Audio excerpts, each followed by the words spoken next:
My name is Chen Yun, a student in Class 5, Grade 3 of Fengzhou No. 3 Royal Beast High School. At this parent-teacher meeting, the homeroom teacher sternly criticized my parents because I abandoned the platinum-level Dragon Clan lineage. He chose the Black Iron tier beast egg with the lowest potential. In this world where everyone tames beasts, the potential of beast mastery determines everything, and the Iron rank is the lowest tier of existence. The highest attainable level is only 1-star 9th rank, unable to break through to 2-star. The parents gloated over my choice of a Black Iron level beast companion, mocking me as a top student who excelled in theory but failed in practice. I clenched my fists silently, disagreeing with their views. What's so great about platinum-level dragon bloodline? Who's to say my royal beast is only bronze tier? My pet beast is a parasitoid, unique. Although its potential is labeled as unknown, based on my knowledge, it conservatively estimates to be at least excellent tier, with no lower possibilities. Potential is divided into 10 major tiers, ranked from low to high as Iron, Bronze, Silver, Gold, Platinum, Diamond, Transcendent, Elite, Epic, Legendary.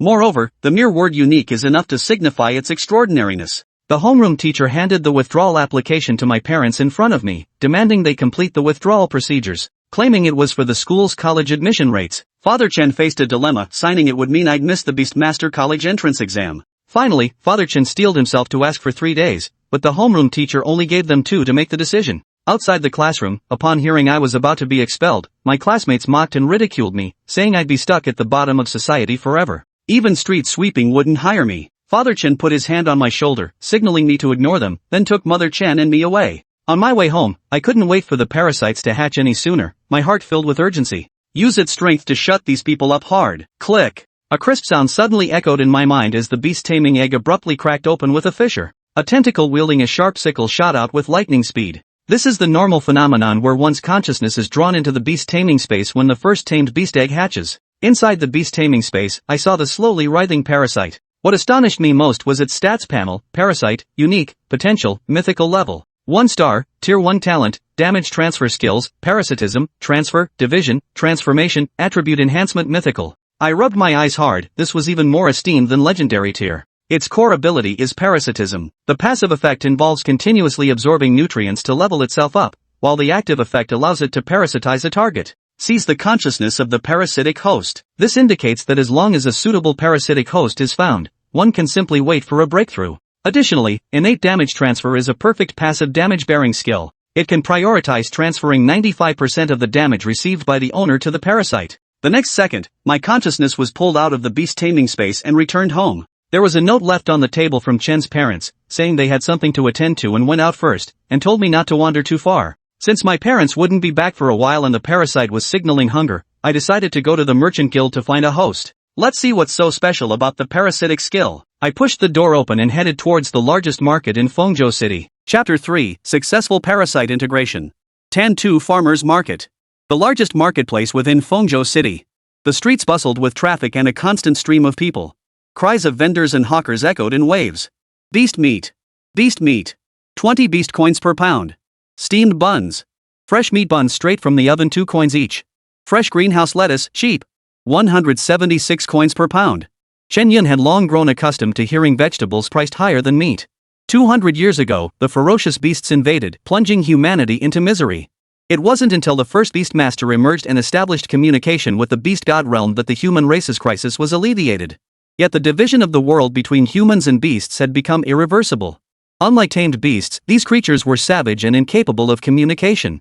Beasts devoured humans, and humans likewise had to hunt beasts for sustenance.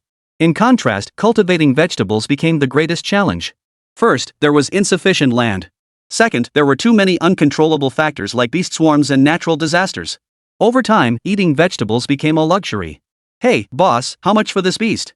Chen Yun stood before the stall, pointing at the fiery clawed dog tethered nearby. As a fierce beast roaming the outskirts of Fengzhou City, the fiery clawed dog had become a regular on the tables of Fuzhou's people. Hearing this, the butcher merely paused his work momentarily. He glanced at Chen Yun, then swept his eyes over the fiery clawed dog before resuming his bone chopping. Young man, the market price for a fiery claw dog is 9 yuan per pound. This one weighs about 120 pounds. But this one's a 1-star, 8th tier beast, it'll cost a lot more. At least 2,000. The owner replied casually, a cigarette but clenched between his teeth. With each downward stroke of his knife, ash trembled from the tip, revealing the dark red glow of the ember. So? Buy it or not? I'll slaughter it and cut it up for you. Despite Chen Yun's student attire, the boss, a diligent street vendor at the bottom rung, didn't look down on him. On the contrary, he politely listed his shop's selling points. "I'll buy it. No need to kill, I'll handle it myself." After a moment's calculation, Chen Yun answered without hesitation. Over the years, understanding his parents' hardships, he'd worked part-time while studying. 2,000 yuan was well within his budget. Hearing this, the butcher looked puzzled but didn't press further. He skillfully tied the fierce clawed dog's mouth and limbs, then pulled it before Chen Yun. He even gave a special reminder. "Don't let this beast out, or you'll be in big trouble." Observing the vendor's solemn expression, Chen Yun merely nodded slightly. He wasn't foolish, he knew he had no ability to subdue the ferocious beast at present. Moreover, he still didn't know the true combat strength of a mythic-tier parasite beast. As soon as he stepped out of Tan-Tu Market, Chen Yun eagerly summoned the parasite beast. Goo goo. As if sensing the scent of flesh, the little creature instantly perked up with excitement. Its earlier listless demeanor vanished completely. Feeling the joy radiating from the parasite, Chen Yun couldn't help but smile. Then, to his astonished gaze, "Put! Awah!" The sound of blades piercing flesh echoed. The 1-star 8th rank fierce claw dog had its skull split open instantly. Blood gushed out, and the pain made it tremble violently. In the next instant, the parasite creature burrowed directly through the wound into the fierce claw dog's skull, initiating its fusion process. Hiss! Chen Yun sucked in a sharp breath, his eyes blazing with excitement. Even a ferocious beast of this caliber couldn't withstand the parasite beast's assault. Wouldn't the Beastmaster College entrance exam be a piece of cake? But before that, he had to complete his withdrawal procedures. He certainly didn't want to take the college entrance exam as a student of third high. Soon after, feedback of the successful parasite fusion echoed in his mind. Great! Finally, I can test it out. Chen Yun clenched his fists, already feeling a surge of anticipation. What kind of power could a mythical tier parasite unleash in its complete form? East of Fengzhou City, outside the city walls, lay the evergreen forest. As the area closest to Fengzhou, the nearby ferocious beasts had long been eradicated. The instance entrance stood wide open, flanked by a towering 10-meter high stone monument. 1-star instance, Wolf King's Tomb. 1-star beast masters may enter. Rewards vary based on ranking. Speedrun leaderboard. 1. Wang Hao 1-star, tier 9 1 hour 03 minutes 45 seconds. 2. Wang Shan 1-star, tier 9 1 hour 45 minutes 11 seconds. 3. Chen Kaibin 1-star, tier 9, 1 hour 56 minutes 24 seconds. All times recorded on this leaderboard represent solo clear times.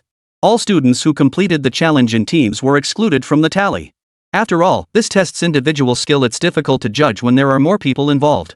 As for the rest of the list, Chen Yun didn't even bother looking. Without exception, every entry exceeded 2 hours, and those at the top were all achieved by players with 1-star 9th tier strength. This Wang Hao was quite the figure to dominate the rankings for so long. Chen Yun nodded thoughtfully, rubbing his chin. Not only did he dominate the rankings, but he did so with a crushing, gap-like superiority, proof of his extraordinary talent. At the dungeon entrance, crowds bustled back and forth, all coming daily to clear the dungeon once. Though unlike in games, grinding monsters here yielded no experience points, there was still a tiny chance of loot dropping. The primary goal, however, was to hone their skills as much as possible before the Beastmaster College entrance exam. Hey! Isn't this our theoretical genius? Before even stepping into the instance, Chen Yun halted abruptly. His brows furrowed slightly as he turned toward the source of the sarcastic voice. The newcomer sported a head of yellow hair and an earring in his right ear, radiating an air of rebellious arrogance. What are you staring at? Never seen a silver-ranked beast tamer before? As he spoke the last syllables, he deliberately drew out the sound, tinged with a hint of mockery. He casually reached out and patted the little piglet beside him. Feng Jianxi never imagined he'd one day be able to stand above the genius of their class. The thought brought a look of pure satisfaction to his face. Still want to run dungeons? Why not just go sweep the streets with your parents instead? With that, he burst into loud laughter.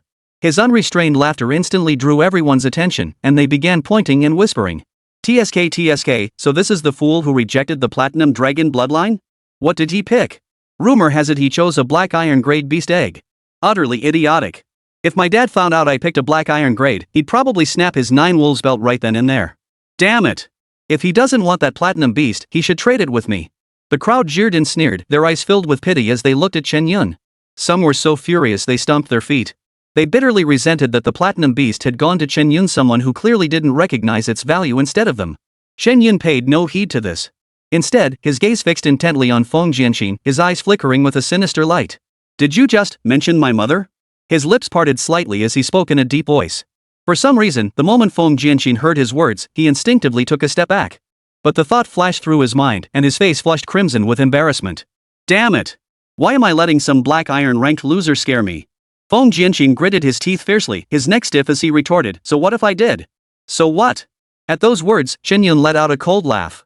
With a wave of his hand, the parasitic beast that had taken over the fiery claw dog's body instantly materialized. Several tentacles whipped through the air, their razor-sharp sickle blades glinting coldly. "This isn't third middle school. No one's gonna stick their neck out for you here." Chapter 4, Feng Jianqin, who walked right into it. As soon as Chen Yun finished speaking, Feng Jianqin's hackles rose. As fellow one-star beast masters, he had at least contracted a silver-grade beast. Today, he was being looked down upon by Chen Yun, a mere black iron-ranked beast master. How could he possibly tolerate this? Fine. Very well. I'll show you what a silver-grade beastmaster is capable of. Feng Jianqin gritted his teeth, enunciating each word deliberately. With a sweep of his arm, the piglet beside him instantly swelled in size. In an instant, it was nearly the size of a wild boar, its tusks bared menacingly. Its front hooves dug fiercely into the ground, poised to charge at any moment. Facing Chen Yun, Feng Jianqin showed no fear whatsoever. In his view, the fierce claw hound possessed the strength of a one-star 8th-tier beast, but it certainly couldn't unleash that power. True strength lay in the beastmaster's skill. How could a mere black iron tier master control such a savage beast?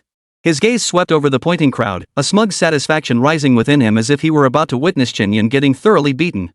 "I'd love to see how you're going to beat me." Smack! Smack! The words had barely left his mouth when Feng Jianqin felt a sharp sting on his cheek. 2 consecutive lashes left him reeling in shock. He hadn't even seen how the parasite creature had struck. Fast. Too fast. Ah! Accompanied by a blood-curdling scream, Feng Jianqin suddenly felt a splitting headache. For a moment, he didn't know whether to cover his face or pound his head. Just moments ago, he sensed his beast companion being whipped back into the beast taming space to recover. The powerful backlash sent him writhing on the ground in agony. This scene left everyone utterly dumbfounded. Wasn't he supposed to have contracted a black iron beast? How did he end up whipping a fellow one-star silver beastmaster like a spinning top? Everyone saw it. Someone actually asked me to hit him. Never heard of such a bizarre request. Chen Yun, the man involved, nearly shook his head, looking as though he'd seen it all before. Though baffled, he respected the request. To the uninitiated, it might seem like Feng Jianqin had some peculiar fetish. Only those present knew he was utterly caught off guard. Even they, mere bystanders, couldn't catch the parasite beast's attack. Was Chen Yun's beast control really only at the black iron rank? The same question arose simultaneously in everyone's minds.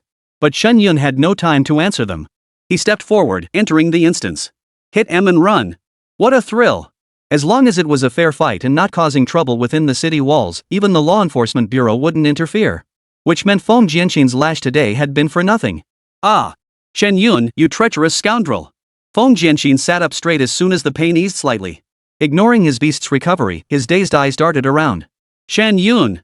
Where is Chen Yun? He searched frantically for Chen Yun's figure. Only when he saw nothing ahead did he instinctively glance at the instance gate beside him. Oomph! We'll see how long you can hide. With that, Feng Jianqin sat cross-legged not far from the instance entrance, arms folded. His eyes widened as he stared straight ahead. In his naivety, he likely believed that his earlier defeat had merely been due to his own lack of preparation. Little did he know, Chen Yun hadn't even considered him a worthy opponent. In fact, he hadn't even managed to get his parasite beast warmed up. Yet Feng Jianqin, like a fool, stood rooted to the spot. Whether driven by some strange fetish or not, he seemed poised to offer the other cheek for another slap. That last hit was just a sneak attack while I wasn't ready. Even without a beast, I could take them down myself with that once-in-a-decade black iron tier power of his. Hearing this, the onlookers finally caught on. Earlier, Chen Yun had nearly seized the advantage of surprise. If they were to truly fight, it was anyone's guess who would come out on top. Now, this was going to be a real show. Some who had already cleared the dungeon once and were heading back to review their strategies turned around, eager to witness the spectacle. After all, with time on their hands, who would want to miss out on front-row seats to the drama? A silver-ranked beastmaster? He's supposed to be the backbone of Fengzhou City's future. Getting beaten by a black iron-ranked player? How could he possibly tolerate that? Exactly. Even if they just cripple that Chen Yun guy, it'd be the least they deserve. Ignorant Chen Yun is probably still basking in the glory of his sneak attack, completely unaware of the gravity of the situation. Students from all the major high schools gathered with eager anticipation, already envisioning Chen Yun's impending fate. What punishment awaited him after exiting the instance? Inside the instance, at the Wolf King's tomb, the parasitic beast inhabiting the fiery clawed hound's body revealed its vicious nature. Its tentacles fully extended, lashing out wildly. Yet in this world where beast taming was commonplace, such behavior was perfectly normal. No need to fear being hunted down. Come on. Let me see what you've got. Chen Yun grinned, rubbing his hands together in anticipation. He too wanted to see how quickly the parasite beast could conquer this dungeon, one restricted to 1-star beast tamers. How did it compare to those 1-star, 9th-tier beasts? Oh whoa! Just as he pondered, a wolf's howl echoed from ahead. 2 bone wolves approached slowly, pacing as if patrolling their territory. Their entire bodies were forged from white bone, with fragments of flesh still clinging to them. Bone wolf. Level, 1-star, tier 3. Skills, bite, pounce. No wonder it's a dungeon they don't hold back from the very start. Chen Yun nodded, silently sighing. At this intensity, he estimated that many beast masters would only manage to hold their ground for a while before retreating from the dungeon in disarray. Only by continuously accumulating experience and raising their beast master level could they break through the first barrier. But that was merely the first gate. Beyond that lay even higher level, more formidable monsters waiting in the wings. One misstep, and you could lose your life right here. Chen Yun hadn't personally experienced it before, but he knew quite a bit about it. Surely he couldn't be so ignorant as to lack even this basic knowledge. As he pondered this, the 2 bone wolves had already lunged toward him. Their speed was astonishing, and he could feel their savage aura bearing down on him. At that moment, the parasite beast moved. From the fiery clawed dog's body, 2 tentacles shot out at incredible speed, their tips transforming into scythe-like blades. They whipped through the air like vines, yet their speed far surpassed that of any vine by dozens of times. Whoosh! Whoosh! 2 successive whistles pierced the air, sending the charging bone wolves flying left and right. They didn't even have time to react. Snap! Crack! A series of faint, crisp snaps echoed as countless cracks spread across the bodies of both bone wolves. They staggered, struggling to support their bodies and rise once more. Yet with that very movement, the cracks rapidly spread to other parts of their bodies. They seemed poised to disintegrate at any moment. Whoa! Truly a god-tier beast tamer. What incredible firepower! Chen Yun murmured in astonishment. A single strike had nearly sent them to meet their end. This made him begin to feel a faint sense of anticipation. Could he clear the entire instance on his very first attempt? But talk is cheap. The first wave of monsters failed to test the parasite beast's true strength, leaving Chen Yun genuinely disappointed. Forget skills, even getting the parasite's fiery clawed hound to advance 2 steps proved a struggle. At that moment, while Chen Yun was still buzzing with excitement over the parasite's impressive performance. Meanwhile, back home, Chen's parents wore worried expressions. Chapter 5, Bone Wolf King. Old Chen, don't you think this is too much for Xiao Yun? There's nothing we can do about it. We simply have no choice. A black iron ranked beast tamer who doesn't rely on a clan is finished for life. Father Chen took a deep drag on his cigarette, pinching his swollen temples between 2 fingers as smoke drifted slowly from his nostrils. As if something occurred to him, he sighed deeply once more. I just hope second brother and the others aren't playing me for a fool. His words carried a hint of resignation, but more than that, they smacked of compromise. Having weathered so many years, when had he ever needed to stoop so low? If not for Chen Yun's future, he would never have returned to that cold, unforgiving home. His gaze drifted out the window, his mind drifting off. In this cramped, dilapidated old apartment nestled within the urban village, the gaps between buildings were pitifully narrow. The stench of sewage from the foul ditch lingered year-round, assaulting the nostrils. Every ray of sunlight that filtered through felt like charity, so precious and hard-won. He longed to greedily claim it all for himself. Qin Jinting snapped back to reality, rose, and rummaged through his wardrobe. From the bottom corner, he pulled out a suit. Cough cough. Instantly, the pungent smell of mold invaded his respiratory tract. It stung his throat, making him cough twice. I'll tell Xiao Yun when he gets back. He should start preparing too. Wolf King's Tomb. Mountains of wolf bones piled high, radiating a bone-chilling cold. Dungeons could reset and respawn, but beast masters could not. If you suffer fatal damage, there's essentially only one outcome: true, permanent death. Therefore, every soul who enters the dungeon must tread with utmost caution. Is this the heart of the Wolf King's tomb? Where's the boss? Chen Yun scanned his surroundings, his gaze finally settling upon the bone pile. Despite the 95% damage absorption effect of damage transfer, he chose not to rush in. A wise man doesn't stand beneath a crumbling wall. Chen Yun remained still, letting the parasite beast make the first move. After all, this was a 1-star dungeon. 1-star 9th tier monsters or bosses could appear at any moment. The fierce claw hound was merely a 1-star 8th tier creature. The parasite beast's true strength remained unknown, making it difficult to gauge. Blind arrogance could lead to a fatal encounter with a boss, leaving him with nowhere to cry. Snap! Snap! The fierce claw hound's claws cracked against the bone-strewn ground. This movement seemed to disturb something slumbering deep within. The snow-white slope ahead suddenly bulged outward, splitting apart to either side. Like a puppy buried in sand suddenly standing up, the sand naturally slid away. A whoa! A 3-meter-tall giant bone wolf howled to the heavens, its withered bones rattling to the ground. Blue ghostly flames flickered within its skull. It whipped its head toward Chen Yun, its gaze intensely intimidating. Bone Wolf King. Level, 1-star, Tier 9.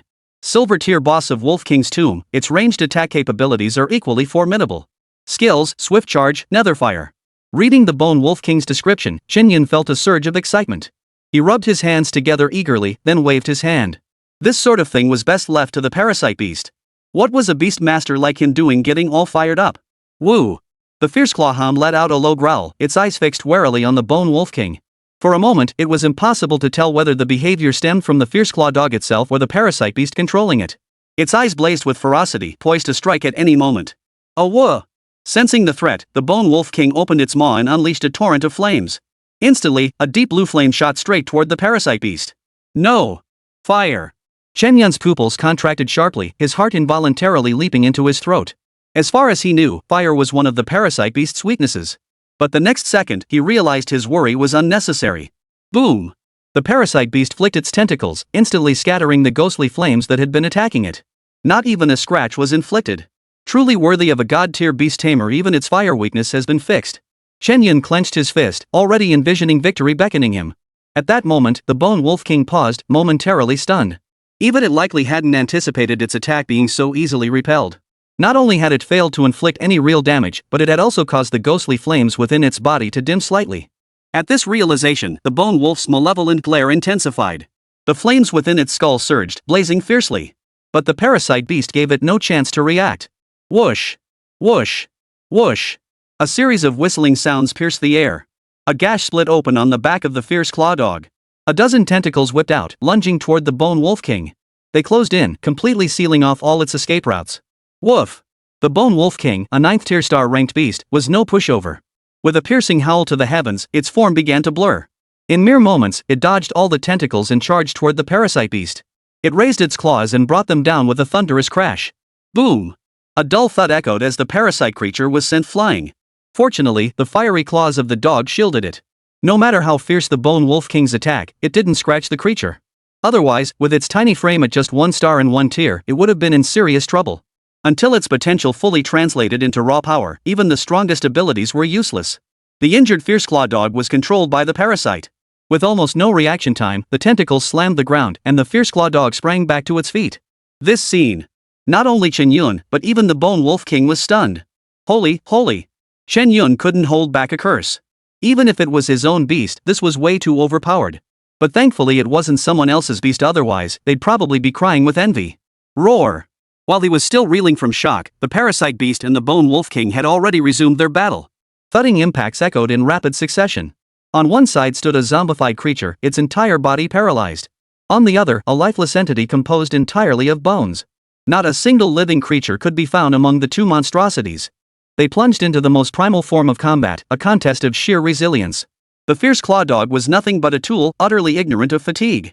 Over a dozen tentacles extended from its back simultaneously, relentlessly targeting the Bone Wolf King's vulnerable spots. After all, 2 fists couldn't stand against more than a dozen hands. Before long, the Bone Wolf King began to show signs of defeat.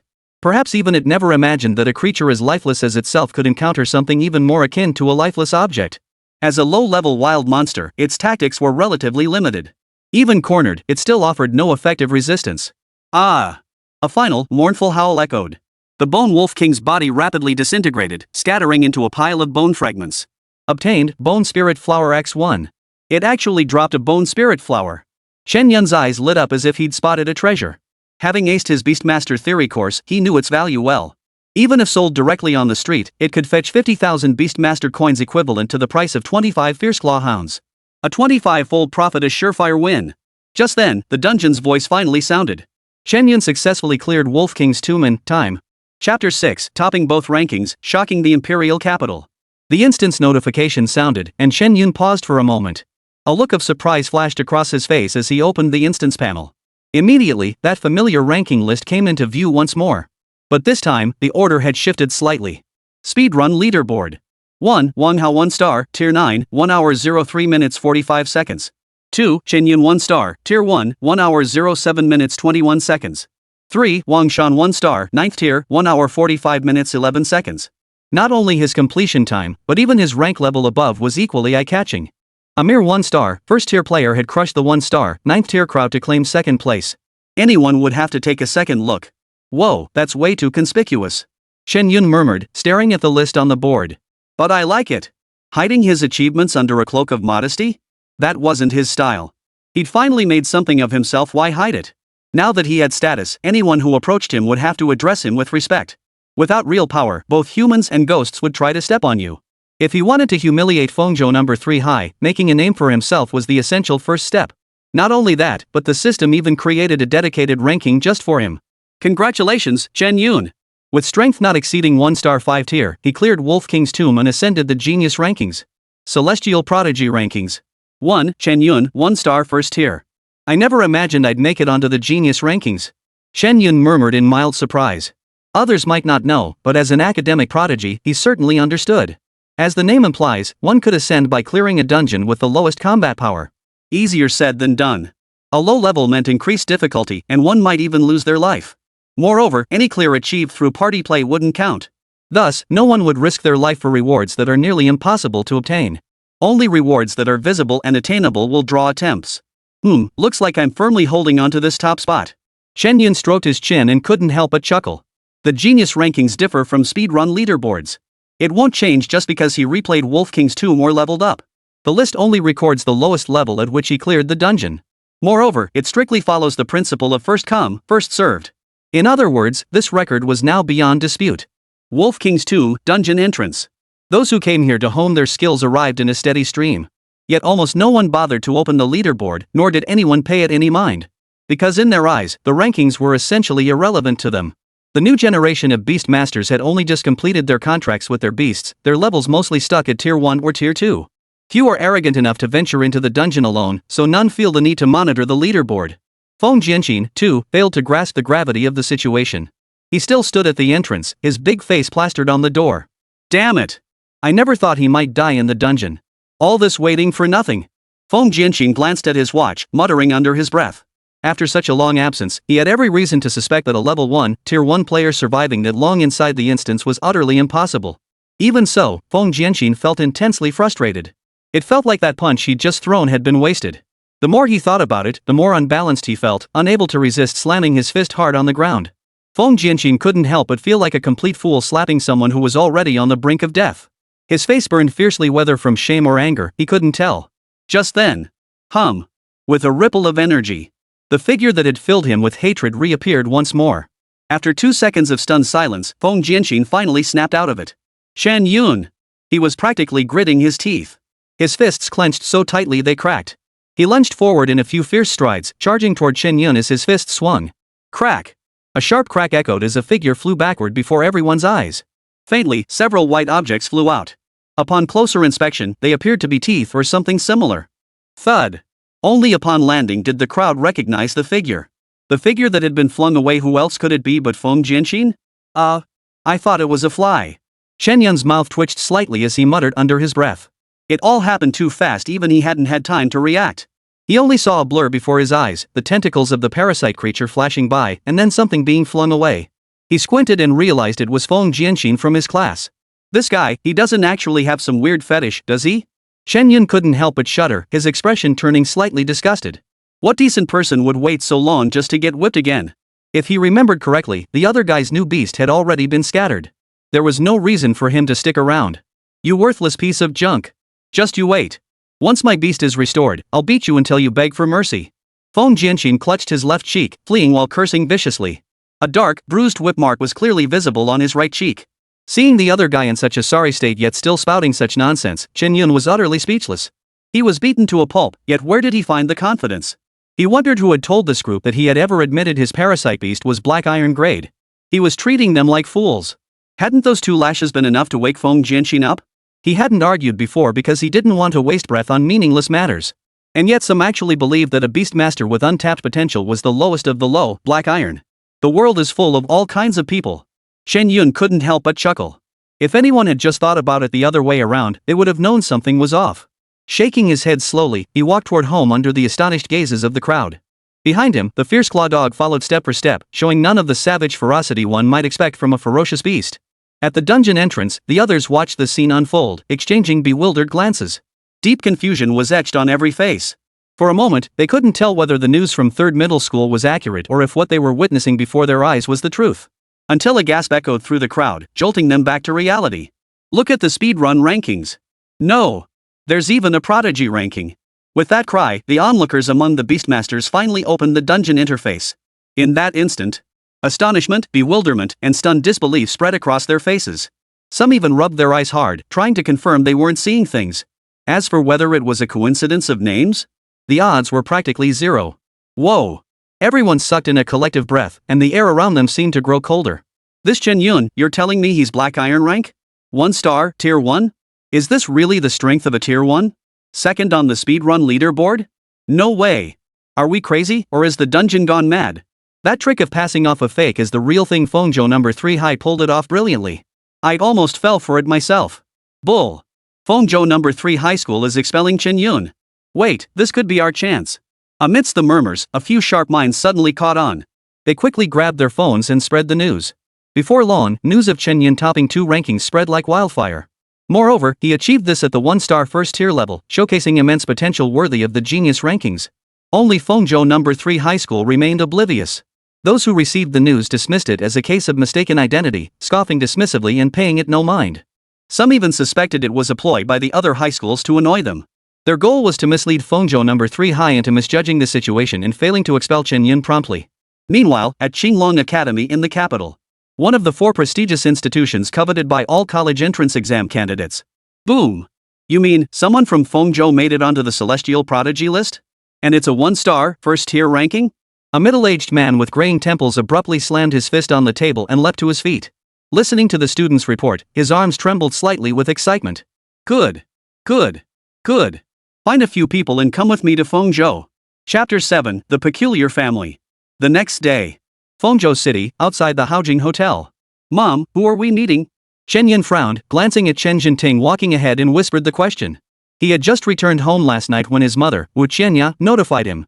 She said they needed to meet someone today and had to prepare first. Taking this seriously, Chen Yun had temporarily set aside all other matters. He hadn't even used the bone spirit flower dropped from the Wolf King's tomb. He hadn't even claimed his rewards from the Speed Clear leaderboard or the Heavenly Pride leaderboard. Upon entering, Chen Jinting announced the reserved private room. The waiter nodded and led them over. Even though his father, Chen Jinting, wore a suit that wasn't quite presentable black with faint white mold spots, wasn't particularly well fitted, with tiny white mold spots visible against the black fabric. Yet despite this, the waiter showed not a hint of impatience, remaining respectful throughout. That cliché of looking down on people didn't play out. Creak! Squeak! As the private room door swung open, the table laden with leftovers came into view. Inside, a family of 3 was eating with their mouths full, grease dripping from their lips. The middle-aged man rubbed his full belly while picking his teeth, seemingly oblivious to the door opening. The woman lifted her eyelids, shot a withering glance at Chen Yun and his companions, then returned to savoring her shark fin soup. Only the teenager, plump as a ball, remained buried in his food, eating with unwavering focus. The waiter, witnessing this scene, couldn't help but pause in surprise. In all his years of service, he'd never encountered such a scene. He could only nod awkwardly and excuse himself before leaving. Chen Yun's brow furrowed slightly as he glanced at the figures inside the private room, a hint of displeasure flickering across his face. If he'd known he'd be meeting people like this, he might as well have used up his daily side quest attempts. Every minute spent here felt like a waste of time. Just as he was about to pull his mother, Wu Qianya, away, Chen Jinting spoke up first. Second brother, sorry to keep you waiting. Chen Jinting gritted his teeth, suppressing his displeasure. That hunched posture and slightly fawning demeanor were completely unlike the Chen Yun he remembered. He couldn't understand why their father would adopt such a posture. Even as his own second brother, they'd barely had any contact in the past. Back when times were tough, he hadn't even bothered to ask. Oh, you're here. Have a seat anywhere. In contrast, the other party's attitude seemed much colder. He waved his hand dismissively, his gesture tinged with impatience. Chen Jinting paid no mind to this. He nodded cheerfully, pulling the mother and son to sit down with him.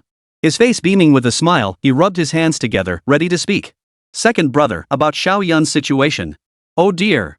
Third brother. This is something even I can't help you with. Before Chen Jinting could finish, his second brother Chen Jinshan cut him off. His face wore an expression of helplessness, as if he had grievances he couldn't voice. But Chen Yun clearly caught a fleeting glint of cunning in the other man's eyes. We collateral branches hold no sway. Whatever the main family decrees, that's final. Besides, Xiao Yun is only Black Iron rank. Fengzhou Beastmaster Academy would never accept him. Chen Jinshan shook his head as he spoke. His demeanor could easily fool someone into thinking he was genuinely trying his best. The more he acted like this, the more sickened Chen Yun felt. At this point, Wu Qianya also panicked. But second brother, didn't you say it would only cost 200,000 yuan to handle everything? The moment she spoke, something was revealed. Chen Yun finally grasped the full picture of the situation.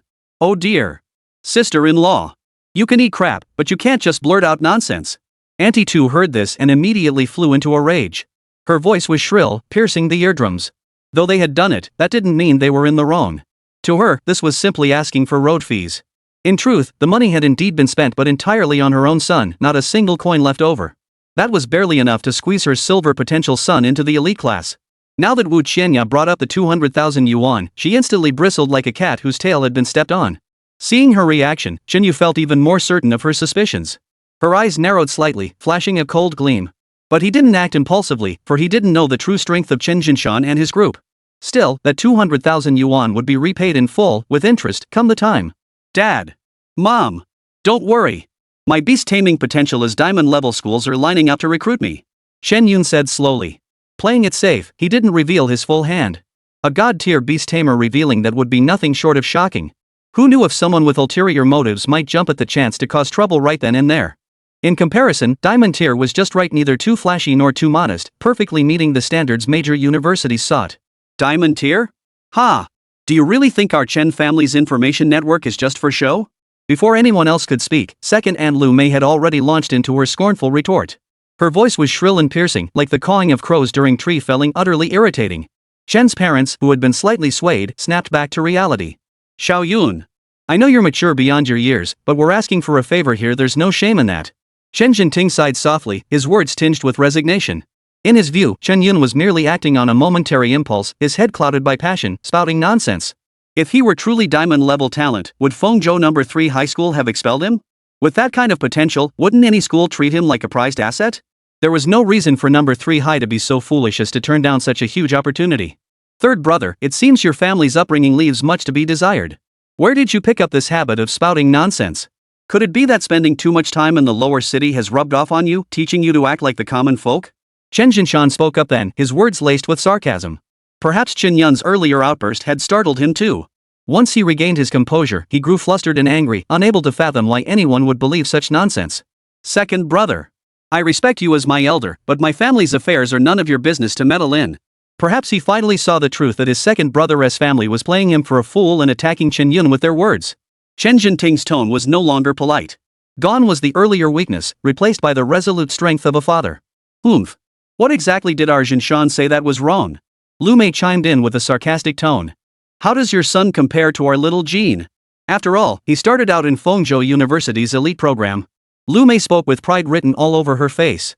Not a trace of guilt showed she felt utterly justified in spending others' money. As for the elite program spot secured through monetary favors, she didn't mention a word about that. Bang! Chen Jinting wasn't stupid. He instantly figured out what was going on. He slammed his fist on the table and leapt to his feet, pointing an accusing finger at the two of them as he shouted. Chen Jinshan. Lu Mei. You two scheming scoundrels. Using our hard-earned money to pursue your own schemes? Don't you have any conscience? Lu Mei grew frantic upon hearing this. Knowing and not knowing were two different matters, and whether to speak up or not made all the difference. Realizing the gravity of the situation, she could only deny everything. Just because you say it's yours makes it yours? Got any proof? Chen Yun was so exasperated he laughed bitterly. Sure enough. A tree without shame is doomed to die, a man without shame is invincible. Just as he was about to make a move, the door suddenly rattled with a knock. Hello? There are guests from Imperial Capital Qinglong Academy outside. They say they're friends of yours and are looking for Chen. Yes. They're here to see us. Before the waiter could finish, Lu Mei cut him off. Her face flushed crimson, disbelief evident. She never imagined that spending 200,000 yuan, originally intended just to get her son into Fengzhou Academy. But now, even Qinglong Academy, one of the 4 great academies, had been stirred into action. This was simply. At this moment, her emotions ran far deeper than mere excitement. Even Chen Jinshan leapt to his feet, clenching his fists in excitement. Excellent. Absolutely fantastic. Chapter 8, Qinglong Academy, Xiao Kunlun. The waiter moved swiftly, returning just as quickly. Before long. Under the eager gaze of Lu Mei and her husband, he led back a middle-aged man with slightly graying temples. He wore a brown pinstripe suit, his hair slicked back in a shiny pompadour.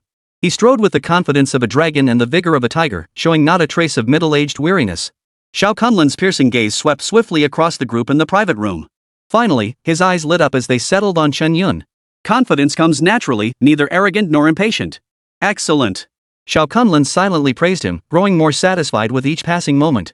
His journey across thousands of miles, rushing overnight from the imperial capital to the small, rundown place of Fengzhou City, was not in vain. Finding such a gem made it all worthwhile. Seeing Shao Kunlun growing increasingly unsettled, Lu Mei suddenly grew anxious. Teacher! Teacher! My son is right here. She called out twice in a loud voice, waving her arms frantically, afraid he might not see her. When Shao Kunlun turned his head, she hastily pointed at Chen Yun, who was stuffing his face like a madman. His entire body was practically smeared with grease. To the uninitiated, he might have been mistaken for some reincarnated greasy creature, like Zhu Beiji from Journey to the West. This. At that moment, Shao Kunlun hesitated. He glanced at Chen Yun, then at Chen Jin, finding it hard to believe.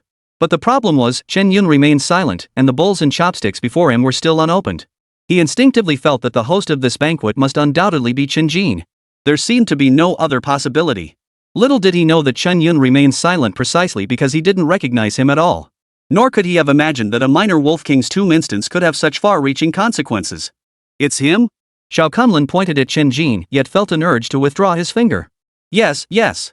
It's him. Come, master, please take a seat.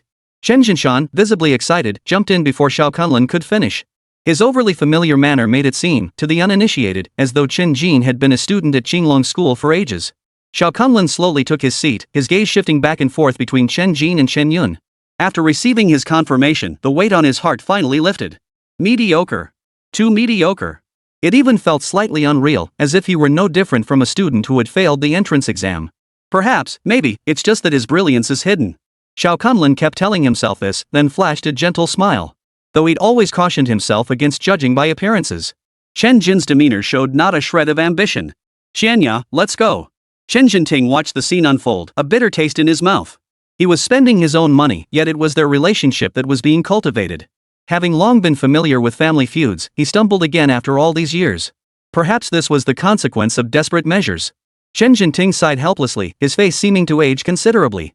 The moment he heard that Chen Yun had contracted a black iron beast and was about to be expelled, he had lost his composure. With matters having reached this point, he could only resign himself to fate. Getting the money back would be considered a decent outcome. Upon hearing this, Chen Yun supported Wu Qianya and rose to leave. Unexpectedly, that sarcastic voice rang out once more. Oh, leaving already? Lu Mei called out in a falsetto voice, sounding like a street corner madam. She shot a sidelong glance at Chen Yun and his companions, her face radiating the smug satisfaction of a petty villain. Her nostrils flared, making her look like a human hairdryer. What? Can't take the blow? Can't blame you, after all, my child was accepted by Qinglong Academy, something Fengzhou City might not see again for a century. Lu Mei gloated, her eyes sweeping over Chen Yun and the others with a hint of contempt. Her words made Shao Kunlun frown deeply, stirring up a wave of resentment within him. But what could he do? The students he was recruiting were their children. Arrogance born of privilege, it was an inevitable trait among ordinary people. With that thought, he quietly let go of some of his resentment. But as an outsider, Shao Kunlun didn't dwell on it. Chen Jinting, however, couldn't stand it. Even clay figures have their breaking point, yet the other party pressed on relentlessly. Lu Mei. Using our money to buy your son a spot? You've got some nerve. Chen Jinting threw caution to the wind, tearing off the last shred of decorum. If it were only about himself, he could have endured it. But this matter concerned Chen Yun's future. Since the other party wouldn't let him off easy, then no one would. The words hung heavy in the air, and Shao Kunlun froze instantly. What spot? Why couldn't he make heads or tails of it? He even began to doubt himself, had he been tricked somehow? But the next second, Lu Mei screamed in horror. Buy a spot? What spot? I don't know what you're talking about. She shot him a sideways glance as she spoke. She wasn't sure if the host family and Qinglong Academy had coordinated their stories beforehand. If they angered the teacher before them, wouldn't their money go down the drain? Little did they know, it was all just wishful thinking on their part. Qinglong Academy. As one of the foremost prestigious institutions in Dragon Nation, countless individuals would break their necks to gain admission, and geniuses were as plentiful as fish crossing the river. How could it possibly allow a mere silver-ranked individual to slip in by stuffing a few $100,000 into their pockets? Clearly, Lu Mei and her family hadn't noticed themselves. Chen Jin was still grinning foolishly, looking anything but sharp. Shao Kunlun listened to their conversation, feeling utterly confused, nearly forgetting why he was there. It wasn't until Lu Mei's next words that his confusion was dispelled. The teachers at Qinglong Academy recognized Shao Jin's potential. What do you bunch of good-for-nothings know? She boasted proudly, completely unaware that Shao Kunlun's expression had completely changed. The gentle smile on his face had vanished completely. Shao Jin? What did you say his name was? He repeated the name, fearing he had misheard. Chen Yun, sensing something was amiss, quickly tugged at Lu Mei's sleeve. But she, carried away by her own boastful momentum, was now completely unrestrained. What do you want? Leave me alone. Lu Mei shot Chen Yun a fierce glare before continuing with a fawning expression. Teacher, our Xiao Jin, that's Chen Jin. She rubbed her hands together as she addressed Xiao Kunlun. In her mind, since they'd interacted before, there was no reason he wouldn't know his name. So when she uttered the name, Lu Mei was supremely confident. Little did she expect Xiao Kunlun's expression to darken instantly. He'd come looking for Chen Yun, but before even meeting him, this couple had treated him like a monkey. How could he possibly endure such humiliation? At that moment, Xiao Kunlun gritted his teeth, forcing back his rage as he spoke, enunciating each word deliberately. You say he's Chen Jin? Yes. Chen Jin. And where's Chen Yun? Chen Yun? You mean that good-for-nothing who bound himself to a black iron beast? Look. He's right over there. Lu Mei hadn't grasped the gravity of the situation yet, pointing casually toward Chen Yun's direction. Her words dripped with mockery, tinged with a hint of surprise. Could it be that even the capital had heard about Chen Yun abandoning his dragon-blooded beast master legacy? Hearing this, Xiao Kunlun's previously composed expression instantly brightened.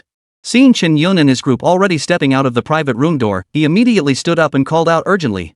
Hold on. Chen Yun's movements halted. His heart sank unconsciously as he frowned at Xiao Kunlun. Sir, what might you need? Chen Yun said in a low voice, simultaneously preparing to defend himself at any moment. The man's outburst left him thoroughly baffled. Could it be that they were here to stand up for Chen Jin? Lu Mei was overcome with excitement, already envisioning the humiliating defeat of Chen Yun and his family. Chapter 9, Lu Mei's harassment. You're Chen Yun? Xiao Kunlun asked again, taking the opportunity to size him up from head to toe. Having been tricked earlier, he was now much more cautious. Even so, the admiration in his eyes was utterly unstoppable. Some confidence can't be faked. It's like ordering at a restaurant spending the same $100. Whether you have 10, 100, 10,000, or even more in your pocket, your mindset when ordering is entirely different. Xiao Kunlun was certain it was confidence, not arrogance. It's me. Chen Yun replied with a frown. Hearing this, Xiao Kunlun's face lit up with even greater delight. It seemed he couldn't be mistaken this time. No wonder he had sensed something extraordinary about him the moment he entered. Are you interested in joining our Qinglong Academy? Xiao Kunlun cut straight to the chase, extending the invitation directly to Chen Yun. The sudden turn of events left everyone stunned. While Chen Yun was a bit bewildered, the others all wore expressions of varying reactions. The most visibly thrilled were undoubtedly Chen Yun's parents. They exchanged glances, each seeing utter disbelief reflected in the other's eyes. You mean you came looking for Yun? Yes. Are you here to recruit him to Qinglong Academy? Chen Jinting and his wife asked urgently. Though they knew the chances were slim, they couldn't resist asking. After all, once he got into college and received a systematic education. After graduation, even if it was just an office job, at least they wouldn't have to struggle at the bottom. Third brother, sister-in-law, you must be delusional. Before Xiao Kunlun could speak, Lu Mei cut in. Perhaps in her eyes, Qinglong Academy was here solely to recruit her son, Chen Jin. What possible connection could it have to Chen Yun's family? Her tone dripped with sarcasm as she spoke, idly flipping through her fingernails. Your son is merely a lowly black iron rank. Who would possibly take notice of him? Her words were blunt, leaving Chen Jinting and his family utterly humiliated. The moment the words left her mouth, the expressions on Chen Yun's parents' faces froze. It was as if a bucket of cold water had been dumped over them, instantly cooling their minds and forcing them to face reality. Indeed, how could Qinglong Academy possibly take notice of a black iron beast master? First, he showed no potential. Second, improving his strength was already a problem. Surely, scoring perfect marks in beast taming theory alone wasn't enough to warrant Qinglong Academy's attention. Throughout the entire history of beast taming in Dragon Nation, those with perfect scores in theory classes were a dime a dozen. Yet practically none of them gained genuine recognition. After all, in this world, it was the strength of one's beast taming skills that truly mattered. Unless one could demonstrate tangible achievements, and that was only possible after completing the full university curriculum. Seeing them admit defeat, Lu Hongmei rubbed salt in the wound. Oomph.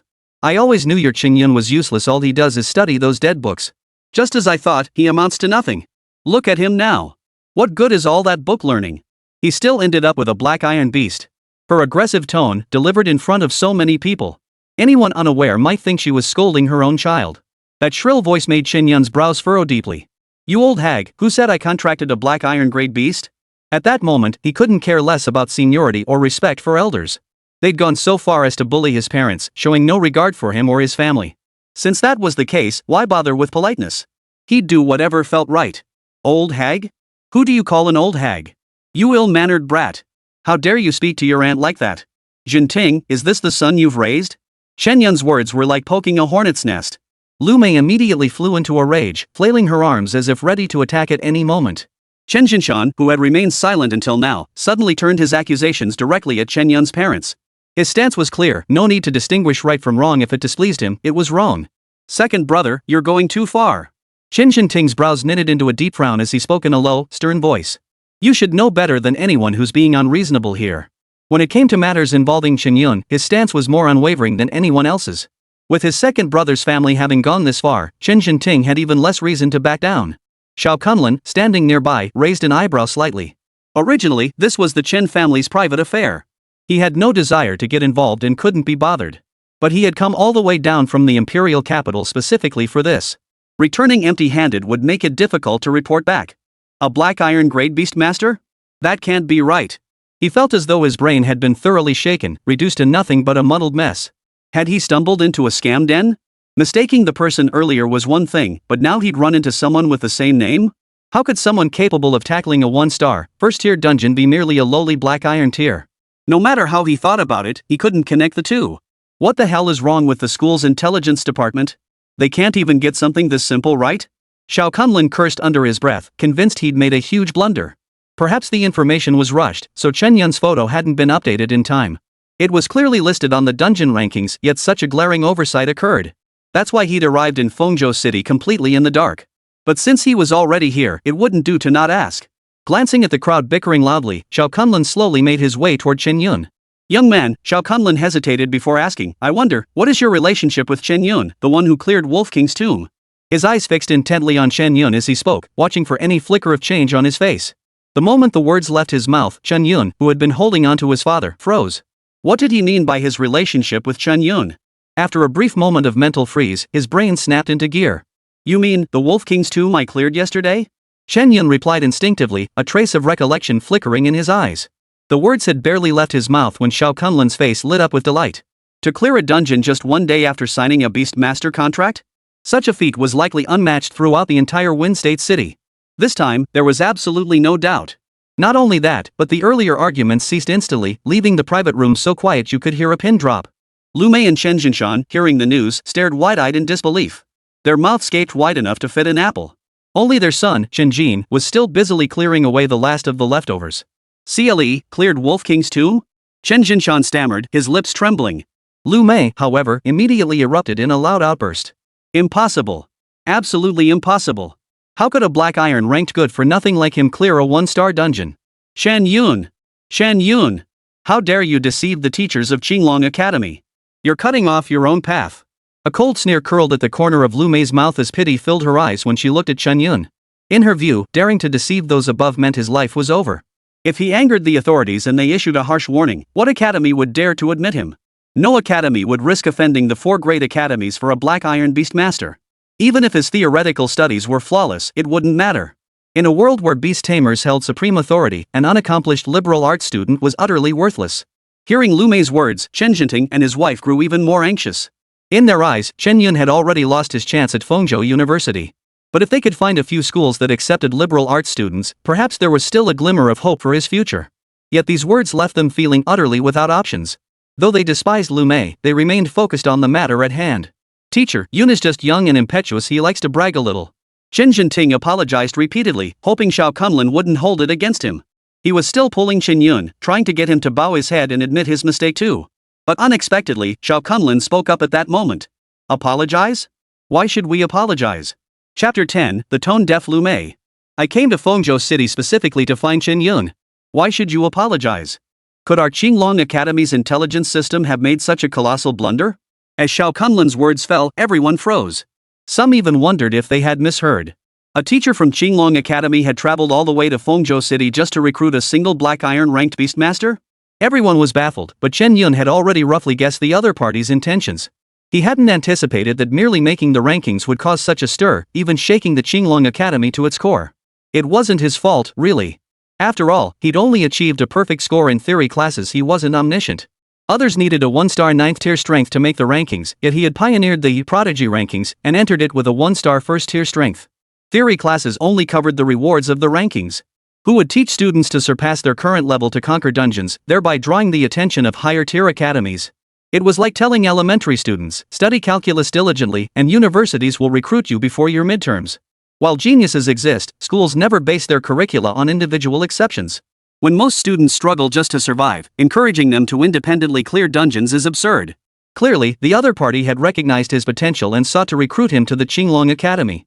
This was something Chen Yun hadn't anticipated. His original assumption was that at most, Fengzhou University might take notice. Now it seemed entirely different. The influence of the genius rankings far exceeded his imagination. To catch the attention of one of the 4 top academies was clearly no small feat. Compared to Chen Yun's mild surprise, his parents were visibly more excited. Wu Qianya's emotions were impossible to describe. She could only clasp Chen Jinting's hand tightly, her palms sweating profusely. Chen Jinting was no exception either, beads of sweat forming at his temples and hairline. "Teacher, are you telling the truth?" Fearing he might have misheard and risked false hope, Chen Jinting repeated the question.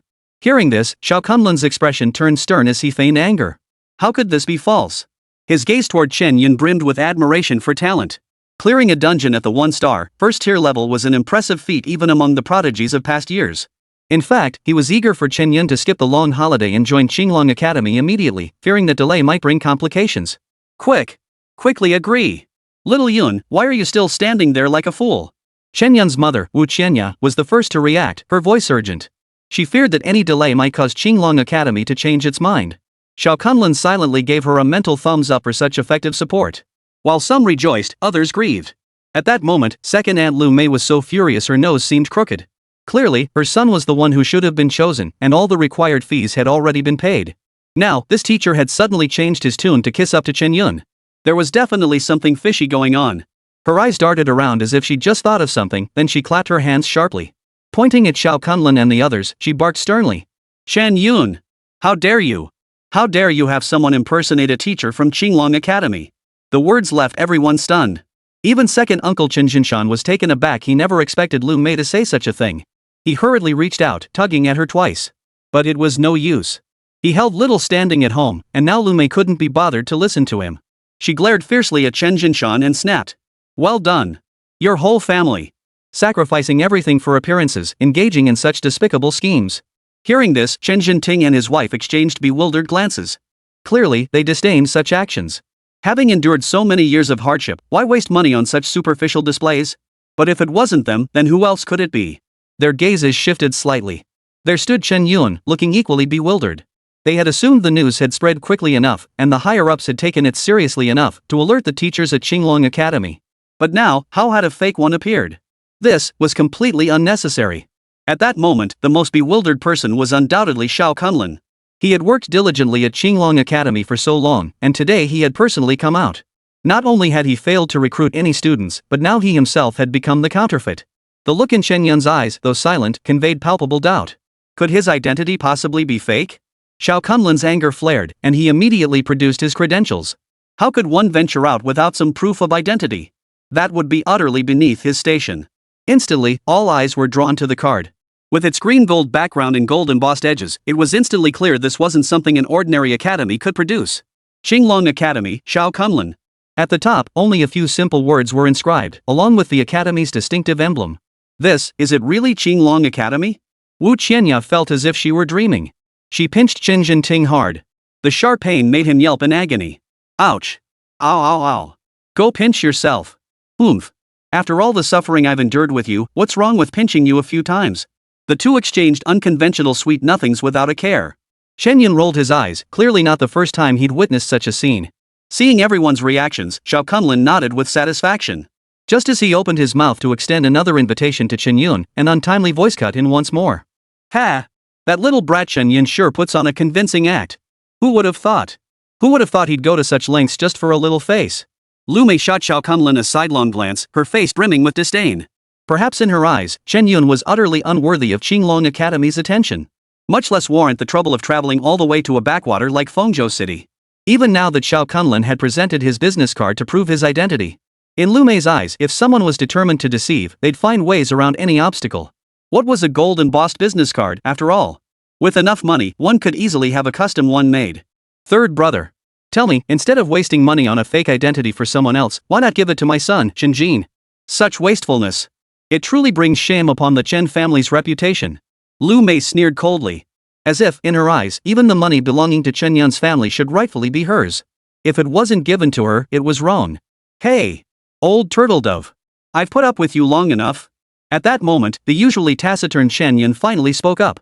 Regardless of whether Xiao Kunlun's identity was genuine or not, even if his parents had hired someone specifically to save face for him, he would have accepted it. But second Aunt Lu Mei, nagging and complaining for so long, was starting to get on his nerves. She hadn't said much herself, yet she kept making snide, sarcastic remarks that were starting to grate on his nerves. Not only had she squandered their 200,000 yuan, but she couldn't stand seeing others do well either. If Chen Yun could tolerate this, he'd have lived all these years for nothing. Chapter 11, Twisting Truth and Lies. Respect? What is respect? Respect is only needed when dealing with your own people.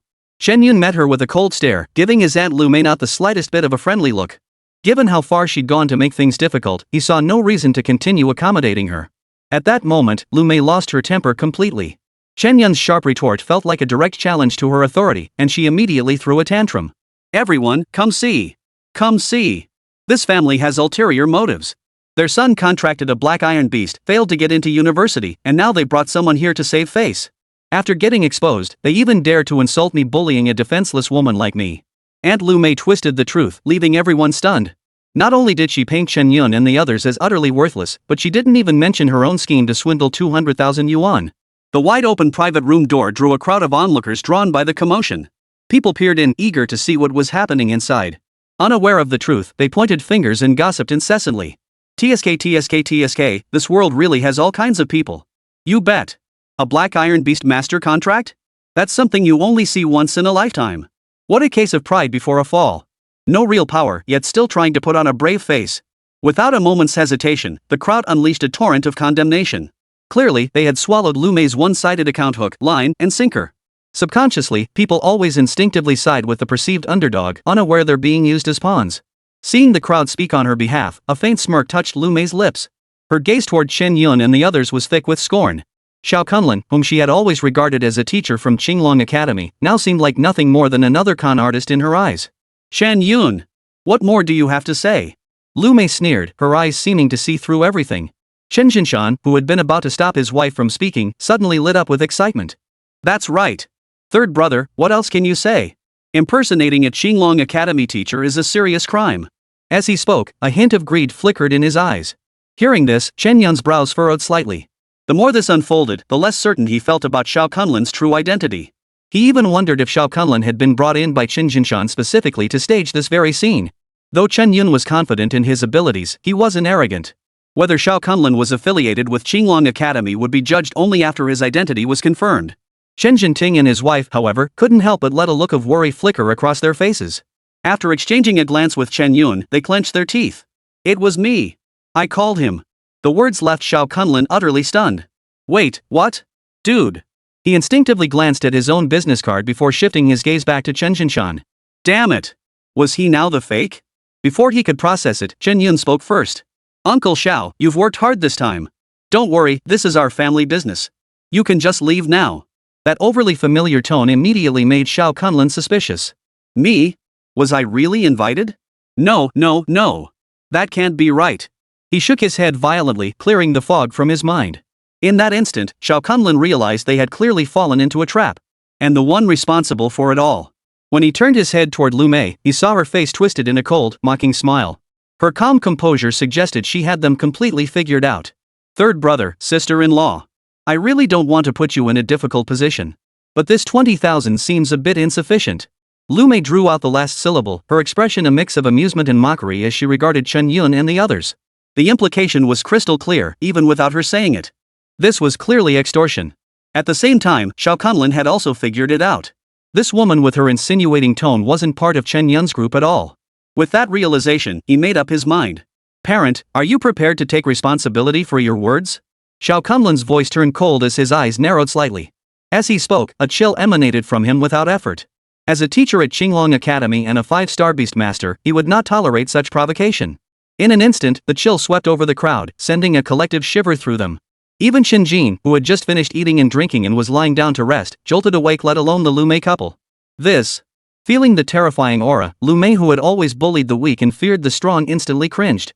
She cowered, head tucked in like a quail. But then, as if remembering something, she stiffened her neck and stubbornly retorted. Stop trying to intimidate me. It's you lot waiting for punishment from the 4 great academies, not me.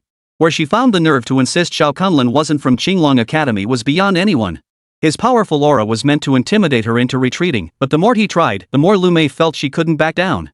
With so many people watching, she refused to believe he could do anything to her. The more she thought this, the bolder Lu Mei grew. Even her words now carried undisguised contempt for Xiao Kunlun. Fine, fine, fine. You won't believe it until you see it with your own eyes. Xiao Kunlun laughed bitterly in rage, clapping his hands as he spoke. After all, he was here to recruit students, representing the prestige of Qinglong Academy. Yet now, not only had he failed to exchange a few words with Chen Yun, but he'd been subjected to a scathing rebuke. This was nothing short of a direct challenge to his authority. The more he reacted like this, the more excited the onlookers outside became. Glancing at the puzzled crowd, Xiao Kunlun's gaze suddenly sharpened. If I recall correctly, the spot for your young master was purchased, wasn't it? Ha! Where did you get the confidence that Qinglong Academy would even consider a beast master with only silver tier potential? With his extraordinary memory, Xiao Kunlun instantly recalled every detail. He even called out names directly, exposing Chen Jin's potential. The words sent shockwaves through the crowd. Silver potential not exactly low, but certainly not high either. Getting into an ordinary class at Shangfengshi University wouldn't be too difficult, but afterward, he'd likely find himself stuck between a rock and a hard place. But if the person before them truly belonged to Qinglong Academy, it made perfect sense that they wouldn't look favorably upon Chen Jin. Yet this revelation only deepened the intrigue. Oomph. Don't go spreading lies here. Lu Mei retorted stubbornly. With so many witnesses present, she couldn't possibly admit it. The matter of buying an elite class spot was no small thing. If it leaked out, they'd be in serious trouble. But you're the one putting on such a convincing act. You claim to look down on our little Jean, yet you're the one who's so taken with that black iron ranked good-for-nothing Chen Yun? Lu Mei pointed accusingly at Chen Yun, skillfully shifting the blame. The seeds of suspicion that had just begun to sprout among the crowd were instantly scattered by her maneuver. Exactly. If she looked down on a silver tier potential beastmaster, how could she possibly fancy a black iron tier? Xiao Kunlun was also taken aback by the question. Even he couldn't discern the true capabilities of Chen Yun's beast. He only knew that clearing a dungeon with a 1-star, first-tier power level meant its potential was undeniably high. But just how far it could go? That remained to be seen. As everyone's gaze turned to him, and hope flickered in his parents' eyes, Chen Yun's lips curved upward involuntarily. What potential did a parasite beast hold? Even if I told someone, I doubt anyone would believe me. In a world where only legendary knowledge exists, claiming mythical knowledge sounds no different from bragging. It's like trying to explain ice to a summer cicada or the changing seasons to a grasshopper. But even so, with Lu Mei and her family acting this way, there was no reason to indulge them. Old tawny pigeon. You lot have zero real talent, but you sure know how to be disgusting. Chen Yun sneered as he slowly stepped forward. At this point, he was 80% certain that Xiao Kunlun's identity wasn't fabricated. With that settled, what was there left to hesitate about? Chapter 12, Visitors from Fengzhou University. Chen Yun, you insolent brat. How dare you speak to your aunt like that? The words had barely left his mouth when his second uncle, Chen Jinshan, had already stepped forward to scold him. As he condemned Chen Yun, he didn't even consider the aggressive manner he and his wife had just displayed. Instead, he felt it was all perfectly justified. Chen Yun, however, had no intention of indulging them. See that? Does your son have that kind of strength? With that, he raised his hand and beckoned. In the next instant, the parasitized fierce clawhound materialized before everyone's eyes. Its eyes rolled back, its face contorted in a hideous grimace. Beneath its withered skin, a thick aura of death emanated. In just a single day, it had undergone a complete transformation. Unlike the parasitic beasts they had known before. Now, it required constantly draining the life force of its host to level up. Naturally, the fiery claw dog's situation grew increasingly dire. In contrast, the parasite had advanced to a 1-star, second-tier level in less than a day. Moreover, it showed signs of an imminent breakthrough. A ferocious beast. How did he contract a ferocious beast? No, you're mistaken. That beast is clearly being controlled by something. Ha! So that means the one controlling the ferocious beast is that guy's beast master? The moment the fierce clawhound appeared, a brief commotion rippled through the crowd. Though at their level, they could easily handle this minor 1-star ferocious beast. But its sudden appearance within the city walls genuinely startled them. Once they regained their composure, astonishment spread across their faces. A beastmaster capable of controlling a ferocious beast? That was practically unheard of. Even the seasoned Xiao Kunlun's eyes sparkled with curiosity as he scrutinized the scene. Others might have to speculate, but with his exceptional prowess, there was no reason he couldn't discern the clues. Unbelievable. What kind of potential does this beastmaster possess? A 1-star, 8th tier ferocious beast under control? If I recall correctly, he only formed the contract yesterday. Xiao Kunlun felt a twinge of hesitation. Faced with Chen Yun's newly revealed strength, he found himself unexpectedly shaken. He even began to doubt whether the school's intelligence department had made another mistake. Wait. Why did I say again? Xiao Kunlun shook off the strange thoughts in his mind and refocused on Chen Yun. He wasn't naive enough to believe Chen Yun had cleared the 1-star dungeon solely with a 1-star, 8th tier Fierceclaw Hound. Because a 1-star dungeon would inevitably contain at least one 1-star 9th tier boss. Both he and everyone present knew this basic fact. Snap. Taking advantage of everyone's momentary daze, the parasite beast had already extended a tentacle. Even Lu Mei and the others were caught completely off guard. They never imagined the Fierceclaw Hound possessed such an attack method. What was even harder to believe was that Chen Yun actually dared to attack inside the restaurant. In the blink of an eye, the tentacle lashed viciously across her face. You little bastard. Feeling the stinging heat on her face, Lu Mei's eyes widened in fury. Her second uncle, Chen Jinshan, was no different, his face twisted in fury, ready to pounce at any moment.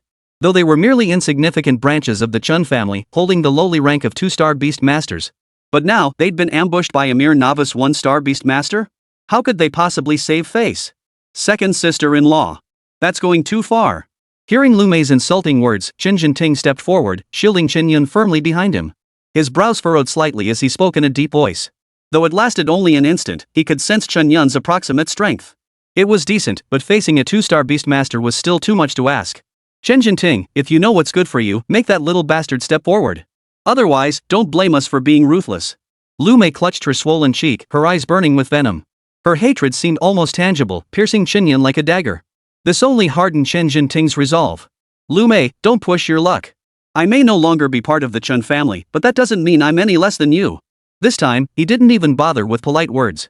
The fact that he blurted out Lu Mei's name showed he was truly enraged. As tensions reached a breaking point, a sudden burst of laughter cut through the air. Put. The sound wasn't loud, but to Lu Mei and her companions, it rang out like a sharp, piercing note. The couple turned in anger to see who had laughed. Who else could it be but Xiao Kunlun? You fraud, you really have some nerve. Wait until the professors from Fengzhou University arrive, see if you can still laugh then. Lu Mei spoke, a cold smile curling her lips. Whether it was fresh resentment or old grudges from Xiao Kunlun's previous pretend stint as a Qinglong Academy teacher, she certainly didn't give him a friendly look. Fengzhou University?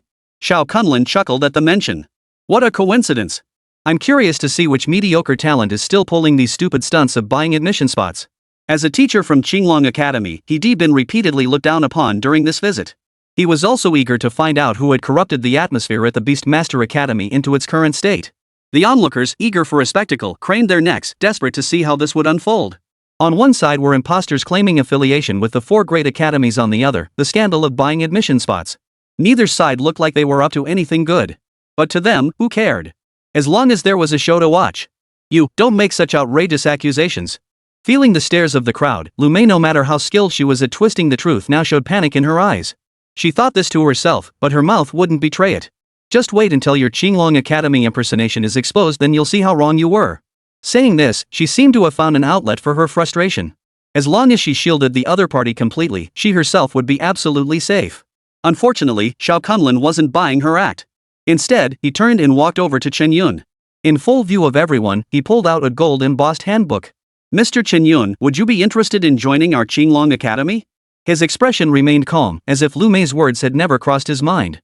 The moment the brochure appeared, everyone felt a slight jolt of shock. Though they kept telling themselves it was all fake. Yet subconsciously, it felt all the more real. Even Chen's parents couldn't help but feel a flicker of excitement. Yet, as if suddenly remembering something, a shadow of gloom flashed across their eyes. Fake was fake after all. No matter how convincing the imitation, it was utterly useless. Only Chen Yun wore a faint smile as he accepted it with natural ease. Thanks, Teacher Xiao. But even with early admission, I still want to take the Beastmaster College entrance exam. I want to see how far I can go. Upon hearing this, Xiao Kunlun nodded in agreement. Even though he had received his acceptance letter early, he still preferred to see the students striving hard rather than turning their backs on the sacred Beastmaster College entrance exam. Watching the two of them chatting and laughing, a chill grew in Lu Mei's heart. Laugh all you want. Once the professors from Fengzhou University arrive, you won't be laughing anymore. Her thoughts darkened, her gaze growing increasingly grim. She seemed almost impatient to witness Chen Yun and the others suffer a humiliating defeat. Just then, the waiter's voice echoed outside the door once more. Excuse me? Guests in private room 606. Someone downstairs claims to be a professor from Fengzhou University and is looking for you. Yes. That's us. Send him up right away. Hearing the waiter's words, Lu Mei felt as if she'd heard heavenly music. Her mood instantly lifted.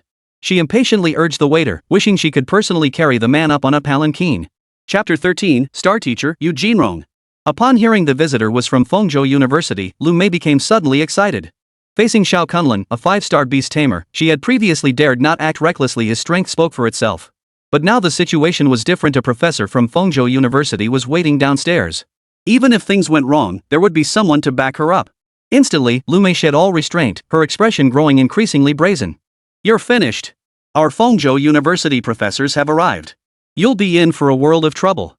While Qinglong Academy's professors could be feigned, Fengzhou University's presence was undeniable. As the sole Beastmaster University in Fengzhou City, its faculty members were at least somewhat recognizable to outsiders. Qinglong Academy was different. An academy from the imperial capital who could possibly recognize even 10% of its faculty? When the time came, any discerning person would instantly see through the deception. Facing the taunting words, Chen Yun simply patted his parents' hands reassuringly, signaling them to relax. He had seen the acceptance letter and spoken with Xiao Kunlun. Neither document revealed any suspicious clues. He was at least 90% certain of its authenticity. In short, a 5-star beast master wouldn't stoop to playing games with him.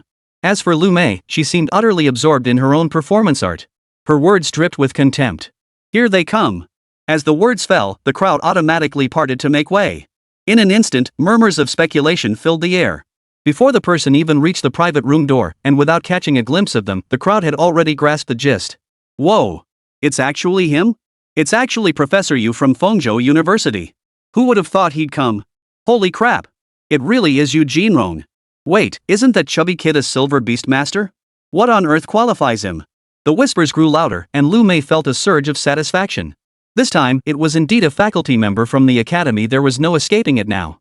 What surprised her even more was that they'd even managed to get the star teacher to show up. Fengzhou University's Yu Jinrong. His students were the cream of the crop. Moreover, his prowess had already reached the level of a 5-star beast master, with faint signs of a breakthrough to 6 stars. In any case, he was far beyond comparison to this imposter from Qinglong Academy. Jin Shan. Tell me, was spending 200,000 worth it? Worth it. Absolutely worth it. Lu Mei and her husband declared shamelessly, treating the 200,000 Beastmaster coins as if they were their own money. They gloated proudly, flaunting their achievement. Chen Jinting clenched his fists so tightly the veins bulged on his hands. If not for his wife Wu Qianya repeatedly holding him back, he would have charged over in a fit of rage. He could afford to be poor. He could even afford to accidentally lose 200,000. But having it snatched by such ingrate, who then turned around to bite him and flaunt it, was unbearable. Besides, 200,000 yuan was practically nothing to people like them at the bottom. It was their very lifeblood. It was money saved over a lifetime, spoken of lightly, spent carelessly, yet every penny was drenched in blood and sweat. As if sensing his gaze, Chen Jinshan snorted derisively. Third brother, you're being unreasonable. This is a great opportunity. What's with that look on your face?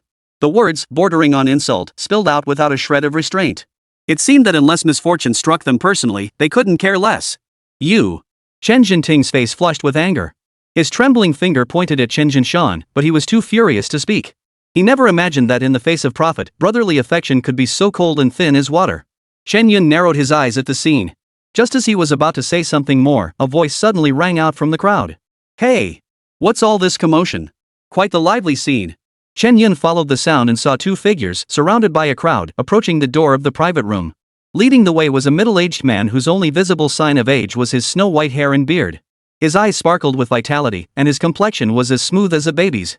Combined with his upright posture, he looked practically indistinguishable from a young man except for the dyed hair. Behind him followed a young aide, dressed in a manner suggesting he was a male secretary tasked with taking notes. Professor Yu. We're right here. Before Yu Jinrong could even glance around the private room or finish his sentence, an excited call reached his ears. Turning toward the sound, he saw Lu Mei waving enthusiastically. Though puzzled, he walked over. His gaze lingered momentarily when it fell upon Xiao Kunlun. However, perhaps due to a hazy memory, he didn't recognize him immediately. You are. Yu Jinrong raised an eyebrow slightly, hesitating as he asked. Observing their expressions, he then slightly craned his neck, peering past their obstruction to catch sight of Chen Jin standing behind them. Though he knew his memory wasn't always reliable, he was certain he had absolutely no recollection of these 3 people before him. Teacher Yu, it's us. Yes. Our son, Chen Jin, you must remember him. Lu Mei and her husband were getting a bit desperate, scrambling to speak and pointing at Chen Jin, hoping he might recall something. But alas, Yu Jinrong simply didn't recognize them. After squinting slightly to confirm Chen Jin's identity, his frown deepened. When in doubt, consult the secretary. He immediately turned his head to look at Secretary Li beside him. Xiao Li, is there anyone named Chen Jin in our enrollment plan? The question was blunt, sending Lu Mei and her husband's hearts racing. They held their breath, not daring to make a sound. Please wait a moment. I'll double check. Secretary Li's brow furrowed slightly at the request. Though he was certain of the answer, he patiently reopened the notebook he carried. After carefully reviewing it twice, he slowly shook his head. Mr. Yu, I've confirmed it, there really isn't one. And even if we were to recruit silver-tier potential beast masters, we would absolutely prioritize the more outstanding ones. Secretary Li lifted his gold-rimmed glasses and stated with absolute certainty. As he spoke, his pen tapped the notebook twice for emphasis. In short, it was crystal clear, Chen Jin was simply too ordinary to stand any chance of being recruited by Yu Jinrong. Wait. That's impossible. Exactly. Mr. Yu, you must take a closer look. Under the gaze of everyone present, having been dismissed outright with just a few words, Chen Jinshan and his wife were now completely flustered. Didn't we agree to have already taken care of the professors at Fengzhou University? What the hell is going on now? At this point, they were utterly bewildered, repeatedly asking Yu Jinrong to confirm the arrangement. Are you questioning Mr. Yu? Secretary Li's expression darkened slightly as the aura of a 4-star beastmaster suddenly radiated outward. With a thud, the Lumice plummeted as if into an ice cellar, crashing directly to the floor. Their minds instantly cleared. When they looked up in a daze, they saw a trace of contempt in Secretary Li's eyes. Mr. Yu has his own principles. Your son has no potential and shows no ambition. How dare you try to climb the social ladder? Secretary Li's words were as blunt as they could be, and the Lumice finally understood. Yet in the entire private room, the only people surnamed Chen were the two families. If Yu Jinrong wasn't here for Chen Jin, then who else could it be? In that instant, disbelief flashed simultaneously in both their eyes. Chapter 14, The Tide Turns. Sure enough. Amidst their thick disbelief, Yu Jinrong walked toward Chen Yun with a cheerful smile. May I ask, young friend, are you Chen Yun? As he spoke, he appraised Chen Yun from head to toe, his gaze carrying a hint of admiration. The fact that he could address him by name clearly indicated he had come prepared. This scene stunned not only them, but even the onlookers. What's going on here? It might be a bit rude, but even if they're looking for that slacker Chen Jin, he's still way better than this black iron beastmaster Chen Yun. Who knows? This star professor from Fengzhou University seems like he's just chasing fame. People pointed and whispered, preferring to believe Yu Jinrong had misjudged him rather than accept Chen Yun actually possessed any real talent. After all, the fact that he was a black iron beastmaster was already confirmed. No one would believe otherwise. Their words seemed to plant a seed of doubt in Lu Mei's mind. Her eyes darted around, and suddenly, the idea seemed plausible. Teacher Yu, did you make a mistake? Exactly. Chen Yun is nothing but a worthless black iron beastmaster. Chen Jinshan and his wife spoke with stubborn persistence. They attempted to sway things through persuasion, hoping to secure the hard-won spot meant for Yu Jinrong for their own son. But the very next moment, they froze in utter shock. Xiao Kunlin raised his hand and greeted Yu Jinrong with practiced familiarity. Hey! Old Yu, your eyesight's still as bad as ever. A fake guy actually dared to greet a Fengzhou University professor proactively. Just as everyone thought he was doomed, Yu Jinrong suddenly narrowed his eyes and leaned in closer. Secretary Li, observing this, showed no intention of interrupting. Instead, he nodded toward Xiao Kunlin, as if acknowledging a mutual acquaintance. Well, isn't the stinky old Xiao from Qinglong Academy? Yu Jinrong exclaimed with exaggerated enthusiasm, leaving everyone speechless. Whether he genuinely recognized him or was putting on an act remained unclear. Then, a mischievous grin spread across his face as he pointed at Chen Jin, who was lying asleep after eating his fill. What? You're here to recruit that guy? Damn it! I'm still from Qinglong Academy, you know. That's some foul language you're spewing. Xiao Kunlin retorted irritably. Everything had its proper order. Yu Jinrong arriving after him was one thing, but acting so dishonorable was another. He represented Qinglong Academy, how could he just recruit anyone? The 4 major academies might have different standards, but they all adhered to the principle of quality over quantity. Even if they couldn't recruit anyone, they wouldn't let just anyone come in and mess things up. The exchange between the two men was undeniably stirring up tension among the crowd. What? He's actually a teacher from Qinglong Academy? Wait, that can't be right. Isn't that Chen Yun supposed to be a black iron beast master? Hold on, let me sort this out. A Qinglong Academy instructor looks down on silver tier potential, then turns around and recruits a black iron beast master? For a moment, everyone felt their brains were about to overload. Unaware of the truth, they had no clue where things went wrong. All they knew was that Lu Mei, who had been throwing the biggest fit, was the real clown. You're actually a teacher from Qinglong Academy? Lu Mei shrieked, her eyes filled with terror. She turned and exchanged a glance with Chen Yun, both faces flushing with embarrassment.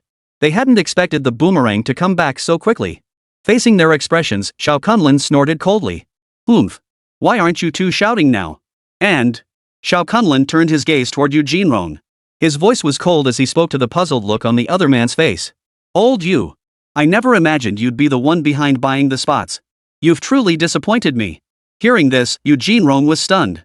He glanced back at Secretary Li, who was shaking her head, looking completely clueless. He glanced at Chen Yun, then at Lu Mei and the others. Instantly, he pieced together what had happened. Fine. I'll see just who at Fengzhou University dares pull off something like this. Yu Jinrong's face twisted into a cold sneer as he ground out the words through clenched teeth. His piercing glare sent chills down Lu Mei and Chen Jinshan's spines. They trembled, not daring to breathe a word. Teacher Yu, it's a misunderstanding. It's all a misunderstanding. Yes. A misunderstanding. How could we possibly do such a thing? Chen Jinshan and the other cautiously studied Yu Jinrong's expression. A Beastmaster's strength directly reflected their status. A quasi-6-star Beastmaster was a force even more formidable than the Chen family. Moreover, given Fengzhou University's high regard for Yu Jinrong, if they were determined to pursue this matter, it would be extremely difficult to resolve. Even in the most optimistic scenario, the Chen family patriarch would likely sacrifice them as pawns to appease the other party's wrath. Earlier, when facing the unknown Xiao Kunlun, they had dared to talk tough. But in front of Jinrong, Lu Mei wouldn't dare even let out a fart. The immediate priority, of course, was to deny everything. Otherwise, once it was confirmed, there would truly be no chance of recovery. The thought alone sent cold sweat trickling down their backs. Just as they thought Yu Jinrong would let it go for now and were about to breathe a sigh of relief. At that very moment, an untimely voice suddenly cut through the air. A misunderstanding? Then how do you explain taking 200,000 yuan from my family? Chen Yun stood there, a cold sneer playing at the corners of his mouth as he looked at the two men with contempt. Surprisingly, this time Chen Jinting and the others showed no intention of stopping him, allowing Chen Yun to continue speaking. Clearly, Lu Mei's earlier actions had crossed their line. That's right, I have the transfer records. I wonder if you can produce yours. With that, Chen Jinting pulled out his phone and opened his transaction history. As the screen displayed before everyone, Lu Mei felt a sudden darkness overtake her vision. She wanted to deny it outright, but the evidence was irrefutable. A simple verification would trace it back to her account. Yes. We did it. But we didn't buy any spots. Chen Yun and the others are making baseless accusations. At this point, even if Chen Jinshan was as stubborn as a mule, he had no choice but to grit his teeth and admit it. Yet when it came to the topic of buying spots, he was determined to shoulder the blame alone, refusing to utter another word. He knew that if this came out, the nature of the case would change entirely. If it was just one person pocketing 200,000 yuan from Chen Yun and the others, someone might still bail them out. But if buying spots was confirmed, implicating a whole group of people, things wouldn't be so simple then. Right. Give us time. We'll repay you when the time comes. At that moment, Lu Mei suddenly came to her senses. She crawled over, trying to grab Chen Yun's leg, but Xiao Kunlun stopped her immediately. He couldn't guarantee that a cornered dog wouldn't jump over the wall. At close range, Chen Yun might not be able to withstand a sudden attack from a 2-star Beastmaster. Give you time? Why should I give you time? Chen Yun scoffed. When they'd been pressing their advantage earlier, why hadn't they considered leaving themselves any room? Now that they realized things were going wrong, they expected others to make concessions as if it were their right. But Chen Yun wasn't about to show such mercy. Besides, did they even realize their mistake? No. They only knew they were about to die. Just then, a familiar voice sounded outside the door once more. Guests in room 606, someone's at the door looking for you again. Seems like a professor from Fengzhou University. No, not us. They've got the wrong room. The waiter's voice had barely finished when Lu Mei, the first to react, shook her head frantically. Unlike her earlier urgency, now she only wanted these people to leave. How could people from Fengzhou University show up twice? The only possibility was that this time, they were the real deal, the people they were supposed to meet. They're not mistaken. Have them come over. Yu Jinrong spoke up then, a cold edge in his voice. Hearing this, Lu Mei's legs gave way instantly. Her face drained of color as she collapsed to the floor. Chapter 15, Better the Devil You Know. Seeing Lu Mei and the others' reactions, some people felt quite indignant. It was unclear whether they were voicing indignation on behalf of Chen Yun and the others, or simply anger at having been toyed with. All was clear, Lu Mei and her husband were now like rats in the street, hunted by everyone. Chen Yun watched the scene unfold without a shred of sympathy, only scornful derision for their self-inflicted downfall. Even his father, Chen Jinting, felt a twinge of pity and tried to step forward to speak, but Chen Yun stopped him. Ultimately, beyond blood ties, the Lu Mei couple and Chen Jin were less than his neighbors in the commoners' district. Even clay figures have their breaking point, let alone when they were so relentlessly aggressive. To put it bluntly, if he hadn't possessed a contract with a god-tier parasitic beast today and hadn't been sought out by Fengzhou University and Qinglong Academy, wouldn't those 200,000 yuan have gone down the drain? Wouldn't he have had to swallow his pride and keep quiet? But there are no ifs. My very presence here was their biggest miscalculation. Ha! Why are there so many people? Just then, a surprised voice rang out from the doorway.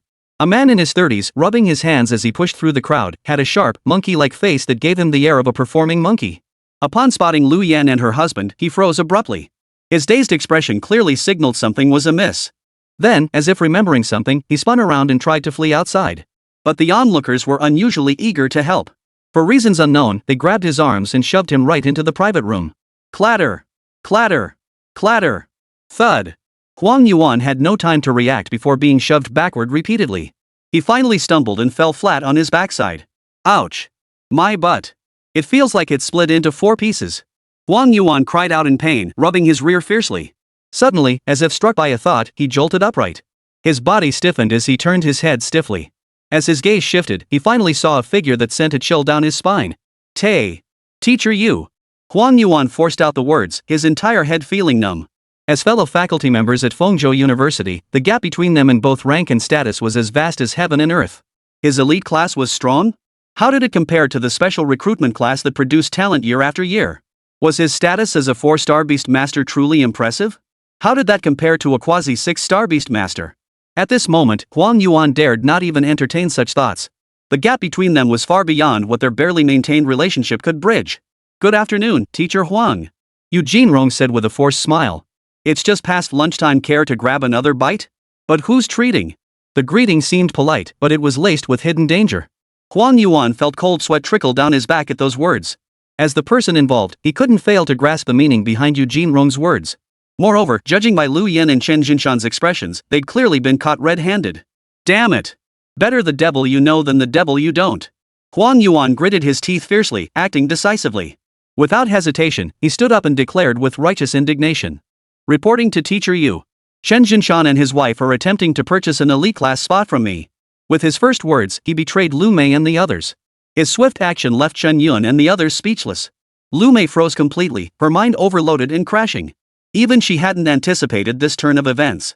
They had been in the same boat just moments ago, yet Huang Yuan's move was unexpectedly swift. In less than a few seconds, he had completely left them behind. No! Teacher Yu. Silence. No excuses. I came here specifically to reject them in person and put an end to their hopes. Huang Yuan, seemingly having read their minds, cut Lu Mei off mid-sentence, leaving her no chance to speak. His deceptive rhetoric left the onlookers exchanging puzzled glances, as if his words held some undeniable truth. Is that so? Eugene Rong raised an eyebrow, neither confirming nor denying. He merely shifted his gaze slightly, fixing it on Chen Yun. Huang Yuan, no fool himself, saw the shift and immediately struck up a conversation with familiar ease. Ah! And this fellow student is Chen Yun. Chen Yun, I know this whole situation has caused you trouble. Don't worry. Huang Yuan, having learned Chen Yun's identity, patted his chest reassuringly. His gaze immediately shifted to the Qinglong Academy acceptance letter on Chen Yun's person, and to Xiao Kunlun standing beside him. Though he wasn't sure exactly who Xiao Kunlun was, he could guess he was from Qinglong Academy. In an instant, thoughts raced through his mind like lightning. 200,000 yuan, Lu Mei. No! It must be Chen Jinshan. Chen Yun, Qinglong Academy. In mere seconds, countless pieces of information flashed through his mind. The moment Huang Yuan stopped pounding his chest, a wave of righteous indignation swept over him. His look of regretful lamentation could easily have been mistaken for that of a righteous crusader. I just received 200,000 yuan. I knew something felt off and was planning to come personally to refuse them, only to stumble right into this mess. Ignoring the teasing glances around him, Huang Yuan continued speaking to himself. Meanwhile, he was already striking up a friendly rapport with Chen Yun. If I'm not mistaken, this couple must have misused brother Chen Yun's money. Rest assured. That money will be returned to you. Plus, I'll chip in another 30,000 to round it up. Huang Yuan spoke without a trace of reluctance, appearing remarkably magnanimous. Only he knew the truth, every word felt like his heart was bleeding. Damn it! This year's work was practically for nothing. Even though he'd received the 200,000 yuan, it wasn't all his to keep. He'd have to use some of it to grease the wheels within the school, so at best, he'd only get the lion's share. But now, he simply couldn't do anything about it. If he didn't do this, the matter would likely escalate beyond resolution. For now, the most important thing was to calm the situation down. As for the Lu Mei couple, they'd be sold off if possible. Why keep them around for the holidays? Still, Huang Yuan had taken note of Chen Yun. That guy. He's untouchable. From now on, whenever he sees Chen Yun, he'll probably have to take a detour. To be singled out by Qinglong Academy for special recruitment, could he possibly be just anyone? Fortunately, Yu Jinrong didn't just stand by and watch. He cheerfully asked. So, Chen, what do you say? Hearing this, Chen Yun instinctively glanced at Xiao Kunlun. He wasn't stupid, he could see Yu Jinrong was giving him a way out. After all, this matter concerned the entire Fengzhou University and carried far-reaching implications. If it were truly pursued, it would inevitably cause serious damage. Moreover, for Chen Yun personally, while he possessed high potential, this was ultimately a world where strength spoke. Therefore, his stance would depend entirely on the support Qinglong Academy could offer him. As their gazes met, Chen Yun simply gave a silent nod. Seeing this, Chen Yun feigned a moment of contemplation before speaking slowly. Alright then. After all, Fengzhou University isn't at fault here. But as for the central figure in this entire affair, rest assured. Severe punishment. There will definitely be severe punishment. Huang Yuan was more eager than anyone else, needing no prompting from Yu Jinrong. When he turned to look at Lu Mei and the others, his eyes were already filled with indignation. That was hatred for the loss of 500,000 yuan. Chapter 16, The Clown. Upon catching Huang Yuan's glare, Lu Mei finally showed fear. It was clear he had marked her as his scapegoat. But she was young and inexperienced. What Chen Jinshan could see through, she stubbornly failed to notice. In her panic, she blurted out even louder. You can't do this. You promised us a spot for Xiao Jin. This isn't something we can decide. The moment those words left her mouth, Chen Jinshan's heart sank. His pupils contracted sharply, knowing the matter was utterly ruined. Sure enough, in the very next second, Huang Yuan, who had been in a foul mood to begin with, grew even more sullen. Stop making a scene and slandering Fengzhou University. If you have any complaints, take them up with the enforcement team when the time comes. With that, he swung his massive hand, delivering a resounding slap to each of them. Smack! Smack! His actions were swift and decisive, leaving them no chance to speak again. He knew that if he let them continue, who knew what trouble they might stir up. If not for Yu Jinrong's intervention earlier to deflect some of the hostility, he'd likely be held accountable for this mess. He didn't know if Fengzhou University would be affected, but someone would definitely be pushed forward to take the fall. The thought sent an involuntary shiver down Huang Yuan's spine. His gaze toward Chen Yun unconsciously took on a hint of flattery. Anyone who commanded such attention from two colleges would achieve heights beyond his own reach, wherever they went. Ah! Feeling the pain on her cheek, Lu Mei screamed again. Chen Jinshan gritted his teeth silently, saying nothing, lost in his own thoughts. How dare you hit me? Lu Mei's eyes flashed with malice as she glared viciously at Chen Yun and the others. The venom in her eyes threatened to consume them all. Forget the facts for a moment. Is it wrong for me to buy a spot? Everyone else is buying them. Why can't I? Her sudden retort stunned the crowd into silence. The onlookers exchanged bewildered glances, struggling to process what she was even talking about. They couldn't help but wonder, why did some people's brains seem so smooth, like brand new products? Could such a thing be separated from the facts? It seemed that slap hadn't been in vain after all. Oomph. But the only response came from Huang Yuan's cold laugh. This wasn't some online spat when you could get your hands on someone, there was absolutely no need for extra chatter. Smack. Why can't I buy it? Guess why I hit you? Huang Yuan delivered another slap, instantly turning Lu Mei's already swollen face into a pig's head. But evil begets evil. Chen Yun didn't even need to lift a finger. Huang Yuan had already taken care of it, beating Lu Mei into a dazed mess. Chen Jinshan, who had been joining in the taunts, now dared not utter a single word. Clutching one side of his face, he hunched his shoulders, praying the other party wouldn't notice him. Lu Mei now stood with her hair disheveled, looking like a madwoman. Her eyes burned with madness. Why? You won't let me buy a spot. What's the deal with that Chen Yun? She pointed at Chen Yun with a maniacal look, her words dripping with resentment. Only then did everyone realize what had happened. It turned out she had mistakenly believed Chen Yun had also purchased a spot, which was why she had blurted out his name in her outburst. Yeah. She almost made me forget. Even silver tier spots require purchase, and Chen Yun has only black iron potential. Hey! Just say what you mean. If they dared do it, why would they fear criticism? TSK. A black iron beast master getting into Qinglong Academy? How many layers of connections did they have to pull strings to squeeze him in? Exactly. Looks like Qinglong Academy isn't all that impressive after all. Seeing the sudden shift in public opinion, Xiao Kunlun couldn't help but frown. He'd thought he could stay out of this mess, but the flames had spread to him faster than he'd expected. Chen Yun rolled his eyes in exasperation. His beastmaster was right there for all to see. If the crowd lacked discernment, who could they blame? Classic hearsay, unable to distinguish truth from falsehood. Why aren't you saying anything? I hit the nail on the head, didn't I? Lu Mei's face beamed with smug satisfaction, as if she'd found a perfect excuse. The more Chen Yun and the others remained silent, the more excited she felt inside, as if her guess had been confirmed. She failed to notice that Xiao Kunlun and Eugene Rong now regarded her with expressions of utter bewilderment. Nonsense! Our Yun must have some extraordinary talent for Qinglong Academy to take notice. Seeing no one else speak up, his mother, Wu Qianya, stepped forward to defend Chen Yun. Perhaps not skilled at arguing, her words always carried a hint of weakness when spoken. Lu Mei seized upon this as an opening, launching into a furious tirade. How am I talking nonsense? They clearly feel exposed because I hit the nail on the head. Do as I say, not as I do? Everyone, come see. Qinglong Academy is selling spots now too. Though Lu Mei was a bit dim-witted, she seemed quite experienced at stirring up conflict. The moment her words fell, public opinion swiftly shifted in her favor. Some unaware bystanders even pulled out their phones to film the scene and upload it online. Little did they know, Chen Yun and the others simply couldn't be bothered to argue with her. Her completion of the one-star dungeon was an established fact, which had caught Qinglong Academy's attention. As for Lu Mei and the onlookers, they were ultimately irrelevant parties. Why bother explaining anything to them? Whether it was true or not, Qinglong Academy wasn't stupid, they would verify it themselves. Wasting breath trying to convince them would be harder than volunteering as a teacher in Africa centuries ago. You can explain all this to the enforcement squad when the time comes.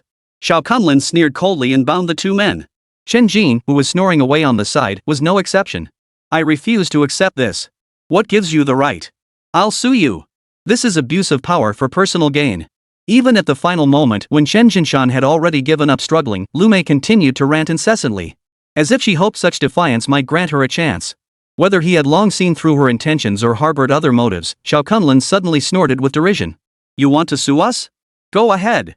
Qinglong Academy hires its own people, no outsiders have any right to interfere. He then turned his gaze toward the crowd who had pulled out their phones, his voice cold and warning. And you lot watch what you post. Don't end up shooting yourselves in the foot.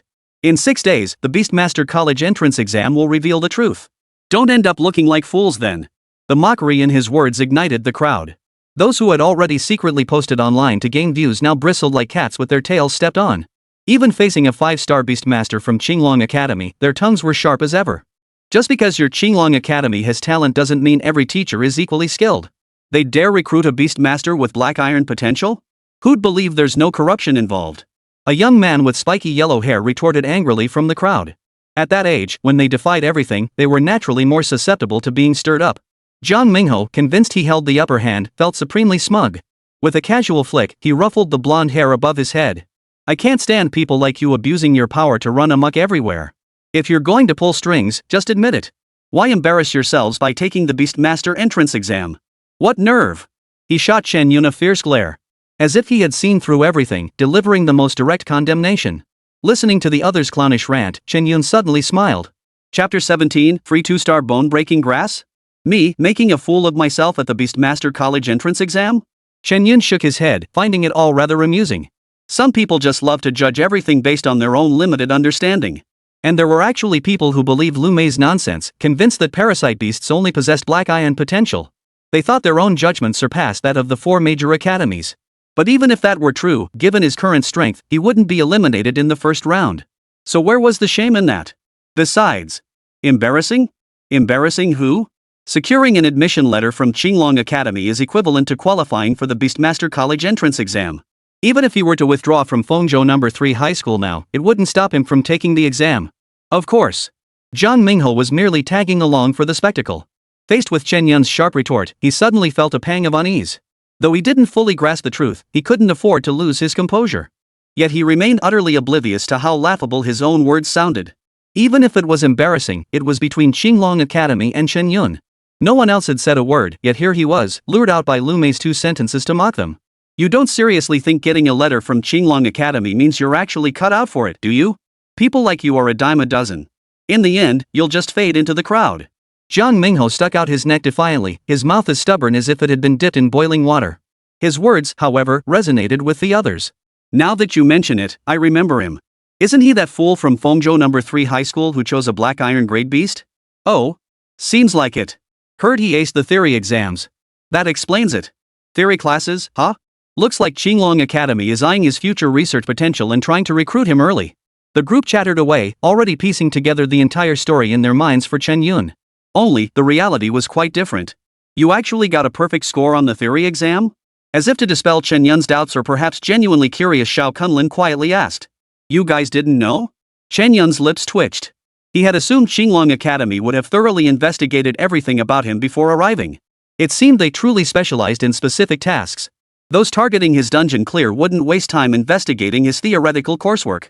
It could be said that this was an unexpected windfall for both Xiao Kunlin and Qinglong Academy.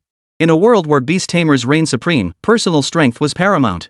But if one excels in theory classes, at least there's no need to worry about their self-directed learning ability or future achievements. Facing Jiang Mingho's skepticism, Xiao Kunlin, like Chen Yun, paid it no mind whatsoever. Worry about what? Worry about Chen Yun's performance in the Beastmaster College entrance exam? What would that even mean? A student from a top-tier university taking the regular college entrance exam, could he possibly fail at a vocational college? The key point is that Chen Yun not only possesses formidable practical skills but also excels in theoretical knowledge. For an ordinary person, this would be utterly impossible. Why the silence? Are you backing down? Seeing Chen Yun and the others remain silent, Jiang Mingho seemed to draw immense courage from it. As he spoke, his cheeks lifted slightly, as if he'd achieved the greatest satisfaction. After all, getting to show off in front of Qinglong Academy, even if it meant getting yelled at, was worth it. To put it bluntly, he'd write this down on his resume someday. Backing down? Ha! Chen Yun shook his head, finding it all rather amusing. He simply disdained engaging in such arguments. How had that become a sign of cowardice in their eyes? The passerby before him was like this, and Lu Yan earlier was the same. They seemed cut from the same mold. The exceptional bloom in 1,000 different ways, while the despicable are all cut from the same cloth. You can't even articulate a coherent argument when called out. What else could it be but cowardice? Jiang Mingho retorted. In that moment, he seemed like a righteous knight upholding justice. But it was all just self-delusion. Hearing this, Chen Yun merely sneered disdainfully before speaking slowly. Not exactly. I just refuse to waste my breath on something I'm bound to win. He saw no reason to slap someone across the face just because a passerby had the nerve to question him. Besides, there were plenty of people who disliked him. Why should he prove himself to every single one? That would be a waste of time. Win. If you can take first place, no. Top 10. I'll give you the 2-star bone-breaking herb I just got. As he spoke, Jiang Mingho pulled a black herb from the small storage space attached to his beast. As his hand moved, a look of pain flashed across his face. It seemed this bone-breaking grass was an extremely precious item even for a 2-star beast master like him. Whoosh! The moment the herb appeared, the entire hall erupted in astonishment. Even the crowd hadn't expected someone would be willing to spend so much just to see Chen Yun make a fool of himself. Bone-breaking herb? 2-star quality? Hearing the words, Chen Yun's eyes suddenly lit up. As the name implied, bone-mending herb was a medicinal plant capable of repairing broken bones.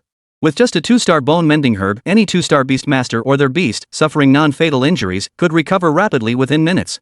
It was no exaggeration to say that possessing broken bone grass was like having an extra life. This humble bone-mending herb was so rare that even someone like Xiao Kunlin couldn't guarantee he could obtain it. This clearly demonstrates its rarity. Each one harvested reduces the total by 1. Moreover, with such unique items, the higher the quality, the greater the value.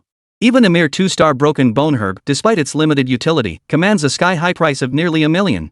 Consider that the 1-star bone spirit flower Chen Yun obtained from the Wolf King instance was only worth around 10,000 yuan. A mere 1-star difference in rarity creates a nearly 100-fold gap in medicinal value. What a treasure! Chen Yun's eyes lit up, and the look he gave Jiang Mingho grew increasingly unsettling. This wasn't some troublemaker at all. This was clearly his own lucky charm, ready to present him with a gift. Even Eugene Rong and the others, who had seen it all, felt a slight chill and wore peculiar expressions. They'd seen people offering gifts and placing bets, but never anyone just handing things over for free. If anyone had ventured out to the eastern suburbs and glanced at the Wolf King's tomb rankings at the name and portrait displayed there, no one would be so impulsive as to pull out $1 million item and give it away for free here. Young man, you're quite something. Your courage is admirable. Absolutely. You've hit the jackpot this time. As Eugene Rong's voice faded, Xiao Kunlin surprisingly joined in the cheering. Thus, amid their waves of praise, Jiang Mingho began to feel a bit carried away. Completely oblivious to the gravity of the situation, he lifted his chin and challenged Chen Yun in a soft yet commanding voice. Chen Yun, dare you take it?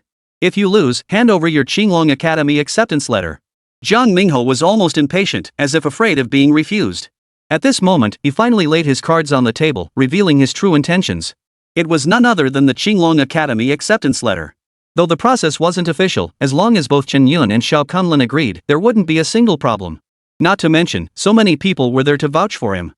Chen Yun's lips twitched slightly at Jiang Mingho's overwhelmingly confident display. When he looked at the two teachers, however, he found them both winking and nodding at him. This felt like they were pushing someone into a deadly pit. But since he was the beneficiary, that changed everything. Ahem, well then, I suppose I'll reluctantly accept. Chen Yun cleared his throat twice, feigning embarrassment. Chapter 18, The Hidden Traits of the Parasite Beast. Seeing Chen Yun's confident demeanor, Jiang Mingho now hesitated. Yet when he caught sight of the acceptance letter in Chen Yun's hand, greed inevitably flashed in his eyes. Seeing that Xiao Kunlin raised no objection, it meant this matter was indeed feasible. Fine. But words alone aren't proof. Jiang Mingho's eyes flickered as he responded decisively. Such an opportunity was rare. If he missed it, given his age and beast taming potential, he would never gain admission to Qinglong Academy. I have no objections. Xiao Kunlin shrugged indifferently. In his view, the spots at Qinglong Academy were meant for those who deserved them. If Chen Yun truly lost, it wouldn't be anyone's fault. But the question was that even possible? In that case, let's put it in writing. Chen Yun said with a smile, already formulating a plan in his mind. With the Parasite Beast's damage transfer ability, he barely needed the 2-star bone-breaking grass. Once he obtained it, he'd find a place to sell it off, using the proceeds to enhance his Parasite Beast's power. The thought sent a wave of excitement coursing through him. Chen Yun wasted no words, and the other party showed no hesitation either. In a flurry of hurried movements, the contract was signed. It was as if they feared Chen Yun might change his mind if they delayed even a moment. Watching Jiang Mingho's frantic expression, Eugene Rong and Xiao Kunlin both felt like laughing but couldn't bring themselves to do so. Even the usually stern secretary Li couldn't help but clasp his fist over his mouth, feigning a cough. But the slight upturn of his lips gave him away completely. Indeed, when people are up to no good, they always seem particularly enthusiastic. Especially when conspiring together to deceive an innocent child, it filled them with mischief. Among them, Huang Yuan was undoubtedly the happiest. Just moments ago, he'd been agonizing over the hefty 50,000 yuan expense, only to see a sucker get hit right in the wallet. Perhaps fearing discovery, he clapped his hands urgently, feigning admiration. Nice. Nice. You've got guts, kid. You're the man. Huang Yuan said, giving Jiang Mingho a thumbs up. Every word was sincere, yet to the other party, they carried a different meaning. Thank you. Thank you. Jiang Mingho responded excitedly. Thank you for believing in me, sir. In his naivety, he truly believed he had been recognized for his boldness. At that moment, he could almost see himself enrolling in Qinglong Academy and reaching the pinnacle of life.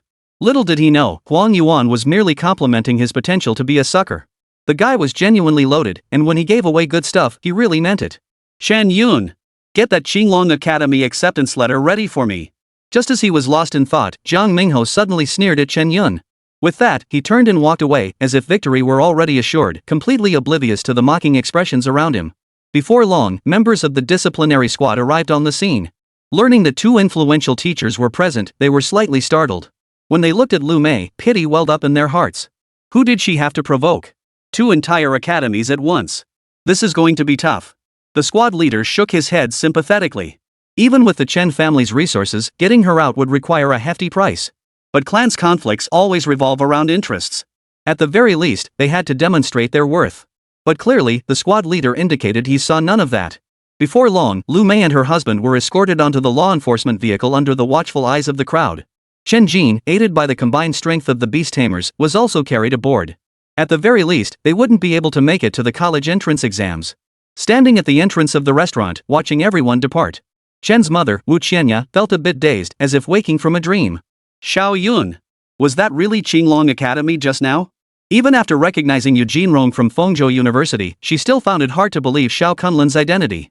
While she hoped he'd get into a good university and find a decent future, sparing him from their hardships.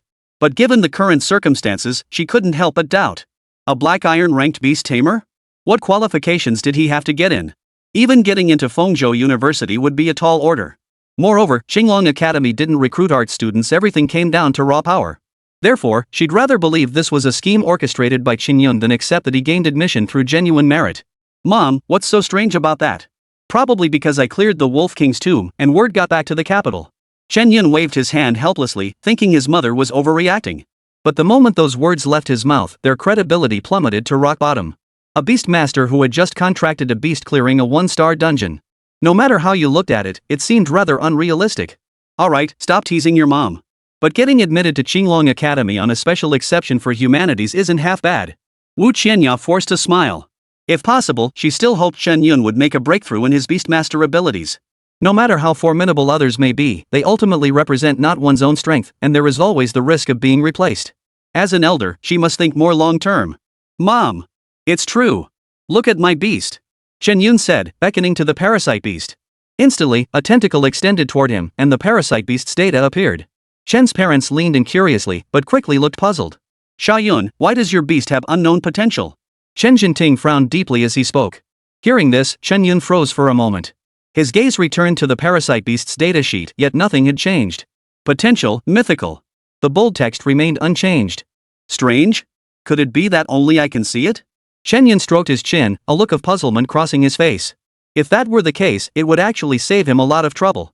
After all, the mythical tier clearly set his beast apart from others, making it an easy target for covetous eyes. Ahem, Mom and Dad, actually my beast is legendary tier, Chen Yun whispered. But the words had barely left his mouth when he was met with two rolling eyes. Wu Qianya, in particular, grabbed his arm and twisted it hard. Ow. Ow ow ow. I'll show you making fun of us. Still want to brag? Wu Qianya gritted her teeth, her face flushed with anger. She wasn't exactly furious, but clearly thought Chen Yun was spouting nonsense and needed a lesson. I won't talk nonsense anymore. Helplessly, Chen Yun could only back down.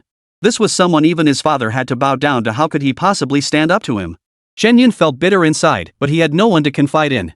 Parasite beasts were, after all, mythical tier creatures. Calling them mere legends would be an understatement. The problem was, even calling it legendary, no one would believe him. Judging by how well you handle your beast, it must be at least gold tier. Chen Jinting, propping his chin up, nodded in agreement. Hearing this, Chen Yun's eyes welled up with tears. Though it was far from the truth, at least someone in his family believed him a little. But the parasite beast. Having overheard their discussion, it now waved its tentacles in displeasure, seemingly voicing its discontent.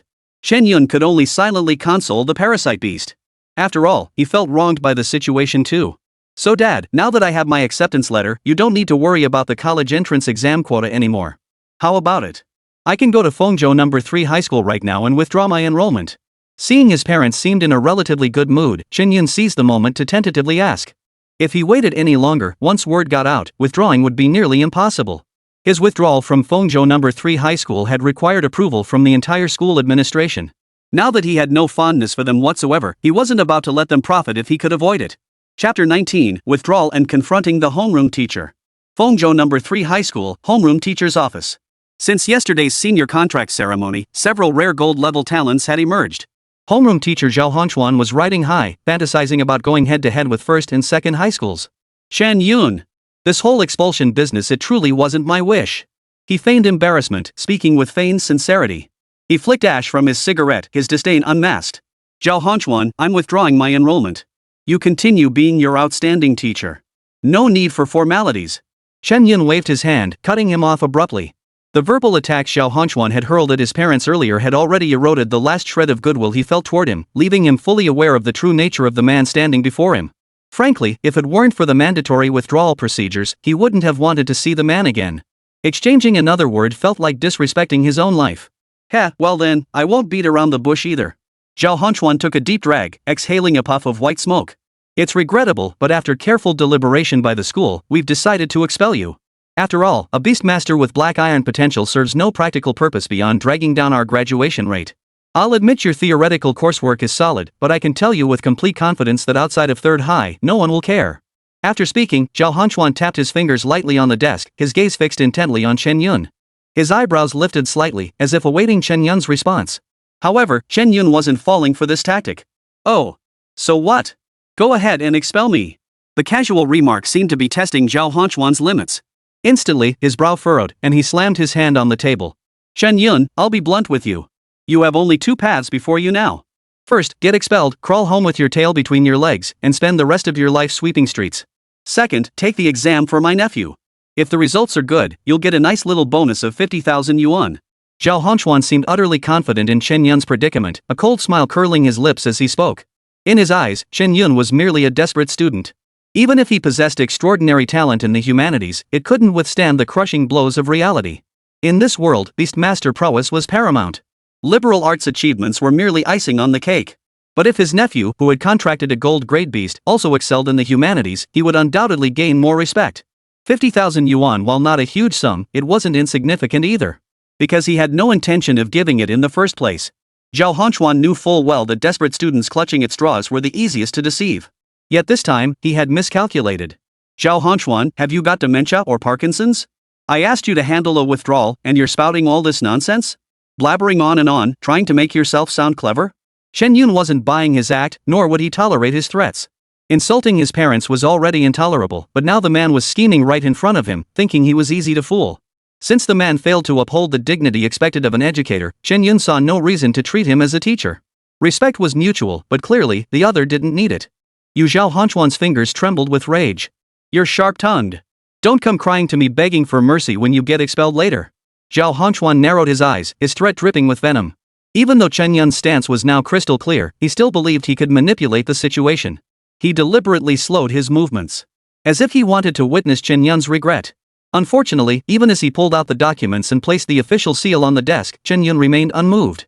Instead, he crossed his arms, a smirk of disdain playing at the corners of his mouth, looking every bit the spectator eager for a show. Fine. You truly won't give up until you see the beast. Zhao Hongchuan, seemingly provoked, now moved his pen with lightning speed. With a few swift strokes, he signed his name and flung the papers toward Chen Yun. Think carefully. Once you sign, there'll be no turning back. Zhao Hongchuan's eyes grew cold as he spoke slowly. But Chen Yun was even quicker. Within a few breaths, both documents were signed, and one was tossed back at him. 2 copies. I'll keep one to prevent you from reneging later. Chen Yun rolled up the agreement in his hand and tucked it into his chest.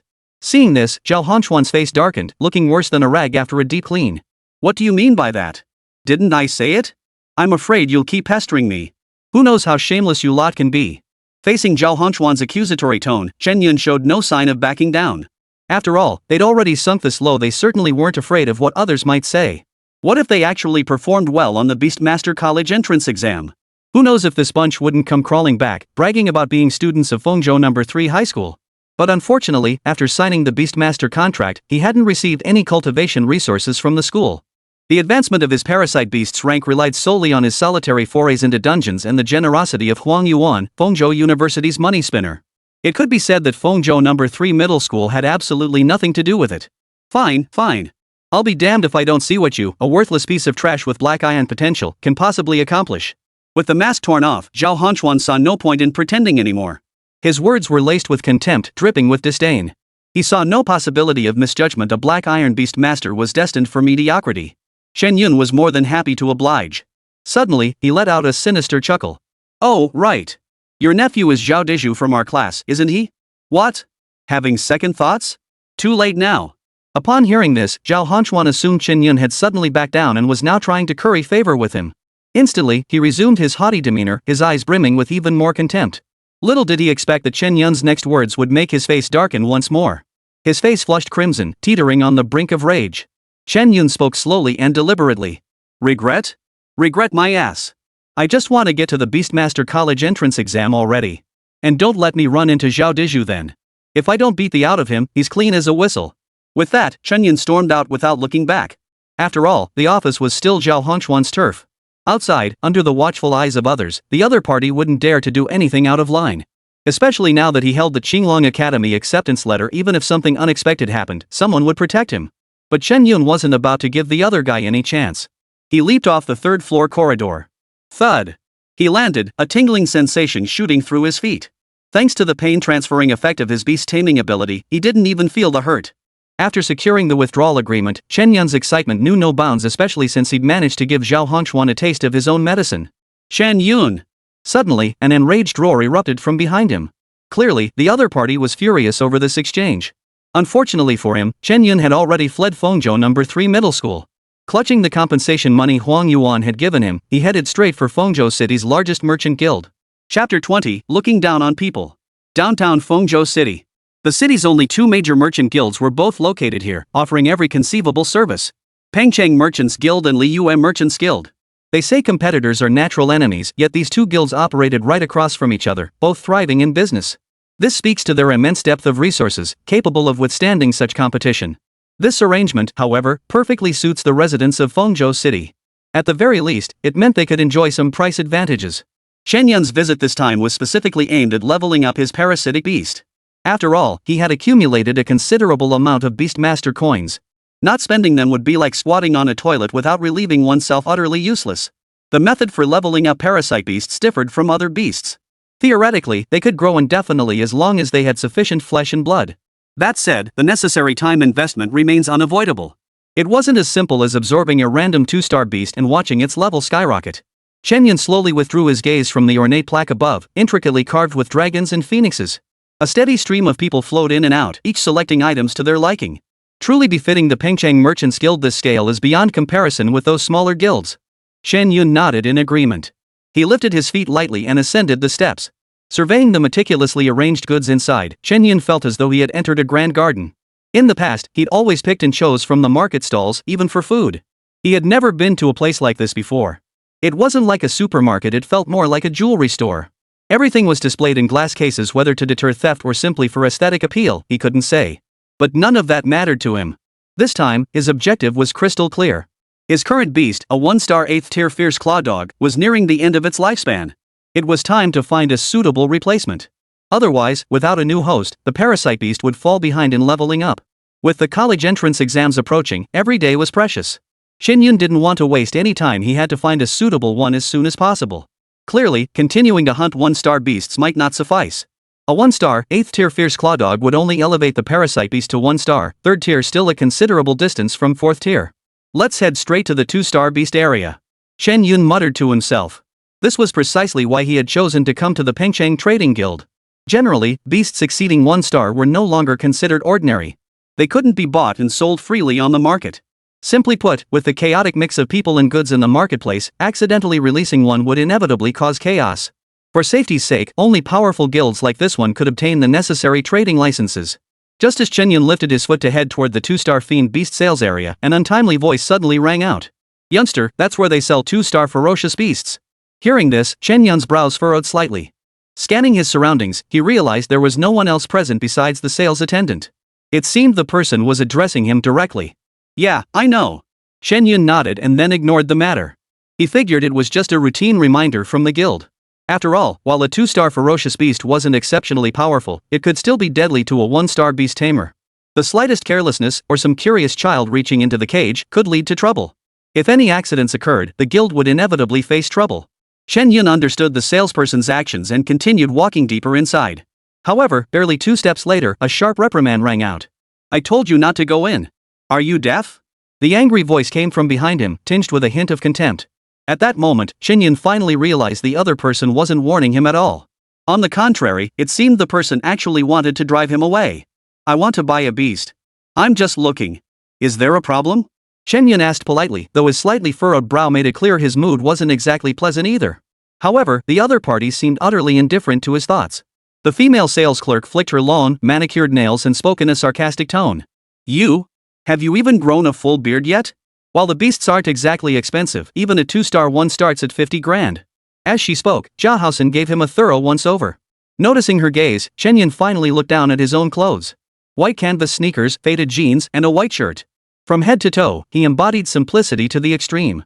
Then, Chen Yun's brow furrowed slightly. He seemed to grasp what was going on. He guessed his outfit had given others the impression he didn't have much money on him.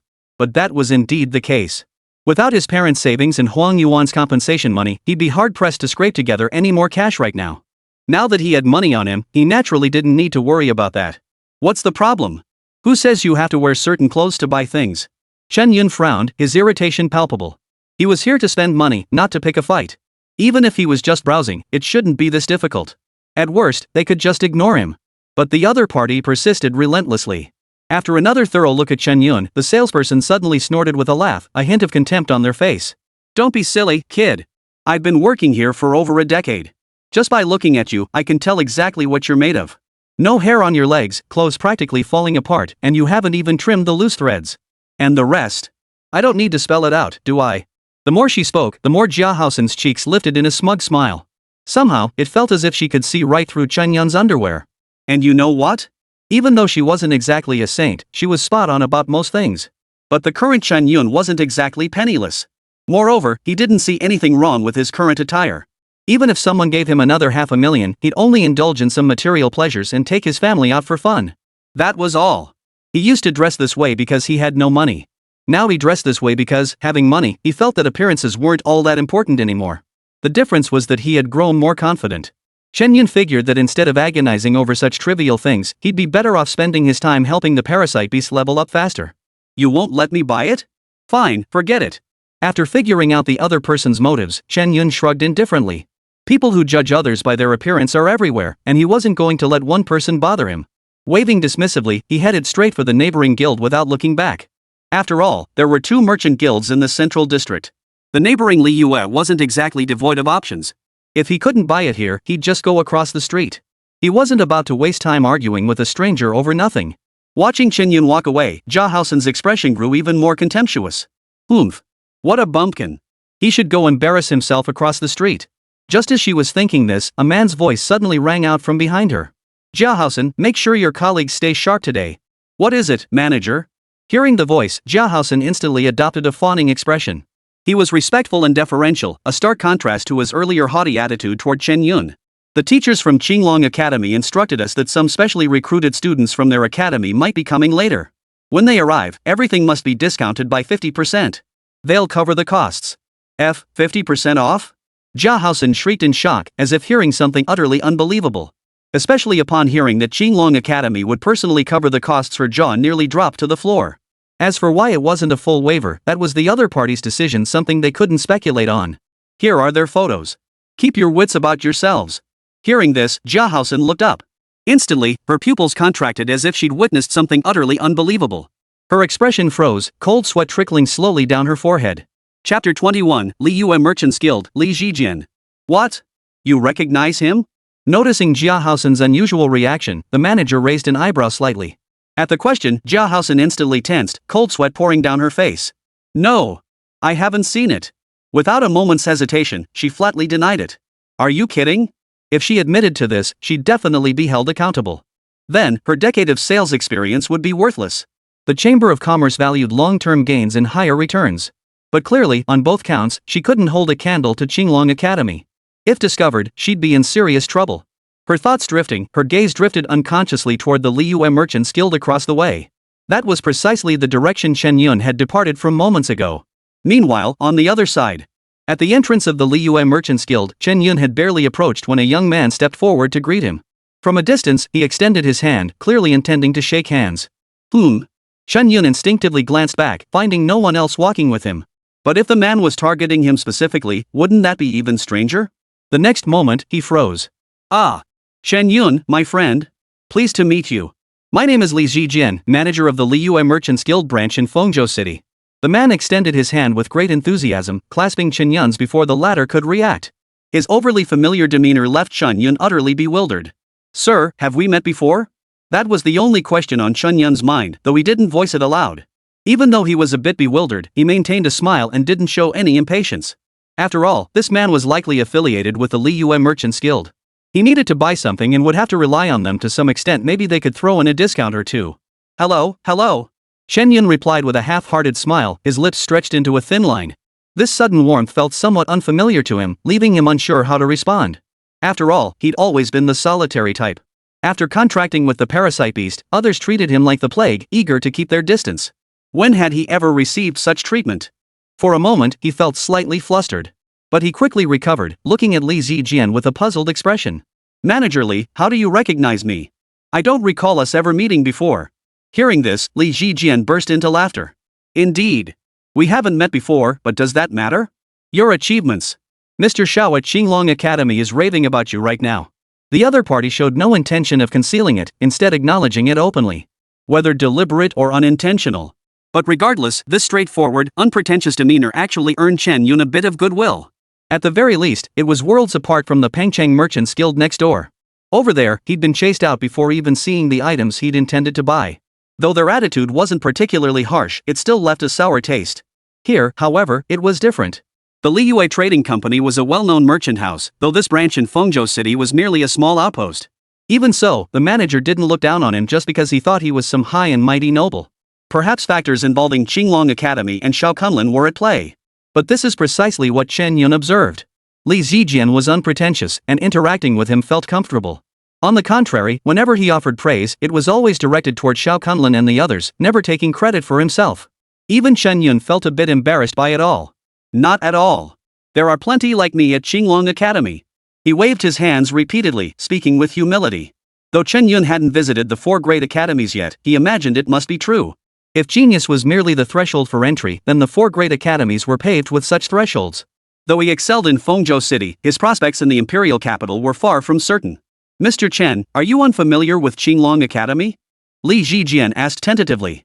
But before Chen Yun could answer, he laughed it off. No worries, you'll understand when the time comes. The cryptic remark left Chen Yun thoroughly confused. What did he mean by you'll understand when the time comes? Could it be that Qinglong Academy was truly so different from what he knew? Lost in thought, Li Zijian spoke again, his words seemingly carrying hidden meaning. Chen, clearing Wolf King's tomb at a 1-star, first-tier level that's unmatched in Fengzhou City. If Qinglong Academy hadn't acted swiftly, even our Liyue Merchants Guild would have wanted a piece of the action. With that, he burst into hearty laughter. Half-truth, half-joke. Chen Yun merely listened casually, paying it little mind. He knew full well that his name stood alone on the genius rankings. But that might just be a fluke after all. Fengzhou was indeed a barren land. It was less flattery and more acknowledgement. At the very least, it gave him leverage to command some attention from these two major factions. Seems I still have a long way to go. Reflecting on Li Zijian's words, Chen Yun felt he still had a long journey ahead. He had to make the parasite beast unleash its god-tier potential. Failing to utilize it properly would be nothing short of wasteful. This time, I'll target a slightly higher-tier beast. I'll strive to boost its strength before the Beast Taming College entrance exam. Chen Yun stroked his chin, deep in thought. Seeing this, Li Zijian burst into laughter. Looks like Brother Chen is getting impatient. I won't keep you any longer. Come on in. With that, Li Zijian stepped aside, leading the way for Chen Yun. Witnessing this scene, the receptionists and sales assistants of the Liyue Merchants Guild all gaped in astonishment. They rubbed their eyes and scrutinized Chen Yun intently. As if trying to etch this mysterious young master into their memories, afraid they might not recognize him next time. Those who had interacted with him more frequently, however, felt even more bewildered. No matter how hard they tried, they couldn't recall any such figure existing within Fengzhou City. But soon, they stopped dwelling on it. After all, as the manager, Li Zijian dictated their approach, they simply followed his lead. Following the script to the letter. If that could go wrong, then there really was nothing more to say. That said. But some people's formulas were wildly off from the very start. Beside the entrance of the Pengcheng Merchants Guild, a figure stood motionless. A pair of dead fish eyes stared fixedly at the Liyue Merchants Association. Watching Li Zijian personally receive Chen Yun, Jiahousen nearly ground his molars to dust. Whether from jealousy or fear, his entire body trembled uncontrollably. Strange. By this time, Chen Yun should have arrived already. Beside him, the lobby manager kept glancing at his watch. His brow furrowed as he murmured unconsciously. The words reached Jiahousen's ears, causing her to shudder involuntarily as she swallowed hard. Her eyes darted around nervously, seeming somewhat panicked. Housen, what do you think is going on? Hearing the question, Jiahousen's heart skipped a beat. She unconsciously gripped the hem of her dress. She stammered, cold sweat pouring down her forehead. I don't know. Maybe they had a last-minute change of plans? At that moment, she wished her brain could work just a little faster. Fortunately, the lobby manager was preoccupied elsewhere and failed to notice her unease. Otherwise, she had no idea how she could ever cover up this enormous blunder. Chapter 22, Selecting a Host for the Fierce Beast. Central District, Liyue Merchants Guild. Brother Chen, pick whatever catches your eye. As long as it doesn't exceed 200,000 in value, I can personally gift you one. Li Zijian waved his hand generously, laughing heartily. As if worried Chen Yun might feel hesitant, he added casually. Before you arrived, Teacher Xiao specifically instructed us. Anything you need for leveling up gets a 50% discount. We hope you'll ace the Beastmaster College entrance exam and not disgrace Qinglong Academy. Hearing this, Chen Yun suddenly understood everything. No wonder the hospitality felt almost excessive all along. It turned out Xiao Kunlun had made prior arrangements. Suddenly, everything made sense. However, the other party wasn't stingy either. Right off the bat, they offered a gift worth no less than 200,000 credits. Chen Yun was slightly surprised. He wasn't sure if a branch manager truly had that much authority. Or perhaps he'd make up for it later. Still, Chen Yun didn't hesitate. After all, turning down a free gift would make him a fool. He understood the implication. It was essentially an attempt to build connections, or perhaps a long-term investment. By both reason and sentiment, it wasn't a bad deal for him. Making another friend could open more doors down the road. With that thought in mind, he accepted it without hesitation. In that case, thank you, Manager Li. Chen Yun said politely. Oh, come on. Don't be so formal. If you don't mind, Brother Chen, I'd appreciate it if you called me Brother Jian. Li Zijian feigned displeasure as he spoke, subtly trying to get closer. Hearing this, Chen Yun hesitated only briefly before agreeing. Then I'll leave it to you, Brother Jian. He didn't feel he was taking advantage of the situation. You can't bite the hand that feeds you. Besides, it was merely a title, nothing significant. With the other party's position as manager of the Liyue Trading Company branch, he could avoid many unnecessary detours. What might Brother Chen require? Just tell me. Li Zijian patted his chest and declared. His generous demeanor left the receptionist beside him green with envy. If only they had such luck, they mused. But such things were ultimately rare and unpredictable, and fate hadn't smiled upon them. Beasts, right? Preferably 2-star ones. And some. Chen Yun nodded, stating his requirements. Within the 200,000 limit, securing a 2-star ferocious beast was more than manageable. As for 3-star beasts, Chen Yun wasn't considering them for now. He knew better than to bite off more than he could chew. Whether the parasite can successfully attach itself and absorb the host's level is still uncertain. Is that all you want? Nothing else? Li Zijian was slightly taken aback by Chen Yun's request. Even though he knew he hadn't misheard, he asked again for confirmation. Despite having Qinglong Academy backing him, he showed no signs of extravagance. This is enough. I don't need anything else for now. Chen Yun shook his head in refusal.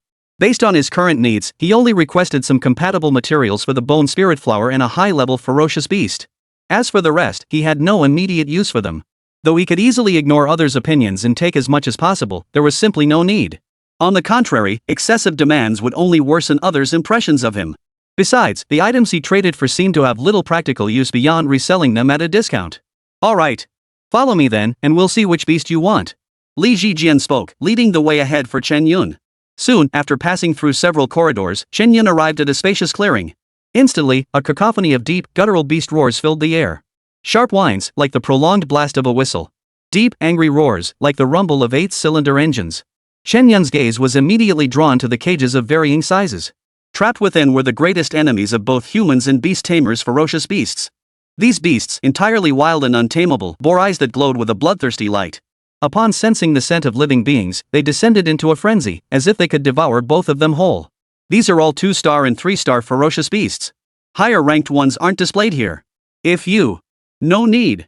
We won't be needing them for now. Li Zijian spoke, but Chen Yun cut him off with a direct intervention. Given his current state, seeing too much wouldn't do him much good. On the contrary, he needed to conserve time as much as possible and find a suitable host for the parasitic beast as quickly as possible. As he stepped into the hall, the parasitic beast within his beast taming space became unusually active. The fiery clawed hound, already nearly drained of life, fulfilled its final purpose in that moment, completely consumed by the parasite. It became a true parasite host, a mindless shell. The parasite beast, in turn, broke through to the 1st-star 4th-tier stage. It seems this rate of advancement is faster than I anticipated. Chen Yun's face lit up with delight as he murmured softly. This was only the 2nd day since contracting the parasite beast, yet it had already broken through to 1-star, 4th tier. Unfortunately, the further one progressed in beast taming, the slower the rate of advancement became. While the threshold for this slowdown varied based on an individual's potential, the inevitable deceleration itself remained a universal constant. However, due to the unique nature of the parasite beast, this issue could be largely overlooked. Given sufficient time, reaching 1-star 8th tier before the college entrance exams might not be entirely impossible. By then, forget about Fengzhou City. Even if you lump together several surrounding cities, it would be a one-sided route. Looks like your beast taming is in pretty good shape. Perhaps noticing the smile on Chen Yun's lips, as if he'd encountered something joyful. Li Zijian's heart stirred slightly before he spoke slowly. Chen Yun saw no reason to hide it. Is that so? Perhaps because my beast rider seems to have found what he needed. As he spoke, Chen Yun touched his face again, feeling a touch of embarrassment at having his thoughts guessed. He had no intention of concealing the basic information about the parasitic beast. After all, to Chen Yun, aside from its potential level, none of it was truly a secret. Anyone paying attention could have pieced together the basics from previous incidents. Since it was called a parasite beast, what else could it be for besides parasitism? With that thought in mind, Chen Yun casually summoned the parasite beast from his beast taming space. Since the goal was to select a suitable host body for the ferocious beast, such a monumental task was best left to the true experts, the parasitic beasts themselves. Moreover, with the system's safety net in place, unexpected complications were virtually non-existent. This one. Finally, the parasite beast came to a halt before a certain goat-like beast. Its tentacles waved excitedly, its agitation palpable. In an instant, Chen Yun instantly grasped its intent, pointing at a 2-star, 3rd-tier ferocious beast and declaring, "Is this the limit of a parasite beast? I've been eager to see just how powerful a 2-star ferocious beast could become when used as a host." At this thought, Chen Yun felt a surge of excitement welling up inside him. He couldn't wait to exchange the thorned black armored boar before him and equip it to the parasite beast. Chapter 23, First Encounter with a 5-star Beast Master. Thorned black armored boar? Are you sure? The moment Chen Yun spoke, Li Zijian froze. It wasn't that he was reluctant to part with it, but rather that he had guessed its purpose. Like the previous Fierce-Claw Hound, it was likely meant to serve as a host for a parasite. Precisely because of this, he found it utterly unbelievable. As if realizing his slip, he hastily added, "Don't get me wrong. It's just that a level 2, tier 3 ferocious beast might be a bit hard to control. Or maybe look at others first or second tier would work, or a 2-star third tier with weaker offensive capabilities." Li Zijian shared his perspective. In his view, beasts of different sizes and species could vary dramatically in aggressiveness. If level was the only consideration, there were certainly other beasts to choose from. Besides, the thick coat of the thorned black armored pig was practically a defensive weapon. He couldn't fathom how Chen Yun's newly contracted beast could even scratch the surface of a black armor boar. But wouldn't other beasts have lower vitality too? Chen Yun deliberated for a moment before speaking slowly. With that single sentence, he effectively shut down any further arguments Li Zijian might have had. Clearly, a 2-star, third-tier beast represented the absolute limit of what Chen Yun's tamed beast could withstand. Moreover, among beasts of the same tier, those with higher vitality would exert greater force. Though Li Zijian didn't understand how vitality affected beast taming, he refrained from asking further. After all, this was Chen Yun's beast and he had his own considerations. "Alright. But can you handle this thorned black armor boar?" "No. That's why I need you to stun it, Brother Jian, preferably beat it half to death." Out of concern, Li Zijian politely inquired. Little did he know Chen Yun wasn't being polite at all. Free labor was practically being handed to him on a silver platter. Why wouldn't he take it? Hearing this, Li Zijian felt a wave of exasperation wash over him, momentarily at a loss for words. Though puzzled, he held his tongue. He raised his hand, summoning his beast companion. Roar! Accompanied by a thunderous roar, a tiger with gleaming silver fur leapt into the air. At the mere sound of its roar, the thorn-armored boar before him trembled violently. A foul wind swept over Chen Yun, disorienting him while sending a chill down his spine. Damn! No wonder it's the Li Yue Trading Company. Their resources are truly extraordinary. Chen Yun's eyes widened, his heart racing with excitement. This was his first time witnessing a genuine 5-star beast master in action. Moon Howl Tiger. Potential Diamond. Rank, 5-star, Tier 3. Talent, Moon Spirit Bathing. Skills, Light Flash Strike, Moon Armor. The 5-star Beastmaster's Howling Moon Tiger, even standing motionless, its invisible aura alone could make one gasp for breath. This was entirely unconscious behavior, requiring no deliberate effort whatsoever. Facing such a formidable beast, Chen Yun showed no sign of breathlessness. Instead, his excitement only grew. His eyes locked onto the Howling Moon Tiger, a gleam seemingly dancing within them. So this is what it feels like to be a 5-star Beastmaster? This is incredible. Chen Yun murmured softly, his heart surging with unparalleled excitement. His eyes held no trace of envy, only a deep yearning for such formidable power.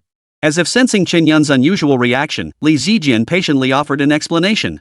This is my second old partner. Though its current strength seems quite high, its potential is nearly exhausted. He spoke softly, his tone tinged with resignation. Some things were beyond his control. A beast's potential was determined by its inherent limits. That was precisely why, after others mistakenly believed his beast was Black Iron tier, they avoided him like the plague. Black Iron potential would exhaust itself over a lifetime, likely never surpassing 1-star, 9th tier. A beast tamer unable to break through even to 2 stars was worthless in anyone's eyes. Even receiving an acceptance letter from Qinglong Academy was seen by others as nothing more than sheer luck or a fluke. But Chen Yun couldn't be bothered with such skepticism. Right or wrong, everything would be proven once the Beastmaster College entrance exam arrived. Rather than wasting breath on meaningless arguments, he'd be better off focusing on strengthening his abilities.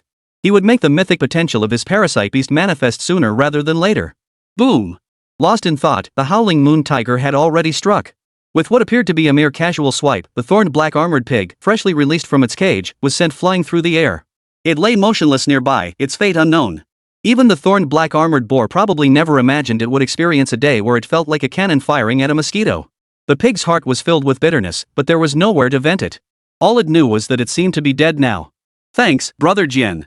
Chen Yun's face lit up with delight as he hurried forward with eager anticipation.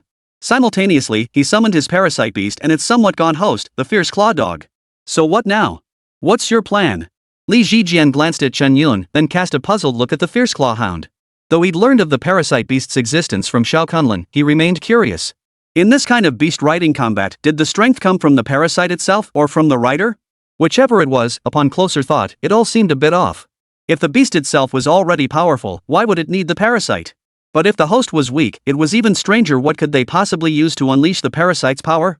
Just as he pondered this, the parasite beast moved. Whoosh! Whoosh! Whoosh!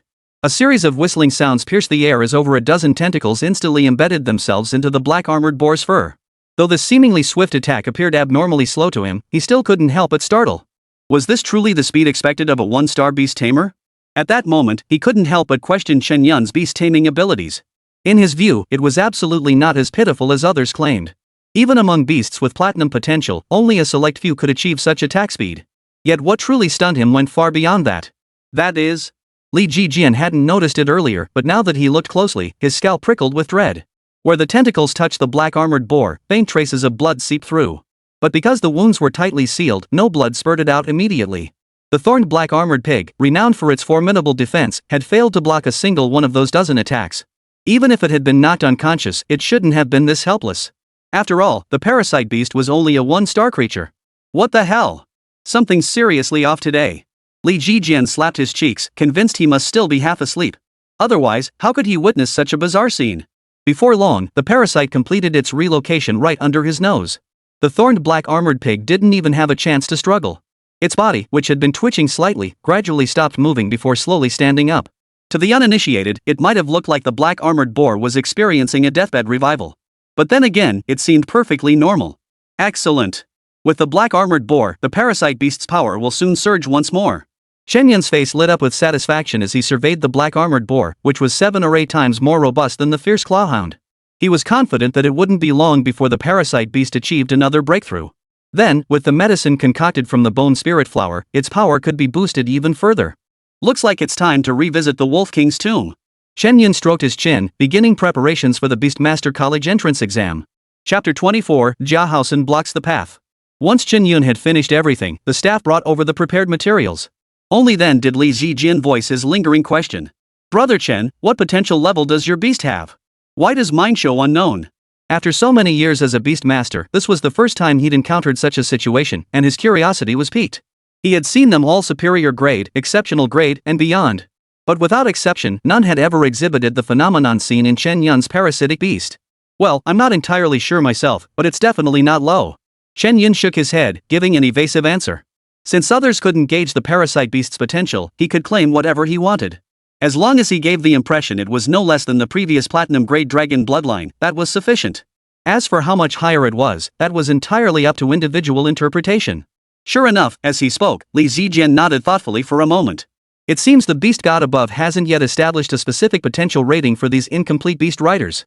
I imagine it's based on the quality of the parasitic beast, reflected back onto its host. Li Zijian speculated, his tone unwaveringly certain.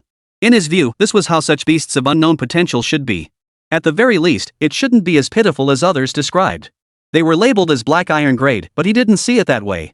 Still, he hadn't suspected Chen Yun. Probably. Honestly, I'm not entirely sure either. Chen Yun chuckled, though inside he was overjoyed. He'd been worried about finding a plausible explanation, but now it seemed that concern was entirely unnecessary. As the saying goes, when I achieve greatness, scholars will argue my case for me. Chen Yun had already made up his mind from now on, he'd use this line to brush off others. When questioned, he'd simply say it was speculated by some member of the Liyue Merchants Guild. After all, the blame wouldn't fall on him in the end. Fortunately, Li Zijian remained unaware of his thoughts, otherwise, he'd surely spit out a mouthful of old blood. Chen Yun gathered the delivered materials and turned to ask the other man. Brother Jian, do the math, how much is this all worth? Not worth much. Li Zijian waved his hand dismissively, unconcerned. He had promised Chen Yun from the start that he could choose any item worth less than 200,000 Beastmaster coins. But now, even adding everything up, it still didn't reach that amount. He felt almost embarrassed to accept it. Fortunately, this time he wasn't in it for the money, but to make connections. For the moment, it was neither a loss nor a gain. At worst, he could always ask Xiao Kunlun to cover the other half, though that wouldn't be necessary either. And here, take this. You might need it someday. What's this? As he spoke, Li Jijian pulled a silver white card from his breast pocket and extended it toward Chen Yun. Though puzzled, Chen Yun instinctively accepted it. He looked up, a trace of confusion in his eyes. A moon-shaped crescent, translucent as glass, sat at the center, surrounded by several bright silver stars. The design gave off a dreamy, ethereal aura. A VIP card for the Liyue Merchants Guild. You'll receive a 10% discount at any of our stores. As he spoke, a hint of pride flashed across Li Zijian's face. After all, this VIP card wasn't something just anyone could obtain. Outside the guild, it would undoubtedly attract countless people, especially those who did business with the guild. His acquisition stemmed from two key factors. First, his significant contributions to the Liyue Merchants Guild. Second, his familial ties to the guild's leader. Both factors were indispensable. The entire Liyue Merchants Guild held fewer than 10 such cards, and he possessed only the one in Chen Yun's hands, a truly priceless rarity. Yet now, he handed it over without a moment's hesitation. To others, it might seem like the height of foolishness. But in Li Jijian's mind, it was nothing to be concerned about. This was more than just a VIP card, it was also an investment in Chen Yun. No matter how valuable an item might be, if it failed to fulfill its potential, it was nothing more than a useless burden. From Xiao Kunlun's perspective and that of Qinglong Academy, to the genius rankings and speed clear rankings of Wolf King's Tomb, he had already glimpsed Chen Yun's potential. This was far beyond what an ordinary beastmaster could achieve. What Li Zijian didn't know was that in the near future, he would come to cherish his decision. Beyond family, no one would show kindness without reason unless one possessed sufficient worth. Chen Yun understood this well and didn't play hard to get. Then thank you, Brother Jian. After expressing his gratitude, Chen Yun tucked away the Liyue Merchants Guild VIP card. Hesitating even half a second longer would be a disservice to himself. This card would come in handy someday. What are your plans now? Work on improving my skills and prepare for the college entrance exams. Facing the inquiry, Chen Yun gave a vague reply. For now, everything that needed doing had been done, and he'd withdrawn from Fengzhou No. 3 High School. Beyond focusing on the college entrance exams, there seemed to be nothing else of importance left to do. For someone like you who frequently hunts ferocious beasts, you might consider registering as a mercenary with the Mercenary Guild. Then, whatever materials you get from slaying beasts, you can sell them back for a good price. Li Zijian spoke slowly, articulating his perspective. Noticing Chen Yun's confusion, he added a few more points. Our guild is quite large, but we only accept semi-finished goods at most. Otherwise, the items we produce ourselves wouldn't be enough to sell. Upon hearing this, Chen Yun nodded. He had merely been curious, not seeking to fleece someone. The fact that the other party could offer sound advice, saving him countless detours, was already more than generous. What more could he ask for? It seemed registering as a mercenary was still necessary. Additionally, there was the matter of leveling up. Now, he needed to gather all the necessary preparations at once. Tomorrow, he could re-enter the dungeon to farm materials again. After exchanging contact details with Li Zijian, Chen Yun left the Liyue Merchants Guild feeling rather elated, escorted by the enthusiastic farewells of the sales staff. No wonder everyone envies those with status. The treatment is completely different. Chen Yun chuckled to himself, stroking his chin before withdrawing his gaze. He hadn't gone far when an urgent voice called out. Mr. Chen! Mr. Chen! Please wait! Turning toward the voice, Chen Yun's brow instantly furrowed.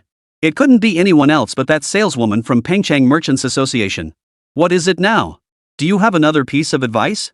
Chen Yun said with distaste, harboring not a shred of goodwill toward the woman before him, Jia Haosen. Even exchanging a few words with her felt like the air itself had become polluted.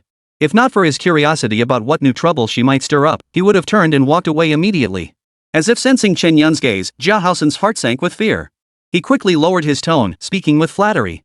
Would Mr. Chen be so kind as to grace us with a visit to the Pengchang Merchants Association? As he spoke, Chen Yun's brow suddenly furrowed. The other man appeared courteous enough, but Chen Yun could distinctly sense a fleeting hint of contempt. Though deeply concealed, it had not escaped his notice. Is this how you treat your guests? How interesting. Chen Yun snorted derisively and turned to leave. After the incident with the Liyue Merchants Guild, he had come to understand the standing of Qinglong Academy, or rather, his own worth. Given the repeated insults he'd endured, he was eager to see what consequences awaited the offender. Seeing Chen Yun walk away with such decisive resolve, Jia Haosen froze in place. Gritting his teeth as if wrestling with himself, he quickly called out after him. Mr. Chen, wait. If you'd just accompany me to the Pengchang Merchants Guild. Chapter 25, Slandering. Hearing Jia Haosen's words, Chen Yun couldn't help but snort derisively. Auntie, you're being a bit too full of yourself, aren't you? Before she could finish, he cut her off ruthlessly. From Jia Haosen's alluring gaze, he could guess a thing or two. But he wasn't interested. What if she was a bioengineered mother? Even if it wasn't, it was completely unnecessary. Yet Jia Haosen persisted, blocking his path and refusing to let him leave. No. You can't leave. If you go, I'll lose my job. And you'll never work in this industry again. Watching the other person tearfully plead with such desperate desperation, Chen Yun felt not only completely unmoved, but even slightly amused. Listen, Auntie, whether you lose your job or not, what does that have to do with me? Besides, you brought this on yourself with your own snobbery. Now you expect someone else to take the fall for you? Chen Yun's words held not a shred of sympathy, his bluntness striking directly at the woman's vulnerable core. Pity the wretched, for they deserve scorn. All of this was simply Jia Haosen reaping what she had sown. Why should he shoulder her troubles? Had she not looked down on people with her dog's eyes, none of this would have happened. At least, that was how Chen Yun saw it.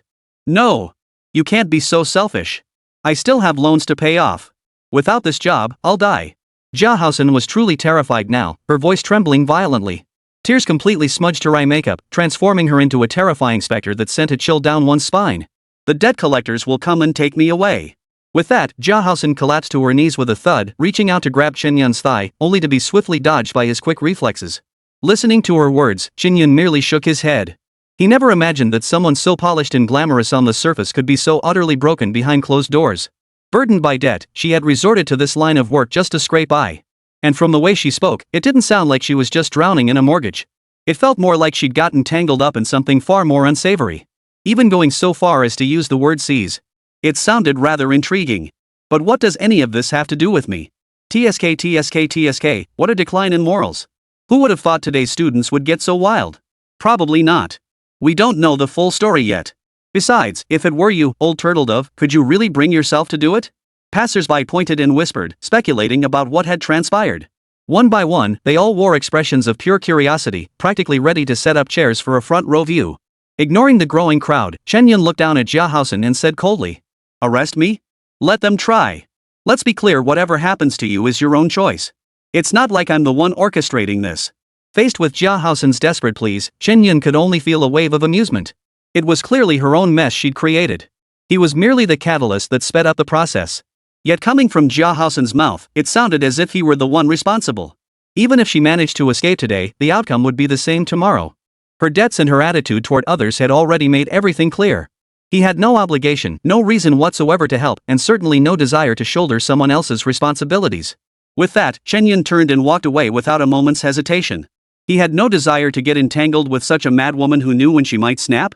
As it turned out, his instincts were spot on. Just a few steps out the door, Jia Haosen murmured softly, "You forced my hand." Perhaps sensing the decisiveness in Chen Yun's demeanor, her eyes suddenly hardened. Her gaze darted around, subtly scanning the crowd of onlookers. Her red-painted nails dug deep into her flesh as if she'd made some kind of decision. "Someone! Quickly stop him! He took my photos and is trying to run away. Hey, you in the blue shirt! Stop him! Don't let him get away!" Jia Haosen yelled, immediately smearing Chen Yun with false accusations. Fearing no one would act, she even named specific individuals, pinpointing the responsibility to block him onto several people. She specifically singled out the man in blue, ensuring they couldn't just stand by and watch. If the teacher knew that the precise distress signal she taught was being used for such despicable purposes, who knows if they'd be so furious they'd spit blood. But it was clear that Jia Haosen couldn't care less about that now. Having already teetered on the edge of a cliff, he cared little about dragging others down with him. He even seemed to believe that all his misfortune was still caused by Chen Yun. And as long as he could get compensation afterward to pay off his debts, it would be worth it. "Stop. Sir, show us your phone." "Yes. It's not that we doubt you, but some things still need proof." Facing the group blocking his path, Chen Yun's brow furrowed deeply. These people appeared neutral, but in reality, they had already silently sided with Jia Haosen. Even if all this were completely fabricated, he had no intention of handing over his phone. He glanced back. The two major merchant guilds weren't far from here. He believed Li Jijian, having received word, would arrive soon. Still, Chen Yun refused to sit idly by. Even if someone came to his rescue, the public opinion would still overwhelm him. He could shrug it off, but the academy might reassess his credibility or even bar him from Qinglong Academy altogether. He'd witnessed such scenarios countless times in his past life. All it would take was a single, dismissive remark from the other party. A girl would never joke about her own virtue. Boxers have been eroding the credibility of ordinary girls all along, yet no one has ever brought a boxer to justice. "You want my phone? Wait until the enforcement squad arrives to talk to me." Chen Yun's heart hardened with fury, simultaneously sentencing Jia Haosen to death. Even when Fengzhou No. 3 High School labeled him a failure, he'd merely shrugged it off with a laugh, never feeling this level of fury. After analyzing his situation clearly, Chen Yun made his decision. Then, under the stunned gazes of everyone present, he abruptly turned around. "Speak! Are you trying to frame me? Trying to get compensation by framing me? After the 500,000 yuan on my person? Or are you trying to get my Qinglong Academy acceptance letter by framing me?" 3 consecutive rhetorical questions caught everyone present completely off guard. His booming voice carried across the square, audible to most of the crowd. Instantly, the crowd that had formed a small circle expanded outward and inward with many more people. Those behind strained their necks, desperate to see what was happening. Those who had been present from the start were all stunned. Chen Yun's reaction was something they hadn't anticipated. As he spoke, he began rummaging through his belongings. Soon, the admission letter from Qinglong Academy came into view. Whoosh! The entire hall erupted in astonishment. The Beastmaster College entrance exam hadn't even begun, yet someone had already received their acceptance letter. What did this signify? It meant this person was undoubtedly a prodigy among prodigies and a lucrative prospect. Seeing the crowd's reaction, Jiahousen instantly grew desperate. With the crowd overwhelmingly against her, it was becoming difficult to smear Chen Yun's reputation. She scrambled to her feet, declaring her stance and attempting to deceive the newcomers. Everyone, don't be fooled by him. He secretly filmed me. He's trying to twist the truth. Chapter 26, Fighting Fire with Fire. As soon as Jiahousen finished speaking, the crowd's expressions turned indignant. Without verifying the facts, they began berating Chen Yun, demanding he hand over his phone. Unless he produced evidence to prove his innocence, they wouldn't let him leave. Perhaps in their eyes, the underdog was always in the right. But was that truly the case? Chen Yun smiled silently, unwilling to explain to these clueless individuals. Rumors spread with a single breath, but debunking them takes endless effort. Of course, he wouldn't say much before the enforcement team arrived. He hadn't done anything wrong, why should he need to prove it? To do so would only fall into the trap of self-incrimination. He wasn't seeking to prove his innocence, he wanted to see how others could prove his guilt. Damn old turtledove, why don't you take a piss and look at it before you speak? What kind of nonsense spills out of your mouth? You demand proof, yet you can't produce a shred of it. Speak up. Are you trying to frame me? Chen Yun stood his ground, taking the opportunity to give Jiahousen a thorough dressing down. His stance was simple, no evidence meant false accusation. Did he really think he was some pushover, completely helpless against these female bullies? Evidence. Jiahousen's eyes darted nervously. She knew full well it was all a frame-up. But once the arrow was shot, there was no turning back. The slanderous words had already left her mouth, there was no taking them back. Everyone was watching. If she retracted them now, the whole thing would truly be over. Even the manager's arrival couldn't change her desperate mindset now. The evidence. The evidence is on your phone. The photos you secretly took are the proof. Jiahousen spoke with such conviction that anyone unaware might have believed her words were true. In an instant, public opinion erupted. Many onlookers pointed fingers at Chen Yun, and some even posted the incident online. Are you kidding me? You can't produce evidence, yet you claim it's in my possession? Why didn't you just request the surveillance footage? Wouldn't that be more authoritative? Chen Yun sneered coldly, firing back with a counter-question. Meanwhile, he waited silently, biding his time for someone to take the bait. He knew that under normal circumstances, anyone would have fallen for it by now and pulled out their phone. When no one could find the photos on their phones, all he'd need to do was claim he deleted them out of guilt and the accusation would be sealed. That's precisely why the phone was now the most crucial piece of evidence. My friend, for the sake of your innocence, please take out your phone for us to see. Hearing this, Chen Yun's lips curled into a smirk. The bystanders' reactions were exactly what he had anticipated. What? My phone? You're all in cahoots. Trying to frame me, aren't you? Who has the right to inspect my phone besides law enforcement? I'm preserving evidence. I'll wait for the law enforcement team to arrive. None of you are going anywhere. Chen Yun raised his voice, feigning surprise. His tactic was simple, drag anyone who dared to speak up into the mess with him. No one could safely stand by and watch. There were always self-righteous individuals who liked to issue orders from on high, and Chen Yun had long been fed up with them. They might seem innocent now, but that wouldn't necessarily be the case later. After checking his phone and confirming there were no photos, if old Turtledove still wouldn't let it go, they wouldn't come forward to testify either. If that was the case, what use were these people? Seeing Chen Yun acting so wildly, the crowd immediately began to back away. The burly men exchanged nervous glances, unsure how to proceed. Stuck between advancing and retreating, they stood awkwardly in place. Chen Yun's stance was clear, evidence could only be shown to the enforcement team.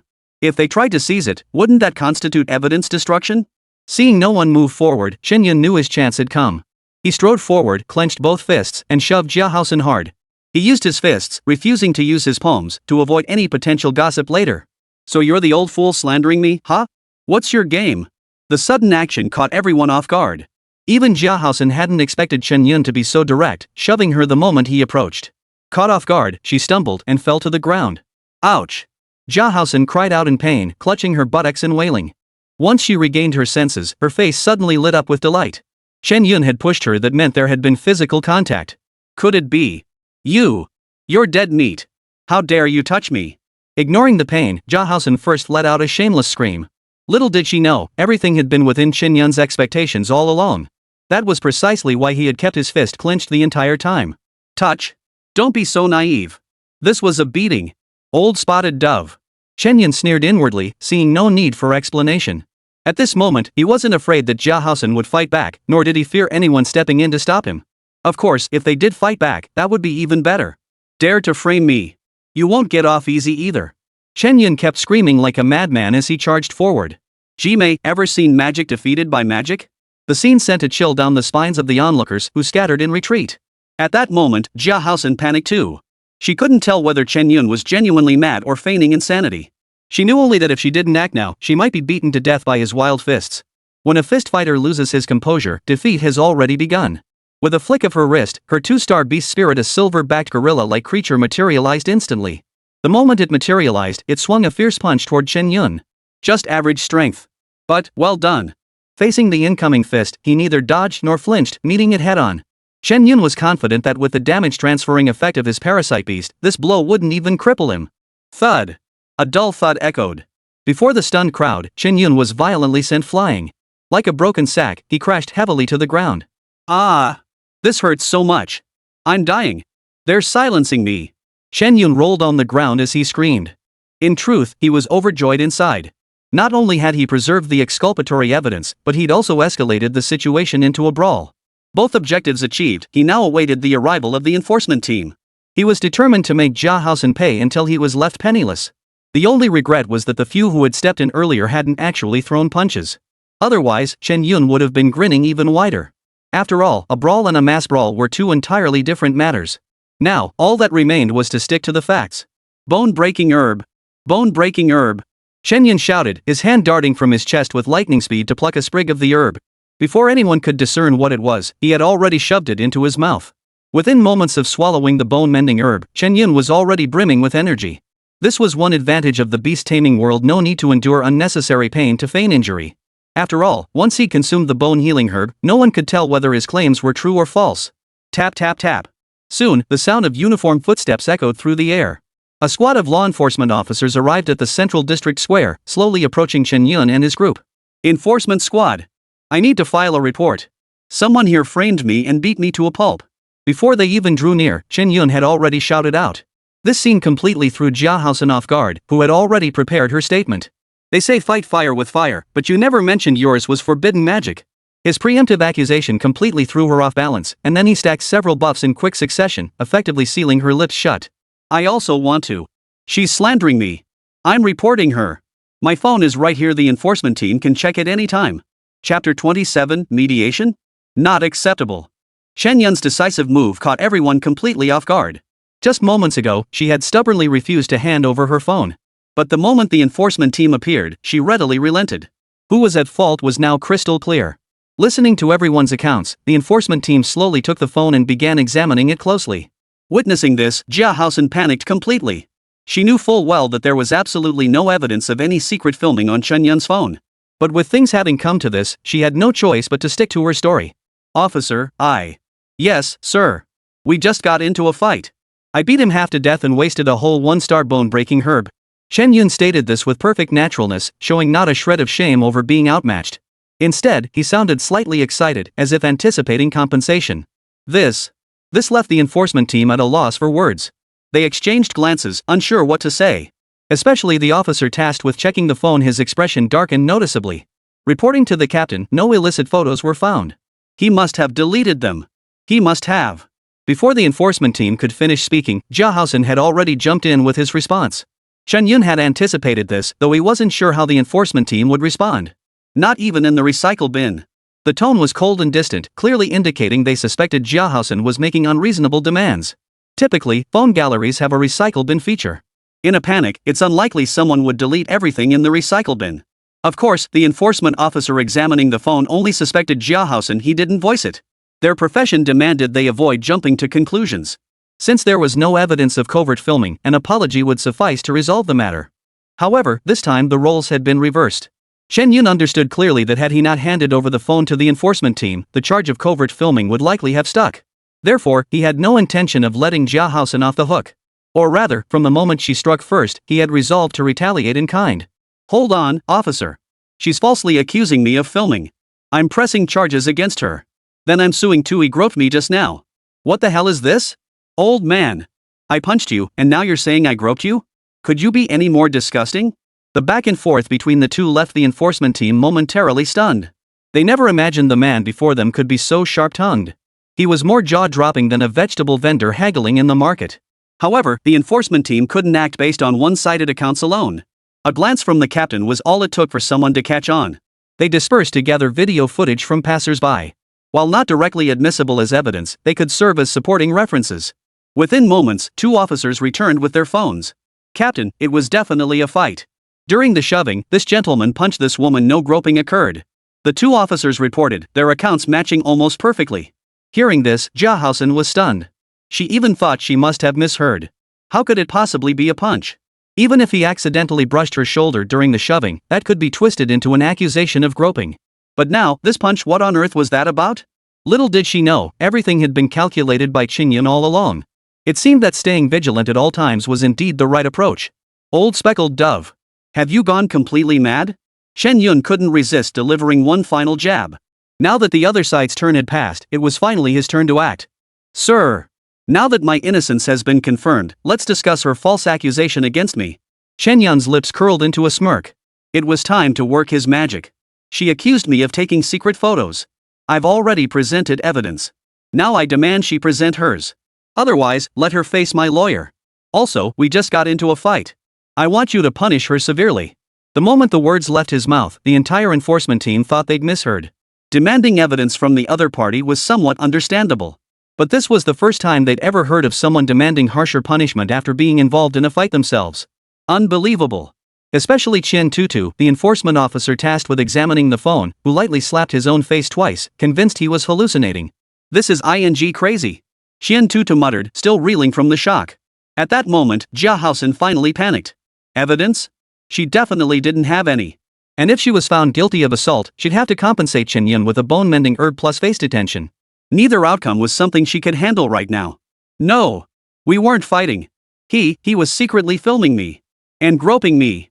At this point, Jiahousen had no choice but to fight to the bitter end. When a rumor monger is caught red-handed, admitting guilt is a death sentence. However, for public order considerations, the enforcement team still prioritized settling the matter peacefully. Ma'am, it's been confirmed that the other party never engaged in any inappropriate behavior toward you. Officer. Let me correct you. What do you mean, no inappropriate conduct? She's clearly slandering me. Why should I be the one to prove my innocence? Before the law enforcement officer could finish, Chen Yun cut in. His stance was crystal clear, leaving no room for sophistry. If one is innocent, why should they need to prove it? Only the guilty party needs to present evidence. It's already proven she slandered me. I'm pressing charges. And you must admit to our altercation. Chen Yun's resolute stance left the enforcement team thoroughly flustered. On one side stood version T0, while the other was a young man more adept at magical duels. For a moment, they were at a loss. Young man, if it's a fight, that warrants detention. I suggest. I won't listen. I won't accept advice. We did fight. Everyone saw it. Chen Tutu had intended to speak softly, but Chen Yun suddenly shouted back. After all, they preferred to resolve matters privately rather than waste manpower arresting these individuals. But Chen Yun seemed utterly determined, completely unmoved. Everyone has video evidence. I won't back down. That woman slandered me. I lost my temper and fought back. Even though I couldn't win, I wasted a whole bone-mending herb. The more the enforcement team listened, the more their scalps prickled. Though he sounded like a troublemaker, there wasn't a single flaw in his story. Being falsely accused, then losing his temper and initiating a Beastmaster duel, it all seemed perfectly reasonable. Both publicly and privately, the responsibility lay squarely with Jiahousen. Now, the victim's side was even more decisive in their stance. Only Jiahousen was panicking. If he ended up serving a few days in detention, he'd come back to find everything gone. Sir. I admit it. I admit it. I slandered him. I participated in the fight. I'll accept mediation. No. I refuse mediation. I must serve my time. No sooner had Jiahousen finished speaking than Chen Yun erupted in protest once more. You like using magic, don't you?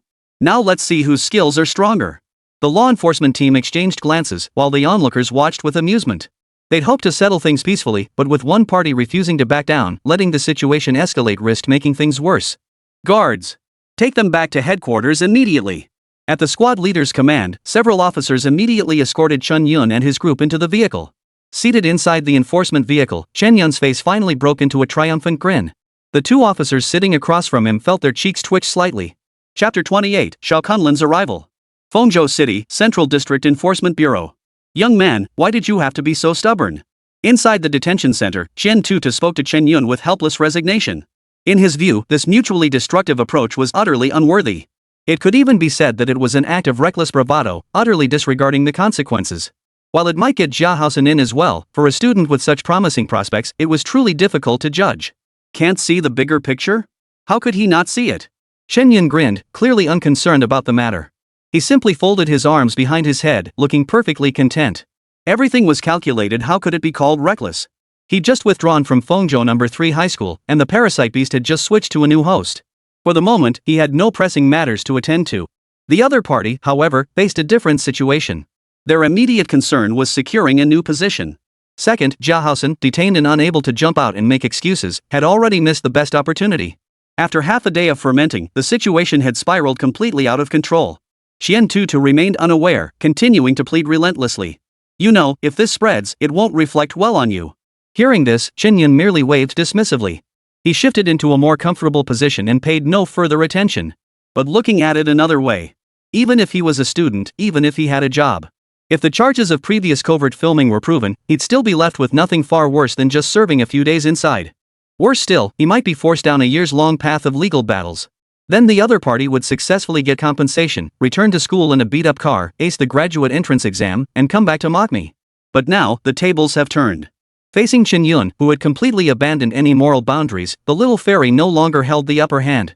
Sir, this really won't reflect well on me. But some things, handled the way you guys do it, will definitely kill people. Chen Yun leaned back lazily, waving his hand dismissively. In his mind, he silently added, as long as it doesn't benefit Jiahousen, that's the best outcome possible. That was just how he was. He couldn't stand losing out on anything. Chen Yun understood Chen Yun's firm stance and immediately abandoned any further attempts at persuasion. Well, still unwilling to mediate? Just then, a woman's voice suddenly rang out. It was crisp and authoritative, unlike the sugary sweet voices of the girls outside. Nothing I can do about it, Team Leader Yi. Chen Yun shrugged helplessly. He felt he'd done his best, but what could he do? Chen Yun wouldn't budge no matter what. What could he do? He was just a lowly enforcer. Was he supposed to pick sides over this? He'd never wanted to take sides in the first place. Let me handle this. Yi Tinghua raised her arm slightly, cutting off Chen Yun's words. She turned to face Chen Yun, who was scratching his back against the iron bars, and spoke slowly. Mr. Chen, I don't know how you feel about this matter, but since you haven't suffered any loss, why are you so fixated on it? Hearing this, Chen Yun didn't even turn his head, merely responding with a dismissive remark. Did you buy your position, sir? That's going too far. The words had barely left his mouth when Chen Yun was the first to lose her composure. Though not the first time she'd encountered such a situation, having a high school student harbor such thoughts clearly signaled significant influence. Yi Tinghua, however, seemed unfazed, merely stopping Chen Yun before she could say more. I don't know why, but you seem to have some prejudice against us. Prejudice? Well, not entirely. Chen Yun didn't wait for her explanation, instead continuing with his own thoughts. If someone successfully frames me, will anyone speak up for me? Even if my innocence is proven, will anyone care?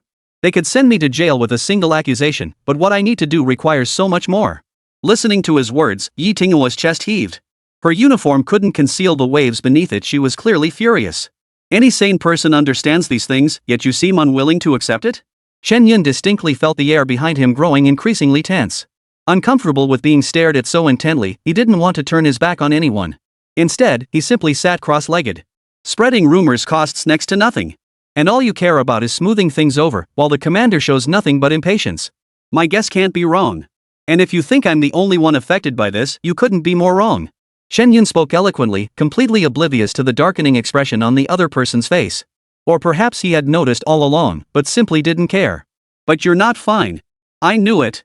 Chen Yun shrugged, a hint of disappointment in his voice. You people always treat nothing happened as if it never occurred at all. You two can leave. With your current attitude, there's really nothing more to discuss. Chen Yun was decisive, issuing a clear order to leave. When words don't resonate, even a single sentence is too much. Talking to people with different beliefs is torture, even for a few extra moments. Moreover, based on his speculation, after so long without any news, not only his parents but even Xiao Kunlun would start getting restless. Rather than waste time here, he'd be better off taking a short break. Clackety-clack. Just then, footsteps echoed from afar, drawing nearer. A figure approached, escorted by law enforcement officers. Who's there? Who arrested my student? The voice boomed before the figure appeared. Xiao Kunlun's sudden shout startled Chen Yun and Yi Tinghua. Being startled by such a sudden shout, it was impossible not to be frightened. Moreover, the man was a 5-star beastmaster. The overwhelming pressure radiating from him made it hard for them to breathe. What the hell is going on? Who the hell is tired of living? Xiao Kunlun slammed his hands on the iron bars, glaring at Chen Yun as he demanded.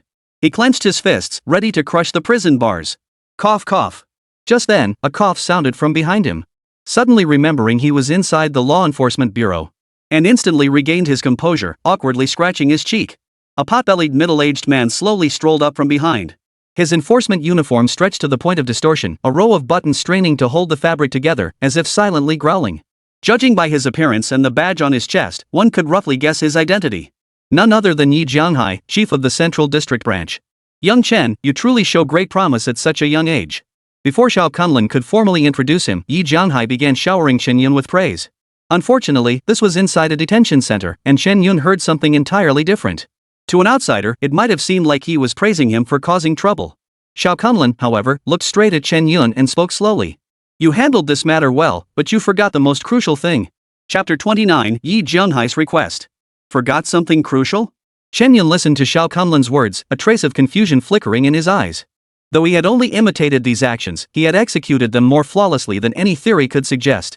The other party clearly approved, yet still claimed he'd overlooked something crucial. Just as he was puzzled and hoping for clarification, Xiao Kunlun spoke up. You're absolutely right. You've forgotten that in this world, strength and connections are what truly matter.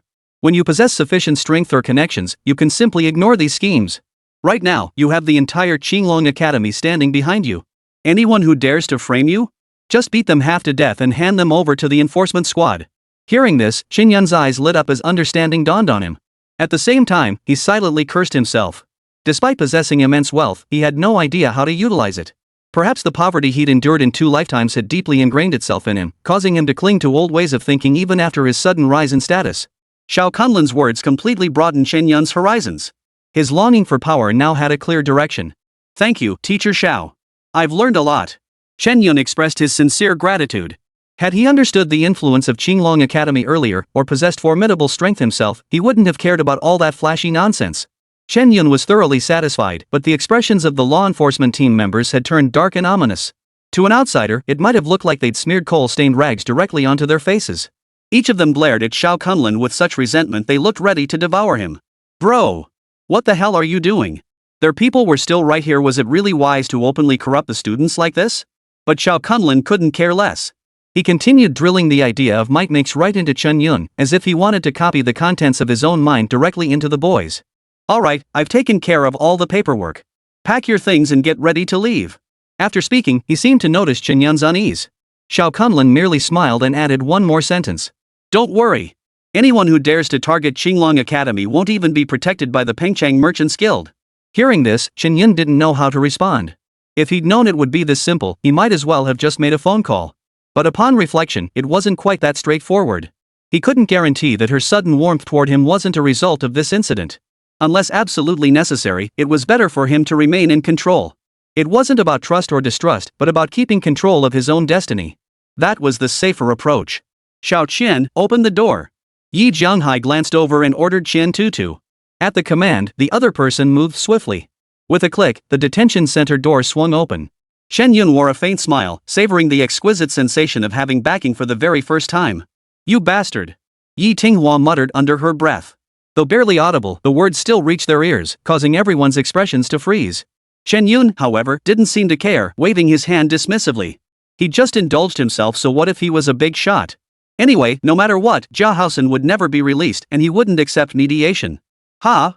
Can't be released without reconciliation? Fine. I'll just tell Qinglong Academy myself. Chen Yun couldn't care less. If he had to worry about everyone's attitude, wouldn't he be driven crazy all day? Watch your tone. Yi Jianghai's brows shot up in anger. Apologize to young Master Chen. The enforcers might be unaware, but he certainly wasn't. Clearing the Wolf King's tomb at the 1-star first-tier level, what did that signify? While Chen Yun's ultimate potential remained unknown, this feat alone placed him among the most formidable figures in history. It was safe to say that, barring any untimely demise, he was destined to become a legendary figure in his own right.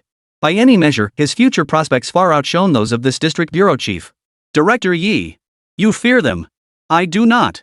Yi Tinghua's expression turned slightly cold as she spoke in a frosty tone. Hearing her words, Chen Yun couldn't help but chuckle, even feeling a bit speechless. Such a fine young woman, beautiful too, with bright eyes, a radiant smile, and a face full of spirit. How could she be so lacking in common sense? She genuinely believed that whoever appeared weaker was the innocent one. Clearly, she'd been sheltered too much, never having experienced the harsh realities of society. No wonder she'd shown such intense hostility toward him from the start, without even bothering to understand the situation. Thinking of this, Chen Yun instinctively glanced at Yi Jianghai. He certainly bore undeniable responsibility for recruiting such an enforcement officer. Perhaps sensing Chen Yun's gaze, a flicker of awkwardness suddenly crossed Yi Jianghai's face. His expression immediately hardened as he barked at Yi Tinghua. Yi Tinghua, this is no place for your tantrums. Go back and write a written self-criticism to hand in to me. Yes. Director Yi. Yi Tinghua snorted coldly, then shot Chen Yun a fierce glare. You just wait. Don't let me catch you with your hands in the cookie jar. Me? Chen Yun chuckled at the remark, but before he could respond, Yi Tinghua had already stormed out of the room without looking back. Seeing this, he could only smile helplessly. After all, who could have imagined malice striking so suddenly? However, he did pick up on a crucial detail. This Yi Tinghua seemed to share some kind of familial connection with Director Yi Jianghai standing before him. Ah!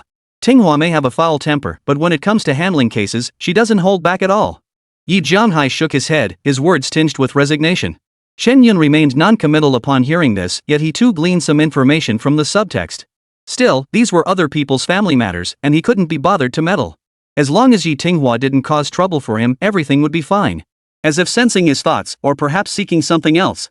After a moment's deliberation, Yi Jianghai spoke slowly. Young friend Chen, should Tinghua ever cause trouble in the future, I'd appreciate your understanding. The other party's polite words left Chen Yun completely at a loss. He was just an ordinary citizen, now how could he dare provoke the law enforcement team? Yet here he was being asked to take responsibility. He couldn't tell if the man was mocking him or harboring some other motive. Still, for the sake of appearances, Chen Yun smiled and nodded. Of course, Director Yi, it's the least I can do. Little did he know that what seemed like a joke to him now would send shivers down his spine whenever he recalled it in the days to come. Chen Yun had no idea how terrifying Yi Tinghua could be when she set her mind on something. At that moment, he was still chuckling to himself, not taking it seriously at all. Xiao Yun. Sometimes, agreeing too quickly to certain things isn't necessarily a good thing. Xiao Kunlun, as if privy to some hidden knowledge, gave Chen Yun a firm pat on the shoulder and spoke with solemn earnestness. His face was full of teasing, as if he had something he wanted to say but forced himself to hold back. Chen Yun was utterly baffled, but he didn't press for answers. Chapter 30, Me. Bai Tian. I'm going to carry you. 3 days passed in the blink of an eye, and the storm surrounding Chen Yun had gradually subsided. As the victim, he received little support online. For many, simply having the incident stop was reason enough to be grateful. After all, the situation had only benefited Chen Yun, which didn't align with some people's expectations. 3 days passed. The Beastmaster College entrance exam drew closer. During these days, Chen Yun's parasitic beast underwent earth-shattering changes. Not only had its rank risen to 1-star 6th tier, but the hardness of its tentacles had also increased by a whole level. At this rate, reaching 1-star 8th tier before the exam should be no problem. Chen Yun pondered, yet still felt it wasn't entirely reliable. If circumstances permitted, he naturally wanted the parasite beast to reach the 9th stage, so that no further mishaps would occur. After all, the 2-star threshold was a significant hurdle. Typically, reaching 1-star 9th tier before the college entrance exams was the absolute limit for most beast tamers. And that's among the absolute elite. Those lacking in strength were even more absurd. Chen Yun didn't even need to check deliberately, his social feed already told the whole story. Classmates who used to share inspirational quotes were now flaunting their recent achievements. Hashtag Little Bunny White Sugar, congrats to my Frost Rabbit for breaking through to 1-star, level 5 one step closer to the college entrance exam. Below, a wave of flattery and envy flooded the comments. Wow! Is this what a platinum potential beast master looks like? That leveling speed is insane. So jealous of Miss Bai. Wish my pet had this many resources. Sweetie, you rock. You're making our second high school proud. Oh my gosh, my beast hasn't even broken through to 1-star tier 1 yet. Am I doomed? Hashtag Class 5 President, it was tough, but for someone like me with no resources, this is about as far as I can go. Holy crap? No wonder she's the class president, she's actually reached stage 4. The class president is the true representative of us commoners, and she's just as strong as that white sweetie from the neighboring school. Trying to make me laugh myself to death? Have you ever seen a commoner whose family earns 100k a month? Of course, among them was Chen Yun's old acquaintance, Feng Jinshin. Hashtag Sword Heart, even a silver beast master, I can train it to tier 3. Image.jpg. He even attached a photo of his pig beast master as proof. However, the comments section here didn't seem quite as harmonious. Is this your sister-in-law? They look like a perfect match. Wow. Is this the red-faced hermit? Can a third-tier beast tank 3 slaps from Chen Yun? The blush on that kid's face says more than any curse word. So it was just blushing? I thought it was red one. It seems not everyone is universally liked. But those who aren't popular tend to be disliked wherever they go. Seeing the overwhelmingly negative reactions, Chen Yun couldn't help but chuckle. Yikes! Which jerk dared spit on this lady's head? Hearing the commotion, Chen Yun's face instantly turned beet red. He quickly turned his head away, pretending to be oblivious, and buried himself in his phone. The girl turned her head, glaring fiercely. Most of the people here grinding dungeons were students, and they tended to keep their tempers in check. The moment their eyes met hers, they all quickly looked away, afraid to meet her gaze. Finding no one after searching, Bai Tian was nearly furious. Here she was, a delicate young woman, and someone had dared to spit behind her back and she couldn't even find the culprit. Just as she was about to give up, her eyes suddenly lit up. She thought she caught sight of a familiar figure. Chen Yun! Holy crap! She recognized me? Chen Yun's heart skipped a beat, his neck stiffening slightly. He never imagined he'd run into an old classmate here. Of course, it was an old classmate from middle school. Otherwise, how could he, a former student of number 3 middle school, possibly be an old classmate of Bai Tian from number 2 middle school? Ahem! Hello? Before Chen Yun could finish his greeting, he caught the glimmer of hope in the girl's eyes. As if she was waiting for him to continue. Bai Tian! I knew it! You really do remember me! Bai Tian clenched her fist excitedly, grinning foolishly. Of course, Chen Yun wouldn't admit that he'd only remembered her after casually scrolling through her social feed. Remember? Of course I remember. Since he was putting in the effort to fool her, he might as well let her enjoy the moment. Hearing this, Bai Tian lifted her face with a proud, coy expression. She patted her barely noticeable chest and hummed happily twice. Oomph! I knew it! This lady is naturally beautiful, of course I'd haunt people's dreams. But the moment she finished, her expression darkened. Her face twisted with fury as she erupted into a tirade. Some jerk just now. He actually dared to spit on this lady's back of the head. He better pray I don't catch him. Otherwise, he's in for a world of pain. Bai Tian clenched her tiny fists so tightly they cracked. Only Chen Yun knew that the jerk she was talking about was none other than himself. But he wasn't foolish enough to admit it. Yeah. Daring to bully Bai Tian? That guy must be tired of living. Chen Yun nodded in agreement. In truth, he was secretly delighted, certain the other party had no clue it was him. Hey, Chen Yun! Congratulations! You actually got accepted to Qinglong Academy. Bai Tian suddenly said playfully. Even though it's for the liberal arts track, at least it's a first step. It kinda makes up for you choosing a black iron grade beast tamer, right? Hearing Bai Tian's words, Chen Yun chuckled to himself. It seems she, like many others, assumed his acceptance letter was for the liberal arts program. You know what? Maybe there's a chance I got in on merit. Chen Yun raised an eyebrow and said slowly. Put. Hearing this, Bai Tian couldn't help but snort with laughter.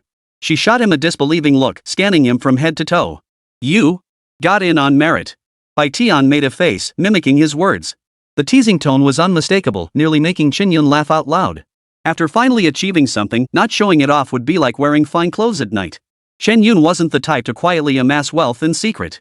He pointed his finger toward the Wolf King's tomb dungeon entrance nearby. Don't you check the speedrun leaderboards? He asked Bai Tian. His name was prominently displayed on the leaderboard, even a casual glance would reveal his avatar. Clearly, her current expression meant she hadn't seen the rankings. The next second, Bai Tian scratched her head in confusion. Why would I look at speedrun leaderboards? I haven't even reached 1-star 9th tier yet. Even if I risked my life, I couldn't make the list. Why bother? Her counter-question completely silenced Chen Yun, who had been about to speak. Damn it! She makes such a valid point, I can't even argue back. Chen Yun's lips twitched slightly, momentarily at a loss for words. Forget it. If you don't want to see it, then don't. At least it won't look like I'm trying to show off on purpose. He shook his head, dismissing the thought. If she didn't want to see it, what could he do? If he deliberately showed off, how would he be any different from Feng Jianxin and that class 5 monitor? Haven't you done any dungeons yet? Want me to show you around? Not to brag, but I'm a 1-star 5th tier now, with platinum potential in beast taming. I've already got the basics down to solo clear dungeons. Me. Bai Tian. I'm gonna carry you. Bai Tian said, raising an eyebrow at Chen Yun. The smugness on her face couldn't have been more obvious. Let's go. Watch your auntie show off her skills. We'll clear this dungeon solo in under 3 hours. Before Chen Yun could even refuse, Bai Tian had already grabbed his arm. Her cheeks flushed bright red, lost in her own thoughts, as the pair plunged headlong into the Wolf King's tomb dungeon. Chapter 31, Frost Rabbit Strikes. Hoo-hoo. Watch me clear this in one go. Come forth. Frost Rabbit. Inside the Wolf King's tomb, Bai Tian shouted excitedly. Hearing the girl's words, Chen Yun's expression turned awkward as he instinctively covered his face. Too embarrassing. Why yell out such weird slogans? And why call out the summoned beast's name when summoning it? Fortunately, they were alone here, so his reaction was somewhat unnecessary. But this wasn't entirely a good thing either. A whoa! A wolf's howl echoed as four skeletal wolves swiftly closed in. Seeing this, Bai Tian felt only a momentary flicker of panic before regaining her composure. Frost Rabbit. Use Frost Star Strike. She pointed her jade-like finger forward and commanded in a deep voice. True to its reputation as a platinum-tier beast, the Frost Rabbit reacted far quicker than other novice beasts. Its body suddenly shrank, as if about to sneeze. Chirp! A sudden, sharp chirp echoed as Frost instantly coalesced into a gale, sweeping toward the Bone Wolf. Facing the assault, the mere one-star, second-tier Bone Wolf couldn't withstand it for even 2 seconds. Snap! The sound of cracking bones filled the air. In an instant, all 4 Bone Wolves shattered into scattered bones across the ground. Not bad. Chen Yun propped his chin up, commenting with interest. Considering it was their first time entering the Wolf King's tomb, it was actually passable. After all, strictly speaking, this was Bai Tian's first attempt at clearing the dungeon. Viewed through that lens, the praise of not bad was indeed deserved. But viewed through today's lens, what do you mean pretty decent? This lady is amazing. Chen Yun's words immediately drew Bai Tian's displeasure. She clenched her tiny fists, wrinkled her adorable nose, and protested. Hearing this, Chen Yun could only shrug helplessly. I'm just stating the facts. Your Frost Rabbit is a 1-star, 5th-tier pet. Against a Bone Wolf, it could easily take it down in one hit. Even in that situation, you still chose to unleash its skill, which only increases the Frost Rabbit's energy drain. Then when facing later monsters or bosses, it'll struggle more and more. Chen Yun's lengthy explanation left Bai Tian dumbfounded. She wanted to argue back, but upon reflection, it all made perfect sense. Of course, agreeing didn't mean she'd obediently follow his advice. Ugh! You're so annoying. Just like my mom. Always nagging. Bai Tian's face fell as she covered her ears and shouted, shooting Chen Yun a fierce glare. After finally getting together for a dungeon run, he just kept nagging non-stop. Who could put up with that? Chen Yun's lips twitched slightly. After a 2-second pause, he decided to add a couple more words. Actually, your attacks were too scattered earlier. That was a huge drain on the Frost Rabbit too. Ugh! I hate you so much. Bai Tian frantically tugged at her hair, pouting with a thoroughly annoyed expression. When her gaze fell on Chen Yun, she shot him a disapproving glare. Seeing this, Chen Yun wisely kept his mouth shut. There was nothing he could do if Bai Tian didn't want to listen, no amount of explanation would help. He genuinely believed these battle insights were valuable and worth sharing. But clearly, she wasn't having it. All the way, Bai Tian sulked silently, leaving Chen Yun utterly baffled. Poor Bone Wolves. If they crossed paths, they'd get a flying kick from the Frost Rabbit. Those mere cannon fodder couldn't withstand a single attack. A single clash shattered their bones completely, leaving them no chance whatsoever. Chen Yun felt a chill run down his spine, wondering what he'd done to offend this young lady. Surely she couldn't be holding a grudge just because he offered some honest advice? Forget it, she's not worth my time. Chen Yun shook his head, deciding to put the matter out of his mind. The more he thought about it, the worse his headache would get. Before long, Bai Tian encountered her first elite monster, a 1-star, 5th-tier Bone Wolf. Oomph! Watch this, you little brat. With a cocky tone, Bai Tian commanded her Frost Rabbit to charge forward. With a sudden flick of its tail, a surge of cold energy coalesced into an ice spike, piercing toward the Bone Wolf. Who says rabbits have short tails? Chen Yun's eyes widened in disbelief, feeling as if he'd been deceived for decades. Oh whoa! Just then, the Bone Wolf let out a sudden roar. Its jaws opened wide, spewing forth a torrent of ghostly flames. Though nowhere near as powerful as the Bone Wolf King's attack, it was perfectly sufficient for dealing with the Frost Rabbit. The elemental advantage, coupled with their equal levels, compensated for the difference in quality. Boom! The collision of ice and fire instantly created a mist in the air. Bai Tian froze momentarily upon realizing her attack had failed. Snapping back to action, she swung her arm again. In that instant, the Frost Rabbit seemed to sense her intent, its hooves stomping fiercely against the ground. To Chen Yun's slightly bewildered gaze, it charged straight toward the elite Bone Wolf. Boom! A swift roundhouse kick erupted with a thunderous roar. The next moment, the Bone Wolf let out a low growl, its entire body trembling violently. Perfect opportunity. Bai Tian's eyes lit up, her small fists clenched tightly, revealing just how excited she was. This time, however, she showed no impulsiveness, nor any eagerness to rush into action. Instead, she proceeded steadily, issuing her next command to the Frost Rabbit. Frost Rabbit, attack. Target its head. Hearing this, the Frost Rabbit immediately understood. It opened its mouth and spat out a solid ice spike, which shot straight toward the Bone Wolf's skull. A sharp crack echoed through the air. The Bone Wolf's body, which had been struggling to hold itself together, instantly collapsed. The flames within its eye sockets were completely extinguished. Well done. Bai Tian clenched her fists, trembling with excitement. The first thing she did after winning was look straight at Chen Yun. Did you see that? Did you see that? A solo kill. A solo kill against an equal-level opponent. With a performance like mine, I'd easily crack the top 10 in the Beastmaster College entrance exam. Hearing this, Chen Yun merely smiled faintly. This time, he chose not to discourage Bai Tian. Just as the other person said, it was sufficient for the Beastmaster College entrance exam, quite commendable. After all, everyone was a beginner, and Bai Tian had already shown remarkable progress. Very good. Chen Yun nodded approvingly, pretending to be satisfied and acknowledging her skill level. Hearing his praise, Bai Tian immediately lifted her face with a proud yet coy expression, letting out a couple of happy little squeals. How about that? This move of mine gotta learn from it, huh? Completely oblivious to Chen Yun's feelings, she delivered the blow without mercy. Only someone she'd known for a long time could pull off such a thing so naturally. Unfortunately, Chen Yun wasn't Black Iron rank, nor did he need Bai Tian's guidance. Not bad.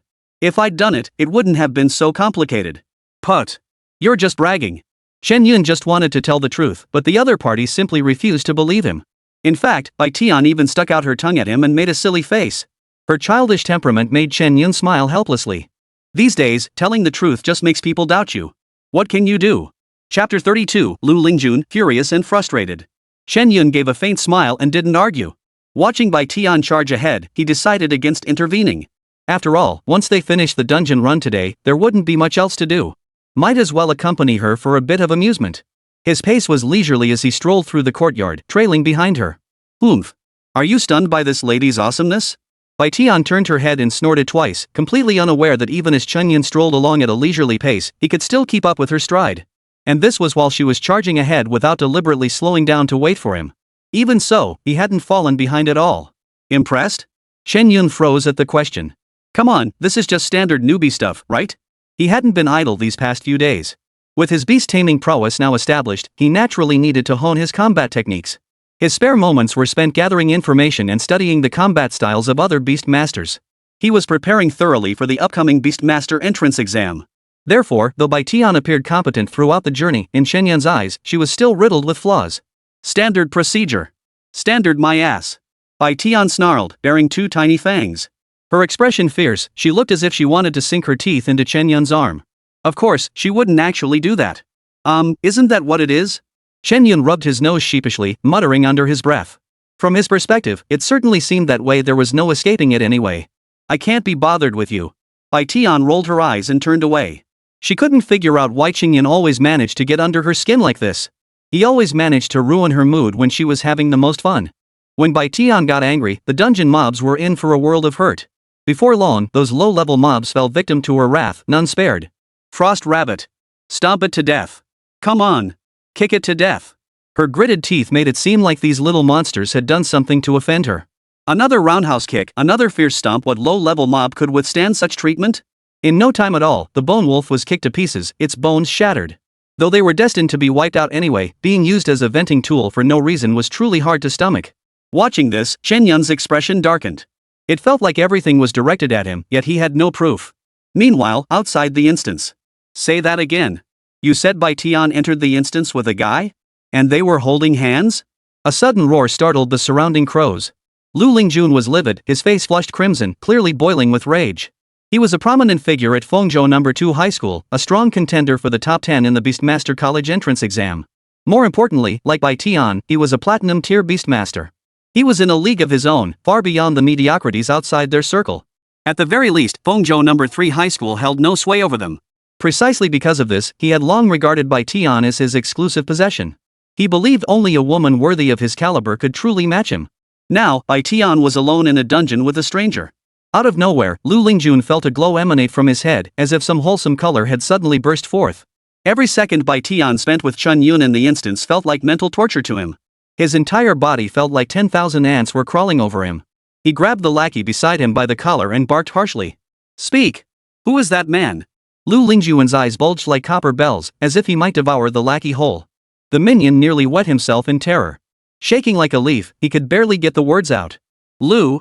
Young Master Lu, it seems to be Chen Yun from 3rd middle school. 3rd middle school? Chen Yun? Hearing this, Lu Lingjun's eyes narrowed slightly. He released his grip on the lackey's arm and shoved him hard. Thud. Thud. Thud. Caught off guard by the sudden shove, the lackey had no time to react. He stumbled backward several steps before crashing heavily to the ground. His butt hit the ground with a thud, landing hard enough to bring tears to his eyes. He wanted to cry out in pain, but one glance at Lu Lingjuan's terrifying expression made him grit his teeth and swallow it back. Joking aside, if he angered someone like that and got slapped a couple of times, it would be a waste of pain. Compared to that, the physical pain he'd already endured was nothing. Good. Very good. Lu Lingjun ground out through clenched teeth.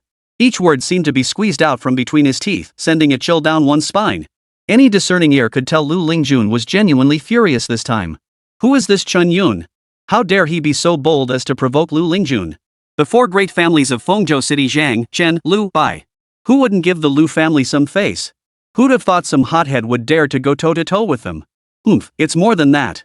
Aside from that fool at third high, Fengzhou City only produced 5 platinum tier beast masters this year and second high alone claimed 2 of them. Oh? You mean, one of second high's platinum tier beast masters is Lu Lingjun? No wonder. Lu Lingjuan's riding high right now. He certainly has reason to be cocky. Passers-by pointed and whispered, sharing the latest gossip with those around them. On any other day, Lu Lingjun would have lifted his head proudly upon hearing such talk. He'd quietly listen to the flattery, feeling a secret thrill of satisfaction. But today was different.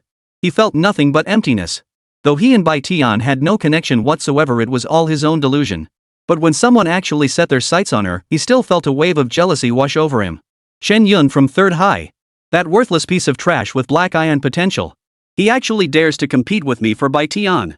Lu Lingjun clenched his fists so tightly they cracked and popped, itching to tear Chen Yun limb from limb right then and there. But now, all he could do was stare helplessly at the dungeon entrance, letting out a futile roar of rage. The worst part was, he had no idea how long it would take Chen Yun and his group to clear the instance. Every minute, every second, was torture. Inside the Wolf King's tomb dungeon. Achoo! Chen Yun rubbed his nose, feeling utterly baffled. How to put it, since becoming a beast master, his constitution had improved significantly.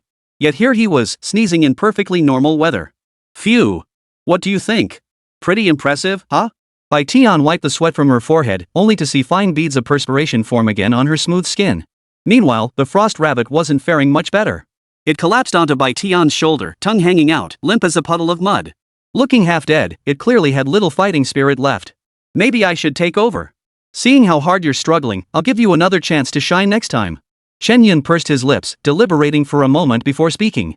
He had initially thought it might only slow down their clearing time slightly. But now it seemed the frost rabbit had completely lost its fighting ability even before reaching the Bone Wolf King. Not only that, but from his observations along the way, Chen Yun could now confidently conclude that while the frost rabbits possessed decent strength, they wouldn't last 3 moves against the Bone Wolf King in a direct confrontation. With this conclusion in mind, he saw no point in wasting any more time. No. No way. I promise to carry you through this. Besides, what are you even going to fight with? Hearing Chen Yun's words, Bai Tian immediately crossed her arms in indignation.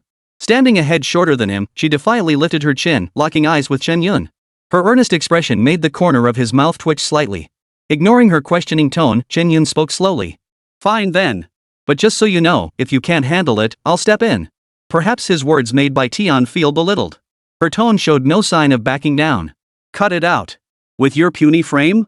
Just stay safely behind this lady. Chapter 33, Chen Yun gets bitten. Puny frame? Chen Yun instinctively glanced down at his body. It was nothing like what Bai Tian had described. He had meat where it should be, not the scrawny look she implied. Clearly, she was just throwing another tantrum. Slow down. By the time he snapped back to attention, Bai Tian was already sprinting out of sight. Her hurried pace seemed as if she were rushing to prove something to him. With no choice, Chen Yun quickened his pace to follow. Simultaneously, he summoned his parasite beast early, just in case something unexpected happened. Ha! My powers actually being restricted. The moment the thorned black armored boar appeared, Chen Yun distinctly felt its movements hindered. Fortunately, the parasite beast itself remained unaffected. Perhaps this restriction only targeted 2-star beast masters. The black armored boar's appearance had caused a misjudgment. Guess I'll have to be more careful next time. Chen Yun rubbed his chin. Otherwise, if I clear the stage and it doesn't count toward my tally, I'll be crying my eyes out. Just as he pondered this, a series of explosions erupted ahead. Chen Yun looked up and immediately quickened his pace. Without realizing it, he had already fallen behind the group. At that moment, ahead. Boom! Boom! Eerie blue flames and frost spattered everywhere, nearly igniting the dense forest around them. In a moment of carelessness, Bai Tian had once again encountered an elite monster. The frost rabbit and elite bone wolf clashed fiercely, both giving it their all. Even though they were panting from exhaustion, they never paused for a moment. For it too sensed that this 1-star, 8th tier elite monster was far more formidable than all the previous wild beasts combined. Hang in there, Frost Rabbit. Bai Tian clenched her fists, her heart already pounding in her throat. Her gaze fixed intently on the center of the battlefield, ready to retreat at any moment. At least she understood this, failing a dungeon run once wasn't the end of the world, but losing her life would be the real folly. Chen Yun, we're preparing to exit the dungeon. We might not be able to handle this. Bai Tian sensed footsteps beside her and warned without turning her head. Her eyes remained fixed on the Frost Rabbit, guarding against any unexpected developments. Chen Yun? When her words went unanswered, Bai Tian felt a sudden pang of unease. She turned her head to look and instantly felt her soul freeze. Unbeknownst to her, a bone wolf had circled around to her side. Its fangs bared, it lunged viciously toward her head. Chen Yun, save me! In her panic, Bai Tian instinctively shouted Chen Yun's name. Whether it was because the Frost Rabbit couldn't find an opening to strike or for some other reason. As the bone wolf's jaws closed in, a glimmer of despair flickered in Bai Tian's eyes. If only she hadn't tried to be so brave. Before she could even regret it, a piercing whistle cut through the air. Whoosh! Whoosh! Whoosh! Crack! Crack! Next, Bai Tian saw a dozen tentacles flash past. The bone wolf didn't even have time to scream before it was whipped into bone fragments. Bai Tian's pupils contracted violently, as if her entire eyes were trembling. Staring at the scene, she was stunned, somewhat lost in thought. The Frost Rabbit was still locked in a fierce back-and-forth battle with another elite bone wolf. In the blink of an eye, this bone wolf had been instantly annihilated. And it had been a one-sided battle. Once she snapped back to reality, tears of sheer terror welled up in Bai Tian's eyes, unable to be held back. Glistening droplets seemed poised to spill at any moment. Realizing her emotional display, Bai Tian hastily wiped her eyes with the corner of her sleeve, feigning nonchalance. But her slightly reddened eyes betrayed her. Hey! What's up, Miss Bai? Chen Yun mimicked the nickname others used for Bai Tian in their social circles, teasing her playfully. He walked slowly forward, instructing the parasite beast to take care of the other elite bone wolf. Whoosh! Whoosh! Snap! In a single exchange, the bone wolf was torn clean in two. The instant kill stunned Bai Tian completely.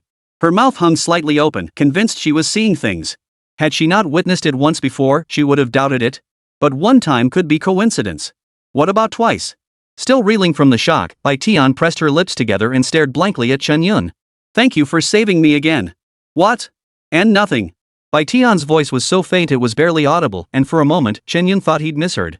But then again, they were merely middle school classmates who hadn't seen each other since. No matter how hard he racked his brain, he couldn't recall ever meeting her anywhere. After much deliberation, the most likely explanation was that he had simply misheard. Come on. Watch me breeze through this level. Chen Yun teased, his eyes fixed on her as he spoke with playful mockery. Hearing this, Bai Tian felt a wave of embarrassment wash over her. She opened her mouth to protest but couldn't find the words, so she just puffed out her cheeks in silent fury. Damn you, Chen Yun! I really can't stand you. Bai Tian bared her little fangs and growled.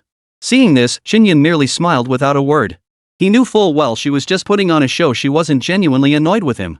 After all these years, Bai Tian had always been like this. Hey, when did you get so good at this?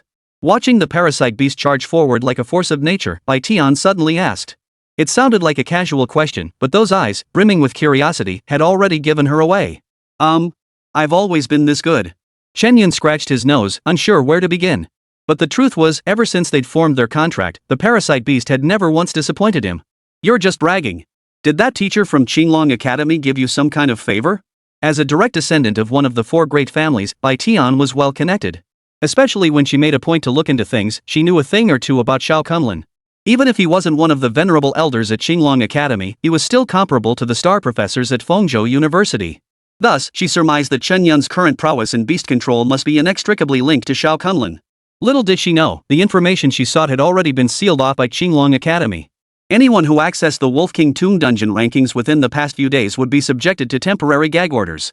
What the 4 great families knew was merely what Qinglong Academy chose to reveal. Benefits? Well, I suppose you could call it that. Chen Yun pondered for a moment before responding ambiguously. After all, the potions, compensation, and the thorned black armored boar all had been secured effortlessly thanks to Shao Kunlun. Without his assistance, none of this would have been possible. Oomph. I knew it.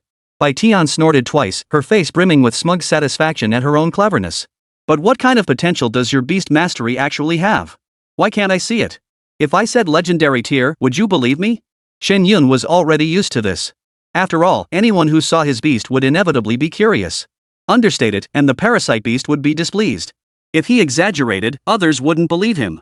He was thoroughly accustomed to this kind of exchange. I believe it. I totally believe it. Bai Tian covered her mouth in surprise, nodding vigorously. Such an innocent and naive response left Chen Yun momentarily speechless. Forget it, I'm just kidding. It's not legendary at all. Chen Yun grinned slightly and shook his head. But inwardly, he muttered, of course it's not legendary, it's mythical, beyond legendary. Arg. This is infuriating. Damn Chen Yun, always tricking me. No sooner had the words left her mouth than Chen Yun heard Bai Tian's frantic voice. Her little mouth opened wide as she bit down on his arm. Chapter 34, Bai Tian's hidden side. Damn it. Are you a dog or something?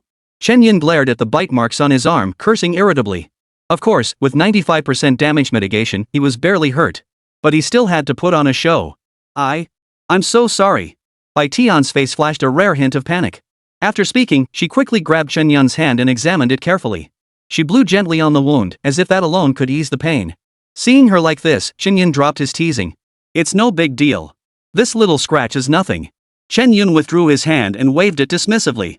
Despite this, a trace of worry still flickered in Bai Tian's eyes. Really? Really? Chen Yun's lips twitched slightly before he fixed his gaze ahead. Surrounded by increasingly familiar scenery, it was clear they had reached the final stage. We're here. Defeating the Bone Wolf King will clear the stage. Ha! Bai Tian froze at the words, then looked ahead.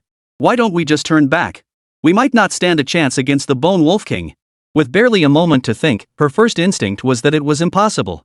The earlier encounter with the 1-star, 8th-tier elite Bone Wolf had already made her acutely aware of her own limitations. Objectively speaking, Bai Tian admitted she'd been a bit overconfident earlier. Looking so downcast, what happened to your determination to carry me through? Chen Yun, however, seemed to relish the drama, teasing her with a mischievous grin. His smug expression made Bai Tian too embarrassed to look up. Ugh. You're so annoying. I didn't know before I totally overpromised. With that, Bai Tian pouted and turned away, refusing to acknowledge Chen Yun. But the very next second, she was utterly dumbfounded. Congratulations. Alright, we've cleared it. Let's get out of here. Along with the dungeon prompt, Chen Yun's voice rang out at that moment. Snapping back to reality, Bai Tian had completely lost her composure, her mouth gaping wide enough to swallow an egg. Staring blankly ahead, she watched as the Bone Wolf King's bones scattered across the ground. We're done already? Bai Tian felt as if someone had smacked her forehead hard, leaving her head buzzing. Beyond bewilderment, there was only bewilderment. Even when the Bai family had dispatched 4 first-rank 9th-tier experts, bringing only her along, things hadn't moved this swiftly. Did you discover some weakness of the Bone Wolf King? After a moment of daze, Bai Tian was the first to consider this possibility. After all, no matter how she thought about it, Chen Yun had only contracted his beast a few days ago. Even if he possessed the strength to clear the stage, it shouldn't have happened this fast. Weakness? Chen Yun's eyes flickered with confusion. Can't we just attack directly? He couldn't understand it. The Bone Wolf King should be one of the most basic bosses. In terms of gameplay, it was designed to be quite forgiving for newcomers like them. Why would fighting such a boss require studying its weaknesses? Fine, I won't say it. Bai Tian crossed her arms, wrinkling her nose as she spoke. Outside the instance. Lu Lingjun crossed his arms, his face betraying extreme impatience. It's been 2 hours already. Why haven't we seen a single soul? His eyes narrowed slightly, filled with a dangerous glint. That little bastard Chen Yun actually dared to bring Bai Tian along and sneak into this instance together. Lu Lingjun's voice was icy cold as he stared at the dungeon entrance, his chest heaving violently. At that moment, he felt as though his entire chest cavity was filled with rage, ready to erupt at any second. Young Master Lu, look! Just then, the lackey suddenly cried out in alarm. Following the gaze, 2 figures abruptly materialized at the entrance of the Wolf King's tomb dungeon. A man and a woman. Who else could it be but Chen Yun and Bai Tian? At that moment, Bai Tian was still puffed up with anger, looking like she was throwing a tantrum. If anyone claimed there was nothing fishy going on, no one would believe it. Seeing this scene, Lu Lingjun felt his eyelid twitch uncontrollably. Ah! Chen Yun! I'll kill you! At that moment, he felt as though his chest might explode. Out of nowhere, a surge of rage erupted within him. He strode forward in a few steps, coming to stand before the 2 of them, his gaze coldly fixed on Chen Yun. Sensing an inexplicable hostility, Chen Yun turned his head and locked eyes with Lu Lingjun. Both men stood around 1.8 meters tall, their gazes meeting at eye level. Who are you? Chen Yun wondered inwardly. He searched his memory but found not the slightest trace of the man before him. In fact, it was highly unlikely that such a person even existed within Fengzhou No. 3 Middle School. Are you Chen Yun? Lu Lingjun showed no intention of answering Chen Yun's question, instead countering with his own. It seemed that in his life, others always answered him, while he never had the habit of answering others. Or perhaps Chen Yun's identity simply wasn't worthy of his attention. It's me. Lu Lingjun, what are you going to do to Chen Yun? As if sensing the hostility, Bai Tian stepped in front of Lu Lingjun before he could move. Her stance was like a mother hen protecting her chicks. Had she stayed put, it would have been fine. But the moment she stepped forward, Lu Lingjun's face turned green. Bai Tian, who is he to you? At that moment, Lu Lingjun cast aside all pretense of decorum and demanded an answer. His finger pointed at Chen Yun, nearly shoving it into the other's face. None of your damn business. Who I hang out with is none of your freaking concern. Who do you think you are? My parents? Or some long-lost brother my dad secretly fathered outside of marriage? Bai Tian rolled her eyes and shot back with unmatched boldness. Even Chen Yun hadn't expected such blunt, brutal words. To insult someone, she'd even dragged her own father into it. The only question was whether her uncle would spit out a mouthful of old blood upon learning this. Still, this fit Chen Yun's previous impression of her perfectly. After all, ever since middle school, she'd been like this, confrontational with everyone she met. In his words, she was just too tomboyish. You too. Lu Lingjun trembled with rage, her finger shaking uncontrollably as she pointed at Chen Yun. Chen Yun couldn't help but shake his head inwardly. He finally understood this guy was just another suitor after Bai Tian. But sadly, he couldn't even hold a proper conversation. If he actually succeeded in winning her over, he'd probably drive himself to an early grave. What do you mean, you guys? At that moment, Bai Tian spoke up. Her brows furrowed, her face brimming with displeasure. She'd finally managed to meet up with Chen Yun today, and they'd secretly gone on a dungeon run together. But nothing happened, and she ended up nearly furious. Now, just as they emerged, they ran into Lu Lingjun, who confronted her with a barrage of questions. The thing was, there was nothing special between them, just a normal classmate relationship. And yet, despite that, she had the nerve to confront Chen Yun. This time, Bai Tian finally couldn't take it anymore. Lu Lingjun, what's your problem? Do I need your permission to run a dungeon with Chen Yun? Surely no one gets so full of themselves over a simple hello that they start thinking they're in a relationship. As her words fell, Lu Lingjun's face visibly turned green. Judging by his expression, she'd clearly hit the nail on the head. Holy crap! That's impressive. Chen Yun raised an eyebrow, staring at Bai Tian in astonishment. He'd seen blunt and direct before, but never something this genuinely hurtful and armor-piercing. He had no idea Bai Tian possessed such an undiscovered side. With just one sentence, she had left Lu Lingjun speechless. You! Lu Lingjun's face darkened with anger before he turned to Chen Yun. Do you dare challenge me to a duel? What? Me? Chen Yun froze, pointing at himself in disbelief. Bai Tian said it, why pick a fight with me? Chapter 35, Lu Lingjun, the Unchivalrous. Trouble comes out of nowhere. Chen Yun even wondered if he'd misheard. He was just minding his own business, so how could this conflict suddenly involve him? Hey! Are you out of your mind? How does this even involve me? Chen Yun snapped irritably, utterly at a loss for words. Watching Lu Lingjun, who seemed to have water in his brain, point the finger at him. It's all your fault, Bai Tian's ignoring me. Lu Lingjun narrowed his eyes, glaring at Chen Yun with hatred. Seriously? Dude. You're way off base here. Chen Yun seriously wondered if he'd forgotten to check the almanac before leaving home today. How else could such absurd things keep happening to him? The sycophant failed to curry favor and now planned to take it out on himself. But the other guy had ultimately miscalculated one crucial step. After all, he was a 1-star 6th-tier fighter with a mythical-grade Parasite beast as his contract beast. No matter how stubborn or loud the other guy was, starting from the same line, what could he possibly do against him? Fine, if you think it's my fault, then it's my fault. Chen Yun shrugged indifferently. With the other party being so unreasonable, there was no point in trying to reason with them. If you want to fight, just get on with it. You're dawdling like a woman. As he spoke, Chen Yun raised his hand, summoning the Parasite beast. The thorned black armored pig, its mind now completely overtaken, instinctively began pawing at the ground the moment it materialized. Oomph. Don't think your beast control over a 2-star black armor pig will do you any good. I'll show you that defense alone isn't enough. Beastmaster battles are far more complex than you imagine. As Lu Lingjun spoke, he summoned his own beast. A massive purple bat, flapping its fleshy wings, hovered midair. Fine. So this is how it's done now, huh? Seeing the other party so unapologetic, Chen Yun couldn't be bothered with small talk. You think you're so capable? Then let's see what you're really made of. Seeing Chen Yun ready to act, none was more excited than Bai Tian. Who knew what was going through her mind at that moment? Her cheeks flushed bright red as she paced back and forth in excitement. While she wasn't entirely sure of Chen Yun's exact strength, she knew it was formidable. But where exactly his limits lay? Bai Tian had no clue. She could only try to gauge it through Lu Lingjun. The way her eyes sparkled like stars nearly made Lu Lingjun's nose twist with fury, his entire body simmering like a kettle about to boil over. Chen Yun! Get down on your knees right now and kowtow to me 3 times. I might show mercy. Lu Lingjun declared. Of course, he hadn't suddenly decided to forgive Chen Yun.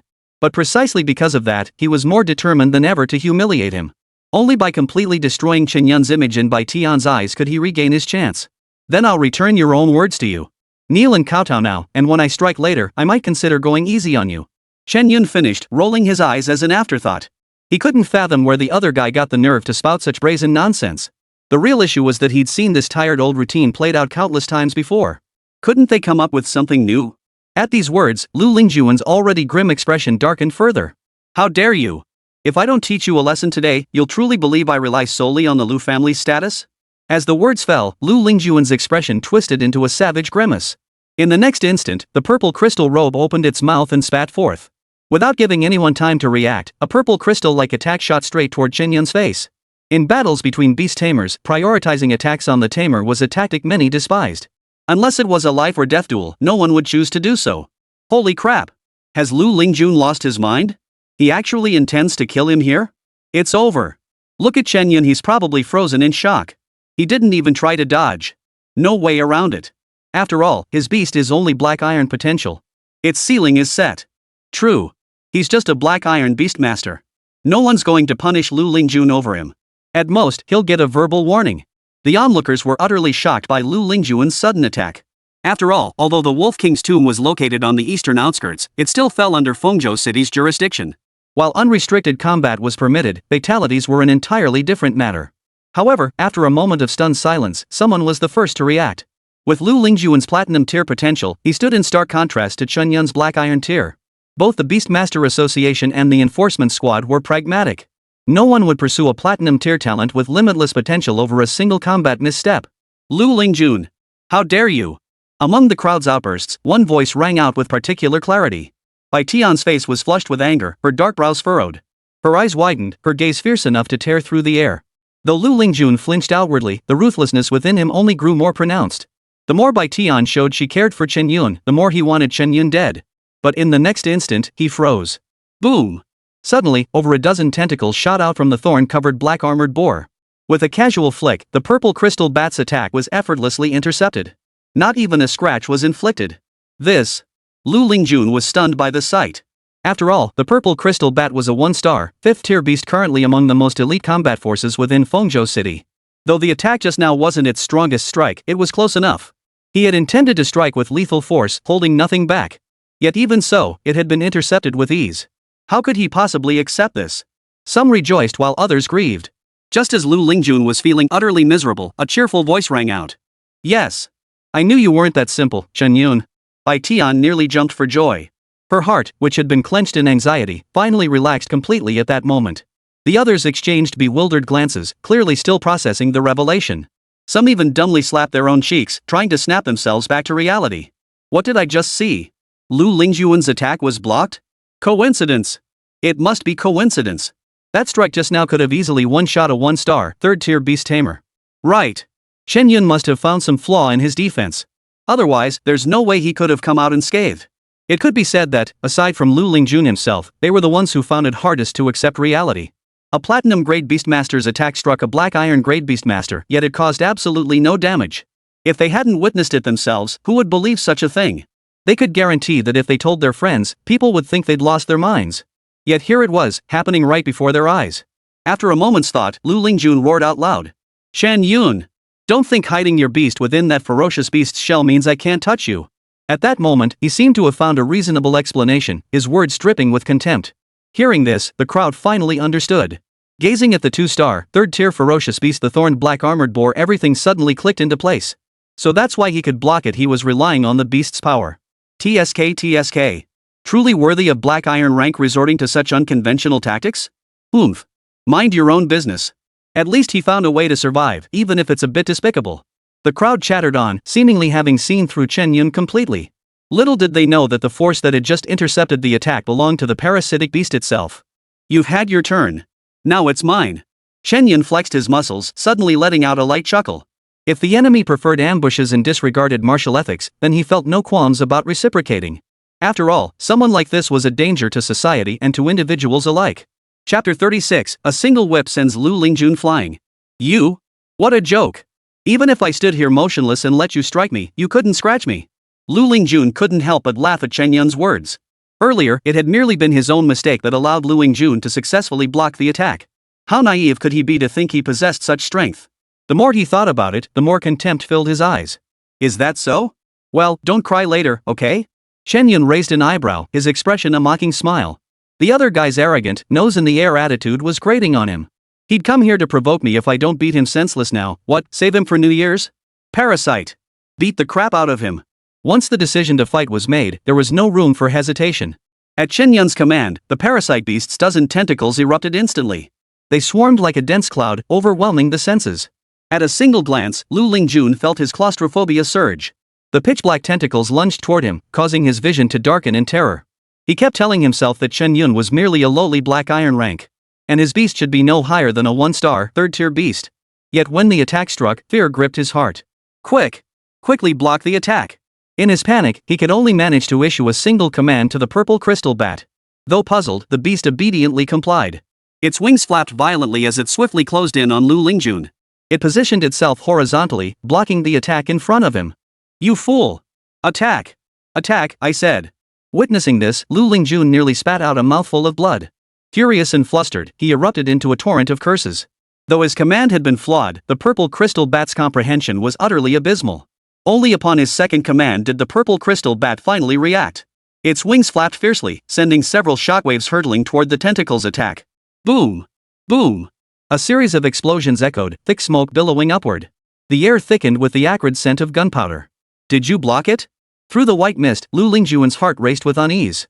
The very next moment, he saw several dark figures dart out of the white mist and lunge toward the purple crystal bats. Duck! Wait, no, don't duck! Seeing this, Lu Lingjun shouted in panic. But the words felt wrong the moment they left his mouth. If the purple crystal bat dodged, the one facing the attack head-on would be himself. For a moment, his left and right brains clashed, and he completely forgot to fight back. Thud! Thud! Two dull thuds echoed in quick succession. In the next instant, Lu Lingjun and his beast were flung out, one to the left and one to the right. This scene left all the novice beast tamers utterly stunned, their jaws nearly dropping to the floor. Their heads buzzed, and they even thought they had seen wrong. What's going on? Didn't Lu Lingjun say Chen Yun relied on that thorned black armor boar? You're asking me? Who should I ask? Turns out he's just a rookie. Can't even beat Chen Yun. He lost even with that flying dragon right in his face? That Lu Lingjun guy must be here to make a fool of himself. More people preferred to accept Lu Lingjun's incompetence than believe Chen Yun was actually that strong. At best, they assumed he must have used some underhanded trick, otherwise it was simply inexplicable. At that moment, Lu Lingjun was utterly speechless. He stared blankly at the sky, unable to process what had just happened. He couldn't fathom how Chen Yun, merely a lowly black iron rank. Why, after just one exchange, had his attack been deflected and he'd been sent flying so effortlessly? The stinging pain on his cheek paled in comparison to the agony in his heart. Just how high had Chen Yun's beast control skill risen? At this moment, that was the only question burning in his mind. Beyond the rank, there was simply no other explanation. Hey kid, no sleeping here. Just then, an infuriatingly obnoxious voice cut through the air. Lu Lingjun felt profoundly humiliated and shot upright with a jerk. Come on. Before he could finish, a chill swept across his nose. A pitch-black scythe blade pressed against his face, as if another inch forward would easily cleave his skull. In that instant, the words Lu Lingjun had been about to utter slowly retreated back into his throat. He swallowed hard, squinting slightly at the saw before his eyes. His gaze slowly shifted backward. At its end was none other than. It was the very tentacle that had flung him away moments before. And judging by its appearance, the sides seemed to have been conjured from the tentacle itself. What do you mean, again? I didn't catch that. Chen Yun pretended to scratch his ear, feigning ignorance. Hearing this, Lu Lingjun nearly shrank his neck and promptly backed down. And nothing. Another bottle, I just remembered I won a prize. He stammered incoherently, nervously making excuses for himself. When you're in someone else's house, you have to play by their rules. And besides, a sharp blade hung right over his forehead, ready to take his life at any moment. As a scion of the Bai family, one of the 4 great clans, his swift capitulation genuinely surprised Chen Yun. His brow furrowed slightly, puzzled. Oomph. You know your place. Get out. Chen Yun snorted coldly and snapped his fingers at the parasitic beast. In the next instant, 2 tentacles coiled around Lu Lingjun, hoisting him up. Amidst his wails of despair, he was violently flung into the distance. Thud.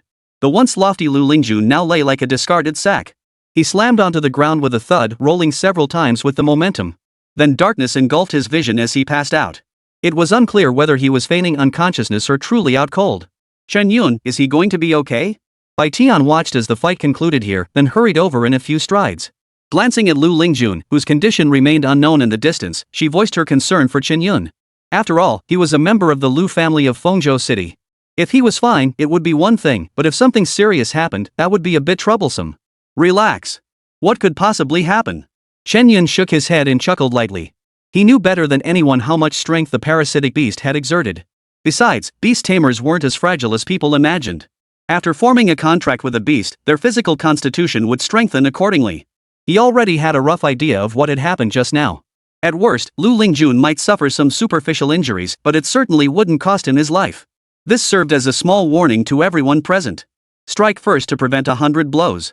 Otherwise, people would always think he was easy to bully.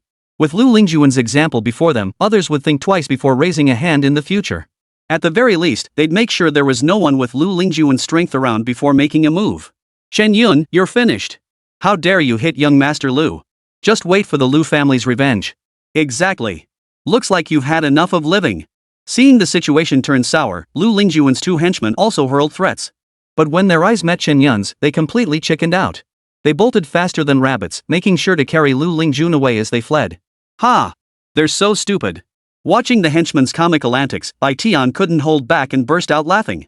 But as she laughed, her expression slowly turned serious as she turned to face Chen Yun. I'm so jealous you got into Qinglong Academy. Too bad I'm only platinum tier. Those guys at first high are way stronger than I thought. Getting in through the Beastmaster entrance exam? I doubt I stand a chance. Bai Tian's gaze toward Chen Yun was filled with disappointment. The four major academies had incredibly strict admission requirements, and Fengzhou City fell within the jurisdiction of Qinglong Academy. Without any diamond tier candidates emerging, Fengzhou City could only allocate 3 spots. This meant only the top 3 candidates had a chance to enter Qinglong Academy. Moreover, as far as she knew, all 3 platinum tier students from Fengzhou First High had started training their beasts a day earlier than her, reaching 1-star 5th tier. In other words, her chances of success were now practically non-existent. Not necessarily. We'll see when the time comes. I'm taking the college entrance exam anyway. And while I'm at it, I'll retrieve that broken bone grass I stashed with someone else, Chen Yun mused, rubbing his chin. If Huang Yuan, the one who challenged Chen Yun to a bet, knew what was going through his mind right now, he'd probably spit out a mouthful of blood. But Chen Yun didn't care. What he was determined to obtain would be his. Chapter 37, Li Yue Merchant's Guild, Li Xiaoyu. Fengzhou City First Hospital. This is infuriating. Absolutely infuriating. I want Chen Yun dead. A sudden roar shattered the silence. In the corridor, patients and nurses ducked their heads, glancing toward the VIP ward. Crashing sounds echoed as shards of broken dishes flew through the air. Lu Lingjun, now awake, was furious enough to burst a blood vessel. Not only had he lost face in front of Bai Tian, but he couldn't even defeat Chen Yun, a mere black iron ranked opponent. Young Master Lu, please calm down. Young Master Lu, please calm down. The sycophant scrambled to appease Lu Lingjun, trying to quell the flames of rage burning within him. Anyone who'd been thoroughly beaten by a black iron beastmaster, then left bedridden for a full day and night, wouldn't be in a good mood either. The Beastmaster college entrance exam is just around the corner, and yet this nonsense still happens. It's utterly humiliating. Calm down? Calm my ass. Lu Lingjun roared, then lashed out with a backhand. The closest lackey was sent flying by the blow. Stunned, he clutched his face, utterly bewildered. Once he came to his senses, he scrambled to his feet and scurried back, his face twisted in a desperate attempt to curry favor. It was as if getting slapped wasn't a disgrace, but rather a great honor. To the uninitiated, one might think he had some peculiar fetish. Young Master Lu. Young Master Lu. I have a solution. Zhao Si approached, hunched over, the slap mark clearly visible on his cheek. But at that moment, he seemed oblivious to the pain, his face radiating excitement. Hearing this, Lu Lingjun's eyebrow shot up. Though his heart stirred slightly, outwardly he remained utterly dismissive. What's your plan? You don't seriously think you can make Chen Yun kneel before me willingly? He shot Zhao Si a sidelong glance, his tone laced with subtle disdain. Seeing this, Zhao Si showed no sign of discouragement. Instead, he grew even more delighted. As a seasoned sycophant who had spent years buttering up Lu Lingjun, he instantly grasped the implication. He quickly straightened his clothes and spoke up. Young Master Lu, why should we lift a finger for this? Now that Chen Yun has this kind of clout, don't you think the folks at Fengzhou No. 3 Middle School might get restless before we do? The one who'll lose face first, wouldn't that be his homeroom teacher? Zhao Si raised an eyebrow and shot a few meaningful glances. Lu Lingjun smiled with satisfaction, rubbing his chin. Diverting the blame? Not bad, not bad. With that, both men burst into laughter simultaneously. This scene left the other sycophants green with envy. If only they'd known it was this simple, they might have put their own minds to work. In the central district of Fengzhou City, at the Li Yue Merchants Guild, Li Zijian, the branch president, was now groveling like a lowly servant. If the sales staff outside saw this, they'd likely be stunned speechless. Before him stood a young woman dressed in sharp, professional attire. Her long hair neatly pinned up, her face lightly made up, radiating the aura of a corporate professional. Her subtle makeup couldn't conceal her exquisite features. She appeared to be no more than her early 20s. "Miss, this is all the information we have on Chen Yun." Li Zijian bowed his head, speaking with trembling reverence. Even lifting his gaze to look at her felt like sacrilege. Facing her report, the other party didn't even lift her head, her eyes darting back and forth across the documents. "You handed over the Liyue Merchants Association's Jadeite Star card?" Li Xiaoyu asked suddenly, her tone barely discernible. Her tone was flat, devoid of any discernible emotion. Hearing this, Li Zijian's heart lurched, and he immediately lowered his head even further. Cold sweat gathered on his face, trickling down his smooth forehead and dampening a small patch of the floor where it landed. "Yes. But I only told him it was a VIP card." Li Zijian felt his teeth chattering violently, daring not even to breathe. He couldn't fathom Li Xiaoyu's thoughts at all, so he could only skirt around the issue. Well done." Li Xiaoyu merely gave him a fleeting glance before falling silent. Instead, she refocused her gaze on the documents, scrutinizing every piece of information exposed about Chen Yun. "A branch family of the Chun clan in Fengzhou City? And one that's not favored? Interesting." Li Xiaoyu's slender fingers tapped lightly on the tabletop. The rhythmic tapping sounded like drumbeats, relentlessly pounding against Li Zijian's heart.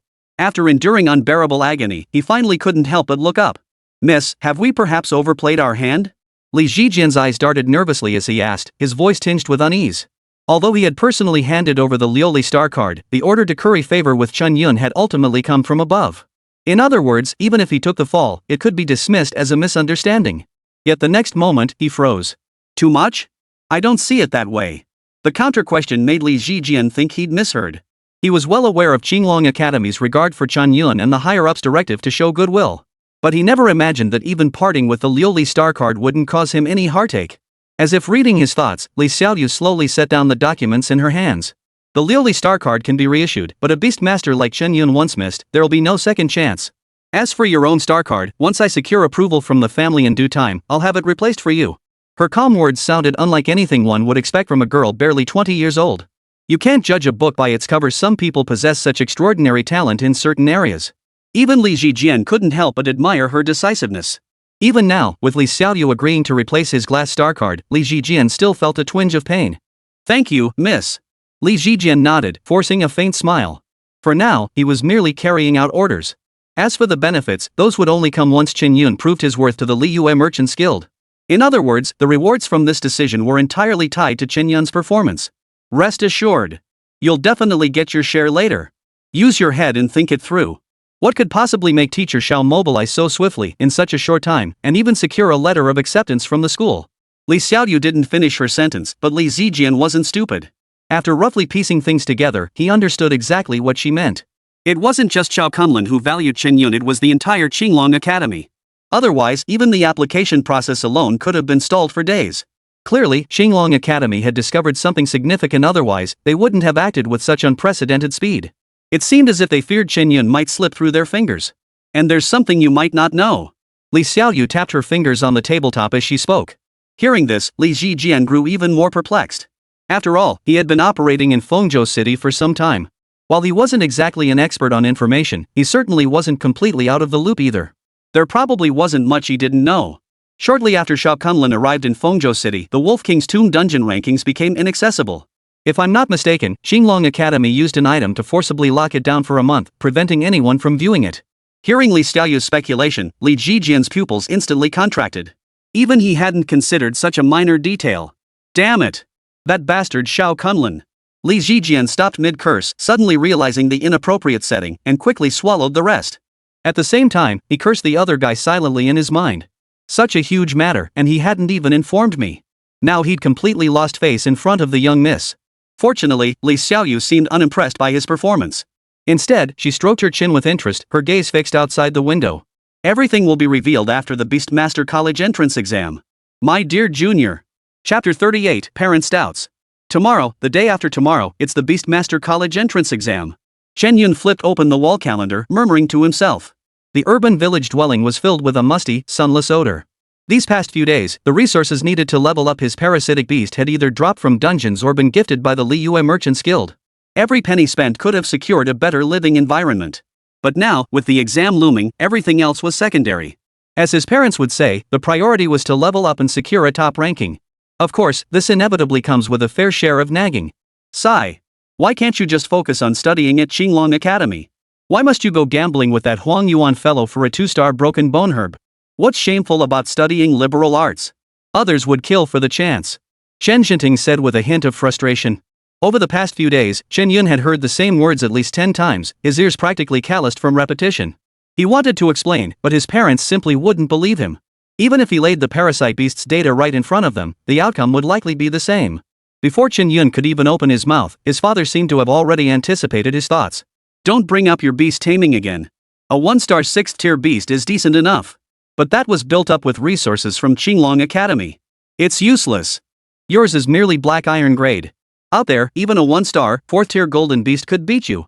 Chen Jinting's words were sharp and unsparing, showing no restraint simply because Chen Yun was his son. On the contrary, his words cut even deeper precisely because of that. His responsibilities demanded it. The Beastmaster College entrance exam was fiercely competitive. Everyone was striving to rise to the top, and some of the methods employed were far darker than anyone imagined. Victory or defeat mattered little. His only fear was that Chen Yun might lose his life. Ugh. I told you my beast wasn't black iron grade, but you wouldn't believe me. Chen Yun shrugged helplessly, unsure how to explain. The parasite beast was great in every way except for its potential being marked as unknown. That was genuinely frustrating. At the very least, it would be nice if it had a disguise function. Unfortunately, this wasn't something humans could control. It wasn't something the parasite beast could change just because it wanted to. Put simply, it was unrecognizable to mythic tier beings. Not black iron? If it's not black iron, then what else could it be?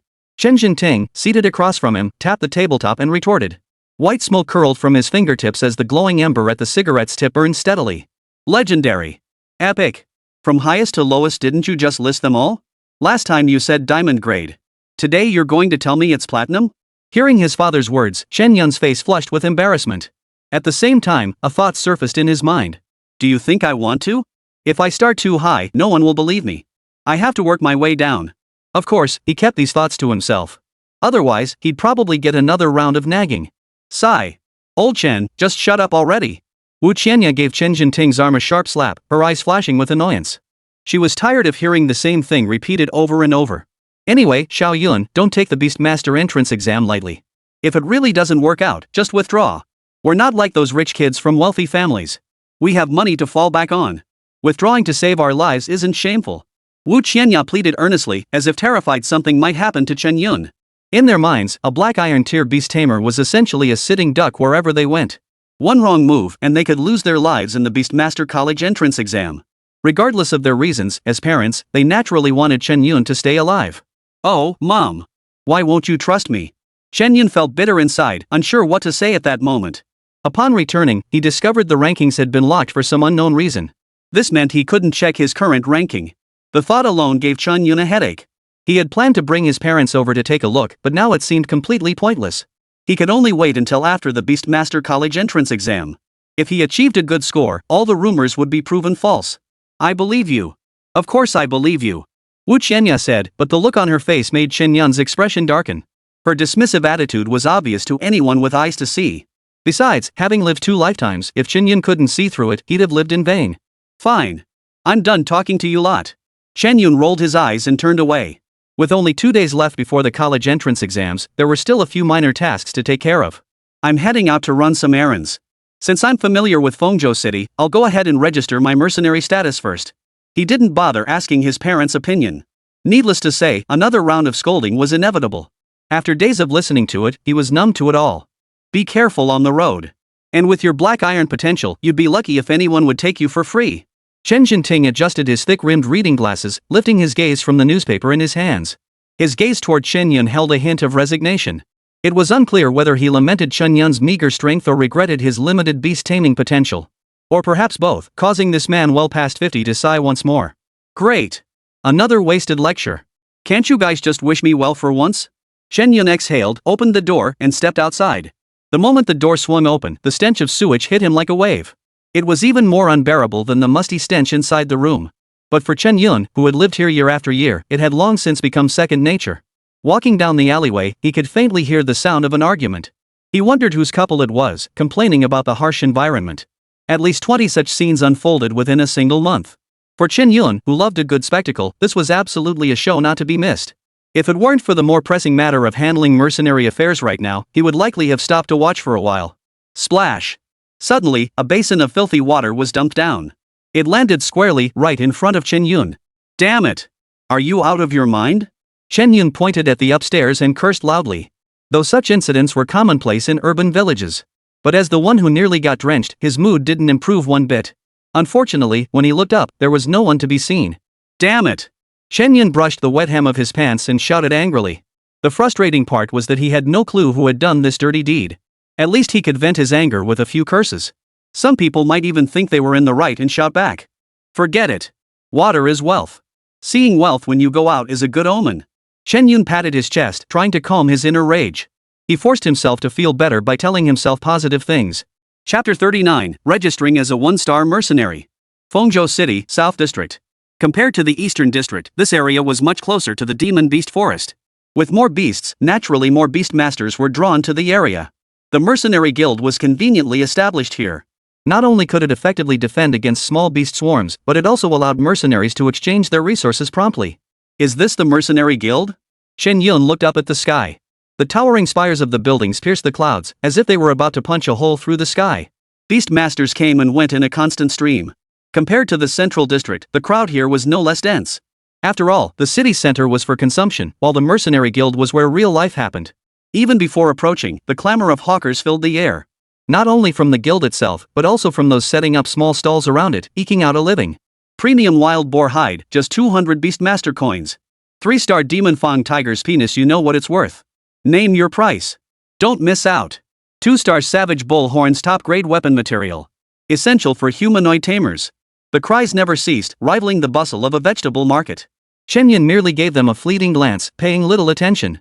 Shopping here was no different from the black market. Whether you could snag a good deal depended entirely on your own discernment. If you got ripped off, people would just snicker, no one would lift a finger to help. Hello? Register as a mercenary. Chen Yun ignored the commotion and walked straight into the Mercenary Guild. He looked at the young woman at the front desk and spoke slowly. He handed over the documents he'd prepared in advance. All right. The receptionist took the documents and began verifying them one by one according to procedure. The more she looked, the deeper her frown grew. After a brief silence, she looked up at Chen Yun. You're a beast master who just awakened this year? Feng Feifei stared at Chen Yun in disbelief, then glanced back at the Beastmaster documents in her hand. She rubbed her eyes hard again, making sure she hadn't misread it. After multiple confirmations, she finally accepted that what was written matched what she had seen.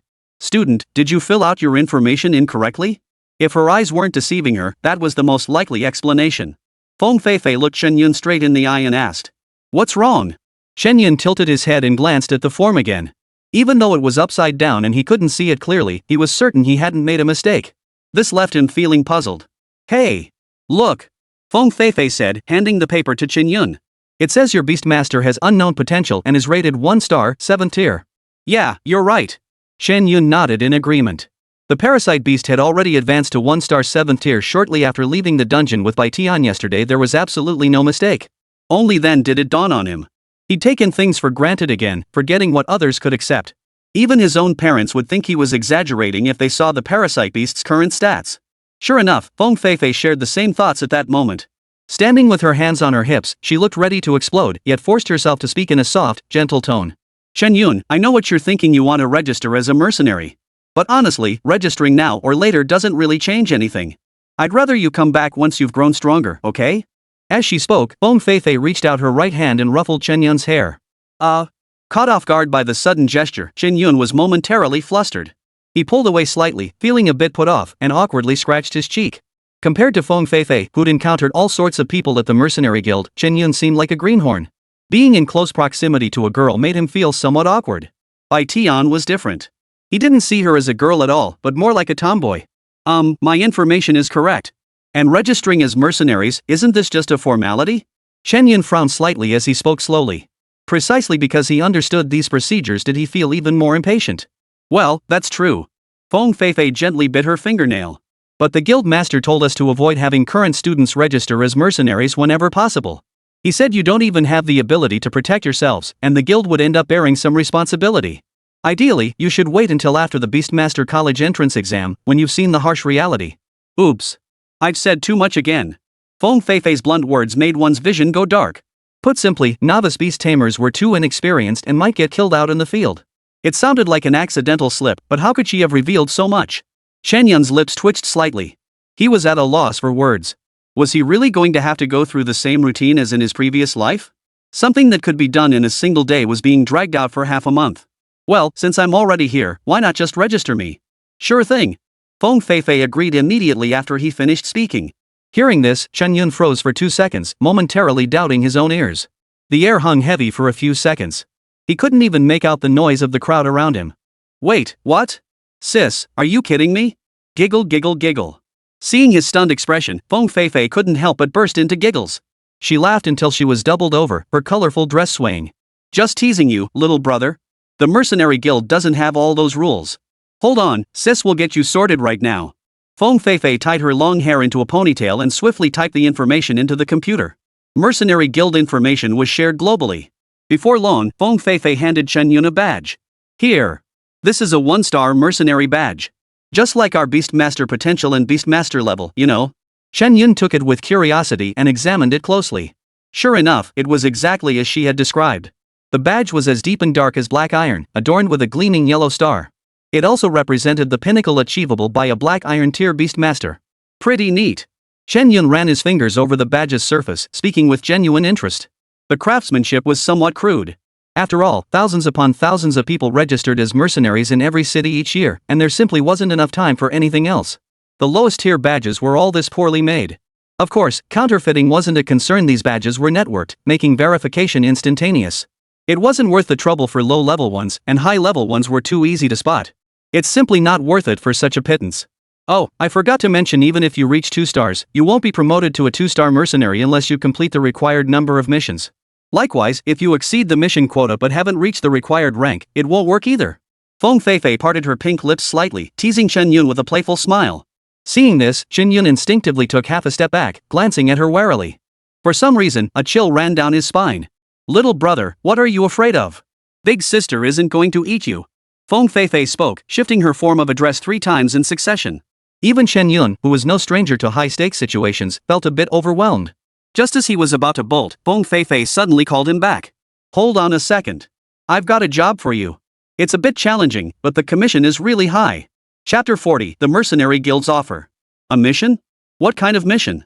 Chen Yun ignored the teasing undertone in Feng Feifei's voice and asked with genuine confusion. Though she possessed a graceful beauty distinct from the typical sweet, innocent type. At this moment, however, he couldn't muster the slightest interest. Any normal person would be wary. Unprovoked attentiveness usually signaled either ulterior motives or theft. Especially since they didn't even know each other's names. Don't be so guarded, sis. I'm not going to eat you.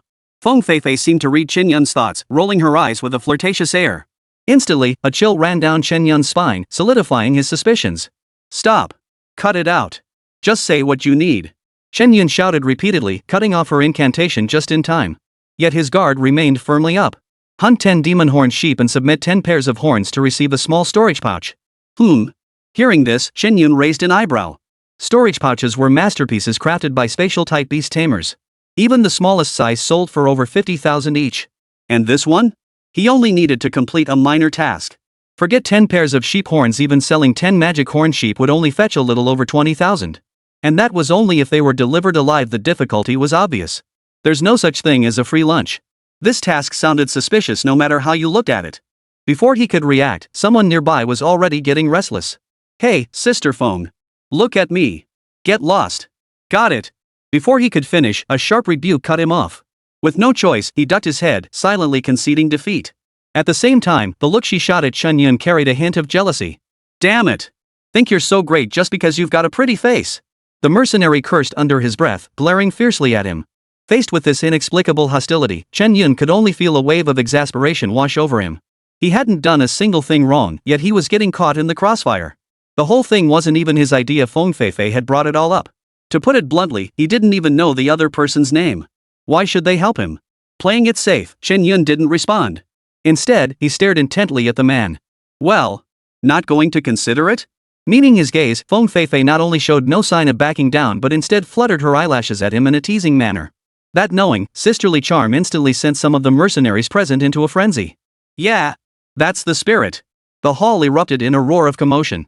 Feng Feifei merely gave them a dismissive glance, paying them no mind whatsoever. Her entire focus was fixed on Chen Yun. Forget it. I'll just go to the mission hall myself. Chen Yun thought for a moment before flatly refusing. The more eager the other party appeared, the more guarded he became. Hey! Don't go! Watching Chen Yun turn to leave, Feng Feifei hurriedly called out. To reach a 2-star mercenary rank, you'll need to complete at least 10 1-star missions and 1 2-star mission. Plus, once you reach 5-star Beastmaster, you'll get to buy all the guild's raw materials at cost price. Each word sounded like a temptation. Some mercenaries felt their hearts stir, yet could only watch with envy. There was no other reason why becoming a 5-star Beastmaster sounded easy, actually achieving it was incredibly difficult. For those with limited potential, it remained a distant dream for a lifetime. Reaching even 4 stars was likely a stretch. Such empty promises weren't something everyone could swallow. Hearing this, Chen Yun found himself curious instead. I'm just a black iron Beastmaster, what makes me worthy? He retorted with a cold laugh. Using the very words others had once used to mock him, he tentatively tested the waters. After all, this was common knowledge outside. Even if he hadn't heard it before, it was now clear. Sure enough, even without his explanation, the mercenaries began murmuring among themselves. A black iron Beastmaster? I heard some fool at Fengzhou Third High got a contract. Could it be this guy right here? You know what? It could totally be him. And I heard he got expelled too. Expelled? Don't bull me. Feng Feifei's been pushing through missions lately. Doesn't seem like the rumored type. Probably just a case of misjudgment. These things happen all the time anyway. The murmurs weren't exactly discreet, anyone paying attention could catch snippets. Upon hearing this, Chen Yun showed no emotion whatsoever. Instead, he shrugged indifferently. Well, as you heard, I, Chen Yun, am nothing but a worthless black iron. I won't waste your kindness. With that, Chen Yun started walking, making a move to head outside. At that moment, Feng Feifei finally couldn't hold back. If you raise your mercenary rank, you'll get discounts on both buying beasts and beast blood. Oh no!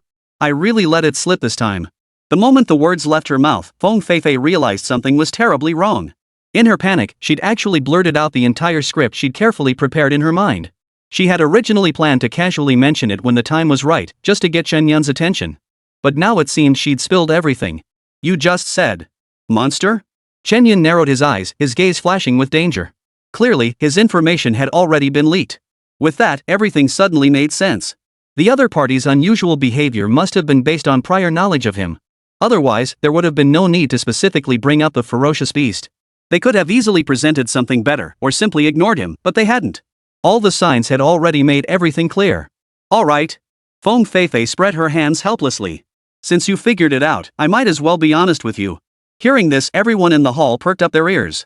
They were curious too what could possibly be going on that would make the mercenary guild act this way, so eager to curry favor with Chen Yun? Honestly, it's nothing major. You know our mercenary guild has connections with certain merchant guilds. The Li Yue trading company, you know the one. Before Feng Feifei could finish, Chen Yun immediately caught on. As for the others, they were left utterly confused, scratching their heads in bewilderment. They exchanged puzzled glances, utterly baffled by the connection to the guild. But at that moment, Chen Yun actually smiled. This wasn't to say the mercenary guild betrayed its partners, they likely received permission before sharing the information. So, was it Jin who told you guys? If you just said all this earlier, we wouldn't have gone through all that hassle. Chen Yun was at a loss for words. Given this connection existed, they should have brought it up earlier. The mercenary guild had been acting all mysterious, as if afraid I'd find out. But this did make sense. They'd suggested he register as a mercenary one moment, then acted so strangely the next he should have connected the dots. Suddenly, it all clicked into place. It was simply that they approached things with a merchant's mindset, only to run into his strong guardedness. Any other high schooler would have been dumbstruck and accepted it by now. Feng Feifei shot Chen Yun a disapproving look upon hearing this. Who knows what you guys are thinking? President Li and our president didn't coordinate properly and didn't notify you beforehand. So, are you taking this job or not? Chen Yun chuckled upon hearing this. He now understood the situation completely. How could he possibly refuse? This task was obvious, either posted by the mercenary guild or commissioned by Li Zijian himself. It was essentially paying out of his own pocket to gift himself a small storage pouch. Free stuff? Who would turn that down? I'll take it. Absolutely. Chen Yun declared cheerfully. Chapter 41, Class Teacher Zhao Hongchuan's moves. South of Fengzhou City. Is this the Demon Beast Forest? My first time here. All along the way, Chen Yun looked around with curiosity. There were no truly safe zones here, only outposts where mercenaries camped. Stretching for dozens of miles, it nearly matched half the outline of Fengzhou City. It was so vast that entering from one spot, the chances of quickly encountering another person were slim. But there was a silver lining. The longer the line stretched, the more areas fell through the cracks. Occasional incidents of murder and robbery are relatively common. The upside is that monster resources aren't completely wiped out, so newcomers always have something to gain. The horned beast, I finally found it. Chen Yun consulted the map and pushed through the thicket before him. Suddenly, a small lake came into view. Beasts of all sizes gathered around the water source, carving out a small territory for their clan to use. And the demon horned sheep was right there, not far from him. Don't alert them yet. Chen Yun gauged the distance and held his fire. Other beasts were present, and to avoid unnecessary trouble, he chose to hold back for now. What he didn't know was that as he crept toward the demon horned sheep, a small squad had already spotted him. Hey! Boss! Isn't that the kid we saw in the guild earlier? Where? Let me see. A deep voice echoed as several figures craned their necks toward Chen Yun's location. Though the view wasn't clear, they could make out his general outline. Oh! It really is him. The mercenary called Boss instantly lit up. After confirming it was indeed him, a cruel smile spread across his face. So this is Chen Yun, huh? Must have hooked up with some rich kid from a prominent family, got at least a little cash on him. As he spoke, he absent-mindedly touched the scar beside his ear. As if he already held Chen Yun's fate in his hands. But boss, we don't know his strength yet. Just then, a disgruntled voice interrupted from the underling. Hearing this, Two-Face smacked the younger brother hard on the back of the head. Idiot. He's just a rookie. We're both at least 1-star 7th tier, what's there to fear? He finished with a fierce glare. The younger brother quickly ducked his head, afraid of getting hit again. Meanwhile, on the other side. Fengzhou City, Fengzhou number 3 Middle School. What? You're saying Chen Yun has at least a 1-star 5th tier strength? Class advisor Zhao Hongquan's voice shot up in disbelief as he stared at Zhao Si before him. The reason was simple, Zhao Si was from number 2 high school. For him to come all this way out of the blue just to tell him this meant something was definitely up. But at this moment, he had no choice but to take it extremely seriously. If Chen Yun could defeat Lu Lingjun with ease, it meant his own nephew wouldn't stand a chance. This time, Zhao Dizhu would likely be in serious trouble. Not only that, but Zhao Hongquan himself was in agony. Although Chen Yun's withdrawal had been approved by the academy, the problem was, he had submitted the application himself. If something went wrong, someone would have to take the fall. He didn't need to guess, he knew it would be him. The mere thought of it made Zhao Hongquan's temples throb. Where did you hear this news? Are you sure you're not joking? Even though he believed it deep down, he refused to admit it out loud, clinging to a sliver of hope. If Zhao Si denied it, he could breathe a sigh of relief. But sometimes, things just don't go as planned. Teacher Zhao, it's absolutely true. We're family, would I ever pull a stunt like this on you? With that, Zhao Si clapped his hands, feigning helplessness. Any younger person would likely have some idea about the relationship between Zhao Si and Lu Lingjun. But Zhao Hongquan was just a rigid homeroom teacher, he knew nothing of such matters. All he knew was that the more outstanding Chen Yun became, the greater the threat to his own position. Having previously persuaded Chen Yun to withdraw, the situation was now beyond repair. Fine. You may go now. I have matters to attend to. Zhao Hongquan said politely, though his tone carried a hint of impatience. Seeing this, Zhao Si naturally understood the situation. But he wasn't about to go out of his way to curry favor with someone who clearly didn't want it. Having to suck up to Lu Lingjun day in and day out was already annoying enough, why should he care about Zhao Hongquan's mood? He promptly turned and headed for the door, a barely perceptible sneer curling at the corners of his mouth. It was as if he could already see their fate. Soon, the office fell silent once more. Only Zhao Hongquan remained seated at his desk, tapping lightly on the surface. His brow furrowed deeply, his eyes narrowing slightly. Chen Yun, oh Chen Yun. If you just crawl back to your lowly district, I might have spared you. Blame yourself for shining too brightly. Zhao Hongquan murmured softly, his hatred for Chen Yun seemingly solidifying into tangible form within his heart. It was clearly his own mistake, yet he was trying to pin the blame on others. The mercenary guild, huh? Accidents happen during missions, it's only natural. Zhao Hongquan's face was cold as ice as he dialed a number. South City District, Monster Beast Forest. Snap. A tentacle lashed out violently. The side-like blade at its tip effortlessly severed 2 ram's horns. Fine weapon material, but I have no use for it. Chen Yun examined them in his hand before remarking. For him, the abilities of the parasite beast far surpassed ordinary weapons, making such superfluous tools unnecessary. The ease with which it severed the ram's horns was proof enough. Having successfully gathered all the materials for the mission, the parasite slowly extended its tentacles and gently brushed against Chen Yun. Like a newborn infant, it craved recognition. Of course, Chen Yun was not stingy with his praise. Great job. Keep it up. He gave it a thumbs up. Using the kind of words elementary school teachers often use, he praised the parasite. These formulaic words, however, were deeply satisfying to the parasite beast. The large eyes at the tips of its tentacles curved into crescent moons, radiating pure delight. Keep it up. Let's see if you can break through to Star 1, Tier 8 before the college entrance exams. Chen Yun checked the parasite beast's aura and encouraged it. If its strength could advance further, then the college entrance exam would be practically in the bag. Though he didn't know the specifics of others' progress, he remained vigilant nonetheless. Swish! At that moment, all the tentacles suddenly stood erect. The parasite, which had been nodding in response, instantly turned its gaze in unison toward a single direction. Chen Yun frowned and followed their gaze. Two figures were slowly emerging from the thicket. As they walked, they clapped their hands. Clap! Clap! Clap! My friend, you sure hunted that horned sheep fast. Tu-Fei remarked, his gaze lingering suggestively on the parasite beast. Perched atop his shoulder, a night owl fixed its predatory gaze firmly on Chen Yun. Chapter 42, Tu-Fei's Fear. Killing for profit? Chen Yun stared at the two men before him, his voice deep and measured. Their posture alone made it clear they meant no good. Hearing this, Tu-Fei showed no inclination to explain. Instead, he burst into a wild laugh. Ha ha ha ha. Kid. Looks like you've got some sense after all. It sounded like praise, but his true intentions lay elsewhere. His intensely aggressive gaze spoke volumes. Now, hand over everything you have on you, every last beast coin. If I'm in a generous mood, I might even spare your life. As he spoke, the night owl perched on his shoulder flapped its wings and took flight. His aura was fierce, radiating a murderous intent. Are you sure? Chen Yun raised an eyebrow. The other party remained utterly composed, showing no flicker of emotion. Clearly, this wasn't the first time they'd encountered such a situation. One could even say they had reached a point of utter indifference toward life itself.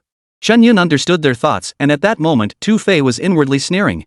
The so-called sparing their lives was clearly just an excuse. They weren't afraid of the fish escaping, but rather of the fish dying and breaking the net. Otherwise, how could a 1-star 8th tier and a 1-star 7th tier have survived this long? If anyone were truly released, they wouldn't be able to withstand the retaliation.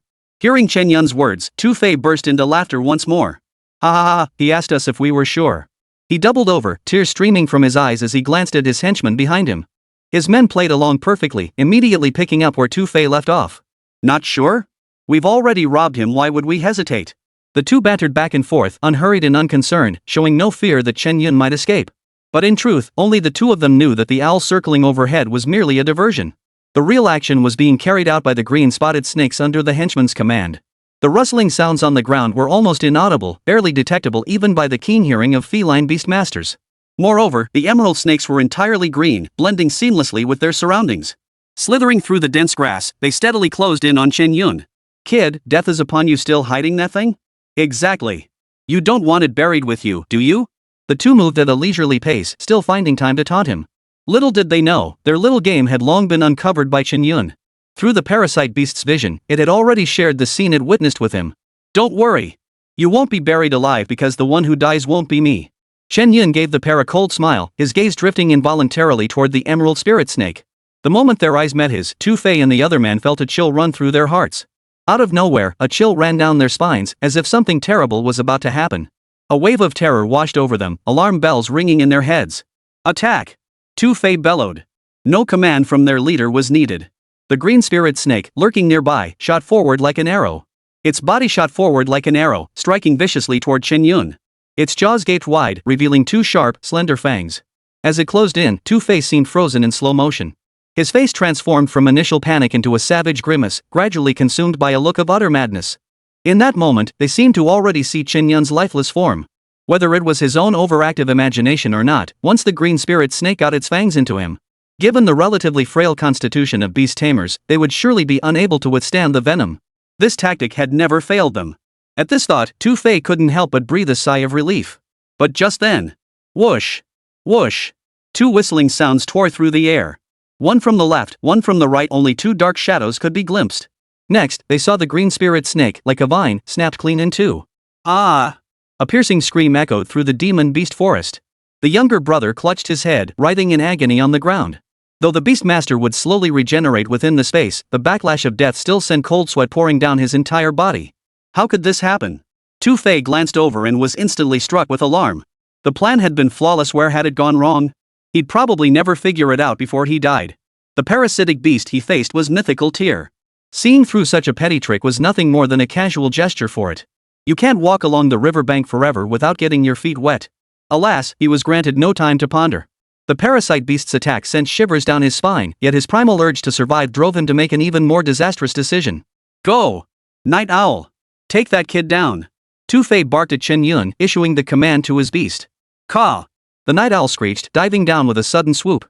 The entire bird shot forward like an arrow released from its bowstring, plunging toward Chen Yun. Its speed was blindingly fast, leaving only a blurred gray shadow to be caught in the eye. As the distance closed, Tu-Fei let out a savage grin. His expression was one of maniacal satisfaction, as if he had just exacted sweet revenge. A sharp crack echoed through the night. Crack! Before he could react, he saw something get struck. The parasite creature used just one tentacle to send the night owl flying. He crashed to the ground with a thud, flailing around for a moment before finally managing to get back up. Night Owl! Tu-Fei's eyes bulged with fury, but fear dominated his gaze. Now, with one beast dead and the other crippled, his subordinate had completely lost his combat ability, reduced to a useless shell. At this distance, there was no way to recall the beast in time. At that moment, fear gripped his heart. Snapping out of his daze, Tu-Fei abandoned all caution and turned to flee at full speed. His beasts were utterly forgotten. Run! This kid is way too unnerving. At that moment, only one thought filled Tu-Fei's mind. Run fast. No matter what, survival was paramount. But barely a few steps into his escape, a sudden sensation of weightlessness washed over him from beneath his feet. Put! A faint, almost inaudible sound of flesh being pierced. Accompanying it was a numbing sensation, as if his ankle was beginning to ache. Thud! Tu-Fei, now weightless, lunged forward uncontrollably and slammed hard onto the ground. His entire body made intimate contact with the grassy ground, the pain making him grimace. With no time to tend to the pain in his arms and cheeks, he frantically looked down at his feet. My foot! My foot! Tu-Fei screamed in terror, his eyes filled with dread. Where his feet should have been, blood gushed like a fountain, obscuring his soles completely. And just moments ago, Chen Yun, who had spotted him trying to escape, had already let the parasite beast take care of him. With a single sweep of its scythe-like blade, it severed his entire foot. My apologies. I'm a man who believes in reciprocity. Chen Yun remarked indifferently, though his face still paled slightly. Killing one of his own kind for the first time left him somewhat unsettled. To Tu-Fei, this expression looked like that of a demon. Even if Chen Yun were aware of it, he wouldn't care in the slightest. No matter what, he would never show mercy or spare his opponent. He who kills shall be killed.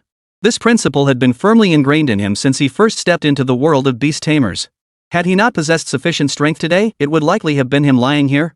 And the outcome would have been far more gruesome. Kid. No. Big brother. Spare me, big brother. Facing death, Tu-Fei finally panicked. With one leg gone, he couldn't even run away now. Helpless and at their mercy, he could only watch as Chen Yun pleaded desperately. I may not have money, but I have many treasures. If you spare me, all these things will be yours. Tu-Fei's face lit up with hope as he offered this tempting bargain. Chapter 43, Harvest, New Trouble. You mean if I let you go, everything on your person is mine? Chen Yun raised an eyebrow slightly as he looked at Tu-Fei. Beside him, his henchman had been rendered completely incapacitated, requiring no further concern. To Chen Yun, the two men before him were nothing more than fish in a barrel. Yes, yes. Tu-Fei nodded frantically. His face was deathly pale from excessive blood loss. Just let me go, and everything I have is yours. Compared to his life, money was nothing but an external possession. Even with a brain full of muscle, he knew exactly what mattered most. Chen Yun smiled upon hearing this. His fingers twitched, and the parasite instantly pierced through Tu-Fei. You fool!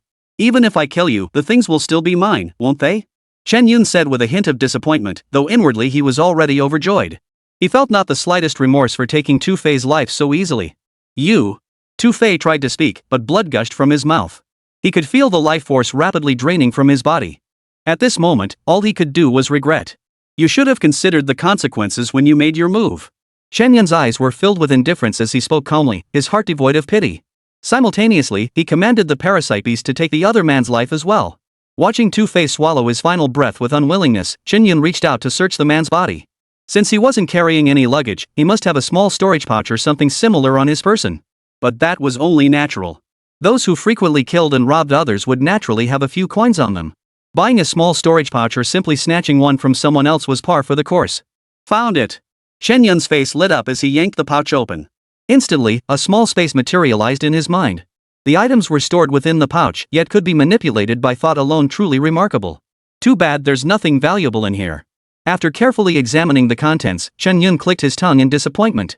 For someone accustomed to fine things, the pile of items inside held nothing particularly eye-catching. All told, it was worth maybe 70 or 80,000, but practically none of it was immediately useful. Ah well, the storage bag itself is a decent haul. He sensed the space inside wasn't particularly large, about 5 cubic meters, enough to hold 7 or 8 pigs. Perfect timing. Chen Yun had just hunted down some horned sheep. He calculated that it would fit everything perfectly. Didn't this guy know to prepare a few extra bags? Chen Yun muttered, somewhat speechless, marveling at how unprofessional these two were. Little did he know, it was precisely because they were so accustomed to this line of work that they left nothing behind. It's easy to go from frugality to extravagance, but hard to go from extravagance back to frugality. Tu Fei, who made money too easily, naturally couldn't save much. He squandered it all day long. The fact that he still had a storage bag left for his own use was already a sign of some leftover provisions. Not bad. This guy actually has a storage pouch too. Not a bad haul. Chen Yun pried another one from one of Tu Fei's henchmen, holding it in his hand and turning it over. His face was already beaming with delight. Though it contained almost nothing, the storage bag itself was quite valuable. After all, such items were rare treasures in their household. His parents were usually stingy about buying anything. They saved every penny for the day he would sign his beast contract. But now, that was no longer necessary. I'll keep these 2 for myself. The one from the mission reward can go to Dad and the others, Chen Yun said, rubbing his chin. Playing it safe, he stowed the horned sheep into his small storage pouch. But the horns? He stacked them into a pile and had the parasite beast carry them directly. After all, it was occupying the body of the thorned black armored pig, no need to lift a finger. Might as well put it to use. After tidying everything up, Chen Yun got up and hurried into town. Shortly after he left, at this very spot, someone familiar to him happened to be passing by. Sister Ting. There's a dead body here. Where? Hearing the commotion, the female law enforcement officer immediately adjusted the cap on her head. Her expression turned stern as she strode briskly through the tangled underbrush. The monkey beast master at her side followed closely, ever vigilant to protect her. Before long, she had navigated the obstacles and arrived at the scene. By then, 4 enforcement officers had already gathered around, awaiting her arrival. Each wore a frown, their expressions far from cheerful. While it was common for people to encounter danger in the wilderness, the evidence suggested this was not a case of a vicious beast attack. If she had truly encountered a ferocious beast, her body wouldn't have remained so intact. These bastards are getting too bold. Relying on the lack of oversight in the demon beast forest, they've actually turned on their own kind. Yi Tinghua clenched her fists, her handsome face tinged with anger. Her expression grew colder as she stared at Tu Fei's stiff, turning blue body. Sis Ting, we should notify the deceased's family. Noticing her unsettled expression, someone promptly offered the suggestion. If things continued down this path, they were bound to face headaches soon enough. Just as this thought crossed their minds, Yi Tinghua suddenly spoke. Investigate. I want to see who can get away with anything in Fengzhou City. The words had barely left her mouth when the 4 law enforcement officers' expressions darkened. This patrol had unexpectedly turned into a heavier burden. Such situations were commonplace in the past. Murder and robbery were nothing new. As long as it didn't involve clan interests or they caught the perpetrators red-handed, they'd turn a blind eye to incidents outside the city walls. Simply put, the enforcement squad had limited manpower. Even if they genuinely wanted to intervene, they couldn't possibly handle everything. Only this young lady, fresh out of the Beastmaster Academy, would be so self-righteous and stubborn. Frankly, she was just wasting her energy on thankless tasks. Sis Ting, this isn't by the book, is it? Exactly. Matters concerning the Southern City Monster Beast Forest fall under the jurisdiction of the Mercenary Guild. And even if you want to investigate further, the chief definitely won't allow it. The law enforcement officers pleaded with her, none wanting her to take on this case. Just thinking about it gave them a headache. But Yi Tinghua wouldn't listen to their pleas. Cut the nonsense. I'll take responsibility for whatever happens. Investigate it. Her expression hardened as she spoke. She commanded the others, her tone leaving no room for argument. Meanwhile, at the Mercenary Guild. Thud. Chen Yun slammed a stack of sheep horns down in front of Feng Feifei. A pungent odor hit their noses, but everyone present had been mercenaries before and was long accustomed to it. 10 pairs of demon horn sheep horns. Check if they're what you ordered. Feeling the envious stares of the others, Chen Yun let out a relieved smile. This feeling of privilege was rather pleasant. Chapter 44, The Showdown between Yi Tinghua and Feng Feifei. Privilege could be forfeited, but it couldn't be without. Ever since Feng Feifei prioritized his task follow-up, Chen Yun had come to deeply appreciate this truth. The mission has been uploaded, and the details have been synced to your mercenary profile. You can access the relevant information through your phone. Additionally, you can accept some local missions from there. Feng Feifei explained patiently, with consummate familiarity. She went through this explanation with nearly every new recruit who completed their first mission. Chen Yun nodded in understanding and retrieved his reward from the front desk. Hey, kid, wanna add my contact info? Seeing him turn to leave, Feng Feifei immediately called out to him. Hearing this, Chen Yun fell into a brief moment of thought before ultimately deciding to exchange contact information. His initial refusal stemmed from not knowing her background, which had triggered an immediate sense of resistance. But now it was different. Once he left the mercenary guild, there would undoubtedly be things he didn't understand. Searching for relevant information on his own would be far more troublesome. After some thought, he agreed to the request. This way, he could avoid unnecessary trouble. All in all, it was just one more friend slot, hardly a significant gain or loss. Now that we're connected, let's stay in touch more often. Feng Feifei waved her phone at Chen Yun. Her words carried a teasing tone that stirred the restless hearts of some young boys in the bloom of youth. But for Chen Yun, it barely registered. He merely gave a slight nod before turning and walking out. Just as he stepped out of the mercenary guild, a group of people happened to be coming toward him. At the head was a capable-looking woman, striding with a confident, almost fierce energy. A familiar figure caused him to frown slightly. Yi Tinghua? What's she doing at the mercenary guild? Chen Yun murmured softly to himself before turning away. Though he'd promised Yi Jianhai, they weren't exactly close, so a greeting was unnecessary. Whatever she was here for, it had nothing to do with him anyway. The two passed each other without a word. Yi Tinghua, preoccupied with urgent matters, didn't notice Chen Yun in the crowd. Even with his striking looks, he remained inconspicuous amidst the stinking mercenary crowd. After walking about a dozen steps, Yi Tinghua suddenly halted. She turned her head in confusion, as if she had spotted someone familiar. Unfortunately, no matter how hard she looked, she couldn't find him. Sis Ting, what's wrong? The enforcement officers behind her followed her gaze. They, too, saw nothing out of the ordinary.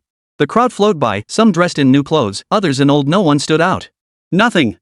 Yi Tinghua furrowed her brow slightly before withdrawing her gaze. At the same time, she murmured softly to herself. Strange? Was it just my imagination? She felt as though someone had been watching her just now. But with important matters at hand, she hadn't noticed it at the time. By the time she realized it, the other person was already nowhere to be seen. Yi Tinghua couldn't make sense of it at all, so she simply shook her head and stopped thinking about it. Lifting her foot, she stepped back into the mercenary guild. Her destination was clear as she made her way inside. Upon entering the main gate, she headed straight for the front desk. Hello? Fengzhou Enforcement Squad. Yi Tinghua moved with crisp efficiency. Before she even approached, she pulled out her enforcement team credentials. As she neared Feng Feifei, she held it up for the other woman to see. Seeing the aggressive demeanor and sensing something amiss, Feng Feifei instantly grew wary. After all, the mercenary guild frequently encountered all sorts of incidents. Some matters handled by the law enforcement squad could become far more troublesome. But the mercenary guild's straightforward, no-nonsense approach actually works much better. Hello there, sir. Feng Feifei wore a smile on her face, but her mind was already racing. She waited for Yi Tinghua to ask questions so she could respond as quickly as possible. We encountered someone deliberately killing a beastmaster in the beast forest. Do you happen to know anything about it? After examining the scene, the victim's time of death aligns almost perfectly with when the horned sheep were hunted. Barring any surprises, the killer should return to turn in the horned ram or related materials. We'd appreciate your cooperation. Yi Tinghua's cheeks lifted slightly as she cut straight to the chase. Her tone was cool and detached, yet it couldn't conceal her inherent pride. It was as if her very presence here placed her a cut above the mercenary guild's personnel. A horned goat? Feng Feifei raised an eyebrow at the mention. While the daily flow of people was substantial, and similar missions were common. But if we're talking about someone whose timeline roughly matches, it seems only Chen Yun fits the bill. That kid has caused me no end of trouble. Feng Feifei silently grumbled to herself, yet her face remained plastered with a professional smile. Glancing at Yi Tinghua, she suddenly burst out laughing and raised an eyebrow. He, this officer really loves to joke around. There are at least a dozen known horned goat habitats. How would I know which one you're referring to? With so many people turning in horned goats every day, I can barely keep up. Besides, don't you think you're overstepping your bounds, sir? As soon as she finished speaking, Yi Tinghua's brows furrowed deeply. Without thinking, a question slipped out. What do you mean? What do you mean? So many beastmasters die in the monster forest every day, can you really keep track of them all? Feng Feifei spoke, sizing up Yi Tinghua with a slightly sarcastic tone. She belonged to the mercenary guild and had no fear of the enforcement squad. One handled internal affairs, the other external. The two were unrelated. In other words, as long as they didn't cause trouble without cause, the enforcement squad generally wouldn't interfere with the mercenary guild's affairs. But she seemed to have underestimated Yi Tinghua's stubbornness. That's none of your business. You're dodging so much, you must know something. But let me tell you, I'm getting involved in this matter. Now. Immediately. Tell me everything you know. Yi Tinghua leaned forward slightly, narrowing her eyes. Feng Feifei observed this, yet a trace of disdain still flashed across her face. Sorry, sir. We have no authority to access the mercenaries' private information. As long as they don't harm Fengzhou City, we won't interfere. She raised her delicate eyebrows slightly. As if to say, I won't tell you, and what are you going to do about it? This response infuriated Yi Tinghua to no end. I'm ordering you as a representative of the enforcement squad. Feng Feifei paid no heed whatsoever. Sorry, sir. The enforcement squad has no authority to force cross-departmental cooperation with the mercenary guild. If you wish to access specific information, please produce an official authorization from the Fengzhou Bureau. She was merely stating facts, yet Yi Tinghua was already seething with rage. These regulations were something she had learned long ago at the Law Enforcement Academy. There was no way she didn't know them. Precisely because of this, she was even more infuriated. There was simply nothing she could do about it. Where's your guild leader? I'm filing a complaint with him. Go ahead and complain. The president is my brother. My own brother. You. Yi Tinghua pointed at Feng Feifei, speechless for a long moment. Her opponent, however, wore a look of utter indifference, as if she were a dead pig fearing no boiling water. No matter how much Yi Tinghua seethed with anger, her chest aching from the fury, Feng Feifei remained unmoved. The enforcement officers behind them saw this and immediately stepped forward to pull her away. Sis Ting, don't get so worked up. Why don't we head back first? Yeah. If you want to investigate, there are plenty of cases at the bureau. They exchanged a glance and winked at each other. They weren't cut out for leading the charge, but playing peacemaker was well within their capabilities. Hearing this, Yi Tinghua's eyes flickered slightly, as if she had already formed a plan. Fine. You just wait here. With that, she stormed out angrily. Only the team members remained, apologizing profusely as they backed their way out. Watching Yi Tinghua and her group leave, Feng Feifei finally raised an eyebrow, a hint of satisfaction visible. Little did she know that shortly after Yi Tinghua and her group departed, a figure in the crowd darted its eyes around a few times. After a moment's thought, it followed closely behind them. Chapter 45, The Informant. Damn it! Those mercenary guild people must know something. Stepping out of the mercenary guild, Yi Tinghua clenched her fists as she walked. The mere thought of Feng Feifei's smug expression made her blood boil. Yet she was utterly powerless against her. Despite her fury, she had no choice but to endure. Because, as the other had said, if the incident had occurred outside the monster beast forest, no one would have to care. Yet the more she thought about it, the more infuriated she became. She could have easily caught the culprit, yet she had to let them walk free. And all because of the other party's refusal to cooperate. Sis Ting, what's eating you? This kind of thing happens everywhere, no matter the city. Yeah, the world of beastmasters is survival of the fittest. Within the city walls, we can protect the peace. But once you step outside, life and death are predestined. It's beyond our control. One after another, they spoke, each stating the cold, hard truth. As they said, no matter how capable the enforcement squad was, their jurisdiction was strictly confined to the city. If someone met with misfortune outside the city walls, no one would dare challenge this unwritten rule unless someone was willing to pay a hefty price. Yet as Yi Tinghua listened, her heart felt anything but at ease. Precisely because it was the truth, it was all the more unbearable. Just then, Officer! Officer! A voice suddenly echoed, growing louder as it approached. The group turned in confusion to see a student-looking figure rushing toward them. Judging by his breathless state, he clearly wasn't a high-level beastmaster. However, judging by his student attire, it wasn't hard to deduce his identity. Clearly, he was a beastmaster who had just awakened this year, the kind who had only contracted a beast a few days ago. What's the matter, kid? A slightly older team member asked, an unguarded smile spreading across his face. Compared to the less mature Yi Tinghua, he preferred dealing with students more. Officers, I was just at the mercenary guild and heard you're looking for someone to turn in materials related to the horned goat? Feng Jianxin panted, his voice tinged with confusion. His tone seemed puzzled, but it felt like he'd been preparing his next words all along.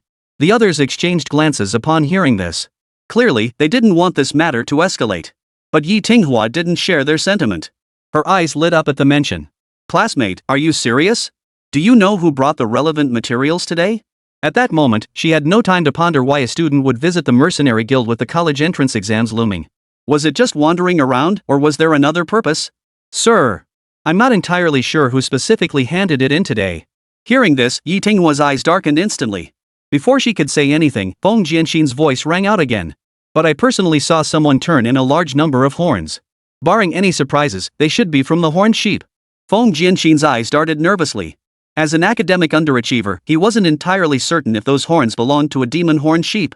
But opportunity was at hand, and he couldn't let it slip if he wanted to get back at Chen Yun. In truth, he was merely a blind cat stumbling upon a dead rat. After their homeroom teacher, Zhao Hongxuan, learned of Chen Yun's abilities, he harbored malicious intent and sent Feng to follow him. He had only been at the mercenary guild for a short while when he spotted Chen Yun, who had just completed a mission, coming to turn it in. Then came the encounter with Yi Tinghua and the others. After weighing his options, his decision was made. Who's there? Yi Tinghua demanded, frowning. Her eyes narrowed slightly, signaling danger. If what the other person said held true, it was highly likely that the person they mentioned was the murderer. Sis Ting, about this matter. Shut up. The law enforcement officer tried to interject, but Yi Tinghua cut him off with a sharp rebuke. They were utterly powerless against this young lady. Helplessly, they could only shut up in frustration. Go on. Yi Tinghua then turned to Feng Jianxin, who was still in a daze, and asked again. Hearing her words, Feng Jianxin snapped back to reality, a trace of embarrassment flitting across his face.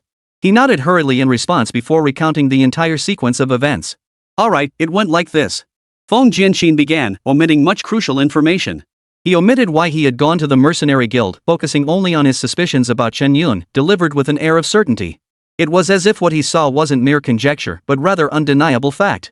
That person is Chen Yun from our class. I just couldn't figure out how he suddenly attained such a high rank. Now it all makes sense. Plus, he seemed really familiar with the front desk at that mercenary guild. Feng Jianxin added embellishments to his story. Though each sentence felt unfinished, they collectively conveyed an intent to steer the conversation in a particular direction. The law enforcement officers present were seasoned veterans, easily picking up on the underlying tone in his words. They wanted to warn Yi Tinghua, fearing she might fall for it. But alas, Yi Tinghua was already completely consumed by her emotions, paying them no heed whatsoever. The rage on her face was plain to see. The officers exchanged glances, knowing it was all over. So that's it. No wonder that kept her mouth shut. She's fallen for that scumbag. Yi Tinghua's fists clenched so tightly they cracked. When she heard that man was Chen Yun, everything changed.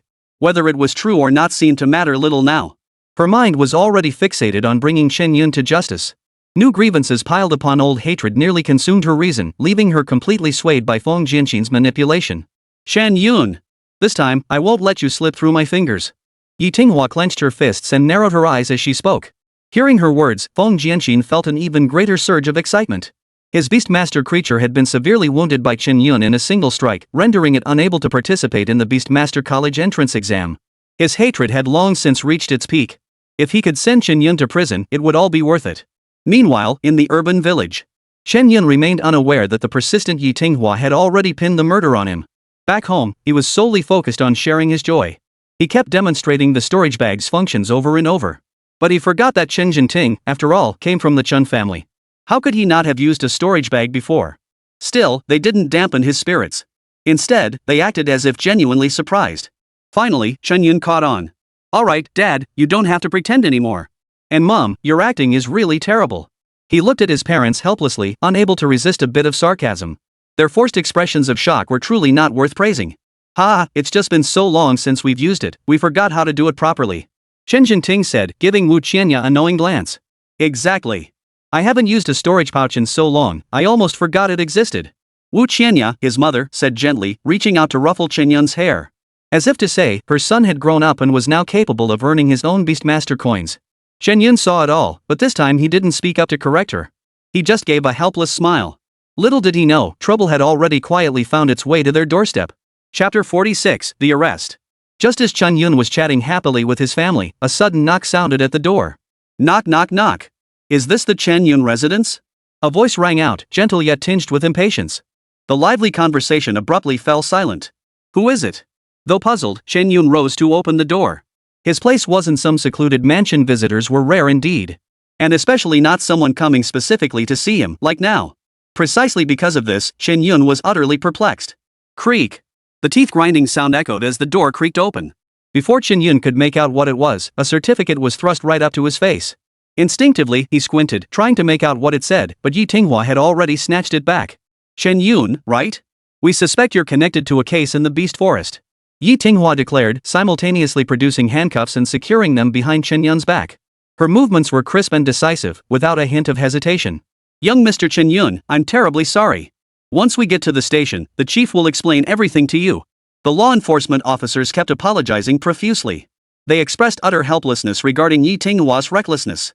Regardless, she was their direct superior. All they could do was obey orders. Perhaps only Yi Jianghai could rein in this self-righteous young lady. Shut up.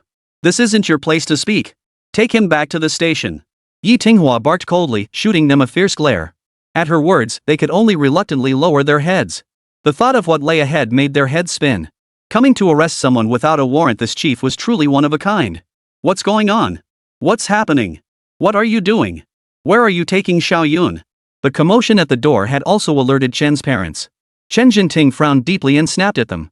Coming to arrest someone without cause was utterly unreasonable. In contrast, Wu Qianya appeared much more flustered. Regardless of the situation, he rushed forward to check on Chen Yun and even tried to pull him back from the law enforcement team. "Mom and Dad, don't worry. I'm fine." Seeing this, Chen Yun merely shook his head. In truth, the moment Yi Tinghua spoke, he had already understood what was happening. The monster beast forest? A case? He didn't need to be told, he knew it had to be Tu Fei and his crew. What he hadn't expected, though, was that someone would actually stick up for them. Oomph. Nothing? Yi Tinghua snorted coldly. Still talking tough when death is upon you. Chen Yun raised an eyebrow at her words.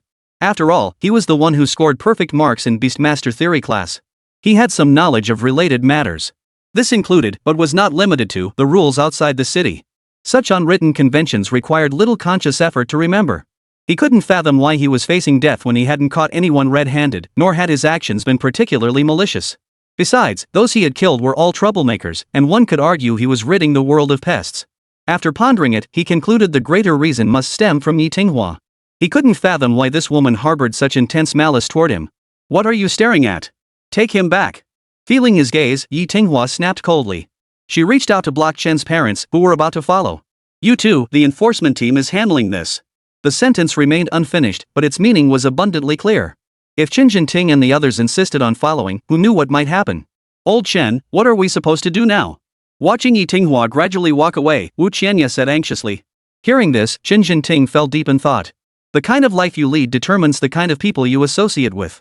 Most of the people he knew came from humble backgrounds and couldn't offer much help. What if we contact Teacher Xiao from Qinglong Academy? Wu Qianya suggested. But the moment the words left her mouth, Chen Jinting shot them down flat. No. We can't let Qinglong Academy know. If they find out Xiao Yun was arrested, they'll definitely revoke her admission offer. He then voiced his concerns. Hearing this, Wu Qianya also chose silence. The two exchanged glances, both wearing a hint of worry on their faces. What should we do? Nothing seems to work. Wu Qianya was sweating profusely with anxiety, unable to come up with a solution. She could only look at Chen Jinting helplessly, hoping he would come up with a solution. I think we should wait and see how things unfold, rather than panic and lose our composure. Chen Jinting offered a different perspective. With the previous experience as a cautionary tale, she was afraid of repeating the mistake of resorting to desperate measures. Though her heart burned with anxiety, Wu Qianya chose to remain silent after hearing his words. Meanwhile, Yi Tinghua and her group were escorting Chen Yun. Along the way, they drew the curious stares of many neighbors. In the past, they would have covered his head with a hood or something similar, but now he wore nothing at all. Chen Yun's handsome face was clearly visible to them. People pointed and whispered, their eyes filled with contempt. I always said that kid from the Chen Jinting family was no good. See? Reality never lies. I heard this guy even contracted some black iron grade Beastmaster, yet he's gone mad, bragging to everyone it's legendary grade. That's hilarious. And I heard he was supposedly a top student? Looks like he was just cheating all along. Shoo. Keep it down. He might hold a grudge. The voices weren't exactly discreet, and Chen Yun could catch most of what they said. But he didn't let it bother him. He was long accustomed to the gossip of neighbors and passers-by. Such talk didn't surprise him in the least. Yi Tinghua, however, felt a chill deepen within her as she listened. What else is there to say? You might fool me, but do you really think you can fool these neighbors? Her tone was flat as she stared straight ahead. The enforcement team's style of operation meant she paid no attention to the number of pedestrians around her. She simply walked forward with her head held high. Yet psychological factors still prompted her to scold Chen Yun a couple of times. Chen Yun could only shrug helplessly in response. His hands were cuffed, making it impossible for him to spread his palms in a gesture of surrender. Officer, he said, you should learn from your team members and spend more time on the ground. Chen Yun's words were blunt, sounding almost sarcastic, but more than anything, they conveyed utter exasperation. Some of these people you've never even met. They jump to conclusions at the slightest hint, believing whatever they hear. You're no different from them. With that one sentence, he took a swipe at Yi Tinghua and the onlookers alike. But he felt no psychological burden, nor did he fear any nonsense about running into them again. After all, these people had never stopped gossiping about him behind his back. Some dismissed his words as nothing, while others immediately took offense. You little brat, what did you say? No wonder you got arrested. With that kind of venom in your heart, you must have done something shameful. Some stomped their feet in frustration, others sneered with venom. Chapter 47, Yi Tinghua's Humiliation. Listening to the crowd's slanderous words, Chen Yun felt no ripple of emotion. He even felt like laughing. Most of these people were dissatisfied with their own lives, so they sought a sense of self-worth by attacking him. Chen Yun might not retaliate with insults, but he certainly wouldn't indulge them. Life was already so miserable, why should he swallow his pride over every little thing? The loudest among them happened to be someone he knew. "Hey, Auntie Wang," Chen Yun said with a sarcastic tone, "you're not just jealous that I got accepted into Qinglong Academy while your kid didn't make the cut, are you?" Chen Yun said with a sarcastic tone, immediately firing back with verbal barbs. This neighbor had routinely dumped trash in front of their door. Not only was he incorrigible, but he was also extremely arrogant. Now he was kicking them while they were down. If he didn't give her a piece of his mind, she'd think he was easy to push around. The words barely left his mouth before the woman flew into a rage. You good-for-nothing brat, stop talking nonsense. How could my doggy not get in? Fengzhou University is still a possibility. But you, always spouting nonsense, claiming you got into Qinglong Academy. Aunt Wang stammered, her eyes darting nervously. It was clear even she lacked confidence in her own words. Realizing she couldn't wriggle out of it, she immediately redirected her hostility toward Chen Yun. Even people like them, at the very bottom of society, knew what kind of institution Qinglong Academy was. How could they possibly admit someone who lived under the same roof as them? Hearing this, the crowd nodded in agreement. It was like a slum kid winning the top prize in the imperial exams. That Chen family brat really has some nerve bragging like that. Doesn't he fear the wind will twist his tongue? Qinglong Academy? If he gets admitted, I'll stand on my head and pee in a spiral right here. Brother Han's got guts. I'll match him if he gets accepted. I'll whip up a batch of my secret recipe mini burgers. Everyone says getting into Qinglong Academy is tough even with exams. Now this kid's taught us you can actually bluff your way in. The crowd roared with laughter, surrounding the police car so tightly there wasn't room to breathe. Their faces were filled with scorn, convinced he was delusional, dreaming in broad daylight. Little did they know, Chen Yun couldn't care less about their reactions. He merely gave a cold smile. Yi Tinghua, however, saw no sign of him intending to explain. Her delicate brows immediately furrowed. She couldn't understand why Chen Yun would do such a thing, but it just rubbed her the wrong way. Everything was factual, yet he remained utterly indifferent to the defamation of Qinglong Academy. After all, this was the dream academy she herself envied.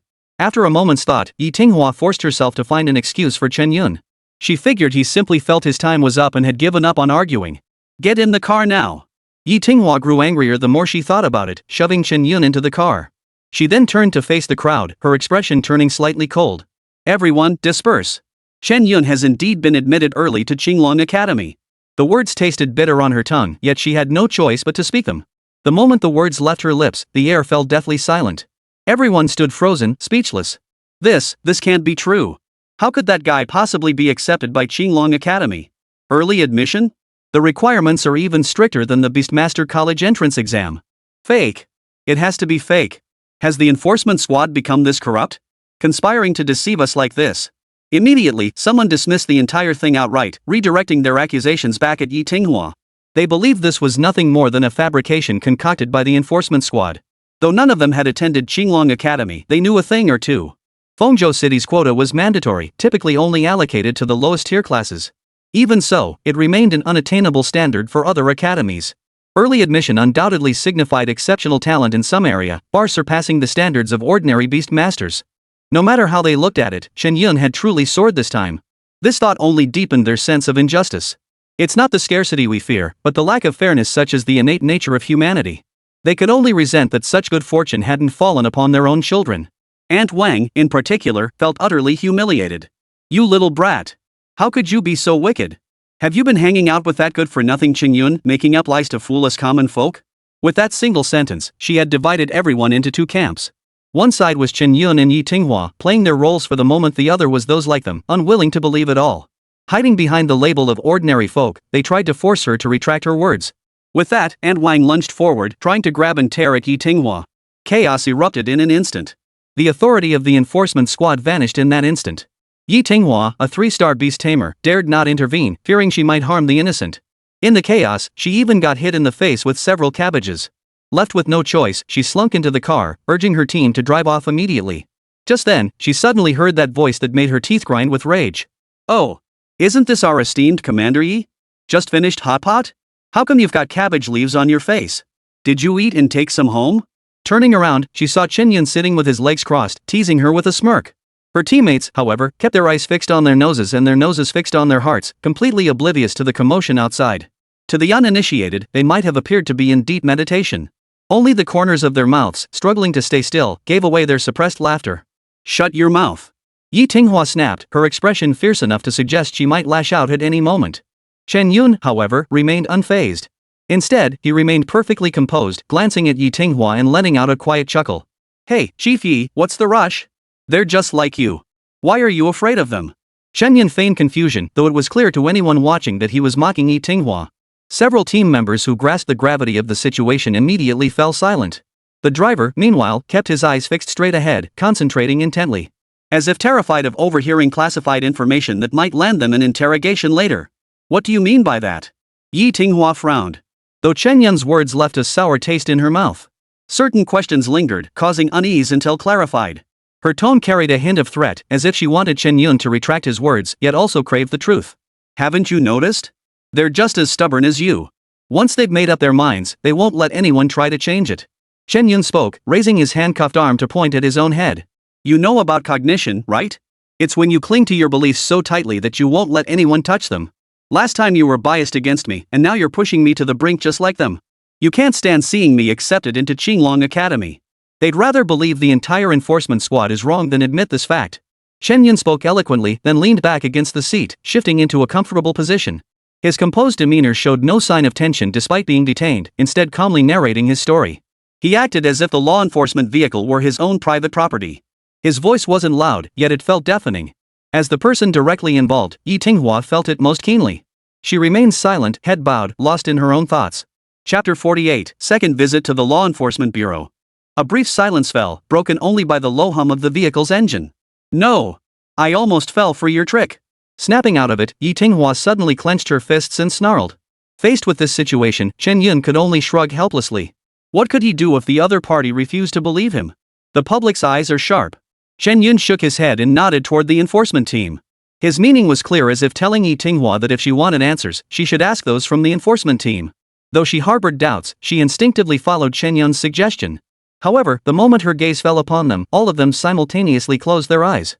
Like monks in deep meditation, they cut off any response. This series of actions left Chen Yun utterly dumbfounded. He had just declared that the public's eyes were sharp as snow, yet they immediately shut theirs. What was the meaning behind this? When his gaze met Yi Tinghua's for a moment, Chen Yun flashed a hint of awkwardness. She refused to answer. What else could he say? Just as he was about to speak again, he caught the gaze of the law enforcement officer serving as the driver through the rearview mirror. In that instant, it dawned on him.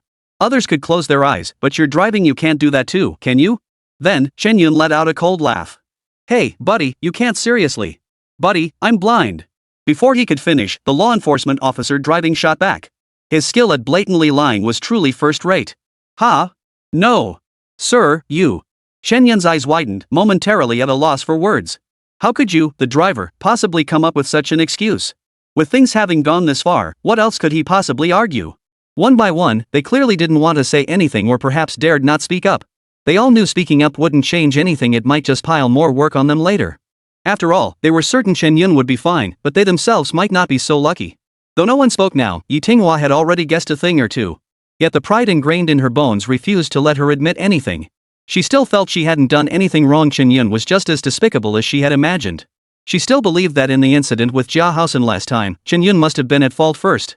Otherwise, how could Jiahousen, being a girl, possibly risk her own virtue?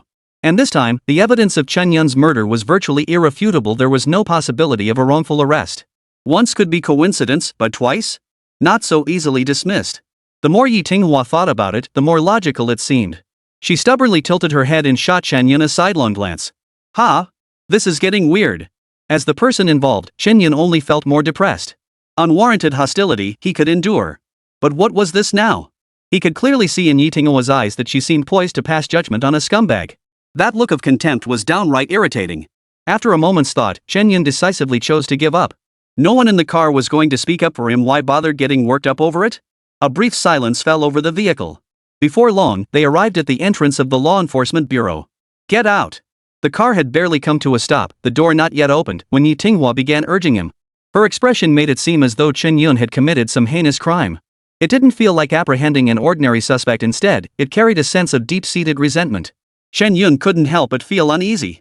What the hell? What's gotten into this woman? Though Chen Yun wasn't accustomed to being arrested, he could clearly sense something was off.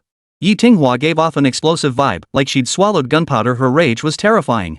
But a wise man avoids conflict with women, especially when he was still in her custody. Chen Yun didn't utter a word. He got out of the car in silence, followed closely by Yi Tinghua. The law enforcement officers exchanged glances, each seeing the awkwardness on the other's face. Still, they didn't hesitate, silently following behind. They feared that even a moment's delay might earn them a scolding. Gazing at the familiar gates of the enforcement bureau, Chen Yun couldn't help but sigh inwardly. Damn it, it's only been a few days, and I've been busted again. His lips twitched slightly, a sense of helplessness welling up inside him. After decades of honest, law-abiding life, why did so many troubles keep cropping up right before his college entrance exams after becoming a contract beastmaster? Unlike last time when someone had framed him, this time he had indeed killed someone. Still, Chen Yun didn't panic. He had some understanding of how the law enforcement squad and the mercenary guild operated. He had merely acted within the rules, they couldn't pin anything on him. Just then, a cheerful voice echoed from inside the law enforcement bureau. Well, if it isn't little Yun. All the way out here did you come to see your uncle? Come on, come on. Let your uncle take a look. The moment he heard the voice, Chen Yun froze. The tone and intonation were familiar, but the way he was addressed threw him off completely. Looking up, who else could it be inside the law enforcement bureau but Yi Jianhai? But what was this business of calling him little Yun and referring to himself as uncle? What was going on? Instinctively, Chen Yun turned to glance at Yi Tinghua, then looked back at Yi Jianhai. No matter how hard he racked his brain, he couldn't make sense of the situation. The father and daughter treated him differently. One regarded him as her own flesh and blood, while the other harbored deep resentment. As Chen Yun stood frozen in confusion, Yi Jianhai strode purposefully toward him. Uncle didn't scare you, did he said, stroking his thick beard. Ha? What's going on here? Unlock them. Quick, unlock them. Yi Jianhai pointed at Chen Yun's handcuffs, his questioning gaze sweeping over the others. But his gaze ultimately settled on Yi Tinghua. A father knows his daughter best. With just one glance, he understood exactly who was behind this. Director Yi. Are you trying to shield a criminal? Yi Tinghua didn't back down, her defiant gaze locked onto Yi Jianhai. Her eyes brimmed with defiance. Whether it was simply her nature or because of the Chen Yun incident. They locked horns, neither willing to yield. The four law enforcement officers caught between them were momentarily at a loss. By the book, they should follow the bureau chief's orders, but the problem was, their captain was the principal itself. Their faces twisted into grim expressions, as if silently pleading, "Director, you saw that." We're completely stuck. Ahem, ahem. Gentlemen. Let's discuss this inside. Chen Yun, sensing the tense atmosphere, cleared his throat twice to interject. He was deeply annoyed he hadn't even been formally identified as a suspect yet, and already they were treating him like a criminal. But given the current situation, letting things escalate like this would only end up hurting him in the end. Fine. I'll see just how this captain explains himself. Yi Jianhai's expression stiffened slightly as he snorted coldly. Chapter 49, Old Geezer Yi Jianhai. Fengzhou City Law Enforcement Bureau. Bang! A sudden muffled thud shattered the silence. All the officers working in the office immediately stopped what they were doing and looked up toward the office area. Yi Tinghua, do you have any idea what kind of trouble you're stirring up? Yi Jianhai's face darkened with anger as he slammed his hand down on the desk. A faintly visible indentation could be seen beneath his hand. Chen Yun sat between the two men, frozen in fear. It felt like visiting a friend only to catch them getting scolded by their parents, leaving him no choice but to stand by pretending to be well behaved. What mischief? Yi Tinghua stared back in disbelief, pointing at herself. Director Yi, do you even know what you're saying? She swiftly turned her finger toward Chen Yun. Do you know what this man did in the Beast Forest? He murdered his own kind. And he hasn't even taken the Beastmaster College entrance exam yet his heart is already so twisted. Hearing this, Yi Jianhai's breath caught, his brow furrowing slightly. His gaze toward Chen Yun held a hint of inquiry, yet he didn't appear overly shocked. Those two, were they really killed by you? His tone carried doubt, yet it was more a plea for confirmation. Seeing this, Chen Yun hesitated for a moment. By the rules, the Enforcement Bureau had little authority over his actions within the Beast Forest. Besides, if the truth ever came out, then he wouldn't be sitting here in this office listening to the father and daughter argue. Instead, he'd be locked up in a detention center, waiting for someone to bail him out. After much deliberation, Chen Yun clenched his teeth. Yes, I did it. Director Yi, look, he's admitting it himself. As soon as Chen Yun finished speaking, Yi Tinghua couldn't help but interject impatiently. She immediately seized the opportunity to launch into a tirade against him. Hearing this, Yi Jianhai remained silent. Instead, he raised his eyebrows slightly, scanning Chen Yun up and down several times. His gaze seemed to be repeatedly confirming something. You know, those two beast tamers are no slouches. One 7th tier, the other 8th tier. Yi Jianhai said, giving them another appraising look. But the smile playing at the corners of his mouth was somewhat inscrutable. Director Yi. Quiet. I didn't ask you. Surprisingly, Yi Jianhai remained unusually calm this time. Chen Yun watched the scene unfold, his forehead creased with frustration, utterly baffled by their antics. I know their strength. They're only 8th tier. What's so strange about that? He was somewhat baffled and didn't delve deeper. He only knew that for a parasite beast, testing its strength was no easy feat. Besides, the parasite beast was currently a 1-star 7th tier creature, hardly low tier by any measure. But this time, it was Yi Tinghua who refused to accept it. Earlier, she'd been certain Chen Yun was a murderer, that was one thing. But now? This was different. What do you mean, just an 8th tier? Do you even grasp what that means, you newbie who just contracted a beast?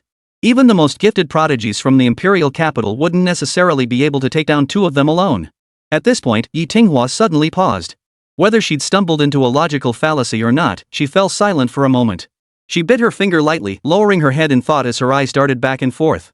Just as Chen Yun wondered what had come over her, Yi Tinghua abruptly snapped her head up. Speak! Do you have accomplices? She grabbed the collar of his shirt, narrowing her eyes as she demanded. With a sudden tug, her phoenix-like eyes locked with Chen Yun's, seeking answers in his gaze. Their cheeks were no more than a hand's width apart. Chen Yun's face darkened at her words. Staring at the exquisite cheek mere inches from his own, Chen Yun felt not the slightest stir of interest. Yi Tinghua's words not only cast doubt on the truth of his claims but also questioned his abilities. It would be strange if he showed any goodwill at this moment.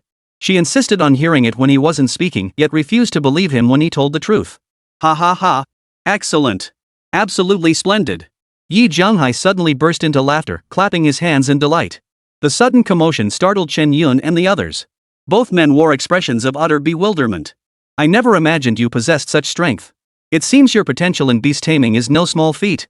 Yi Jianghai gave Chen Yun a deep look, reassessing the parasitic beast's untapped potential. However, his words drew disapproval from Yi Tinghua.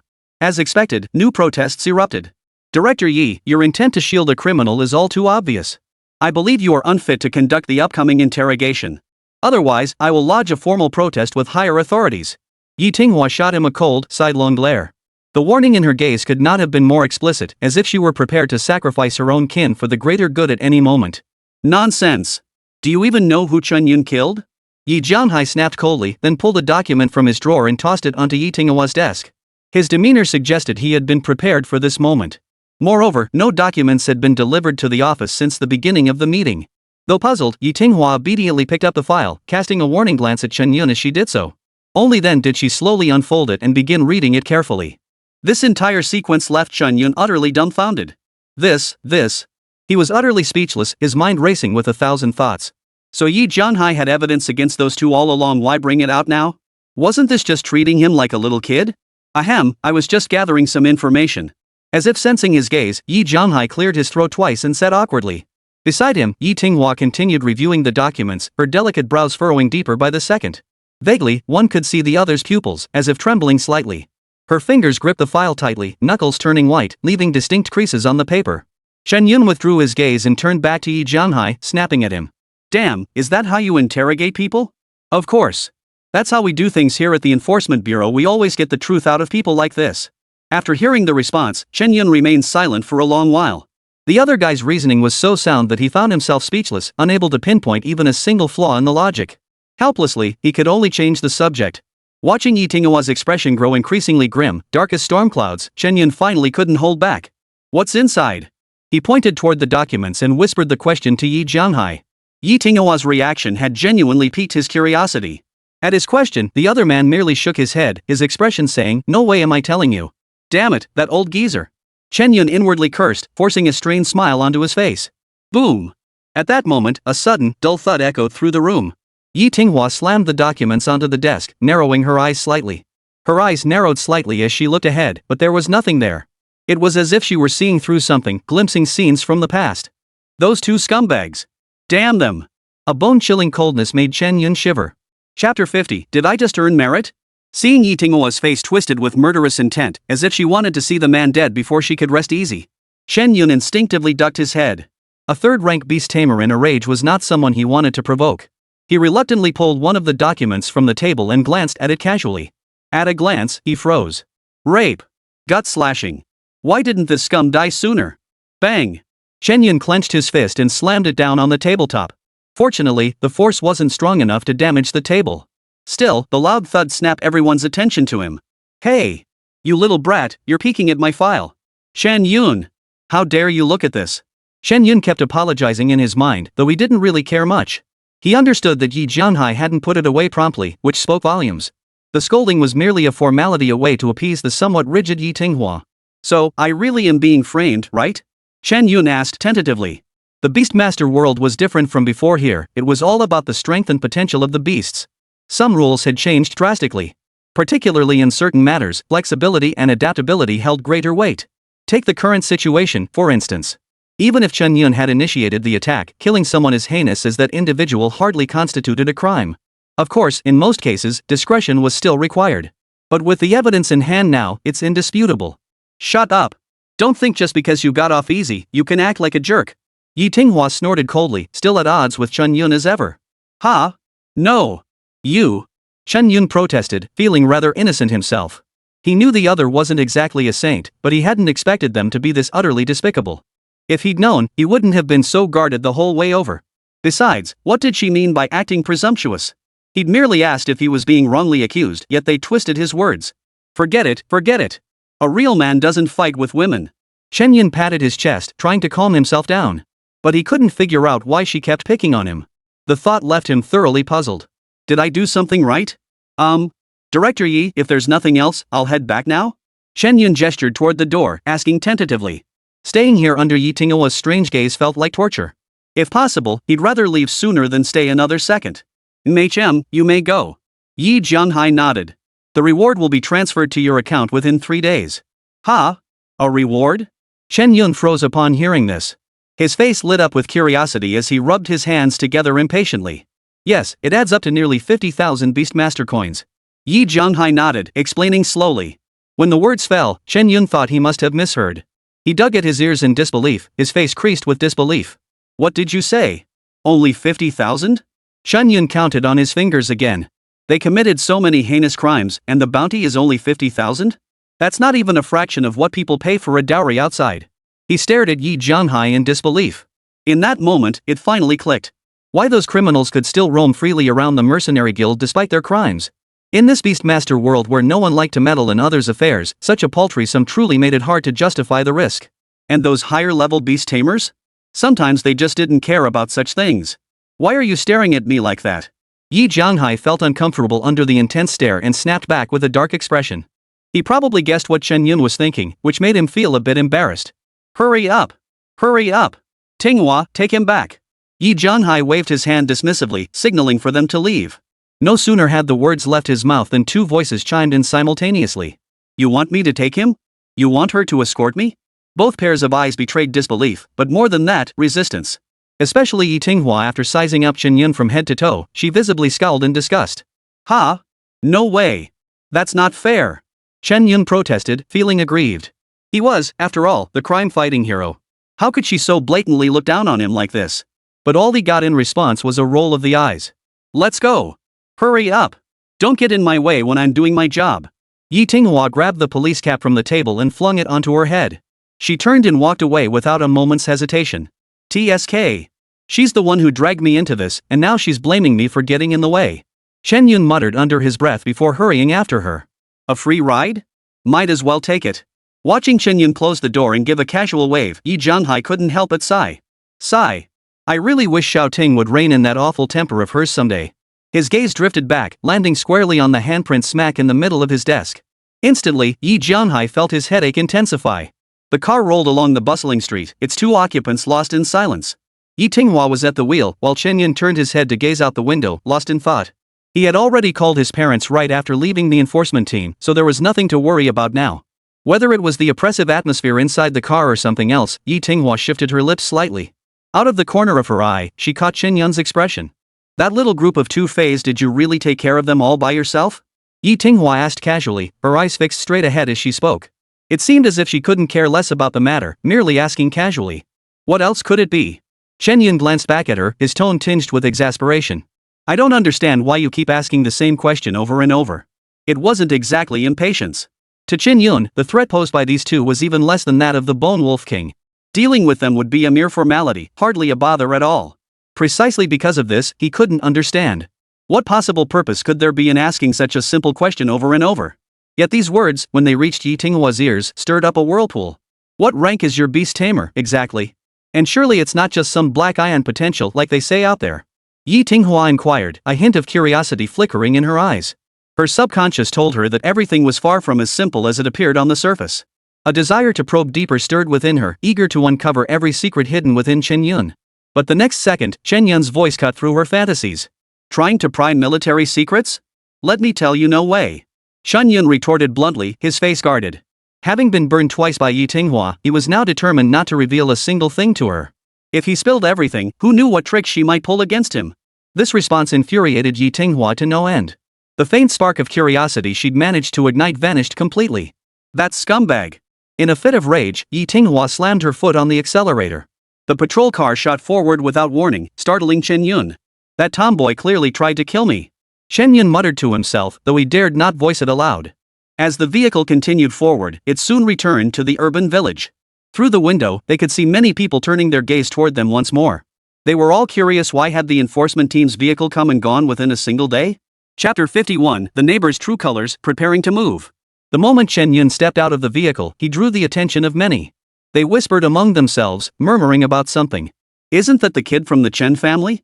They just arrested him this morning, and now he's out already? Probably got connections. If even he can get away with it, what hope do the rest of us have? Who knows? I'm not saying much anyway. That kid? I never liked the look of him. Just as I thought, nothing but petty thievery and mischief. The group pointed and whispered, all based on hearsay. Even though they didn't fully understand the situation, they spoke as if they knew everything for certain. To the uninitiated, they might seem privy to some inside scoop, knowing more than the enforcement squad itself. Hey, Chief Yi, you've really put me in a bind this time. Chen Yun frowned and sighed dramatically. In truth, his mind had already begun to quietly calculate. After all, Yi Tinghua had come straight to his door to arrest him, which had caused him some trouble. If she expected him to simply declare his innocence and wipe the slate clean, that was out of the question. He just didn't know if her silence about the matter during their journey meant she intended to brush it off. Now, he could leverage the neighbor's condemnation to confront Yi Tinghua. I'm a law-abiding citizen. You dragged me off without any justification. How will people look at me now? Chen Yun sighed again as he spoke. Yi Tinghua's delicate brows furrowed slightly at his words. Then what do you suggest we do? Though inwardly annoyed, Yi Tinghua forced herself to ask patiently. The previous series of events had indeed stemmed from her own carelessness and impulsiveness, leading to a chain of troubles. Had she adopted a more respectful approach from the start, things wouldn't have escalated to this point. The handcuffs were an undeniable fact, no amount of explanation could change that. After hearing her words, Chen Yun's heart stirred slightly, and the corners of his mouth lifted. Sigh, I'm fighting crime here, yet not only do I get no praise, I'm treated like a criminal and arrested. As he spoke, he deliberately puckered his lips, his meaning unmistakable. Yi Tinghua glanced at the onlookers and felt a slight wave of irritation. Though unsure of Chen Yun's intentions, she could only comply obediently. After all, she owed him this favor. She raised both arms high and called out loudly. Everyone, you've all got the wrong idea. Chen Yun hasn't done anything wrong. He apprehended 2 criminals and is heading to the station to claim his reward. As Yi Tinghua spoke, even she found it hard to believe her own words. Had she truly felt that way when they arrested Chen Yun? But she had no choice, she couldn't keep silent. Every word was true, but strung together, it just sounded a bit off. Yet instead of gaining understanding, Yi Tinghua's words only drew more skepticism. Officer, you can't pull the wool over our eyes. We all saw it happen. Exactly. Who goes to claim a reward in handcuffs? Officer, it's easy for you to just send him out there. But when he suffers, it'll be us who bear the consequences. Exactly. I bet this guy took bribes to release Chen Yun. We all need to fight back. 3 men make a tiger, a chorus of voices can melt gold. Yi Tinghua listened to the crowd's objections, feeling dizzy and lightheaded. Veins throbbed on her forehead, her temper teetering on the brink of explosion. Stupid. Ignorant. Just then, Chen Yun's smug voice rang out beside her ear. Hey, Chief Yi, see this? This is your so-called sense of justice. So basically, you rush in to arrest someone without investigating properly, causing trouble for others. In situations like this, rumors are inevitable. If things get serious, even moving won't solve the problem. His words drifted lightly into Yi Tinghua's ears, the faintly mocking tone stinging her heart. Though Chen Yun was acting like a petty victor gloating over his triumph, it was undeniably true. She had to admit that this whole affair had been utterly misguided from start to finish. Her momentary impulse had not only wasted the enforcement team's manpower but also caused trouble for Chen Yun's side. The thought of it sent a wave of helplessness surging through her. No! I refuse to believe it. Yi Tinghua shook her head, a stubborn streak etched across her face. She turned to the gathered crowd and spoke again. Everyone, please don't misunderstand. Every word I just said is true. If it were false, Chen Yun wouldn't be standing here. Yi Tinghua's tone was sincere, but few believed her. Still, having gone this far, she felt she had to go through the motions. Oh dear. Whatever the officer says goes, right? You agree, don't you? Right, right. Why wouldn't we believe you? We're just ordinary folks, how would we know the ins and outs? Anyway, the enforcement team will protect us when the time comes. What's there to worry about? They all acted indifferent, but Yi Tinghua could detect the sarcasm in their words. Her word alone held little credibility. Let's go. What's the point of explaining to them? Chen Yun, on the other hand, seemed utterly unconcerned. With that, he turned and walked toward his own home, completely unconcerned with anyone else's gaze. Yi Tinghua stared at his retreating figure, momentarily stunned. In this situation, if he goes back alone, I wonder if he'll be in danger. She glanced back at the enforcement vehicle behind them, clenched her jaw, and decided to follow him after all. She couldn't be certain if someone with extreme views might try to harm Chen Yun. Little did she realize that this was exactly how she had behaved before. Soon, she caught up with Chen Yun's footsteps. For the first time, the usually efficient woman showed a flicker of awkwardness on her face. I'm sorry. Yi Tinghua's lips trembled as she ground out the words through clenched teeth. Those few simple words seemed to drain every ounce of strength from her body. In that moment, she realized something. The things she had held onto so firmly weren't always right. A slight deviation leads to a huge mistake. Ha! Hearing the sound, Chen Yun immediately stopped in his tracks. He stared at Yi Tinghua's face, glancing at her several times in uncertainty. Had he not seen the look of shame on her face, he might have thought he'd misheard. Forget it. It's no big deal anyway. Chen Yun shook his head. Yi Tinghua wasn't some innocent sweetheart, and he had no intention of teasing her. If he messed up, she might accuse him of harassing an officer and have him arrested in return. That would be a huge loss. Anyway, I think it's time to move. What people here think about it doesn't matter anymore. Chen Yun shrugged, utterly unconcerned. The hardest part was behind him now, and keeping the money wouldn't serve any purpose. Better to improve their living conditions and make things more comfortable for his parents. You're moving? Yi Tinghua's eyes suddenly lit up. The sudden commotion startled Chen Yun. He couldn't understand why the mere mention of moving would cause such excitement. Little did he know, Yi Tinghua simply felt guilty and saw this as her chance to make amends. I know where to rent a place. I'll take you there. Chapter 52, The College Entrance Exam Approaches. Chen Yun lived in Dongqing District, in a residential complex near the city center. Hey! What do you think of this place? Yi Tinghua opened all the windows to let the air circulate through the room. Only after finishing this did she turn to look at Chen Yun and speak. Upon hearing this, Chen Yun scanned the room. Though dust had settled thickly on everything, it was still far better than his old home in the urban village. In fact, it completely outshone the 3-bedroom, 2-living-room apartment from his previous life. It was more than spacious enough for a family of 3. It's pretty nice, quite spacious, Chen Yun said honestly. He had no intention of making unreasonable demands, so naturally, he had no complaints. Being picky and fussy would just make him look ridiculous. Anyway, no one's staying here for now, so I'll rent it to you. Yi Tinghua clapped her hands, then said viciously, if anyone finds out, you're dead meat. Chen Yun remained silent. Though he couldn't fathom her bizarre logic, he had no choice but to comply. Renting a place was perfectly normal business, why make such a big deal out of it? Don't worry, I won't be staying long. Once I get to Qinglong Academy, I'll find a way to save up enough for a place of my own and move out as soon as possible. For Chen Yun, he'd never gotten used to this feeling of living under someone else's roof. If possible, he still wanted a place of his own. No need. I don't need it for now anyway, Yi Tinghua shook her head. Right now, you should be more concerned about the Beastmaster College entrance exam. Hearing this, Chen Yun stopped fussing. After receiving the keys, he turned and headed home to begin the moving process. With the help of his small storage pouch and the Parasite Beast, moving wasn't particularly difficult. In fact, it proved far more efficient than hiring movers. At that moment, Fengzhou No. 3 Middle School. Teacher Zhao, are you certain your class can secure a top 10 spot this time? The portly principal shot Zhao Hongchuan a sideways glance. The skepticism in his eyes was unmistakable. Hearing this, Zhao Hongchuan showed no sign of anger or annoyance. Instead, he bowed and scraped. His demeanor was indistinguishable from that of a modern-day lackey. Principal, absolutely. Zhao Hongchuan thrust his finger skyward in a gesture of solemn vow. No need to brag, but my nephew Zhao Daizhu? He's got this Beastmaster College entrance exam in the bag. His voice carried without restraint, and the students below heard every word clearly. All eyes instinctively turned toward one particular student. His ruggedly handsome looks and the casual disdain flickering in the corners of his eyes made it seem as if he belonged to a different world altogether. Behind him, Feng Jianxin stood rigidly at attention, as if awaiting orders at any moment. To the uninitiated, they might have mistaken them for some spoiled rich kid and his lackey. Those two from Biang act like they're the cream of the crop. You can say that again. He's just a gold tier, yet he acts like he's above everyone else. With that level of skill, they still have the nerve to boast about securing one of the top 10 spots. The words fell into Zhao Deju's ears, and his eyes instantly turned cold. His gaze swept over the student as he spoke coldly. Feng Jianxin, beat the crap out of him. Yes, sir.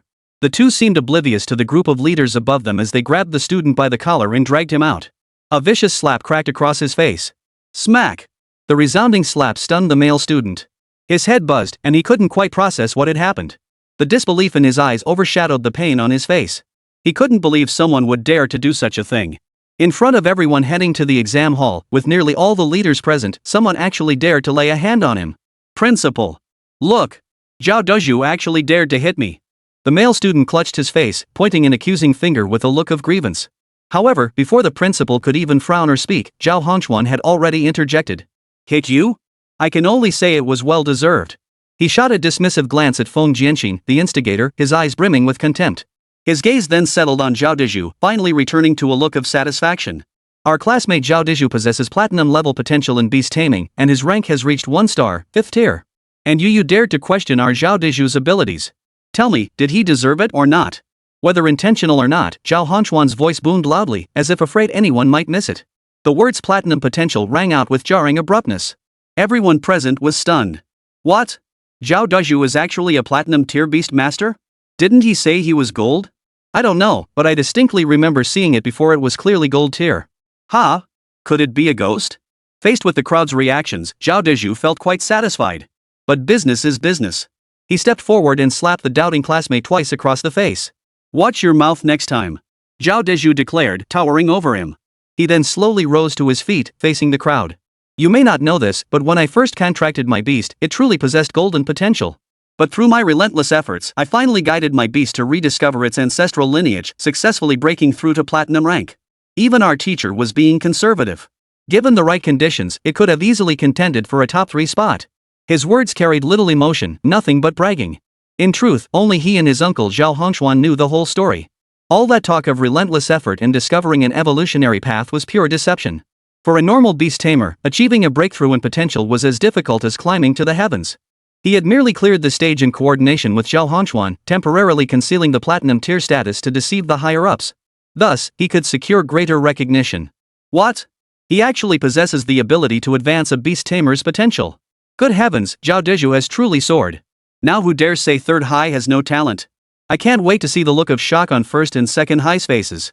Watching everyone's reactions, Zhao Deju felt deeply satisfied. All those days spent secretly grinding dungeons with his clan elders hadn't been in vain. What he cared about most, however, was the principal's reaction. Excellent, excellent. Who dares mock us third high for producing a worthless piece of junk now? Hearing this, Zhao Hongchuan's breath caught in his throat. For he alone knew the truth, Chen Yun had somehow stumbled upon incredible luck, gaining the strength to battle a platinum tier beast of the 1st star, 6th rank. He lifted his eyelids slightly, glancing at the principal beaming with satisfaction, and his mind began racing. No! If Chen Yun dares to take the college entrance exam, I'll make sure he's eliminated. Zhao Hongchuan's eyes narrowed to slits, flashing with a dangerous glint. A day passed in the blink of an eye. The entire city of Fengzhou was abuzz with excitement.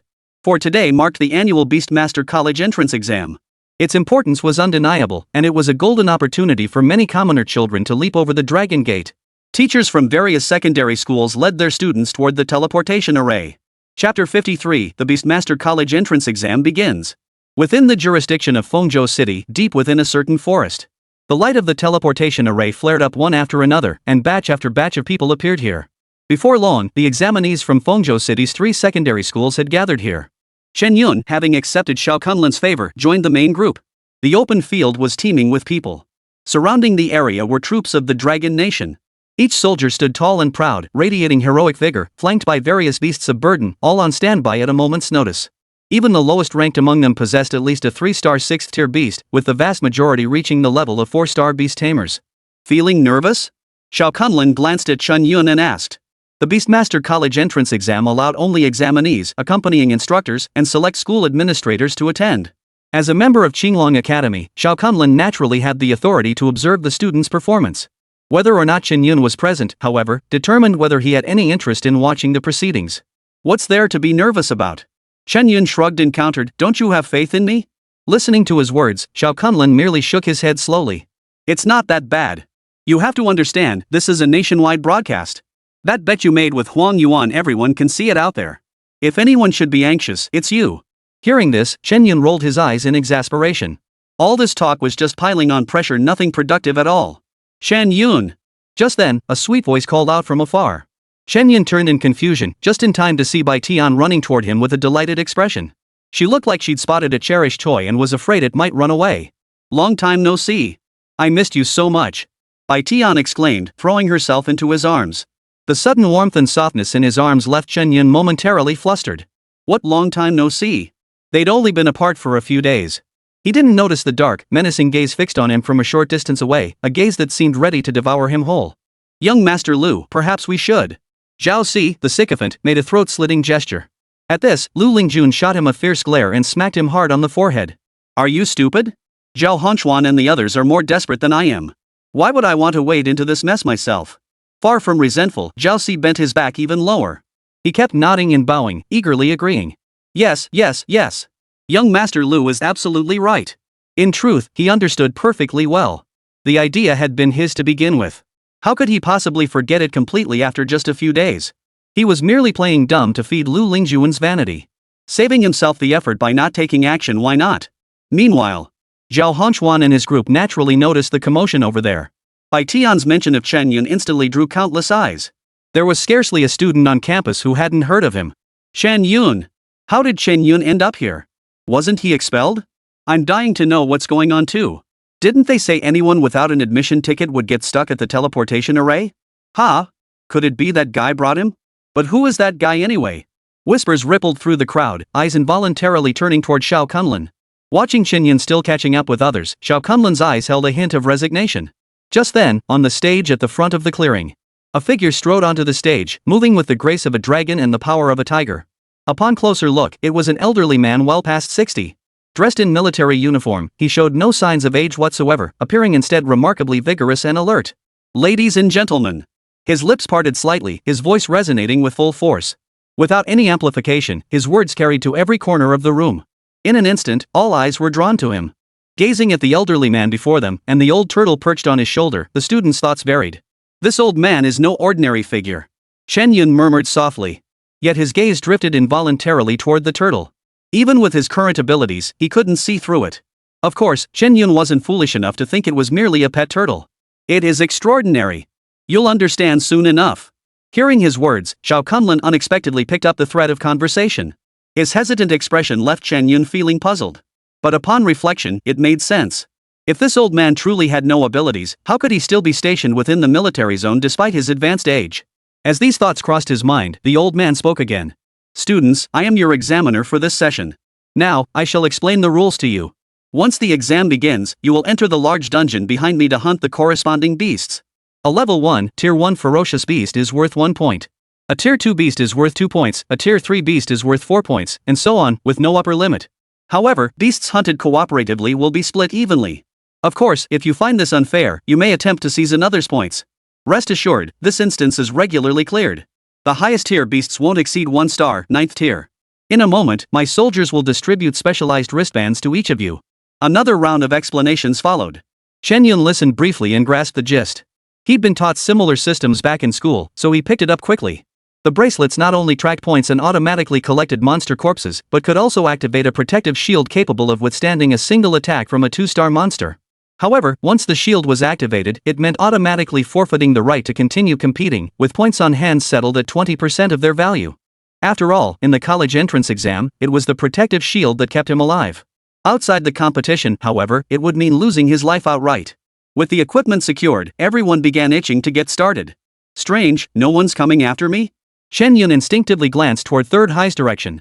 Given their usual behavior, Third High shouldn't be sitting this one out. Besides, he distinctly remembered Zhao Honchuan and the others noticing him earlier. Chen Yun, make sure to come find me once we're inside. Bai Tian waved her bracelet and gave him a signal. I'll try, Chen Yun replied with a smile. In truth, he completely ignored her, inwardly scoffing. Like I'd find you. How else would I make my mark in the Beast Master College entrance exam? Chen Yun instinctively resisted, silently pushing Bai Tian to the back of his mind. A beast with platinum potential was formidable, and a 1-star 5th tier beast wasn't weak either. But compared to a parasitic beast? It seemed like it could only slow him down, utterly useless for anything else. Just then, the dungeon portal ahead flared with intense light. The old man glanced at his watch, and his resonant voice boomed once more. Now! The Gaokao begins. Simultaneously, all exam-dedicated dungeons across the Dragon Nation activated at once. Chapter 54, The Stunned Crowd Eating Pigs Feed Rice. Across the Dragon Nation, the college entrance exams commenced in perfect synchronization. In Fengzhou City, television screens rapidly switched between live feeds. Old Chen, do you think Xiao Yun might be in trouble? In their newly moved-in home, Wu Qianya asked Chen Jinting. Located in Fengzhou, the signal received first was naturally the local footage from Fengzhou City. Seeing the youthful innocence on the students' faces, she couldn't help but show a hint of worry. Don't worry, Xiao Yun is with me. Chen Jinting patted his chest reassuringly. Hearing this, Wu Qianya's frown deepened. Oh no, Xiao Yun might be in trouble. The TV screen shifted, and the next moment, the commentator's voice filled the air. Look! Our first contestant to encounter the beast has appeared. And it's a 1-star, 5th-tier long-armed demon ape. So, will he choose to run? Or choose to run? The students of Fengzhou City's first encounter battle, and it's against a high-level speed-type ferocious beast. Even the commentator began to sound pessimistic. Isn't that Xiao Yun? Wu Qianya gasped, covering her mouth as she saw the image. Oh my god. It's all your fault, you jinx. Hearing this, Chen Jinting felt no desire to argue. His heart was in his throat, cold sweat beating on his forehead. His child, who possessed only the potential to tame black iron tier beasts, was the first to encounter a ferocious beast, and not just any beast, but the long-armed demon ape, the nightmare of countless newcomers. This beast excelled in speed, and the jungle was its domain. Once it latched on, escape was nearly impossible. Was this child destined to be eliminated in the first round? Meanwhile, Chen Yun had no idea the director's camera had suddenly focused on him. Gazing at the long-armed demon ape before him, his eyes burned with excitement. 1-star, 5th tier 16 points secured. Chen Yun patted the thorned black armored boar beneath him and urged it on twice. At this moment, the ferocious beast beneath him bore little resemblance to a typical 2-star creature, appearing almost skeletal. The parasitic beast was currently in its growth phase, leaving not a shred of nutrition for its host, a perfectly normal phenomenon. Woo-wah! Woo-wah! Spotting its prey, the long-armed demon ape let out an excited howl. Using its long arms to its advantage, it swung back and forth between the branches. Back and forth it went, as if toying with Chen Yun, seemingly eager to witness his panic. TSK, this damn monkey sure is lively. Chen Yun shook his head, finding it rather amusing. The next instant, a crack split open in the black armored boar's head, and a dozen tentacles shot out simultaneously. With lightning speed, they shot straight toward the long-armed demon ape. Whoosh! Whoosh! Whoosh! The speed was so overwhelming the monkey couldn't react. Its body had barely swung out before it was completely pierced through before its other hand could even grasp a branch. Thud! It crashed to the ground. Beep! Plus 16 points. Whoa! It even beeps? Chen Yun glanced at the bracelet with interest before turning his attention elsewhere. Meanwhile, the parasite beast diligently bound the corpse of the long-armed demon ape, dragging it back to slowly drain its essence. Chapter 1, The Monkey King's Downfall. Chen Yun stared at the slightly stiffened long-armed demon ape, murmuring in astonishment. Who could have imagined that a 1-star 5th-tier creature would be taken down so swiftly? The long-armed demon ape hadn't seen it coming, and neither had the viewers watching on TV.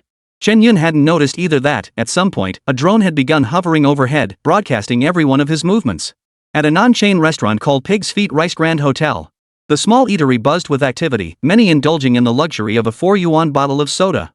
Heads were craned upward, all eyes fixed on the progress of the Beastmaster College entrance exam. Hey, what do you think? Can this kid escape from that long-armed demon ape? Looks tough to me. That thing beat me up back in the day. Ha! You're not kidding. You're absolutely right. The crowd buzzed with chatter, chatting nonstop during their lunch break. Clatter! Suddenly, a man eating his meal froze in place. Chopsticks slipped from his hand, landing on the floor unnoticed. He rubbed his eyes hard, still in disbelief. Holy crap! A counter kill? Could it be that the first match was against some platinum tier prodigy? Damn it, is the commentator messing with us for no reason? Everyone stared at the screen in disbelief, itching to drag the commentator out and give him a piece of their mind. Just then, Chen Yun's data synchronized onto the screen in real time. While the drone couldn't measure a Beastmaster's potential, it could accurately detect fluctuations in their level. Contestant, Chen Yun. School, none. Parasite beast. Potential, black iron. Rank, 1-star 7th tier. Reading the description, everyone's brains nearly short-circuited.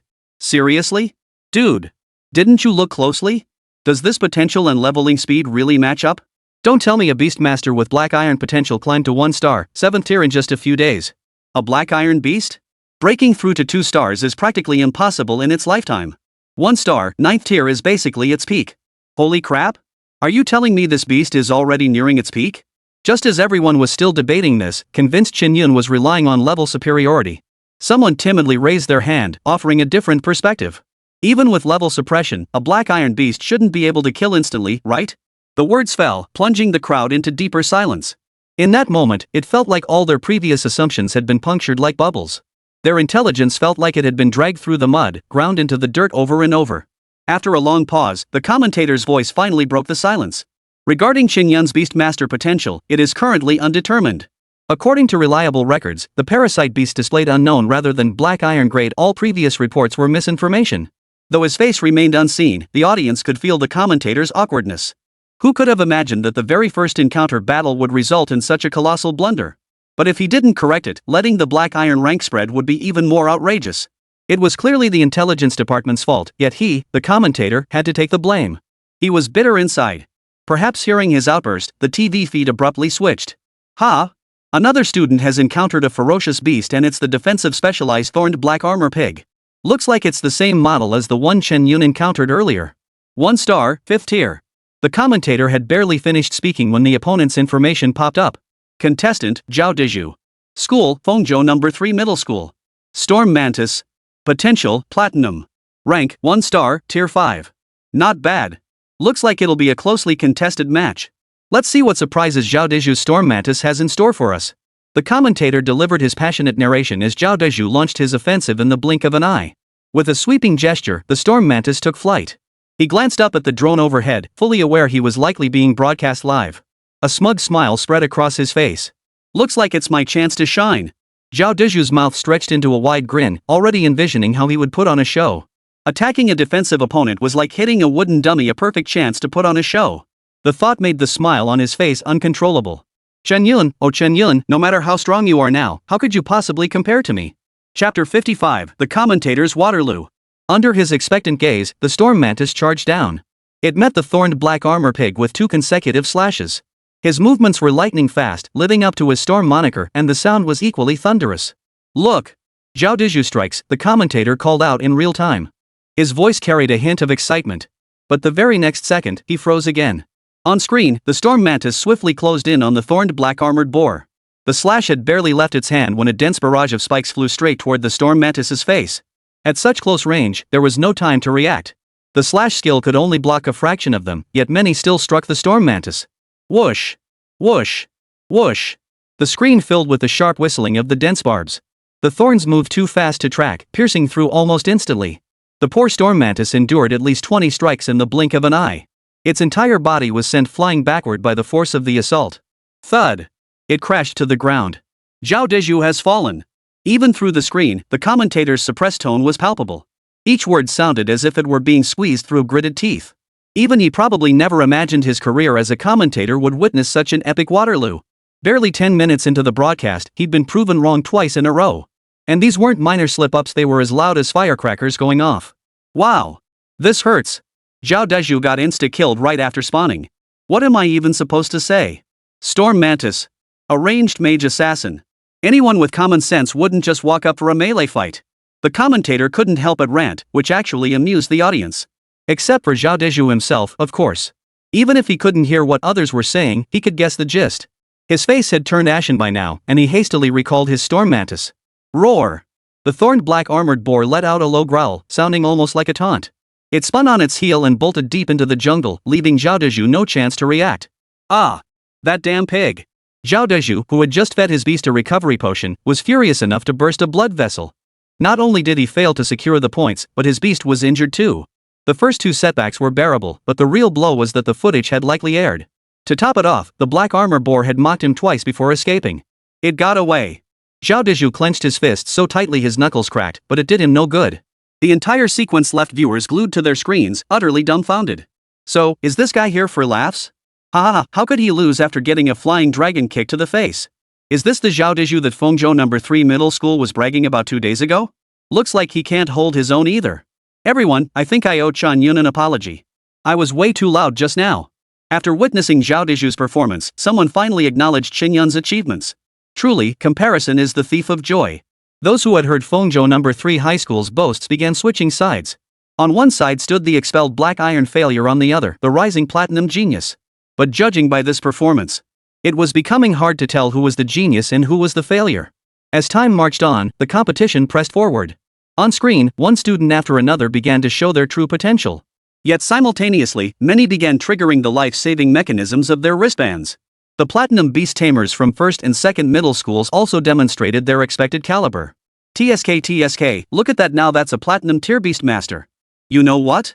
That move by Zhao Deju just now, I thought I'd fallen behind the times since I hadn't watched the Beastmaster College entrance exam in ages. But haven't you noticed?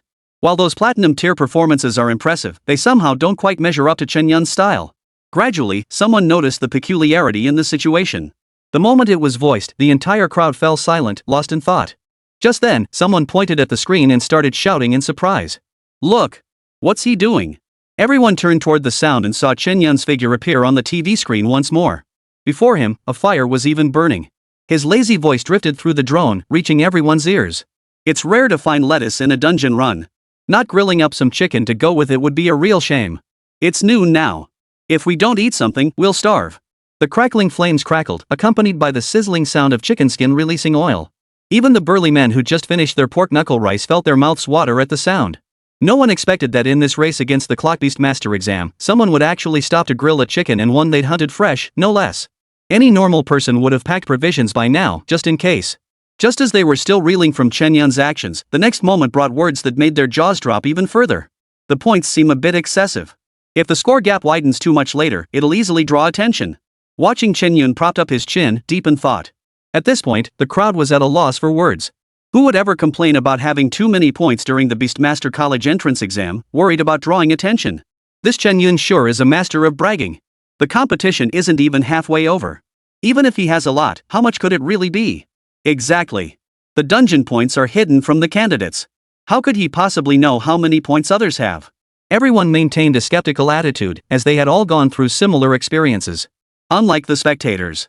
Inside the competition, participants could only see their own points on the interface. This unseen pressure weighed heavily on every contestant. Especially for those at the bottom facing elimination and the top contenders, the competition was exceptionally fierce. No one knew if their score might be surpassed, there was simply no way to tell. I'll be damned if Chen Yun, with all his big talk, can actually pull off a perfect 100 points. Someone laughed in exasperation, pulling out their phone to search for the official Beastmaster College entrance exam app. A 5th-tier ferocious beast only yielded 16 points, and at least 7 beasts of the same tier were needed to reach 100 points. Not an enormous amount, but certainly no small feat. The moment that person selected Fengzhou City and pulled up the points, they froze in place. Staring at the screen, they remained silent for a long time. What's wrong? Look at you, such a loser. Just looking at some points and you're stunned? You're something else. Is it too low? But then again, we haven't seen Chen Yun on screen for so long, he probably hasn't encountered any fierce beasts. The crowd teased him, some even offering their guesses. But when he flipped his phone to show the screen to the group, the mood shifted instantly. Everyone stared at the rankings on the screen, their eyes nearly popping out of their heads. Smack! Some even slapped themselves across the face. The sharp sting jolted them back to reality. Holy? Did he really rack up all those points by himself? Chapter 56, The By Family Stance. Everyone stared at the scoreboard, convinced they must be seeing things. Chen Yun's name sat glaringly at the top of the leaderboard. 1. Chen Yun, no profile, 421 points. 2. Zhang Cheng, Fengzhou number 1 high school, 76 points. The sheer magnitude of his lead made everyone question whether they were seeing things. Yet so many witnessed the same thing, proof it wasn't an illusion. For a moment, some who had just been mocking Chen Yun now felt like fools. I spoke a bit too loudly just now. I hope no one heard me. I was possessed too just now. Don't you think Chen Yun's score is downright terrifying? How many points did our Fengzhou City's top scholar score in previous years? 500 or 600 points? He's already nearly caught up. At this rate, won't he break 1,000 soon? Break 1,000? What are you thinking? That'd put him within reach of the national record. Inside the small restaurant, the chatter continued unabated. Though they held high hopes for Chen Yun's performance, they still didn't believe he possessed the strength to challenge the national record. After all, no matter how strong Fengzhou might be, compared to the geniuses in the imperial capital or the magic capital, it was merely a backwater. They all thought making it into Fengzhou City's top 3 was the threshold to seeing true geniuses, not realizing it was merely the first step on the way there. Hey, what do you think? If 3rd middle school heard about this, wouldn't they be so furious their jaws would drop? Passing out the championship favorites to back Zhao Deju, who's bound to embarrass himself. Unbelievable. Expelled after my rebirth? I'll reclaim everything that belongs to me. Bookstore smashed. Got it? The same words echoed from nearly every corner. Online comment streams were flooded with mockery directed at Fengzhou No. 3 High School. Who was stronger and who was weaker? No publicity was needed, everyone could see it clearly. Outside the exam hall at that very moment, Zhao Hongquan's face was so dark it could have dripped rain. The principal beside him unleashed a torrent of curses. Zhao Hongquan! Zhao Hongquan! Are your eyes stuck in your butt? Chen Yun is that strong, and you tell me he's a black iron beast master? Didn't you hear them say the records list him as unknown? Unknown means black iron rank? After all these years teaching, is that all you've learned? Spittle flew everywhere, nearly half of it landing on Zhao Hongquan's body. Though inwardly displeased, he kept his head bowed, remaining silent. In truth, he'd already mentally torn the principal to shreds. That damn old fox. You were the one who approved it back then, and now you want me to take all the blame? You're so sharp, why didn't you raise any objections when the materials were submitted? Zhao Hongquan inwardly cursed the principal's hindsight. But what could he do? Rank and authority crushed him like a ton of bricks. He was destined to be the scapegoat. It's all Chen Yun's fault. If he'd just died, none of this would have happened. Now I'm the one getting blamed. His resentment now extended to Chen Yun as well. He failed to realize that it was precisely his own opportunism that had led to today's outcome. And just then, someone inevitably brought up the most painful topic. Whether it was seeing Zhao Hongquan getting scolded or the grim expression on the third middle school principal's face. A voice rang out from nearby. Oh, Teacher Zhao, Principal Huang. What's got you two so cheerful, practicing comedy routines outside the exam hall? Anyone with eyes could tell the tone was sarcastic. But when Zhao Hongquan saw the young man before him, he dared not utter a single word. Teacher Bai, this isn't your second high school's business. Why are you sticking your nose in? Principal Huang snorted coldly, shooting Bai Xiaofeng a frosty glare. Hearing this, Bai remained neither flustered nor angry, merely chuckling softly. Who says it's not our second high school's business? Bai Xiaofeng raised an eyebrow slightly and retorted, I'm just here to see what kind of capabilities the man my lovely little sister has taken a fancy to possesses. The words hung in the air, catching even Principal Huang off guard. Bai Xiaofeng's words were unmistakably a call to sides. He was essentially telling Zhao Hongquan and the others that if they wanted to touch Chen Yun, they'd have to get past the Bai family first. The four great families of Fengzhou City, Zhang, Chen, Lu, and Bai. While the Bai family wasn't the strongest among them, they were certainly not to be underestimated. Within their ranks, 5-star beast masters were far from rare. Anyone thinking of making a move would have to weigh their options carefully. The Bai family sure has some nerve. When did outsiders like you gain the right to meddle in the affairs of our Chen family? Just as Principal Huang stood helpless, a cold chuckle suddenly echoed from the side. A youth roughly Bai Xiaofeng's age slowly stepped forward. His eyes brimmed with contempt, clearly indicating he didn't get along with Bai Xiaofeng. By extension, he looked down on Chen Yun as well. Oh? The Chen family? Bai Xiaofeng glanced at the large screen, paying no heed to the other's words. Chen Tian, as far as I know, the Chen Yun family hasn't had anything to do with you lot for over a decade now. As he spoke, Bai Xiaofeng casually adjusted the collar of his shirt. His off-white suit accentuated his 183 centimeters frame to perfection. Moreover, years of teaching had imbued him with an air of scholarly refinement, a quality his counterpart could never hope to match. Brother Bai, you speak too soon. No matter how disgraceful Chen Yun may be, he remains a member of our Chen family. He's my cousin, after all. Isn't it only right that I give him a stern talking to? Chen Tian said with a forced smile, completely dismissing Bai Xiaofeng's words. Unlike Zhao Dazhu, a greenhorn just out of his youth, he wasn't the type to fly off the handle over a few words. Ha! You know what? You're absolutely right. Bai Xiaofeng glanced up at the sky and retorted with a sarcastic tone. No wonder I couldn't see the sun today, turns out there's a face as big as a moon blocking it. Makes perfect sense. He knew exactly what the other man was thinking. It could only be said that Chen Jinting, now detached from the Chen family, suddenly had a son who showed promise. The family's intention was largely to persuade him to acknowledge his ancestral ties and return to the fold, pouring all their resources into supporting him. This would undoubtedly clash with certain people's interests. Judging by Chen Tian's reaction, it was largely related to him. With just a glance, Bai Xiaofeng had already pieced together the gist of it. You're just clinging to your measly scraps, unwilling to let go, aren't you? And you talk about teaching him a lesson? As the words fell, Chen Tian's expression darkened visibly. But he didn't lose his composure. Before he could speak, Bai Xiaofeng's voice cut in again. If it were the Bai family, we wouldn't be so stingy like you lot. Why don't you just hand Chen Yun over to us? He paid no heed to Chen Tian's expression, continuing unabated. His gaze fell upon Chen Yun on the screen, his eyes brimming with admiration. Chapter 57, Attention from All Sides. At that moment, within the Gaokao instance, Chen Yun remained unaware that he had become the focus of everyone's attention. He continued as usual, pulling cumin and honey from his pocket. Though the competition rules prohibited any auxiliary tools, they hadn't mentioned seasonings. Grilled chicken drumsticks brushed with honey, absolutely perfect. Still that authentic, wood-fired flavor. While others were still striving to earn more points, Chen Yun had already begun strategizing how to make his meal more enjoyable and how to cut corners more effectively. Crunch! One bite filled his mouth with juices. Crispy on the outside, tender on the inside, it brought a satisfied smile to Chen Yun's face. Paired with a fresh lettuce leaf, it was pure heaven. Watching this scene, everyone in front of the screen collectively swallowed hard. No way? Dude.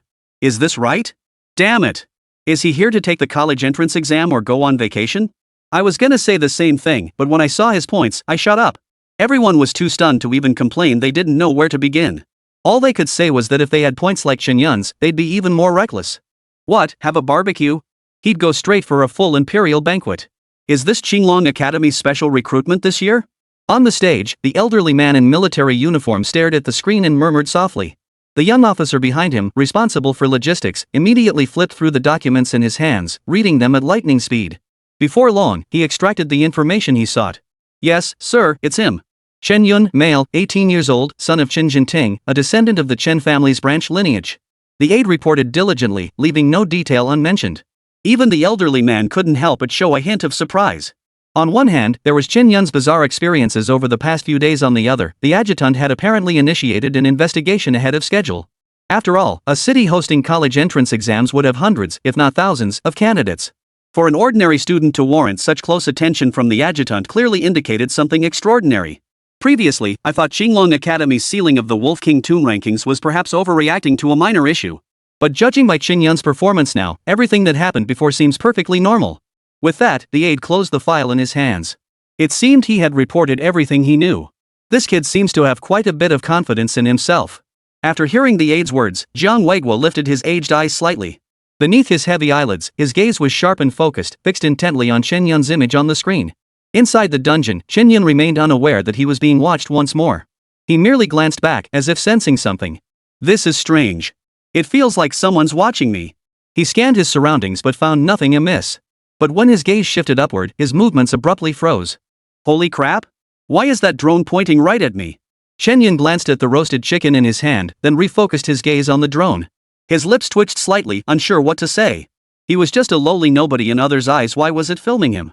Judging by the indicator light turning green, it had clearly captured the footage. Oh no, does that mean everything I just did got caught on camera? Now I'll be forced into the spotlight. How am I supposed to slack off anymore? Chen Yun silently cursed inwardly, hoping the drone was just arriving. Little did he know, he'd forgotten the most crucial detail. Points were updated in real time, there was no hiding them. Parasite. Take him down. Chen Yun was all about breaking the rules. He extended his hand, pointing at the drone. Of course, he was mostly just bluffing. After all, no one wanted the organizers to lose a drone mid-match. BZZZT.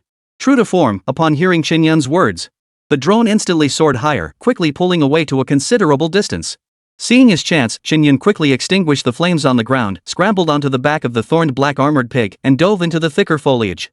Now, he moved through the jungle like a dragon gliding through water. He kept his ears alert, constantly listening for any sign that the drone might be following. After an unknown amount of time, the black armored boar's movements gradually slowed. Oomph, finally alone. Chen Yun munched contentedly on the roasted chicken, his mouth dripping with grease. Anyone would feel a bit queasy having their entire meal broadcast live. Now that the drone was gone, Chen Yun let loose, stuffing his face without restraint. Little did he know, high up in a certain tree, a branch-like object slowly shifted its position, aligning the glass glowing with a mottled black light directly at him. And so, the scene of Chen Yun lazing under the tree was once again broadcast for all to see. That guy. Xiao Kunlin pressed his hand to his forehead, feeling a deep headache coming on. While a score of 500 or 600 points would be enough to secure a foothold in Fengzhou City and compete for the top 3 spots. But he should at least make an effort to live up to the expectations of a Qinglong Academy special recruit, standing shoulder to shoulder with the geniuses from the imperial capital. He knew Chen Yun absolutely possessed that caliber of talent. But what could he do if the boy refused to show it? Even with that wager hanging over him against Huang Yuan, he showed not a hint of urgency. No way. Once I get into Qinglong Academy, I absolutely have to find a teacher who pushes me harder. No. Find a stricter one. Raise the difficulty level for him. With that thought, Xiao Kunlin clapped his hands and made up his mind. It wasn't just him, even the elderly man in military uniform, Jiang Weiguo, felt the same way. He rested his chin on one hand while gently rubbing the other, deep in thought. This kid's got everything going for him except he's just too lazy. He beckoned to his aide. At the same time, the pet turtle perched on his shoulder emitted a dazzling glow, as if seeking to envelop both men. As the 8 approached, Jiang Weihua spoke slowly. Keep an eye on this Chen Yun fellow, no matter what achievements he gets. If it's summer frontline training, send him straight to the Vanguard Battalion, don't give him a chance to slack off. His tone carried a hint of disappointment, as if he were frustrated by someone's lack of potential. The adjutant heard this and felt a slight surprise. After all, this commander was usually indifferent to others. Yet today, over a mere rookie beastmaster, he'd actually shown some emotion. The Vanguard Battalion was the unit tasked with reconnaissance on the front lines against the ferocious beasts. At times, they even had to cover retreats and lead the charge against the enemy.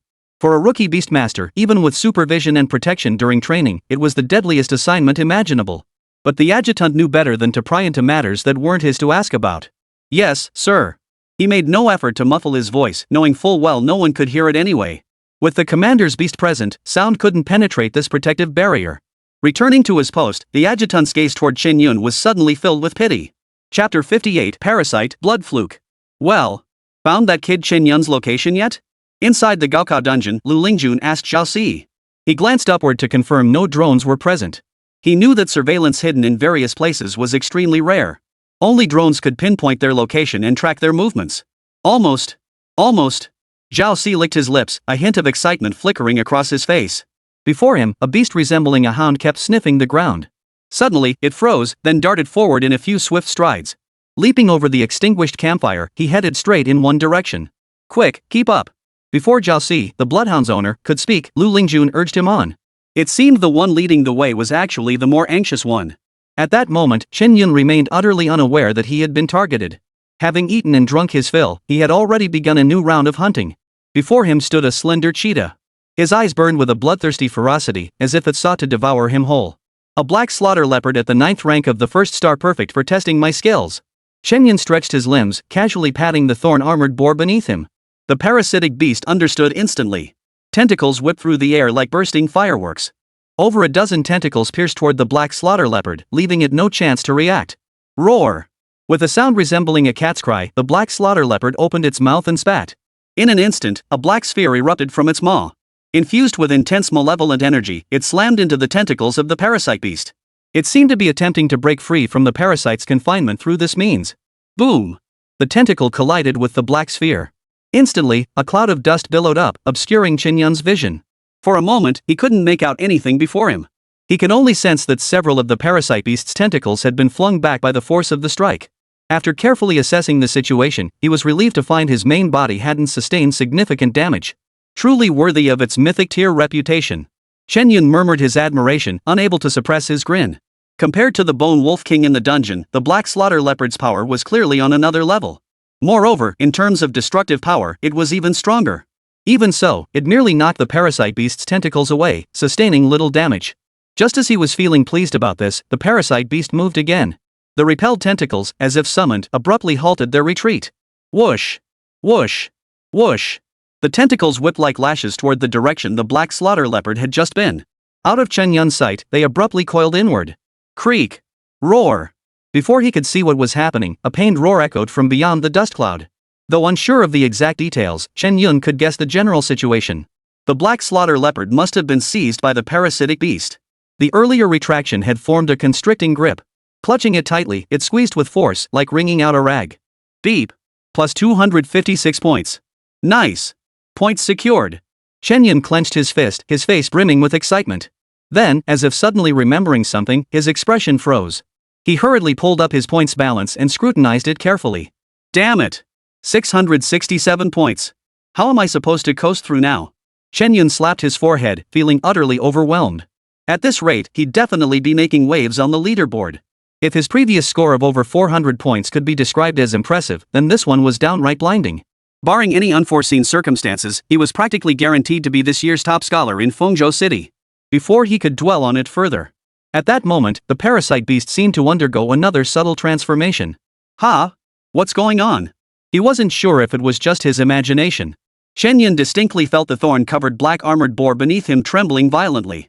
It wasn't fear, but rather as if it were enduring immense agony, its entire body convulsing instinctively. It was hard to imagine.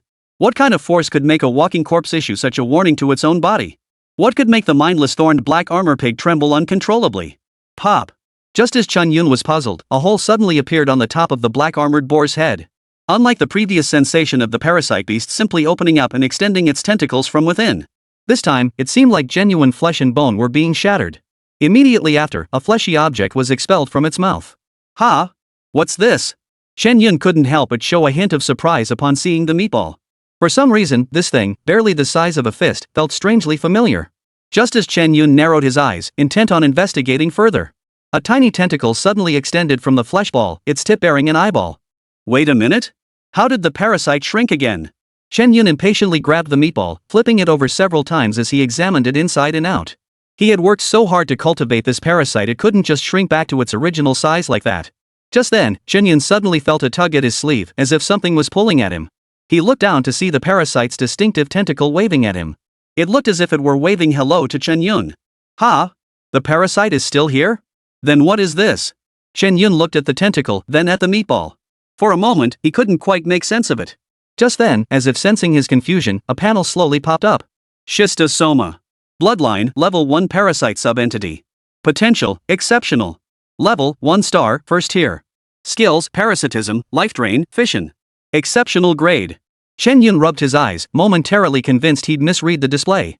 At that moment, he realized the fleshy mass before him was a suborganism split off from the parasite beast. Though classified as a blood fluke, its abilities were largely inherited from the parasite beast. It possessed an additional blood-sucking life drain ability, along with the fission ability to split into more blood flukes. Not only that, but its appearance was also similar. Though classified as a blood fluke, it still bore the form of the parasitic beast. Its tentacles bore numerous barbed hooks, seemingly designed to tear open prey. So it seems the strange phenomenon on that thorned black armored pig earlier was caused by this creature. Chen Yun stroked his chin thoughtfully. But now, where can we find a body for it? Otherwise, it'll be dead soon. Thinking this, Chen Yun quickly scanned his surroundings. He certainly didn't want the newly split offspring to suddenly perish. Besides, this thing was incredibly useful to him right now. Didn't you say my beast taming potential was unknown, that I was only black iron tier?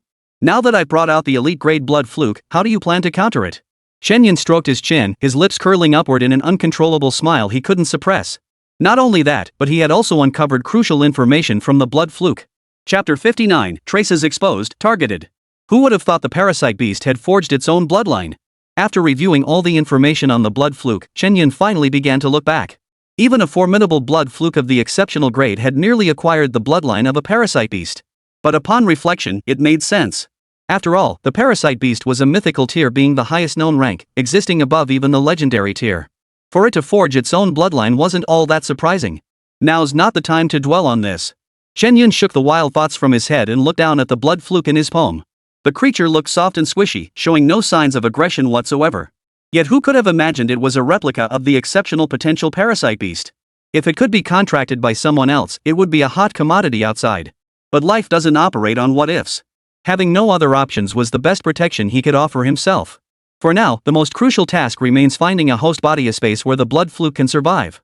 This is the sole drawback of the parasite beast lineage. Once separated from its host, it appears limp and lifeless, as if on the brink of death. Just as Chen Yun was at a loss, the blood fluke suddenly stirred. It extended its tentacles, probing cautiously outward.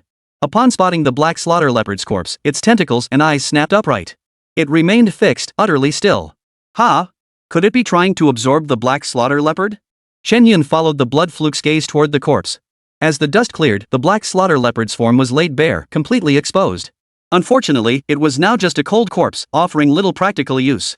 Yet judging by the blood-sucking worm's reaction, it seemed intensely intrigued. As if to confirm his suspicion, the bloodsucker suddenly contracted its entire body. The next instant, it shot out with a violent snap. Like a rubber man, it traced an arc through the air, landing precisely on the black slaughter leopard. Squish! Without a moment's hesitation, the blood fluke followed in its father's footsteps, using the tiny barbs on its tentacles to force open a wound. It burrowed through that tiny opening. Seems like without the parasite beast's shape-shifting ability, the blood fluke's offensive power is still a bit lacking. Chen Yun stroked his chin, pondering aloud. Of course, this perceived weakness was only relative. If multiple tentacles struck simultaneously, few creatures of equal rank could withstand it. While Chen Yun continued his research, seeking to understand the blood fluke further. Outside, people had already erupted into chaos. Throughout Fengzhou City, everyone was glued to their city's rankings. Everyone stared blankly, clearly unable to believe what was unfolding before their eyes. No way. The competition isn't even halfway through, and someone's already secured the top spot? I want to question this, but I have no idea how to even begin. All I can say is, holy crap. Didn't you notice? Chen Yun just jumped up 256 points in one go. What does that even mean? Reading the netizens' analyses, many chose to remain silent. There was no other reason, it was all simply too mind-boggling. Anyone who had read the rules knew exactly what this meant. 256 points meant Chen Yun had just hunted down a 1-star, 9th-tier ferocious beast. Whether it was a tamed beast or a ferocious beast, each tier difference represented a vast chasm in power. In a high-stakes exam where two 8th-tier beasts could match a 9th-tier beast, no one would choose to take such a risk. Playing it safe was the prevailing mindset. Unless that person possessed overwhelmingly dominant strength. They were tempted to doubt it, but considering Chen Yun's previous performance, achieving this feat wasn't entirely impossible. What do you think? Could Chen Yun have gotten incredibly lucky and stumbled upon a ferocious beast on its deathbed? Now that you mention it, I suppose it's not entirely out of the question. Like hell it is. Have some common sense. Exactly. The exam wouldn't leave a near-dead beast like that. Even if you lucked out and encountered one, it wouldn't count toward your score. Even if there was a dying beast who beat it into that state? As the group analyzed the situation, the discussion soon fell silent once more. Almost everyone's thoughts were remarkably consistent. Of course, this outcome was the last thing some people wanted to see. Especially the members of Fengzhou No. 3 High School. Zhao Hongchuan bore the brunt of it, his face dark as storm clouds. Are Lu Lingjun and the others useless? Why must we handle everything ourselves? Realizing that Chen Yun's strength far exceeded his expectations, he was now completely furious. In his rage, he lashed out at Lu Lingjun, who had relayed the information to him. Zhao Hongchuan knew full well that he couldn't possibly be the only one harboring resentment toward Chen Yun. He understood that being used as a pawn for so long would inevitably leave a bitter taste in one's mouth. Besides him, only Chen Tian was in the same boat. That good-for-nothing who got kicked out of the family, how did he get such a stroke of luck? As a member of the Chen family's collateral branch, he couldn't stand seeing anyone competing with him for resources. In the past, he had to bow and scrape before the direct descendants. His status within the Chen family granted him a modicum of standing outside, but it offered little real advantage. Most of this standing was earned through sheer strength after cultivating successfully with resources. In a world where beast tamers held sway, if one lacked the innate talent or failed to advance, their current standing would vanish. Chen Yun's current performance was dazzling. If he were truly recalled to the Chen family, the interests of the collateral branches like them would be the first to suffer. No. He absolutely must not be allowed to come into contact with the Chen family. The thought hardened his gaze as he stared at the screen, his eyes growing colder and colder. At this moment, the drone still hadn't located Chen Yun's position. His figure had yet to appear in the footage. As time passed, the frequency of students being teleported out grew increasingly rapid. Some, overwhelmed by unstoppable attacks, triggered their protective mechanisms immediately. Others played it safe, stopping once they'd gained enough ground. Those still trapped inside the instance were, to varying degrees, individuals with considerable strength. Young Master Lu, look! Zhao Si parted the bushes before him and pointed ahead. There, a figure lay sprawled lazily atop a thorn-covered black armored boar. That person couldn't be anyone else but Chen Yun. I've finally found him. Lu Lingjun stared at the figure, his eyes growing cold. But he didn't act rashly, instead, he waited quietly. Since their last encounter, he understood the considerable gap in strength between them.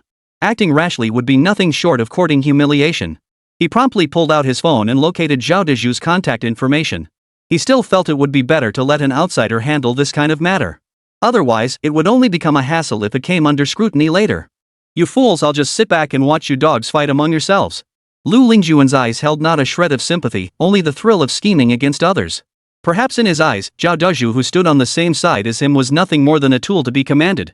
Meanwhile, on the other side, Zhao Deju, upon receiving the message, suddenly raised an eyebrow. Chen Yun's location has been pinpointed. I'll complete Uncle's task any moment now. Contempt flickered in his eyes, as if he already had Chen Yun firmly in his grasp. He dismissed Lu Lingjuan's warnings as mere exaggeration. Those useless fools couldn't win, that was inevitable. But as the sole Platinum Beastmaster at Fengzhou No. 3 Middle School, how could he possibly fail? Brother Zhao, could this be a trap? Feng Jianqin hesitated. His beast tamer was still recovering, so he was essentially just going through the motions. Though his hatred for Chen Yun had reached its peak, he still felt he needed to be extra cautious. What? You scared? Or are you like that Lu Lingjun, scared stiff after one beating? A flicker of disdain crossed Zhao Deju's eyes as he asked with a light chuckle. Hearing this, Feng Jianqin, who had just begun to back down, suddenly felt like a cat whose tail had been stepped on. His entire body bristled with fury. Scared? He's just a worthless black iron beastmaster, why would I be afraid of him? Without waiting for Zhao Deju to urge him, he immediately headed in the indicated direction. Chapter 60, Encountering Zhao Deju. We common folk today were truly happy. Chen Yun hummed a tune as he watched the Blood Fluke's performance. It must be said that as the offspring of a parasitic beast, its abilities were somewhat beyond the norm. Despite being only a 1-star, first-tier parasite, it managed to hold its own against a third-tier ferocious beast while inhabiting the black slaughter leopard. Such performance was entirely on par with any new beast tamer in Fengzhou City. In fact, it was even stronger than most. Arg! A piercing howl echoed through the air. With effortless ease, the black slaughter leopard tore through its opponent's throat. With the tentacles assisting, the ferocious beast couldn't defend itself at all. Not bad. Solid combat prowess. Chen Yun stroked his chin, offering a fair assessment. As for the parasitic beast, he had already sealed it within his beast taming space.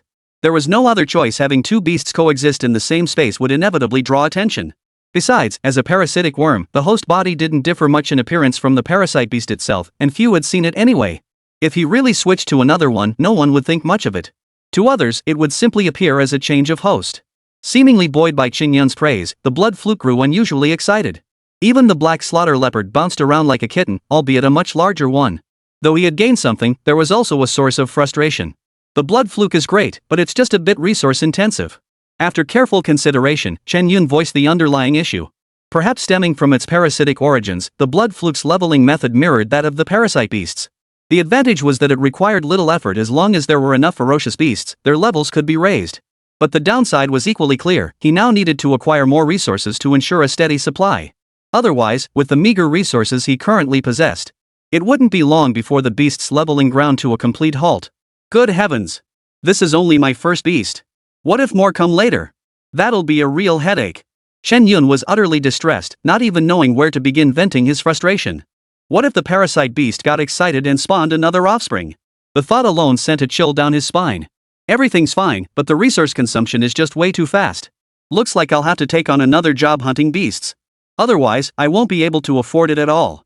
At that moment, Chen Yun made up his mind. This way, he could leverage the parasite's strengths while conveniently hunting beasts for new hosts. Not only that, but he could earn some extra cash on the side to supplement his living expenses. Truly killing 3 birds with 1 stone. With this plan forming in his mind, Chen Yun began calculating the details in his head. It seems the mercenary guild is more important than I imagined. Chen Yun pressed his chin, his brow slightly furrowed. Besides that, what else is there? I just wonder where I can hunt more beasts without the lack of security like at the mercenary guild. Lost in thought, he failed to notice a drone hovering overhead. His words were projected before the crowd. Hearing this, someone clenched their fists slightly, their expression brimming with excitement. That person was neither Shao Kunlin nor Bai Xiaofeng, nor even his parents back home. Good. Excellent. This is how the sons and daughters of our dragon nation should be. Jiang Weiguo's expression was visibly agitated. Whatever it was had stirred such a reaction in this elderly man. All was known was that his gaze was piercing as he stared intently at the screen.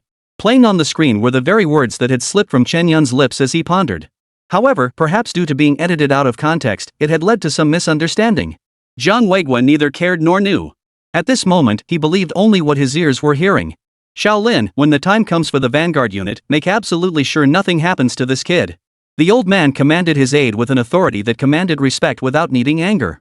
No matter how stern his expression, the smile at the corners of his eyes remained utterly uncontrollable. This scene left Adjutant Lin even more astonished. This wasn't the first time such a thing had happened today. Even he couldn't fathom what kind of charm this Chen Yun possessed. They hadn't even met properly, just a fleeting glimpse on a screen, yet this young man had managed to move the commander once more.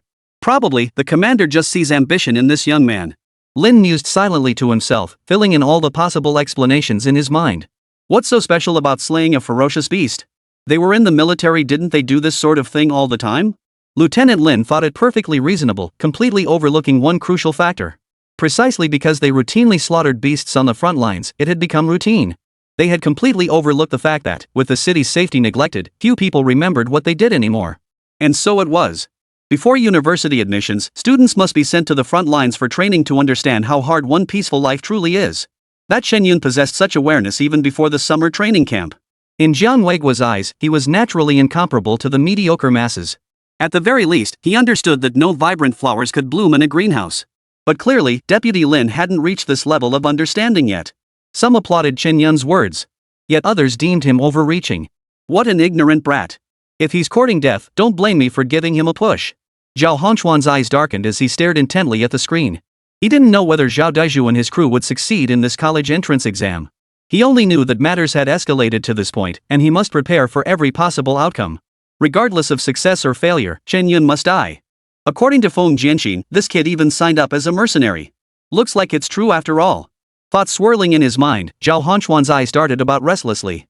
His mind was churning with scheming thoughts, bubbling and churning like boiling water. At that very moment, he had already begun plotting, waiting for Chen Yun to fall into his trap. Just then, a sudden shriek pierced the air. Look! Chen Yun finally ran into someone. The startled exclamation echoed, drawing everyone's gaze. Except for the sentry on guard duty, everyone else was captivated by the scene unfolding on the screen. Somehow, besides Chen Yun, another figure had entered the drone's field of view. And that person was no stranger to them.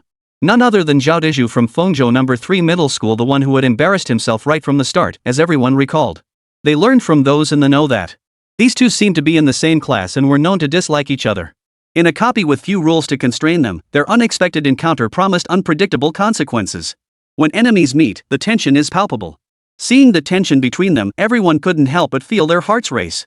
Chen Yun, I've been looking everywhere for you. Zhao Dezhu sneered coldly, as if blaming Chen Yun for all the humiliation he'd suffered in previous dungeons. At his side, the storm mantis sharpened its twin claws, poised for attack at any moment. Chapter 61, Blood Flu Combat. Inside the Gaokao dungeon. Zhao Dezhu spoke, his eyes casually glancing at the drone. Ever since entering this area, he had been deliberately searching for it. Though he'd been praying it wouldn't show up, he spotted the drone watching from a short distance away. Damn it, this means I can't take out Chen Yun. Zhao Dezhu cursed inwardly, convinced the drone's presence would disrupt his upcoming operation. Little did he know that its very presence would ultimately save his own life. Brother Zhao, why is there only one Chen Yun? Where are the Lu family members? Could this be a trap? Feng Jianxin scanned the area warily before speaking in a low voice.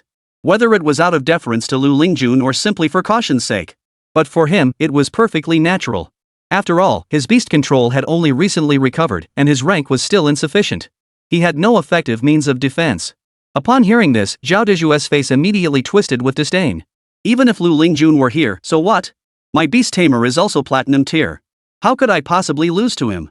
Besides, he's the kind of loser who can't even beat that good-for-nothing Chen Yun. Why should I fear him?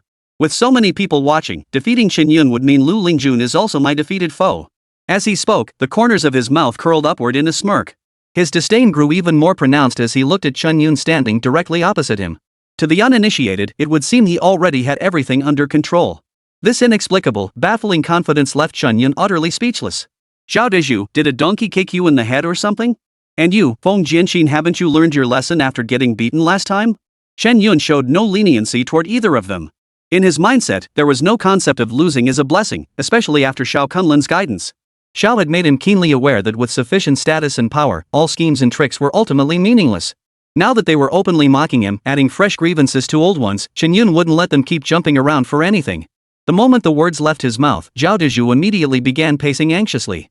He was the sole platinum potential beast master at Fengzhou 3rd High School, one of the future generation's leading figures.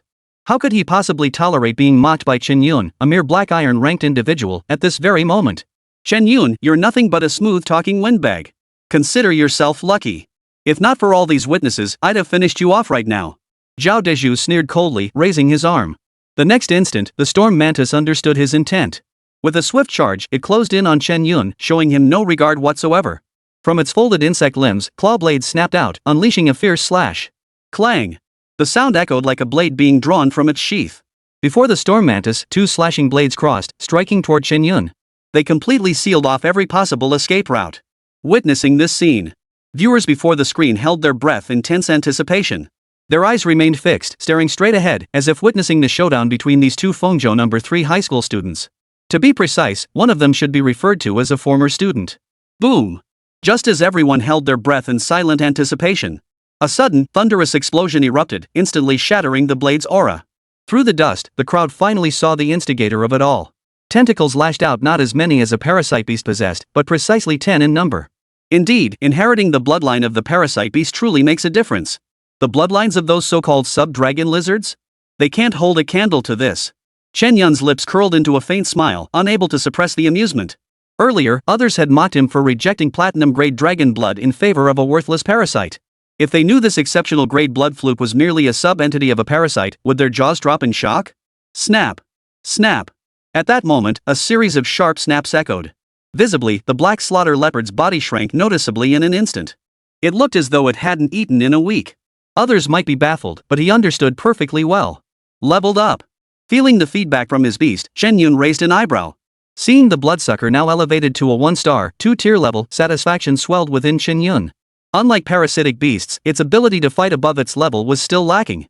Blocking the storm mantis's strike earlier had essentially required it to exert its full strength. Now that its strength had increased, the gap between the two had narrowed considerably. Oomph. A lowly beast, lucky enough to block my attack, and it actually thinks it's something. Zhao Deju, though shocked that his attack had been intercepted, wore an expression of utter disdain. With a cold snort, he swept his massive hand through the air. Pop! The storm mantis understood his intent and opened its mouth to spit. In an instant, a whirlwind coalesced. A pale blue energy sphere hurtled toward Chen Yun at a speed too swift to track. Seeing this, Chen Yun's pupils contracted slightly.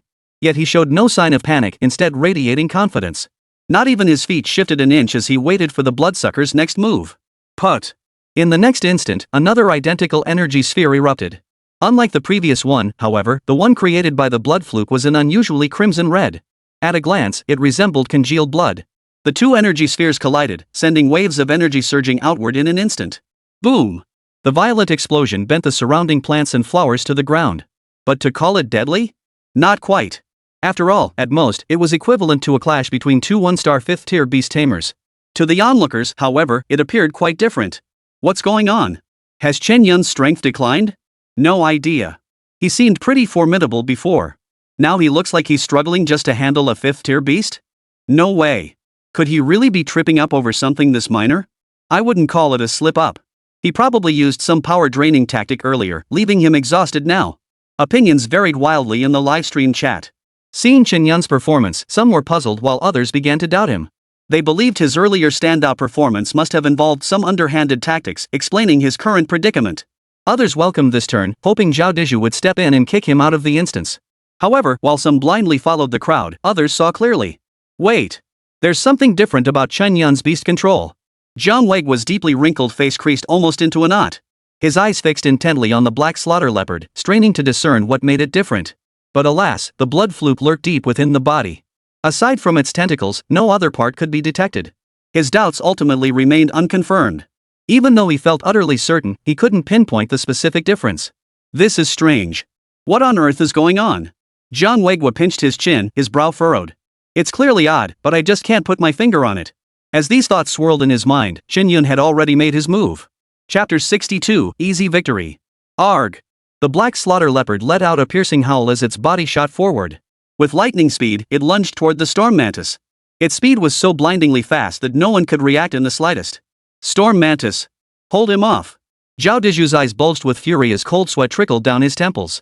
Whether it was an illusion or not, he sensed the black slaughter leopard's speed surpassed his own beastmaster's by a full third. Moreover, the aura he sensed was that of a bloodsucker at 1-star, 2nd tier, far beyond the level of this physical form. What's going on? Zhao Deju's heart raced with terror, an inexplicable wave of panic washing over him. Just then, the black slaughter leopard closed in. It lunged violently, striking toward the storm mantis. The storm mantis responded without hesitation, raising its arm to deliver a slashing strike.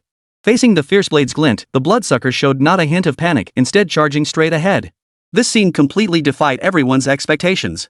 No one had imagined that a tamed beast would disregard its own life so completely for its master's command. Though beasts could slowly recover within the beastmaster's space after death, it required vast resources and could not awaken immediately. Moreover, as the beast's rank increased, the recovery period grew longer and the resources required became ever greater. In fact, once the beast or its master reached their physical limits, resurrection became impossible. Therefore, to everyone present, Bloodsucker's actions were nothing short of courting death. Chen Yun, I never imagined you could be this foolish. I can't wait to see how you'll handle my attack. Zhao Deju's eyes brimmed with excitement, as if he could already see the black slaughter leopard split in two. He wasn't alone. Outside, many shared the same thought. They believed the bloodsucker had clearly overestimated itself this time, completely disregarding the consequences. This Chen Yun is just asking for death. Zhao Hanchuan sneered coldly, watching the display on the large screen with a trace of a smirk. Even some students who had been eliminated early shared this sentiment. Having already accepted their fate of failure, they certainly didn't want to be humiliated by Chen Yun. Especially those from Fengzhou No. 3 High School. From start to finish, they'd been convinced his contract beast was a black iron potential beast. No matter what, letting such a good-for-nothing hog all the glory was utterly unacceptable. Just some opportunist, no idea where he got all those points. Enough. He must have stumbled upon a gathering of ferocious beasts and picked off a bunch of wounded ones. But he's doomed to lose now. How dare he charge headlong into that storm mantis's attack. The crowd snorted in derision, their eyes filled with contempt. They could already picture the black slaughter leopard being torn in two by the storm mantis's strike. And Chen Yun, deprived of his beast's protection, would activate the bracelet's safeguard. Yet events unfolded not as they imagined. Roar! Suddenly, the black slaughter leopard let out a thunderous roar. In an instant, 10 tentacles split from its back. Half of them charged directly toward the storm mantis's attack. The remaining tentacles swept toward Zhao Dezhu and the storm mantis. It all happened too fast. The others hadn't even had time to see what was happening. A loud boom echoed as the blade's edge was blocked by the tentacles. Then, they saw Zhao Dezhu and his beast companion both tightly bound by the blood-sucking worms. Suspended mid-air, they hung there in utter disarray. You lose. Chen Yun sneered, his gaze fixed on Zhao Dezhu. His gaze swept over Feng Jianqin standing nearby. A single glance was enough to send the man tumbling to the ground, his will to resist completely shattered. Feng Jianqin wasn't like Zhao Dezhu, at least he still had a beast to protect him. In this dungeon, he relied entirely on others for survival, possessing not a shred of self-defense capability. Is this the caliber of Fengzhou No. 3 High School? They look utterly pathetic. A faint smile curved Chen Yun's lips as his eyes casually swept over the drone hovering midair. He had noticed it the moment it appeared. They probably thought they could defeat him to steal the spotlight, never expecting to slip up in the gutter. Too bad they picked the wrong target. They shouldn't have, under any circumstances, crossed paths with Chen Yun, a legendary beastmaster. Even deploying an exceptional grade bloodsucker was beyond their reach, let alone the fact that several tiers separated them. Above platinum lies diamond. Beyond that lies the transcendent tier, a completely different realm, before reaching the exceptional tier. But that's beside the point. Facing Zhao Dezhu, the nephew of their homeroom teacher Zhao Hongchuan and his former classmate, Chen Yun felt not a shred of sympathy. When the other had kicked him while he was down, he should have anticipated this outcome long ago. Retribution comes, it's just a matter of time. But today, fate had brought them face to face. Everything was now in the hands of destiny. Zhao Dezhu, you think you're so tough? Got anything worth seeing? Is this all a platinum potential beast master can do? How come you can't even beat my superior grade beast? Chen Yun spoke with feigned indifference. It sounded like an accidental slip, but in truth, it was all planned. Excellence grade. Impossible. How could you possibly be excellence grade? Zhao Dezhu's eyes widened in disbelief, his cheeks flushing crimson. It was unclear whether the flush stemmed from blood rushing to his face while suspended upside down or from sheer rage. It wasn't just him who couldn't believe it, the rest of the group found it utterly ridiculous too. Ha ha ha, this Chen Yun actually dares to claim his beast taming potential is exceptional. Zhao Hongchuan suddenly burst into laughter. At that moment, his eyes held not a trace of concern for Zhao Dezhu, but rather the satisfaction of a scheme succeeding. Others might be unaware, but how could he possibly be ignorant? The beast Chen Yun contracted couldn't possibly be an exceptional grade beast. I've verified it multiple times, there's absolutely no mistake. Besides, if he truly had exceptional potential, I don't believe Chen Yun wouldn't be begging me to reinstate him.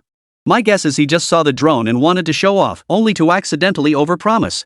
Zhao Hongchuan spoke with a smug confidence that seemed to come from nowhere. His voice boomed, as if afraid others wouldn't hear him. Though some had been unaware of the situation, hearing this made it seem somewhat plausible. Principal Huang of Fengzhou No. 3 High School nodded slowly upon hearing this. For no other reason than this, if Chen Yun truly possessed such power, the first to lose face would undoubtedly be their school.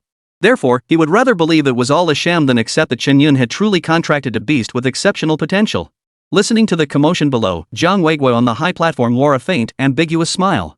Deputy Director Lin, what do you think? Sir, without knowing the full picture, I cannot comment. You're quite the smooth operator, but this time, you're bound to misjudge the situation too. Hearing this, Deputy Lin's heart suddenly lurched. He knew his thoughts had been read, but he couldn't fathom where this commander's confidence came from. This was merely a young man he'd never met before. Why place such high expectations on him?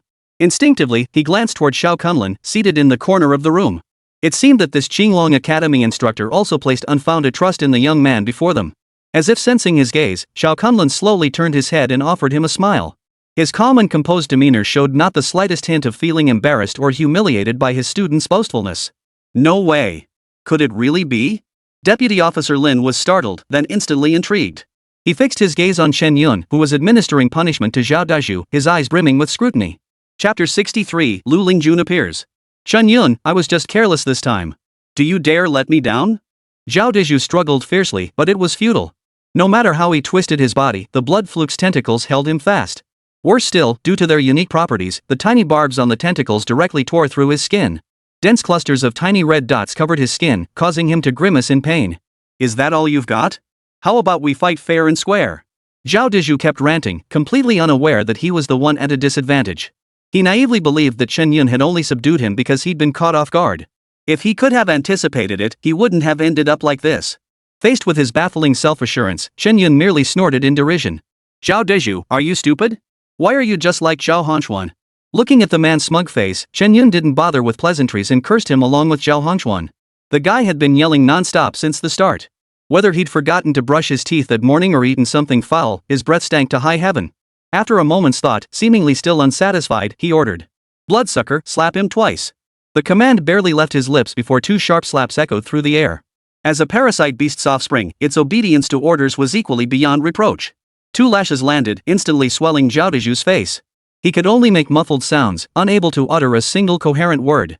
Tears welled up in the corners of his eyes, blurring his vision completely. Fortunately, they couldn't fall. Hanging upside down, they could only flow down his forehead. This scene made Zhao Hongchuan's face turn green with rage. That Chen Yun. Damn him. His fists clenched tightly, his eyes dark and menacing. His gaze locked onto Chen Yun, filled with hatred. He dares to act so brazenly, thinking he can't be controlled within the dungeon. Zhao Hongchuan's face darkened as he muttered to himself. Not only had Chen Yun cursed him, but he'd even dared to strike Zhao Dezhu. Who present didn't know that the other was his own nephew? Striking him was tantamount to slapping his own face. Teacher Zhao, even your Fengzhou No. 3 middle school isn't up to par. Just then, someone had to rub salt in the wound. Hearing that irritating voice, Zhao Hongchuan didn't even need to turn around to guess who it was. Teacher Bai, this matter doesn't concern you. You're the scion of a prominent family. Instead of enjoying your privileges, you come here to compete with us commoners for work? Though Zhao Hongchuan knew he couldn't match the Bai family's connections, he refused to back down. After all, it was just words. He didn't believe they could do anything to him here. Indeed, Bai Xiaofeng. How dare you, an outsider, presume to judge the affairs of our Chen family? No sooner had the words left his mouth than a defiant voice cut through the air. He turned to see none other than Chen Tian, a distant relative of the Chen family. It was unclear whether he had a personal grudge against Bai Xiaofeng or a history with Chen Yun. In any case, hearing someone back him up gave Zhao Hongchuan a sudden surge of confidence. A slight smirk curled his lips as he sneered. Did you hear that, Teacher Bai? Why do you always meddle in the Chen family's affairs? Anyone unaware might think you have ulterior motives. Or is this the stance of No. 2 high school? Hearing this, Bai Xiaofeng showed no sign of anger. Instead, he ignored Zhao Hongchuan and turned his gaze toward Chen Tian. Teacher Chen, you've truly mastered an impressive skill when it comes to thick-skinnedness, you're unmatched. As far as I know, Chen Yun and his family have long since severed ties with the Chen family. And over the years, your Chen family hasn't lifted a finger to help them. What? Now that Chen Yun's been noticed by Qinglong Academy, you suddenly want to climb the social ladder? Bai Xiaofeng spoke with ease, clearly well informed. His words instantly stung Chen Tian's pride. The esteemed Chen family had no need to curry favor with a mere Chen Yun, it was simply that Qinglong Academy had taken notice of him. As for whether he truly possessed exceptional talent, that remained uncertain, no one had confirmed it. But he couldn't voice his thoughts aloud. After all, this was the main family's decision, and he had no authority to speak for them. If he spoke recklessly and said the wrong thing, trouble would surely follow. After much deliberation, Chen Tian could only let out a cold snort. Oomph. Even if the Chen family disdains him, it doesn't mean you Bai family can have him. Oh? I'm not so sure about that. Hearing this, Bai Xiaofeng smiled meaningfully. His smile left others baffled, unsure of its meaning. Look! More people are coming. Just then, a startled cry rang out. Everyone looked over, and to their surprise, someone else had entered the scene. Wait! It's Lu Lingjun from No. 2 high school. Wasn't he just nearby? Why did he wait until now to make his move? Witnessing this scene, someone couldn't help but voice their confusion. Before they could finish their thoughts, Lu Lingjun's voice rang out. Clap! Clap! Clap! He walked while clapping. At his side, the sharp-nosed, monkey-cheeked Zhao Si followed closely behind. Chen Yun! Chen Yun! Never imagined you'd fall behind after just a few days. Lu Lingjun uttered words of regret, yet a cold smile already played upon his lips. From the battle just now, he could already make a definitive judgment. Chen Yun's beast riding skills seemed decent enough, but they were clearly far inferior and posed no real threat to him. Only a fool like Zhao Dezhu would fall for such a trick so easily. If that's all you've got, then I'm afraid I'll have to disappoint you. As he spoke, Lu Lingjun cracked his knuckles, sending out a series of sharp pops. He could already envision how he would unleash his full might shortly, exacting revenge for past grievances. The thought alone made the smile on his face impossible to contain. But just then, Chen Yun suddenly smiled. I thought you'd keep dodging forever. Turns out you were just waiting for me to make my move. Chen Yun raised an eyebrow slightly, shaking his head helplessly. Enemies truly came in packs. Before Zhao Deju could be properly dealt with, Lu Lingjun had already stepped forward. But even if called out, the other party would never admit it. Chen Yun, you're taking yourself way too seriously. Lu Lingjun retorted stubbornly, his expression slightly unnatural. As one of Fengzhou No. 2 High School's 2 Platinum Beast Masters, admitting fear of a mere Black Iron Beast Master would be laughable. He practically stiffened his neck, refusing to budge an inch. Purple Crystal Bat, attack him. Lu Lingjun commanded, his words almost gritted out. The moment the words left his mouth, the beast circling overhead opened its mouth and spat. Instantly, a purple crystalline energy shot straight toward Chen Yun. There was no warning, no chance for Chen Yun to prepare, leaving the audience watching the screen gasping in shock. Damn! Lu Lingjun has no sense of martial ethics. You guys aren't new to this guy. His family's always been like this. Oomph. What do you know? Beastmaster combat isn't child's play. Why should anyone give warning? Exactly. If you can't win, admit you're outmatched. Out there, he'd be dead as a doornail by now. In an instant, opinions split down the middle. Some thought Lu Lingjun was downright despicable, while others shrugged it off. Not a single soul noticed that Chen Yun showed not a trace of panic at that moment. In fact, he seemed to have completely dismissed the matter. His gaze merely swept over the scene, settling on the drone. Chapter 64, Lu Lingjun backing down? As the purple crystal bat's attack rapidly closed in, a cold smile flickered in Chen Yun's eyes. His gaze shifted away from the drone and fixed on his opponent. By now, he understood Lu Lingjun's intentions nothing more than using him to establish his authority. As for Zhao Deju, he was clearly being used as a stepping stone to highlight Lu Lingjun's own strength. But Chen Yun felt not a shred of sympathy for this. He'd never gotten along with these people anyway, why should he care? At most, he felt they were just dogs fighting among themselves, a mess of fur and teeth. Regardless of how events unfolded, he was content to watch the spectacle unfold. Chen Yun sneered inwardly, but the blood fluke showed no sign of delay. Roar! The black slaughter leopard roared, charging straight into the attack. Compared to the parasite beast, the blood fluke's method of control seemed somewhat peculiar. Despite the black slaughter leopard having been killed and completely unconscious, it still managed to roar. There was no time to dwell on it. The two beasts were already locked in combat.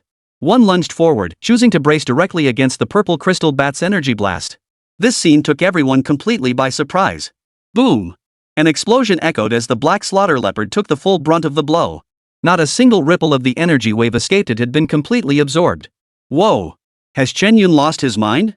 Making his beast take a direct hit like that? Damn, has he read too many books and fried his brain? Who taught him to play like this?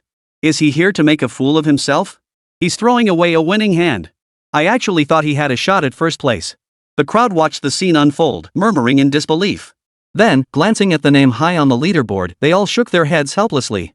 Whether it was reluctance, a sense of wasted potential, or sheer anger. Without exception, they all deemed his actions utterly foolish. Who among them wasn't a beast master?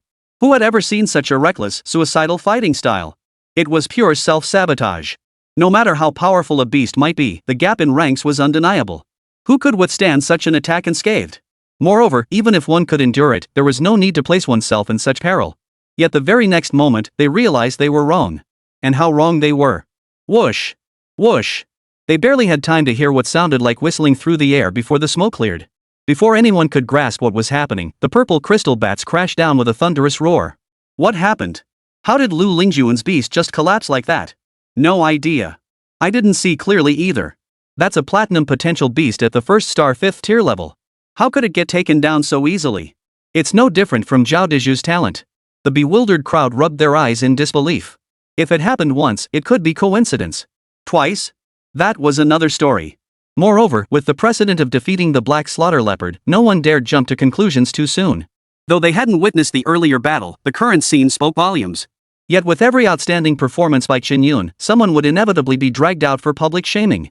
Zhao Deju, who had once attended the same school, bore the brunt of it first. Standing nearby, Principal Huang's face grew increasingly green, the veins on his temples throbbing. His gaze toward Zhao Honchuan was thick with menace. Teacher Zhao, what more do you have to say? Principal Huang said grimly, shifting all blame onto others. To anyone unaware of the truth, he might have genuinely appeared as another victim kept in the dark. Only Zhao Honchuan knew the truth. All this innocence was just a show for outsiders. Principal, I really don't know. Could it be that this Chen used some underhanded tactics? Zhao Honchuan spoke, his eyes darting slightly. Without considering the consequences, the slanderous words had already slipped out. Simultaneously, he cursed inwardly. That old fox. He expects me to take the fall alone. You were all involved when the approval came through. Even as these thoughts churned within him, he dared not utter a word. Because no matter how you looked at it, the biggest beneficiary at the time was indeed his nephew, Zhao Dezhu. He had been the one to enthusiastically endorse the proposal the moment it was raised. There was no escaping his involvement. Being kicked out to take the fall was undeniable, yet he dared not vent his anger at his superiors. Instead, he could only shift the blame back onto Chen Yun. That damn Chen Yun, I'll make him wish he were dead. He gritted his teeth in fury, his rage making his jaw ache. Watching Chen Yun's heroic performance on the screen, his eyes darkened with a terrifying intensity. At that moment, Chen Yun, aided by the blood fluke, once again defeated Lu Lingjuan's beast. Only now did he gain a rough understanding of his own beast taming prowess. So using the parasite beast before really felt like using a cannon to swat a fly. Chen Yun unconsciously rubbed his chin as he pondered. Though Bloodworm merely exploited an opportunity this time, its ability to solo the purple crystal bat is undeniably genuine. In other words, a beast with exceptional potential possesses combat capabilities that span 3 tiers when facing a platinum tier beast. This roughly corresponds to the 3 tiers of disparity in their potential. Crossing one tier of potential quality roughly equates to a 1-tier difference in combat strength. Chen Yun nodded, his mind now somewhat settled. As he pondered, the amethyst bat soared into the air once more. While it might seem slightly unbalanced in terms of equilibrium, overall, it hadn't suffered significant damage. Excellent! Quickly take down Chen Yun. Seeing the purple crystal bat regroup, Lu Lingjun was overjoyed. He shouted excitedly, his hands trembling uncontrollably. This was happening in front of everyone. If his beast were defeated by Chen Yun in a single strike, that would truly be a complete loss of face. Thankfully, it had gotten back up. At least it wasn't too bad. Otherwise, it would have ended up like that good-for-nothing Zhao Dezhu. Oomph. Lu Lingjuan's gaze swept over Zhao Dezhu, who had lost his ability to fight, with a look of contempt. Even he hadn't noticed that his mindset seemed to have shifted subtly. From the start, he'd wanted to display his prowess before everyone and take down Chen Yun in one fell swoop. Now, he just wanted to exchange a few more moves properly, to avoid losing face completely. Chen Yun, don't get too cocky. That was nothing but a lucky break.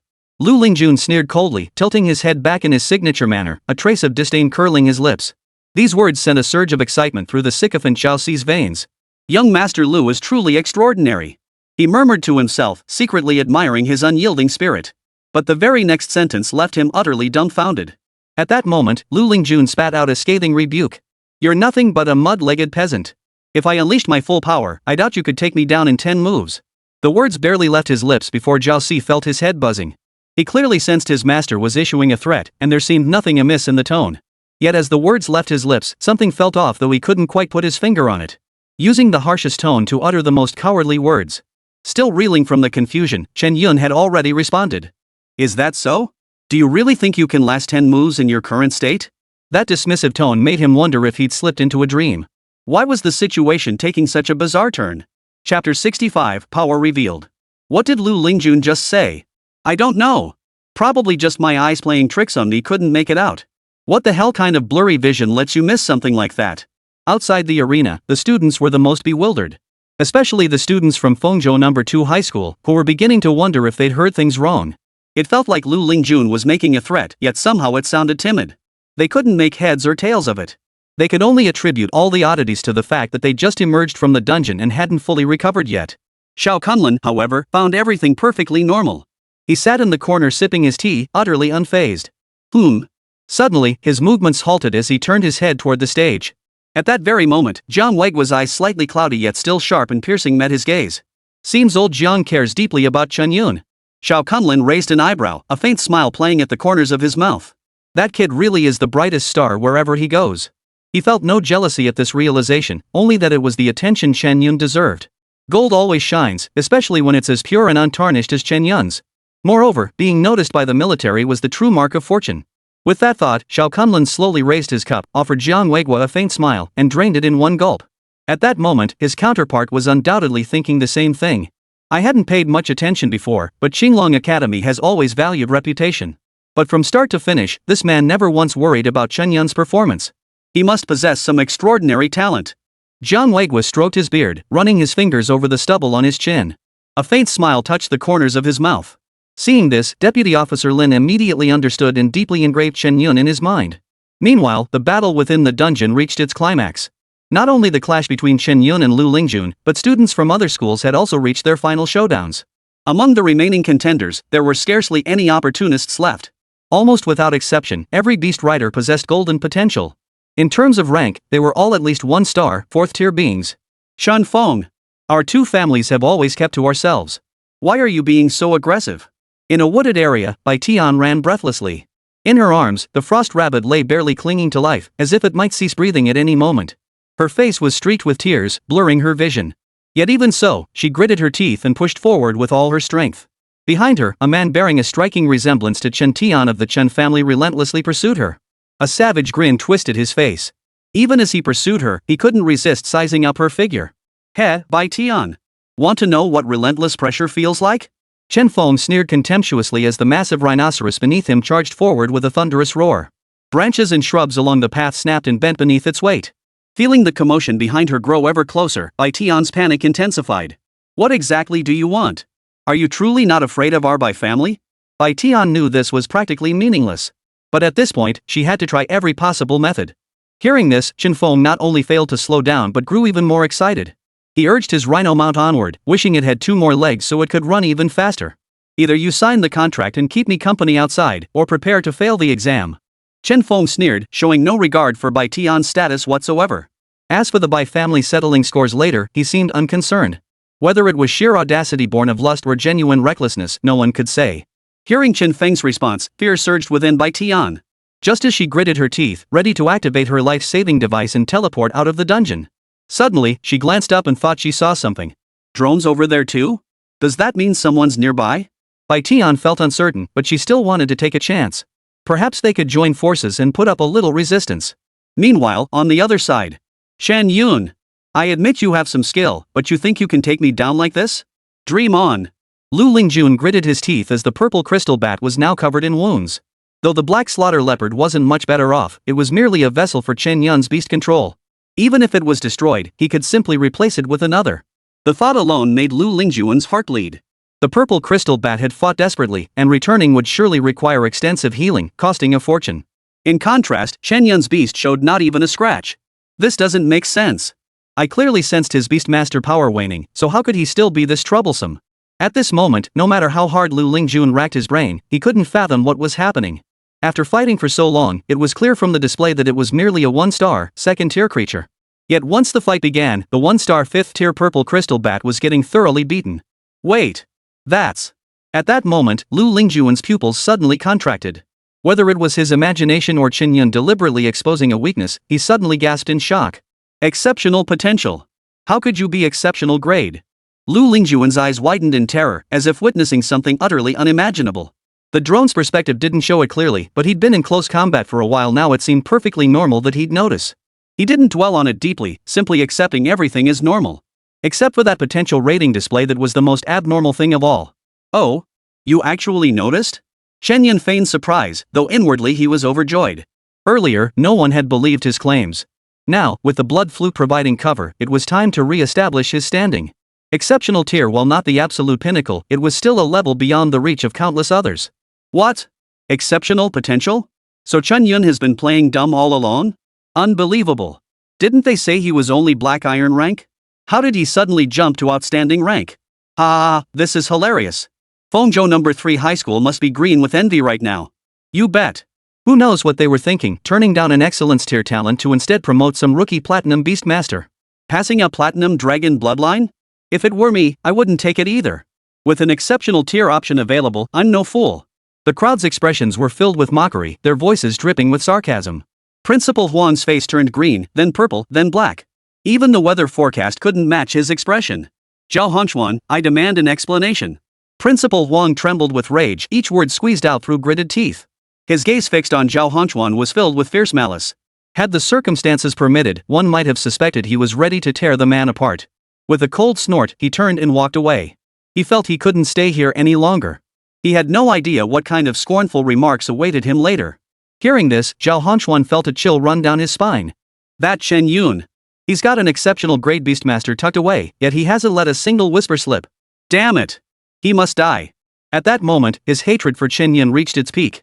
Chapter 66, Zhao Dazhu eliminated. As Lu Lingjun's words fell, a sudden uproar erupted among the crowd. Everyone gasped in astonishment. Chen Yun, who had kept a low profile, had actually contracted an exceptional grade beast. This revelation was more shocking than anyone winning the top scholar title in Fengzhou City. Had Chen Yun claimed it himself, the credibility might have been questionable. But with Lu Lingjuan's personal confirmation, it was an entirely different matter. Hardly anyone would question it. After all, no one would go out of their way to promote their rival for no reward. Amidst the stunned silence, the purple crystal bat crashed to the ground. Faced with the blood-sucking worm's relentless barrage of tactics, there was little defense to be found. Within a few exchanges, it was easily defeated. Stop. Hold on. I'll transfer all my points to you.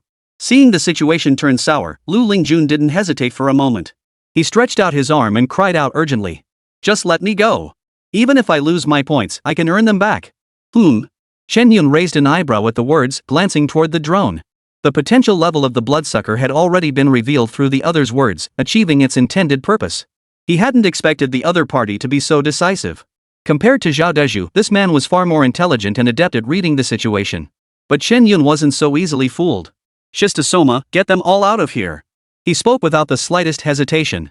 With both sides having reached this point, what else was there to say? Was he supposed to suddenly show mercy, forget past grievances, and let them off the hook? Chen Yun asked himself. He knew he wasn't capable of such magnanimity. Let whoever wanted to play the saint do it. Whoosh! The blood fluke wasted no time, lashing out with its tentacles. Instantly, the closest targets Zhao Dezhu and Feng Jianqing triggered their protective mechanisms. The appearance of the pale blue protective shield signaled their exit. Swish! The next second, a white teleportation light flared beneath their feet. Then, Zhao Dezhu and Feng Jianqing vanished from their original positions. At the same time, outside the instance, a sudden burst of light filled the vast plaza. The crowd followed the source of the white light and saw two figures suddenly materialize. Zhao Dezhu slumped to the ground in a daze, shaking his head repeatedly. His eyes darted around, unfocused, as if he couldn't accept what had happened. No! I was supposed to be competing for the top 10. How could this happen? How could Chen Yun be that strong? He must have cheated. Right. Cheating. Only cheating explains everything. Otherwise, how could a lowly black iron rank like him possibly beat me? Zhao Dezhu kept searching for excuses, refusing to accept what had just happened. He had schemed for so long, preparing to unleash his full might and trample over Chen Yun and the others. But no sooner had he entered the dungeon than he suffered an epic defeat. Not only that, but now, as the dungeon neared its end, he'd been defeated in front of everyone. It all felt unbearable. Referee, I'm reporting this. Chen Yun. Smack. Before he could finish his sentence, a slap landed squarely on his face. Zhao Dezhu clutched his face, tears welling in his eyes. He looked up in disbelief at his own uncle, Zhao Hongquan. He couldn't fathom why the man would strike him and with such force. Ignorant. Do you even know what you're saying? As if sensing his confusion, Zhao Hongquan spoke first. Pointing at Chen Yun on the screen, he spoke in an accusatory tone. The words barely left his lips before Zhao Dezhu felt a buzzing in his head, completely unable to process it. Wasn't dealing with Chen Yun exactly what Uncle Zhao Hongquan and the principal wanted? Why, at this very moment, were they not standing by his side, but instead speaking up for Chen Yun? Just as he was filled with confusion and grievance, unsure of whom he could voice his frustration, Zhao Hongquan spoke again. Chen Yun is a beastmaster with exceptional potential, a specially recruited student at Qinglong Academy this year. Who are you to question him? Only upon hearing these words did Zhao Dezhu snap out of his daze. His eyes darted around the room, landing on a figure. Unbeknownst to him, a middle-aged man had appeared nearby, gazing down at him with disdain. The emblem of Qinglong Academy on his chest was strikingly prominent. The chill in that gaze left Zhao Dezhu in no doubt. If he dared utter another word, his dream of becoming a beastmaster would likely be shattered forever. A fifth-tier beastmaster possessed the ability to completely obliterate a beast's space after slaying it. Any method of reviving a beastmaster's beast relies on the integrity of the beastmaster's space. If that space is destroyed, it's goodbye to the path of beastmastering. At this thought, Zhao Dezhu felt a chill run down his spine. He swallowed hard, secretly grateful he hadn't spoken out of turn. Yes. Uncle is absolutely right. Zhao Dezhu might be slow-witted, but he wasn't truly stupid. At this moment, failing to grasp the situation would be truly foolish. Though he couldn't fathom why everyone treated Chen Yun as an exceptional beastmaster without a hint of suspicion. But when it came to backing down, he backed down truth or no truth. Yet beneath his lowered eyelids, his gaze grew increasingly dark. That good-for-nothing Chen Yun, what gives him the right to receive so much attention? Unconsciously, Zhao Dezhu's fist had clenched tightly. Meanwhile, after seeing Zhao Dezhu out, Chen Yun immediately turned his gaze toward Lu Lingjun and the others. Feeling his gaze, Lu Lingjuan's heart tightened involuntarily. His feet involuntarily took half a step back, whether out of fear or caution, he couldn't tell. Chen Yun, do you truly intend to fight to the death? To the death? What do you mean by that, young Master Lu? Hearing the other's words, Chen Yun found himself almost laughing in exasperation. It was clear Lu Lingjun had come here aggressively from the start. Now that he couldn't win, he was trying to make it seem like Chen Yun was the villain. What to the death? This was merely a trial run in a dungeon. Chen Yun made it clear he wouldn't take the blame for this. You should know I'm no good for nothing like Zhao Dezhu. Our Lu family has plenty of ways to get things done. Lu Lingjuan's gaze darkened slightly as he narrowed his eyes. His words were calm, yet Chen Yun could detect the threat lurking beneath the surface. It seemed to imply that while he might have stumbled in the college entrance exam dungeon, outside of it, he was in his element. He paid no heed to Zhao Dezhu, who had been used as a pawn outside the exam dungeon, his face darkening with gloom. He was utterly confident, seemingly certain he had Chen Yun firmly in his grasp. Little did he know, the very next moment. Oh? Finished with the small talk? Chen Yun gave a cold laugh, his tone icy. Utterly unfazed by the threat, this remark instead ignited his fury. You shouldn't have threatened me with my family. Just as Chen Yun prepared to strike, a cry rang out from the distance. Chen Yun, save me! Chapter 67, Chen Feng of the Chen family. Hearing the familiar voice, Chen Yun turned in surprise. Bai Tian? Chen Yun felt puzzled, but he didn't hesitate for a moment. Though unaware of what was chasing the figure behind her, he sent out the blood flukes. Watch out! Just then, Bai Tian suddenly let out a startled cry. Before he could see what was happening, Chen Yun felt a powerful gust of wind sweep past his back. Instinct drove him to dodge to the side. Thud! Oomph! Accompanied by the sound of flesh being pierced, tiny droplets of blood spurted out. Chen Yun grunted, clenching his teeth tightly. Only then did he grasp what had transpired. Just as he turned his head to send the blood-sucking worms to aid Bai Tian, Lu Lingjun, who had been acting perfectly docile, suddenly launched a surprise attack. Despite its grievous wounds, the purple crystal bat opened its mouth and unleashed an attack. Had Bai Tian not warned him in time, and had he not dodged swiftly, he would have been struck. There was no doubt that this single attack would have triggered the life-saving mechanism of his bracelet. You're asking for death. Chen Yun gritted his teeth, his face darkening as his right hand pointed toward Lu Lingjun. In an instant, over a dozen tentacles shot out simultaneously. Before anyone could discern their origin, whether from his wrist or the beast taming space, they swept toward Lu Lingjun amid his horrified gaze. No! In sheer instinct, he let out a startled scream. His pupils dilated, and his legs trembled uncontrollably. Snap! Just as he despaired, convinced death was inevitable, a pale blue protective barrier instantly enveloped him, shielding him securely. Watching the tentacles halt their advance, he finally breathed a sigh of relief. Chen Yun, you got lucky this time. Next time, you won't be so fortunate. Lu Lingjuan's face twisted into a vicious sneer, revealing his true nature. At this point, having resorted to such unscrupulous methods, there was no longer any need to conceal his true nature. No sooner had he finished his threat than he was teleported away. That Lu Lingjun nearly cost me a top 10 spot on the college entrance exam. Next time we cross paths, I'll show you what I'm capable of. Chen Yun snorted coldly, silently making a mental note. With the protective barrier in place this time, there was no way he could get the upper hand. Chen Yun, are you okay? Bai Tian had caught up by then. She examined him thoroughly, inside and out. When her gaze fell on the wound on his shoulder blade, a look of heartache flashed across her face. Even though she was panting and drenched in sweat, she didn't reach up to wipe her own brow. Instead, she reached out a hand and gently touched the edge of Chen Yun's wound. Holy, you're tough. Chen Yun clenched his teeth, grimacing in pain. He wasn't made of iron, after all. Having someone touch his wound like that, how could he possibly endure it? You watch too many TV dramas. Just going around touching people's wounds like that. I. Chen Yun's retort flustered Bai Tian into incoherence, leaving her at a loss for words. Just then, a loud, boisterous voice suddenly echoed through the air. Ahahaha, Bai Tian. Is this the big shot you were looking for? Not so impressive, huh? As the words faded, a young man with a slanted fringe slowly emerged from the bushes. He flicked a strand of hair from his forehead with a dismissive flick, his eyes brimming with contempt. Chen Feng. Whether he's reliable or not isn't for you to decide. When he first appeared, Bai Tian had shuddered in fright. But recalling Chen Yun by her side, a profound sense of security welled up within her for some reason. She might not know much else, but the scene of Chen Yun single-handedly taking down the Bone Wolf King was etched vividly in her memory. Wait. Your Beastmaster rank. Her words trailed off abruptly. She realized that Chen Yun's beast's level seemed to have dropped significantly. If she remembered correctly, it should have been a 1-star, 5th-tier beast. But now, upon closer inspection, it had dropped to a 1-star, 2nd-tier beast, and it had transformed into a bloodsucker. Even with her solid theoretical knowledge, she couldn't make sense of the situation. Instantly, panic seized her. Oh no, Chen Yun. We have to get out of here. Bai Tian whispered urgently, grabbing Chen Yun's hand and pulling him toward an escape route. But before she could take 2 steps, she felt an immense resistance. She tugged hard, only to find she couldn't budge Chen Yun. Hurry up. If we don't leave now, we'll both be eliminated. Bai Tian felt an overwhelming sense of urgency. As she spoke, she tried tugging at him again. Just then, Chen Feng's voice rang out. Run? Like you can run away? As if responding to Bai Tian's words, Chen Feng let out a cold laugh. He eyed Chen Yun up and down, then shifted his gaze to the black slaughter leopard occupying the body. His disdain only deepened. Is this your confidence? What can a 1-star, second-tier beast tamer possibly do? With that shell? If I'm not mistaken, once a beast is parasitized, it can only wield the power of a parasitic type beast master. As a member of the Chen family, one of the 4 great clans, his knowledge clearly surpassed that of others. Even the uncommon parasitic type beasts were not entirely unknown to him.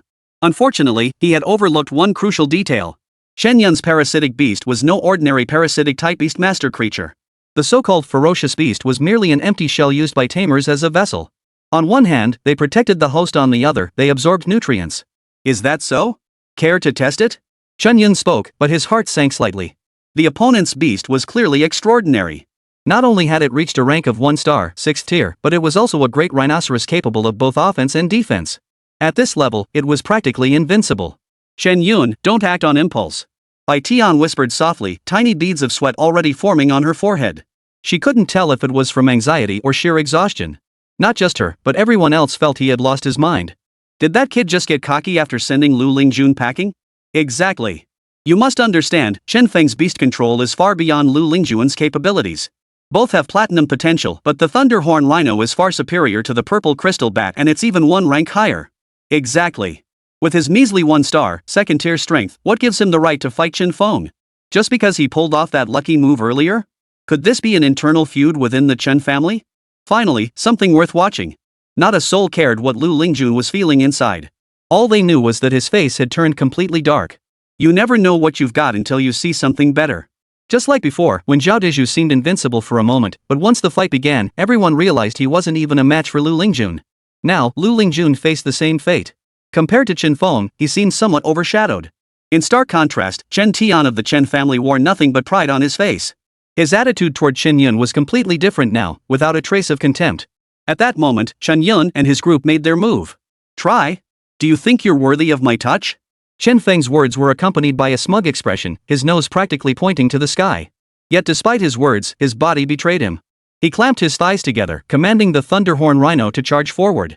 Chapter 68, Chen Yun cheating? Oh no, he's coming over. Bai Tian's face flushed with panic as she reached out to pull Chen Yun away. What she didn't know was that Chen Yun hadn't given the other party a second thought. Parasite beast, go. He made his decision instantly. Using the blood fluke now seemed risky. Better to go straight for it. Suddenly, a gaunt, thorn-covered black-armored boar charged forward. It staggered forward, as if it might collapse at any moment. Ha ha ha ha. You think this pathetic thing can stop me? Chen Feng watched the black-armored boar charging toward him, a savage grin flashing across his face. He seemed to already foresee Chen Yun's impending misery. Beneath him, the Thunderhorn Rhino instantly accelerated, charging headlong as if intent on plowing the pig aside. Head-on collision? That's interesting. Chen Yun chuckled inwardly, a faint smile curling his lips. This entire scene was witnessed by Bai Tian. For some inexplicable reason, she felt a wave of reassurance wash over her. The thorned black-armored boar appeared shaky and unthreatening, lacking much aggression. Yet for some reason, at this very moment, she felt certain it could hold its own against Chen Feng's Thunderhorn Rhino. I must be crazy. The thorned black-armored boar and the Thunderhorn Rhino aren't that different in size. But one looks incredibly sturdy, while the other seems half buried in the ground. You can tell who's stronger at a glance. Bai Tian shook her head, amused by her own thoughts. Though she wanted Chen Yun to win, she couldn't afford such blind confidence. With that thought, her grip tightened considerably. Run now, or it'll be too late. As long as we hold on to our points until time's up, everything will be fine. Unfortunately, she was just a girl, lacking regular exercise, and her beast wasn't a power type either. Her fierce tug not only failed to move Chen Yun but nearly sent her stumbling backward. Thud! Just then, a muffled thud echoed from nearby. Hearing the sound, Bai Tian's heart skipped a beat. In her mind, she had already imagined the entire scene, the thorned black-armored pig getting thoroughly beaten. But when she turned her panicked gaze toward the source, she froze in shock. What the hell is this? Bai Tian murmured, almost convinced she was seeing things. The thorn-armored boar hadn't been knocked flying as she'd imagined. Instead, it was the Thunderhorn Rhino along with Chen Feng that had been knocked to the ground. I must still be half asleep. Bai Tian dumbly reached out a hand and pinched her cheek. Not a bit of pain, she must be dreaming. Ah! Ow ow ow. The thought barely formed in her mind when a sharp pain shot through her arm. Grimacing, she looked down to see a hand twisting her arm. She looked up to see the owner of the arm. The person flashing a mouthful of pearly white teeth could only be Chen Yun. I see you're not holding back at all. Better snap you out of this dream. Chen Yun declared with utter recklessness, showing not a shred of tenderness. Ah! I hate you. Bai Tian pouted her little mouth in displeasure, her voice brimming with indignation. She crossed her arms, adopting a pouty, sulky expression. Distracted by Chen Yun's little diversion, she'd nearly forgotten Chen Feng's presence. But the crowd outside hadn't forgotten him. Their gazes followed the drone's every movement. From the moment it took off, their attention had shifted away from Chen Yun. To be precise, every pair of eyes was fixed on the black thorn boar and the disheveled Chen Feng. Did I just see that correctly? You didn't. I must be losing my mind. How could this half-dead thorned black armor boar possibly stand a chance against a thunderhorn rhino? No way. My worldview just shattered. That pig's strength is barely a fraction of what it should be. This shouldn't be possible. Wait, guys? Is that really the point? Hasn't anyone noticed Chen Yun has 2 beasts under his command? What do you mean? Wait. Now that you mention it. The crowd slowly began to process the revelation. Eyes fixed intently on the big screen, unwilling to miss a single detail. If I remember correctly, this is actually Chen Yun's original beast. That's true, but the one inside the black slaughter leopard seems to be the same one too. Could it be? Chen Yun can control 2 beasts simultaneously? That's impossible. Science? You're talking science to us beast masters? Still, this is definitely strange. The crowd was filled with doubt and speculation. One by one, they turned their gaze to the thorned black armored boar, their thoughts slowly turning inward. Something felt off, yet they couldn't pinpoint what it was. Paradoxically, it all seemed plausible. Strange? It certainly is strange. Just then, an untimely voice quietly echoed through the air. Chen Tian's figure slowly emerged from the crowd. His gaze swept unobtrusively across the giant screen, his eyes narrowing slightly as he seemed to calculate something. His stride was deliberate, heading straight for the martial arts stage. His purpose was clear. It was Jiang Weiguo above, who was also the proctor for this Fengzhou City College entrance exam. Oh? Teacher Chen, don't disparage others here when you yourself can't achieve it. Halfway there, Bai Xiaofeng extended an arm, blocking his path. A mocking curve touched his lips. He hadn't been blind earlier. He'd clearly witnessed everything that had transpired in the copy. Even if it wasn't for Chen Yun, his own sister, Bai Tian, had been hunted down by Chen Feng for so long. It was time to collect some interest. What? Only your Chen family gets to commit atrocities, but we can't fight back? Bai Xiaofeng enunciated each word deliberately choosing phrasing that invited interpretation. It was unclear whether he was referring to events within the dungeon or something that had transpired in reality. What lawlessness? Bai Xiaofeng, I warn you, watch your language. Chen Tian narrowed his eyes, fixing Bai Xiaofeng with a piercing stare. His defensive demeanor couldn't help but spark suspicion. He quickly dismissed the thought and turned his attention to Jiang Weiguo above. Proctor, I suspect Chen Yun used underhanded means to bring someone else's beast into the exam. This has severely compromised the fairness of the competition. Even if you don't care about the students, think about Fengzhou City. Will we become a laughingstock? Chen Tian's words were fiery, almost as if he wanted to roast someone over an open fire. His words carried a strong element of misdirection. Hearing this, some unaware individuals seemed to find their answers. One by one, they wore expressions of sudden realization, as if a veil had been lifted. Ah, no wonder Chen Yun's points rose so rapidly. Exactly. I thought he was actually skilled, but it turns out he just resorted to underhanded tactics. This is utterly disgraceful. Instead of focusing on improving his own skills, he resorts to underhanded tricks. He's brought shame upon Fengzhou City. The crowd buzzed with murmurs. Even Deputy Commander Lin couldn't help but frown. Unlike these blind followers, he had already formed his own judgment. He instinctively glanced at Commander Jiang Weiguo, only to find the man utterly unperturbed, as if he hadn't noticed a thing. Just as his confusion deepened, Jiang Weiguo spoke. What evidence do you have to support these claims? Jiang Weiguo's tone was flat, making his thoughts impossible to read. At those words, even Chen Tian, who had been shouting the loudest, couldn't help but hesitate. He knew he had no evidence whatsoever. Most of it was mere conjecture. Just as he was considering backing down, a sudden voice rang out from the crowd. Teacher! I can testify. Chapter 69, Impatient for Success, Zhao Dezhu. You can testify? Jiang Weiguo turned his head to look at the person stepping forward. Seeing it was Zhao Dezhu, he couldn't help but smile faintly. Not for any other reason. He had seen through the man's previous antics. It was nothing more than being unable to defeat Chen Yun yet still wanting to bring him down. He'd seen this kind of maneuver countless times over the years. But since things had come to this, Jiang Weiguo didn't mind watching their performance. Commander, this. Let them speak. Lin, the adjutant, had barely begun to speak when he was cut off. He was still too young, his emotions written plainly on his face, radiating a righteous indignation. But who was good and who was evil was entirely based on Lin's own judgment. Seeing that Jiang Weiguo had no intention of letting him speak, he could only reluctantly shut his mouth and fulfill the duties expected of an adjutant. Thank you, teacher. Then I shall speak. Zhao Deju's face lit up with excitement at the words. Though he addressed him as teacher like everyone else, those present weren't blind. They knew the old man before them was military. But during the Beastmaster College entrance exam, addressing him by his official title was the proper course. At that moment, Zhao Deju's mind was already racing with calculations. While testifying was the joint decision of the principal and his uncle Zhao Hongchuan, wouldn't gaining favor with this man be far more valuable than attending Fengzhou University? At this thought, Zhao Deju's excitement became impossible to contain. Teacher, I witnessed it myself. Chen Yun's beast should only possess black ion potential. Logically speaking, a beast of that rank couldn't possibly reach such a high level within days. Even I couldn't match it. Yet now, everyone sees not only its potential reaching the exceptional tier, but its actual level is absurdly high.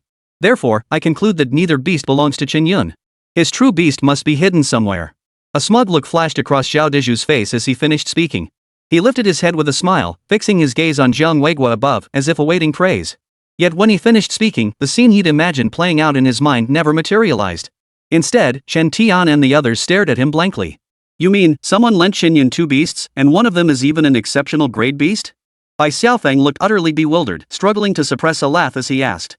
The uneasy atmosphere made Zhao Deju break out in a cold sweat. But at this point, he had no choice but to grit his teeth and continue. Yes. Otherwise, it simply can't be explained. Even if that's not the case, one of them must not belong to him. Otherwise, it simply doesn't add up. At this point, Zhao Deju seemed to grasp the crux of the matter, his eyes suddenly brightening. Right. That must be it. Otherwise, how could a lowly 1-star beast master possibly control 2 beasts? As the words fell, Chen Tian's brow furrowed slightly. He looked at Zhao Deju, pondered for a moment, then turned his gaze toward Jiang Weigua on the stage. Proctor, I believe this student has a valid point. I was skeptical at first too, but now that he puts it that way, it does seem plausible. Hearing this, Zhao Deju couldn't help but feel secretly pleased with himself. He felt a warm glow of satisfaction. Thank goodness he'd heeded Principal Huang and his uncle's advice to come forward with this testimony. Little did he know that a deeper abyss awaited him. At that moment, Zhao Deju remained oblivious to the gravity of the situation. Jiang Weigua on the stage raised an eyebrow slightly. His gaze toward Chen Tian was utterly indifferent, without the slightest ripple. But when his gaze fell upon Zhao Deju, a flicker of pity stirred within him. Can you take responsibility for your words? Jiang Weigua asked. Teacher. Zhao Deju can't. Uncle. What can I do? I can do it. The moment the words left his mouth, Zhao Hongchuan, realizing something was amiss, immediately jumped in. Without a second thought, he flat out denied it. He never imagined the Chen family could be so treacherous. Originally, Chen Tian couldn't stand Chen Yun and wanted to file a formal complaint, which is why Zhao Hongchuan decided to step in and mediate.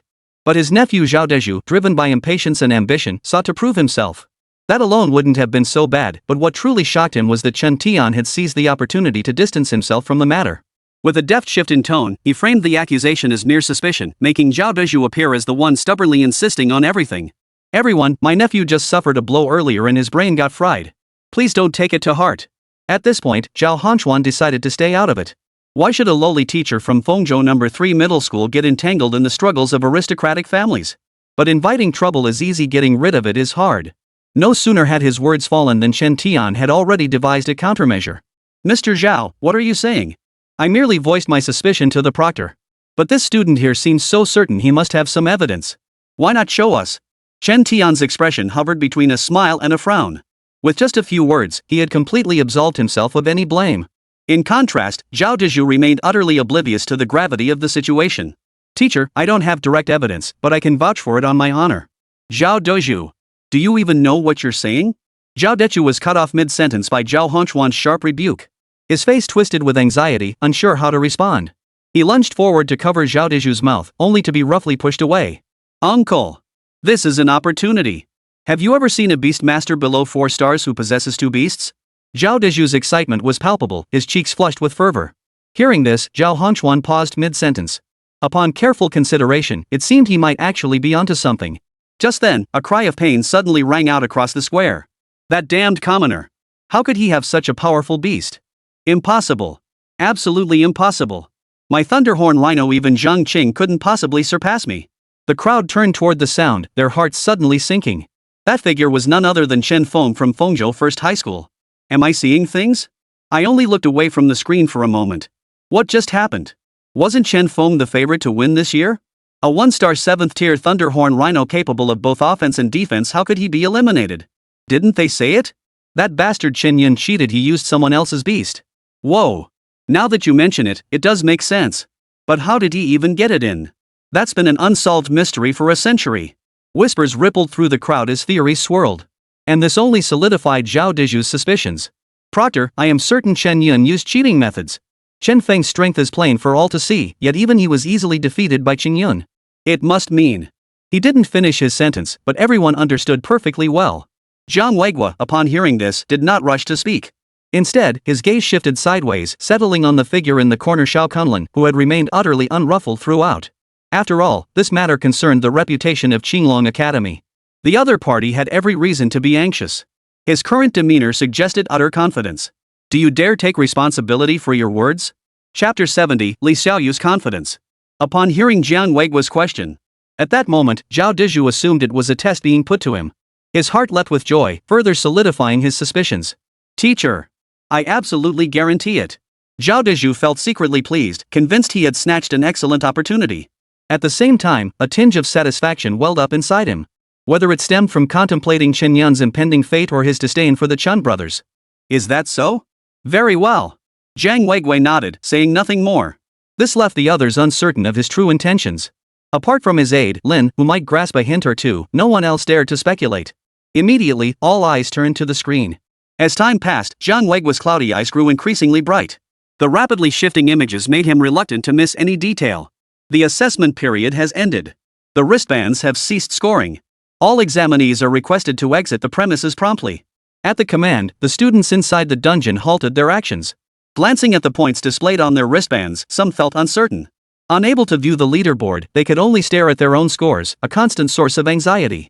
No one could say for certain whether those meager points would be enough to secure admission to a good university. The next moment. Swish. Swish. Swish. White beams of light flared up one after another across the arena. The remaining test takers in the dungeon were also transported out one after another. Some were elated, others troubled, each wore a different expression. Do you think I really have a chance to make it into the top 3? Bai Tian tugged at Chen Yun's sleeve, asking hesitantly. Killing the murderer to earn points was only the beginning. Having witnessed Chen Yun's prowess and been chased by Chen Feng of the Chen family, Bai Tian now found herself somewhat lost. She knew her own strength wasn't weak, but it certainly wasn't exceptional either. She even wondered if Fengzhou First High had other hidden masters who might trip her up in unexpected ways. I wouldn't say absolutely. But based on Fengzhou City's standards, it shouldn't be too much of a problem. Chen Yun nodded, flashing a carefree smile. He knew exactly what level Fengzhou City was at. Moreover, he had already eliminated several of the strongest contenders, leaving only a handful remaining. To put it plainly, platinum potential beast masters were an extremely rare breed. Besides, have you even looked at your current points? You've already matched last year's top scorer here. Chen Yun said with a hint of resignation, having earned quite a few points himself. He glanced at Bai Tian's wristband. 714 points. A score that put her miles ahead of the pack. He couldn't understand what she was still fretting about. If I can't secure a top 3 spot after your quota is taken into account, won't that mean I can't attend the same school as you? Bai Tian pouted, her face clouded with worry. Hearing this, Chen Yun couldn't help but chuckle. What are you talking about? It's not like we're even going to the same high school. His blunt reply instantly stumped Bai Tian. She pursed her lips, unsure how to respond. You're Chen Yun? No wonder you managed to score 1,500 points. Just then, a voice cut through the air. A man with a buzz cut and eyes as sharp as an eagle's slowly approached. As Chen Yun sized him up, the man did the same. Battle intent blazed in his eyes, as if he were ready to engage in a duel between beast tamers at any moment. Seeing this, Chen Yun couldn't help but frown. He had no idea how the man recognized him, only that he didn't recognize the man at all. His name is Zhang Qing, this year's Platinum Beastmaster from Fengzhou First High School. His strength is rated at 1 star, 7th tier. Correction, Diamond tier. Before Bai Tian could finish speaking, Zhang Qing interrupted. His tone was flat, devoid of any trace of arrogance, as if stating a simple fact. Hearing this, Chen Yun couldn't help but raise an eyebrow. It seemed not only Fengzhou No. 3 High School had hidden a trump card, but No. 1 High School had done the same. Barring any surprises, this should be Fengzhou City's sole diamond tier talent this year. It was a good thing he hadn't chosen the Platinum Beast Tamer earlier, despite Zhao Hanchuan and the others making such a big deal out of it. Now it seemed they were no different from clowns. However, while Zhang Qing's diamond tier beast was certainly impressive, it still fell short compared to his own. Chen Yun! You shameless cheater! A cold shout suddenly rang out from nearby. As the instance closed, the live stream cut to the square. The citizens of Fengzhou City watched the scene unfold, a hint of confusion rising in their hearts. Cheating? What's going on? No idea. I'm baffled too. Chen Yun was so dazzling in the instance, could he really be cheating? You know what? It might actually be possible. Didn't they say he's just a lowly Black Iron Beastmaster? Exactly. A Black Iron Beastmaster couldn't possibly level up that fast. If there's no foul play, then something's seriously wrong. In an instant, all the citizens following the Beastmaster college entrance exam perked up their ears. Rubbing their hands together, they could practically smell the gossip. Some outrageous individuals, desperate for attention, even pulled out their phones to snap close-up shots. No need for follow-up, they simply fabricated stories out of thin air and posted them online. Meanwhile, at the Liu Merchants Guild. Miss, what are your thoughts on this matter? Li Jijian stood beside Li Xiaoyu, asking respectfully. Ahead, the large screen displayed footage from the Fengzhou City College entrance exams. As he spoke, he cautiously glanced at Li Xiaoyu, fearing his words might displease her. Surprisingly, Li Xiaoyu showed not the slightest flicker of emotion. Instead, she remained engrossed in her work, not even lifting her head once. Seeing this, Li Jijian couldn't help but feel puzzled. Miss Li doesn't seem worried at all? He knew full well that if Chen Yun really ran into trouble, it would undoubtedly mean this investment had failed. Although it was still in the early stages and nothing of significant value had been invested yet. But everything left a trace, and it could still invite gossip, especially within the family. In families like theirs, every position was fiercely contested, with rivals ever ready to seize an opening. One misstep could cost an unimaginable amount of resources to rectify. Yet Li Xiaoyu remained remarkably composed. Just as Li Jijian was about to ask more questions, Li Xiaoyu spoke up. Worried? Why should I be worried? She set down her pen, turned her head, and lifted her gaze to meet Li Jijian's. The right corner of her mouth curved upward slightly, revealing a confident smile. Don't forget where we got the information about Chen Yun. Xiao Kunlun, as a teacher at Qinglong Academy, isn't worried. So why should I be? With that, she turned her gaze back to the television. Chen Yun's composed expression filled her vision. Chapter 71, Proof? I'll slap you back. You say I cheated? Do you have proof? Chen Yun watched Zhao Deju approach and sneered coldly. He didn't need to guess, he knew Zhao Deju harbored resentment after being eliminated by him. As he spoke, Chen Yun glanced in a certain direction. There, Xiao Kunlun nodded at him, as if signaling to proceed without hesitation. The consequences would be Xiao Kunlun's responsibility. Seeing the response, Chen Yun had a rough idea of what was going on. You think I cheated, huh? He asked Zhao Deju. Hearing this, Zhao Deju's lips curled into a cold sneer. It was as if he could already see Chen Yun's humiliated expression once exposed. That's right. You did. Smack. Before he could finish, Chen Yun's hand came down hard. With Xiao Kunlun taking the blame, he felt completely unrestrained. He knew the college entrance exam rules inside out, down to the last detail. Did he need someone else to remind him whether he'd cheated or not? Why would he need an outsider to remind him? No need to guess, this was clearly a frame-up. Since it was a frame-up, why should he walk into a trap to prove his innocence? Instead of offering evidence myself, I'd rather let the facts come to me. But were there any facts at all? Proof? I'll slap you right back. The sharp crack of the slap instantly stunned everyone. Zhang Weiguo on stage, however, lit up with excitement. At that moment, Zhao Hongchuan immediately leaped forward. Chen Yun! How dare you assault a student outside the exam hall? Could it be you're afraid of being exposed? Planning to threaten your classmates? His nephew had been beaten, so naturally he would step in to defend him. Originally troubled by the possibility of being used as a pawn, but now that Chen Yun had resorted to violence, he would seize upon this point relentlessly. Regardless of whether the initial allegations were true or false, once violence was initiated, the nature of the incident had changed. Even if it was fabricated, he could make it seem real. Yet Chen Yun remained unhurried, clapping his hands and reaching a finger into his ear. What old dog is barking around here? Put. His nonchalant remark instantly amused Bai Tian, who couldn't help but burst out laughing. As for the onlookers, they fared no better. Each of them struggled to suppress their laughter, wanting to laugh but afraid to. After all, aside from the stern-faced military personnel, everyone else here was a student. Naturally, they dared not openly defy their teachers. Even those not from their school maintained the proper respect. Only someone like Bai Tian, a scion of the Bai family of Fengzhou City, could act so brazenly. You speak to your homeroom teacher like that? Zhao Hongchuan's face darkened with anger at the remark, his beard bristling and eyes narrowing. There was nothing he could do. He couldn't afford to offend Bai Tian, so he could only direct all his resentment toward Chen Yun. How could that worthless piece of trash he'd expelled from school suddenly transform into an exceptional beastmaster everyone was scrambling to recruit? This was 1,000 times more painful than killing him outright. Old dog, stop acting like you're all that just because you're older. You call yourself a homeroom teacher? You can't tell right from wrong, you've lost all sense of professional ethics, and you still have the nerve to lecture here? Chen Yun shot a glance at the camera and shot back without mercy. Remember how cheerfully he'd yelled at the parent-teacher conference? Well, every bit of that was coming right back at him. You worthless piece of trash. How dare you? Zhao Hongchuan, enraged by shame, raised his arm. He was about to summon his beast, but he forced himself to stop. Seeing this, the crowd felt a wave of confusion wash over them. Teacher, this isn't a place where you can do as you please. A voice cut through the air. Xiao Kunlun, who had remained silent until now, slowly stepped forward into view. The camera's gaze followed suit, settling on his face and the Azure Dragon Academy emblem pinned to his chest. It seemed that everything that had just transpired was likely his doing. Is this the true depth of Qinglong Academy? Truly terrifying. Honestly, just standing there like that, his sheer presence alone is enough to scare the crap out of me. Enough talk, I've already peed myself. Holy! Get the hell away from me! Whispers rippled through the crowd, eyes fixed on Chen Yun with envy.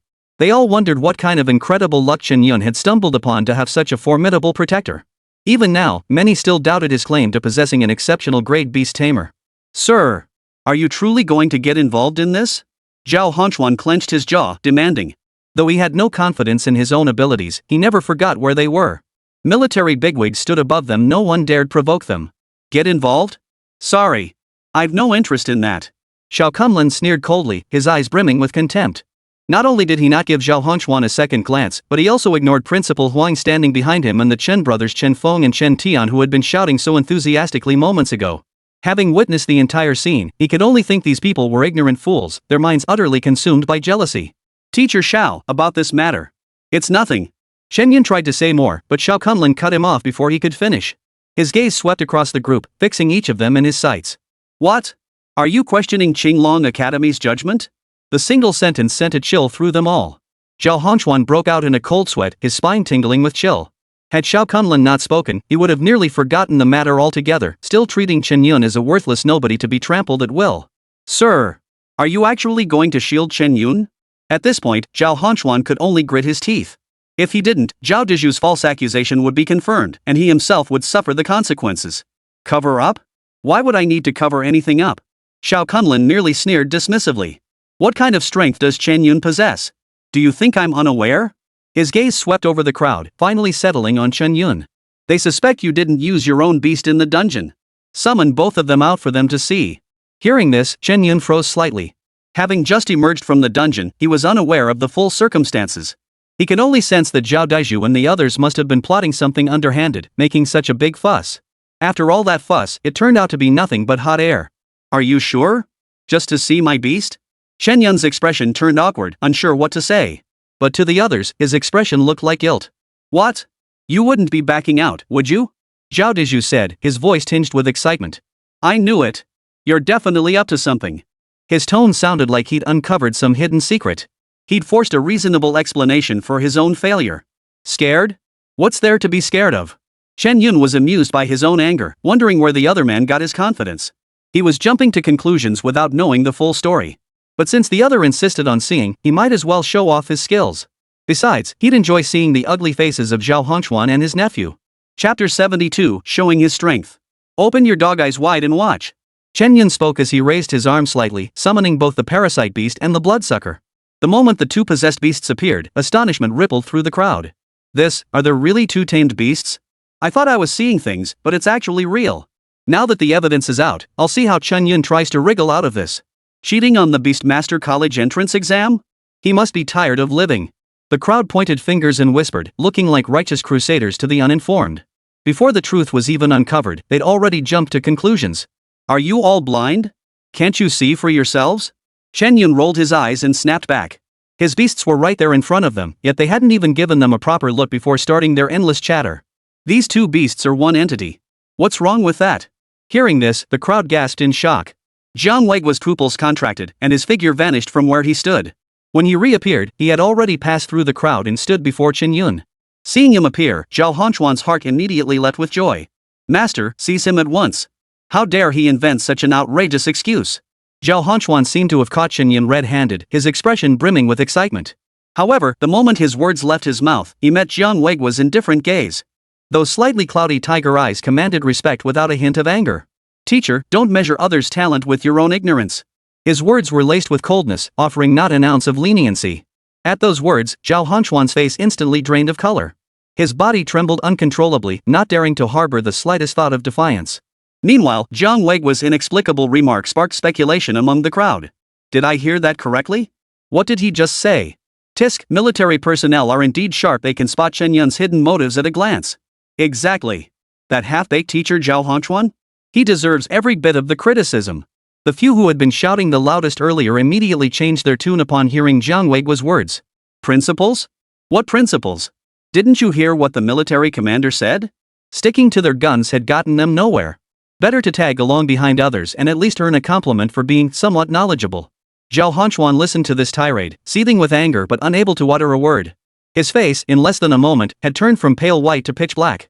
His bowed head bore a face black as charcoal, an utterly hideous sight. But while Zhao Hongchuan could endure it, the hot-headed young Zhao Dezhu might not. What do you know? Do you just accept whatever they say? I want the truth. This is blatant bullying of honest people.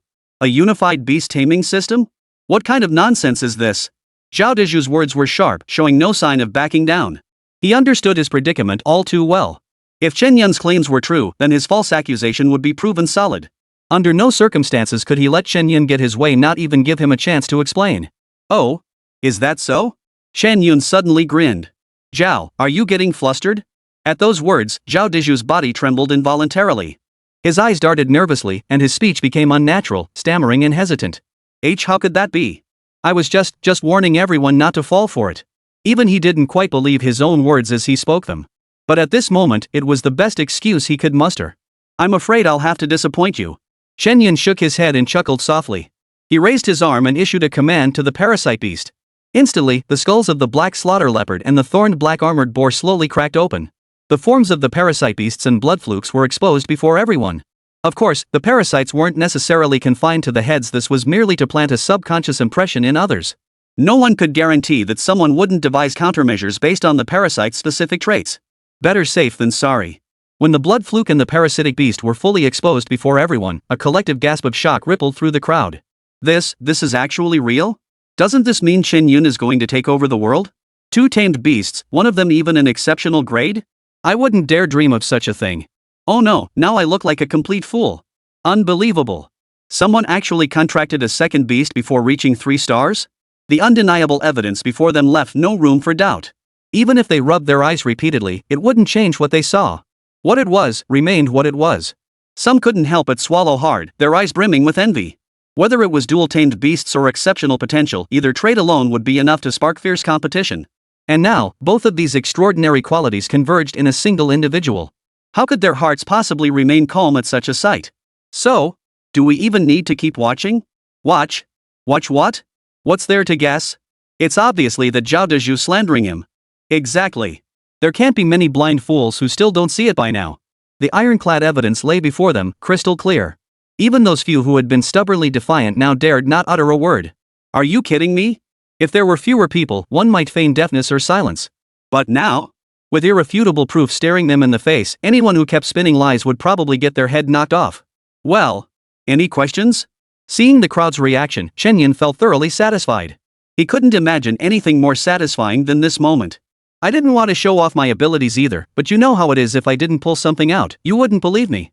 It sounded helpless, but anyone with a shred of insight could tell Chen Yun was clearly putting on an act. Yet they were utterly powerless against him. Damn it! He actually pulled it off. You're wrong about that. Chen Yun has over 1,000 points, solidly holding the top spot. How can you call that putting on a show? True. If you think you're so great, why don't you go up there and show us yourselves? Chen Yun's display of strength not only failed to sour others' opinions of him but actually earned him a group of admirers. The fervor in their eyes nearly consumed him.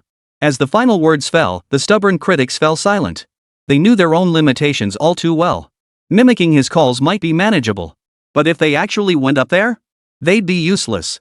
Enough talk. You've witnessed my beast taming. You've seen my strength. What more is there to question? No sooner had the words left his mouth than Chen Yun turned his head, fixing his gaze squarely on the other man. Instantly, Zhao Dezhu felt a chill run through his entire body, as if he had been plunged into hell. Chapter 73, Jiang Weiguo steps in. Hearing Chen Yun's words, Jiang Weiguo stroked his beard thoughtfully. His gaze toward Zhao Dezhu grew increasingly icy. Is there anything else you wish to say? Jiang Weiguo inquired coldly. His face, already gaunt like a withered tree, darkened further. I. Zhao Dezhu's lips trembled uncontrollably. After stammering for a long while, he couldn't form a single coherent sentence. Hearing this, Chen Yun's lips twitched slightly. But it wasn't sympathy for Zhao Dezhu. After all, the other party had been in the wrong from the start and had been so aggressive. Had he not awakened his powers and formed a contract with the blood flute today, he wouldn't have known if he could have fooled the ghost. He felt not a shred of pity for Zhao Dezhu. From the very beginning, the man had been stubbornly refusing to budge, creating unnecessary trouble for him. Whether back at Fengzhou No. 3 High School or just now, Zhao Dezhu had given him the distinct impression he wanted to see him dead. Chen Yun wasn't a saint, and he wouldn't tolerate such behavior. If someone intended to strike him down, he had to be prepared at all times. This wasn't some high-stakes exam scenario. A single misstep here would mean certain death. What? Scared now? Chen Yun sneered. His gaze swept over Zhao Dezhu, whose legs were trembling. His demeanor had completely shed the arrogant, defiant attitude he'd displayed earlier. No. No. You must be colluding with the authorities. Zhao Dezhu shook his head frantically, refusing to accept the reality before him. Hearing this, Jiang Weigua couldn't help but furrow his brow slightly. His investigation had confirmed that Chen Yun was perfectly normal. It was Zhao Dezhu who was repeatedly questioning their authority now, which couldn't help but make him feel irritated. Before he could intervene, the sharp crack of a slap echoed into his ears. Playing tricks? Smack! Chen Yun sneered coldly, sending Zhao Dezhu crashing to the ground with a single blow. He struck with all the force he could muster, holding nothing back as long as he didn't kill him. He felt no fear whatsoever. Chen Yun! How dare you! At that moment, Zhao Hongquan lost his composure. His own nephew had been struck, he couldn't stand idly by. And the one who struck him was Chen Yun, the very student he had expelled. Either way, it was unbearable for him. Yet Chen Yun, hearing the rebuke, remained utterly unmoved. His gaze swept indifferently over Zhao Hongquan before he couldn't help but snort derisively. What? I've already done the beating, why should I care about your business? As for you lot, if your eyes are useless, donate them to those in need. All you do is sit around staring at my beast. Chen Yun spoke with a hint of contempt in his tone. Hearing this, Zhao Dezhu dared not say another word, covering his face and remaining completely silent. Zhao Hongquan, however, clearly couldn't stomach this. His fists clenched tightly as rage burned within him. After all, Chen Yun had once been his student. Now that Chen Yun was riding roughshod over him, how could he possibly accept it? Chen Yun! You disrespectful good-for-nothing. I know you've been dabbling in some dark, twisted practices somewhere. I know you've used some kind of disguise technique. If you have any shred of conscience left, confess now. Then go kneel before Dezhu, apologize, and I might let this slide. The more Zhao Hongquan spoke, the angrier he grew. To the uninformed, it seemed he had solid evidence to justify his outburst. The crowd exchanged bewildered glances. For a moment, they couldn't tell truth from fiction, and a flurry of whispered conversations erupted. Is Zhao Hongquan telling the truth or lying? It almost sounds plausible. What? This is all a disguise? I didn't notice a thing that's incredible. Not necessarily. Zhao Hongquan doesn't strike me as a good person either. While Chen Yun's beast control seems unconventional, I doubt he'd stoop to such tactics. Bro, you can't judge a book by its cover. Just because Chen Yun is handsome doesn't mean he's a saint. Whispers filled the air as opinions clashed. Some agreed with Zhao Hongquan's reasoning, while others insisted no one would go to such lengths for Chen Yun. And even if someone did, achieving such a level of disguise would be nearly impossible. However, Chen Yun, listening to the exchange, merely yawned boredly and stretched lazily. He completely ignored the camera filming him, appearing utterly indifferent.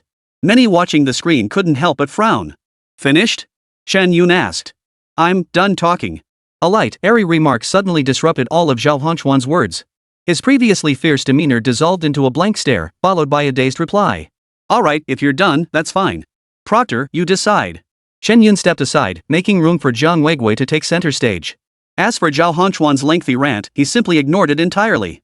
Any reasonable person could see these conditions were nearly impossible to meet, and his evidence remained intact. He was confident the elderly man before him was certainly capable of discerning this. Therefore, Chen Yun felt he had no need to explain anything further. What do you mean? Are you now voluntarily admitting to cheating on the exam? Zhao Hongquan's brow furrowed slightly, his eyes filled with resentment. Chen Yun's words left him struggling to decipher their meaning. He assumed it meant exactly what he understood, that the other party had completely given up resistance. But before he could gloat, the only response came in the form of Jiang Weigua's cold stare. Shut up! As the word fell, Zhao Hongquan felt as though a mountain had crushed down upon him, leaving him gasping for breath. Gasping for air, cold sweat instantly drenched his back. This scene left the onlookers stunned and bewildered. Jiang Weigua's reaction spoke volumes. No way? Did I just get played by Zhao Hongquan? Buddy, the circus needs you. Just come on over, we'll always have a spot open for you. It's obvious. Zhao Hongquan just wants to protect Zhao Dezhu and can't stand seeing others succeed. He made it all up. Damn it. I almost believed what you just said, and now you tell me it was that old lampshade who made it up. In an instant, some grew furious and cursed loudly. But many others, seemingly aware of Zhao Hongquan's character, never placed much trust in him from the start. Proctor, what do you mean by this? Zhao Hongquan gritted his teeth, struggling to hold his ground. He feigned ignorance and demanded an explanation. But clearly, Jiang Weiguo wasn't about to waste words on him. He showed no inclination to explain, silently intensifying his imposing presence. The small turtle perched on his shoulder began to emit a bright glow as the aura intensified. Witnessing this scene, Chen Tian of the Chen family silently swallowed hard, his mouth suddenly parched. He silently marveled at his own quick thinking, otherwise, he would be the one suffering now. Falsely accusing a student of cheating warrants severe punishment. At that moment, Jiang Weiguo's indifferent voice slowly echoed. Chapter 74, The Struggle. No. I didn't.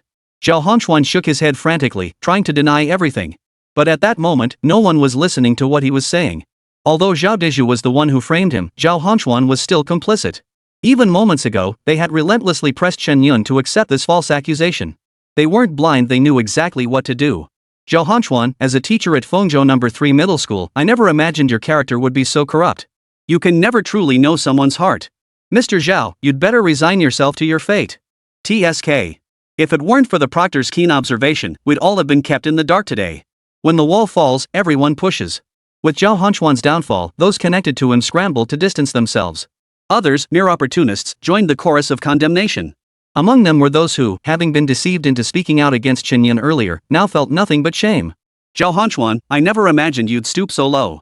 Hearing the familiar voice, Zhao Hongquan hurriedly looked up. The moment he recognized the face before him, he froze in shock. Chen Tian. You. Zhao Hongquan's eyes bulged with fury, his teeth grinding so hard they nearly shattered. He knew that his nephew had fallen into the trap precisely because he'd been deceived by this very person. Now, seeing the situation turn sour, he was shifting all the blame onto others. What do you mean, what? How could I possibly harm my own cousin? Chen Tian's face twisted into a sneer. I just believe this is an exam hall, it shouldn't lose its fairness. Who could have predicted that you two uncle and nephew would insist that Chen Yun cheated? What defense could I possibly offer now? As his words fell, the crowd exchanged bewildered glances. The looks they cast at Chen Tian were filled with peculiarity. Yet, with him stating it so, they held no evidence to prove otherwise. Everything seemed logical and well-founded, as if there truly was no fault to be found. You despicable scoundrel! Zhao Hongquan gritted his teeth, his eyes bloodshot. He resented Zhao Dezhu for sticking his neck out, and he resented Chen Tian even more for his duplicity. In comparison, his setback with Chen Yun seemed almost insignificant. Teacher Zhao, what nonsense are you talking about? How could I dare to meddle in your affairs? Chen Tian spread his hands in denial. No matter what others said, without concrete evidence, he wouldn't take the blame. He promptly turned his head to face Chen Yun. You must be Uncle Jinting's son. Sorry, I'm not interested in your Chen family affairs. Before Chen Tian could finish, Chen Yun cut him off completely, showing no intention of sparing the other man any dignity. Chen Yun knew full well that if the Chen family truly treated them as their own, they wouldn't have been stuck in the urban village for so long. Poverty stretched endlessly before them, and even sunlight streaming into their home felt like a luxury. His father leaving the Chen family wasn't without reason. Chen Yun didn't need to guess, he knew the Chen family was only reaching out now because they sought his current status. Exactly. Chen Yun is right. Who says he has to return to your Chen family? Bai Xiaofeng clapped his hands and slowly stepped forward. As he passed Chen Yun, a peculiar smile flickered across his face. Why not join my Bai family instead? We need talent like yours. Even if you want my sister to be your girlfriend, that's not out of the question. Bai Xiaofeng teased. His gaze fixed on Bai Tian behind him, her face flushed crimson, her expression slightly uneasy. She lowered her gaze, then stole a glance at Chen Yun, her eyes flickering with a hint of hope. Brother Xiaofeng, please stop teasing me. Chen Yun's lips twitched slightly, his face tinged with awkwardness. Being teased like this in front of everyone made him feel somewhat uncomfortable. If it had been something else, Chen Yun wouldn't have reacted this way. But this matter, concerning a girl's reputation, left him at a loss for how to handle it. What he didn't notice was that as he spoke, Bai Tian's eyes visibly dimmed. Then, as if struck by a sudden thought. Suddenly, she clenched her fists tightly, adopting an encouraging stance. Chen Tian, however, felt a surge of anger upon hearing Bai Xiaofeng's words. His eyes flashed with cold fury as he gritted his teeth and snapped. Bai Xiaofeng! How dare you, an outsider, meddle in the affairs of our Chen family? That's not quite right. Do I really need to remind you how your Chen family treated Chen Yun and the others in the past? Even if that's true, it's still our Chen family's private business. Not necessarily. If Chen Yun becomes my sister's husband, it becomes the Bai family's business. We'll back him up no matter what. Facing Chen Tian's arguments, Bai Xiaofeng showed no sign of backing down. In fact, he showed no sign of being intimidated. Perhaps knowing Chen Yun's stance toward the Chen family gave him such confidence. The two traded words back and forth, completely oblivious to the fact that they were being broadcast live. Their words were broadcast in real time. At this point, backing down would only bring embarrassment.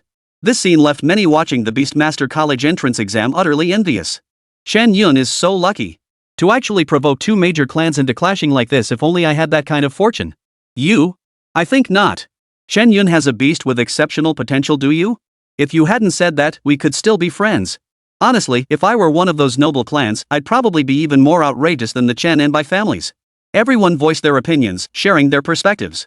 Chen Yun had already proven his strength, and the voices of doubt gradually grew quieter. Though their suspicions remained unconfirmed, unseen by them, others shared precisely the same thoughts. At that moment, within the Liu Merchants Guild, Li Xiaoyu's fingernails tapped lightly on the tabletop as her beautiful eyes remained fixed on the screen. Beside her, Li Zijian did the same. However, his brow was furrowed, as if deep in thought. After a long moment, he hesitated 3 times before finally speaking up. Miss, if Chen Yun's Beastmaster beast, that so-called Parasite beast, is truly of the exceptional rank, then his future prospects are truly boundless. And with such a high starting point, wouldn't it be a breeze to contract an even higher grade beast as his second? Though Li Zijian's tone sounded like persuasion, it was more of an inquiry. He believed that if even he could see this clearly, there was no reason his young mistress couldn't grasp it too. At the same time, he felt fortunate to be in Fengzhou City. Otherwise, he'd never in a million years have tuned into this small town's channel. He surmised that beast masters from other cities and the heads of various associations would likely feel the same. But as soon as he finished speaking, Li Xiaoyu shook her head, acting out of character. Seeing this, Li Zijian's face immediately clouded with confusion. Just then, the other person spoke up. Brother Jian, you've misjudged this situation. Chapter 75, Zhang Weiguo's stance. Miss, I misjudged? What do you mean by that? Li Zijian froze slightly at the remark. His words were not false, he had merely recited the newly updated information verbatim. Suddenly, he felt utterly perplexed. How could that be? How could I possibly get it wrong when I'm just parroting the script? It doesn't make sense. Li Zijian rubbed his chin, feeling as if his head might explode. But if it was correct, why would the young lady have mentioned it at all? Just as he was lost in confusion, unable to make sense of it, Li Xiaoyu spoke up. You're wrong, but you're also not wrong. To be precise, everyone got it wrong. Li Xiaoyu's words left Li Zijian even more bewildered. What did she mean, everyone was mistaken? Could it be that there was something unknown, something not yet revealed? As if sensing his confusion, Li Xiaoyu's voice came again. Don't you find it odd that Chen Yun has 2 tamed beasts? As she spoke, Li Xiaoyu gently pressed a button in her hand. Instantly, the scene of Chen Yun purchasing the thorned black armored pig that day reappeared before them. Though the parasitic beast's appearance couldn't be enlarged any further, Li Zijian instantly grasped the crucial point. After all, he was the head of the Liu Merchants Guild in Fengzhou City. He wasn't that slow on the uptake. Wait. It seems like... Li Zijian pointed at the screen, his eyes narrowing as he did so. He stepped forward, scrutinizing the image closely. His brow furrowed deeper and deeper, as if recalling something. Right. Chen Yun's parasite beast, I didn't get a clear look, but this thorned black armored boar is unmistakable. Clearly, that black slaughter leopard appeared later in the dungeon. Li Zijian muttered to himself, his fingers digging into his chin. Thoughts raced through his mind like lightning, rapidly piecing together information. And this perfectly aligns with the sudden surge in Chen Yun's points, the 1-star, 9th-tier black slaughter leopard.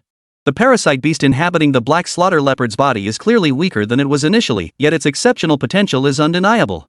As the connection clicked into place, Li Zijian's eyes lit up. He spun around abruptly, his gaze fixed on Li Xiaoyu seated at the president's position, his entire being brimming with excitement. Miss, you've figured this out too, haven't you? Hearing this, Li Xiaoyu merely gave a slight nod, offering no further words. Receiving her confirmation, Li Zijian's joy deepened. He gazed at Chen Yun on the screen as if he were looking at a precious treasure. Then what kind of potential does his beast riding form possess? Epic tier? Legendary tier? The more Li Zijian spoke, the more his heart raced with excitement. Both his hands trembled uncontrollably. It felt as though the one who had obtained the beast wasn't Chen Yun, but himself. This investment. It was absolutely worth it. Li Zijian slammed his fist down, his voice brimming with elation. If he knew Chen Yun's beast master was of mythical tier, beyond legend, who knows how shocked he'd be. Meanwhile, inside the examination hall, Zhang Weiguo merely stroked his chin, saying nothing. After exchanging a glance with Xiao Kunlun, it seemed as though they both read something in each other's eyes. Enough. I have no interest in meddling in your affairs. Guards. Take Zhao Hanchuan and Zhao Dizhu, who falsely accused Chen Yun, away. Zhang Weiguo ordered coldly, his voice carrying authority. His words made his stance crystal clear. At his words, the crowd fell silent. Though Zhang Weiguo said little more, it was clear to anyone with eyes that he had made his position known. Otherwise, the matter of false accusation could have been entirely handed over to the Law Enforcement Bureau. Now that the military had intervened, it signified a different nature altogether. No. On what grounds? What right do you have to meddle in civil affairs? Compared to Zhao Hongchuan, whose face was ashen, Zhao Dezhu still clung to desperate resistance. His defiant words echoed across the square. He was still weighing the military's resources and authority using the limited knowledge he'd acquired outside. Yet none of his words would receive a reply. At this moment, whether students or teachers, all were frozen in fear. Those with something to hide kept their eyes fixed on their noses and noses on their hearts, holding their breath in fear of being singled out. If they were labeled as an accomplice, they would be utterly finished. Feng Jianxin, in particular, as Zhao Dezhu's lackey, was now hiding as far away as possible. As for Lu Lingjun and Zhao Si, their legs were practically turning to jelly. Earlier in the dungeon, they hadn't held back in attacking Chen Yun and sabotaging him. If the matter were truly investigated, whether they'd meet the same fate as Zhao Dezhu and his crew was anyone's guess. Little did they know their fears were entirely unnecessary. Jiang Weigua had merely taken a liking to Chen Yun. It wasn't as if Chen Yun had been military personnel from the start. Even so, all conflicts within the instance are considered normal occurrences, and no one would dwell on them. Since there are no objections, let's announce the points for Fengzhou City right here. Jiang Weigua said, glancing around the room. Who would dare question it now? Everyone his gaze swept over instinctively lowered their heads, not daring to utter a word. Someone had already gone and touched their luck earlier. Who would be so blind now? Chen Yun hadn't cheated, everyone knew it in their hearts. There was no need for further proof. As for exhausting oneself competing for other rankings, that was putting the cart before the horse, utterly unnecessary. After speaking, Deputy Officer Lin took a document from the guard's hands. He then nodded toward Jiang Weigua. The Imperial Beast examination results are out. All students may view their scores and rankings on the official website. The list of the top 10 is in my possession. With that, Deputy Lin opened the document in his hand. Amidst the eager anticipation of the crowd, he announced in a clear voice. 10th place. With each name announced, another student leapt with joy.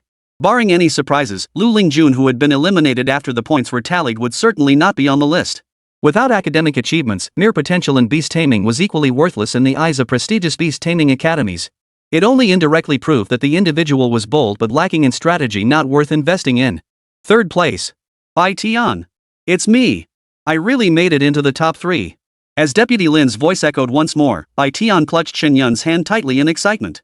Her cheeks flushed bright red, making her utterly adorable. Hee, I get to go to the same school as Chen Yun again. Her large eyes instantly crinkled into crescent moons. Her little face lifted, clearly waiting for Chen Yun's praise. Seeing her endearing expression, Chen Yun smiled knowingly. Without thinking, he reached out a finger and gently tickled her nose. The moment he did it, he froze. Even he didn't know what had come over him. And it wasn't just him. Bai Tian was just as flustered.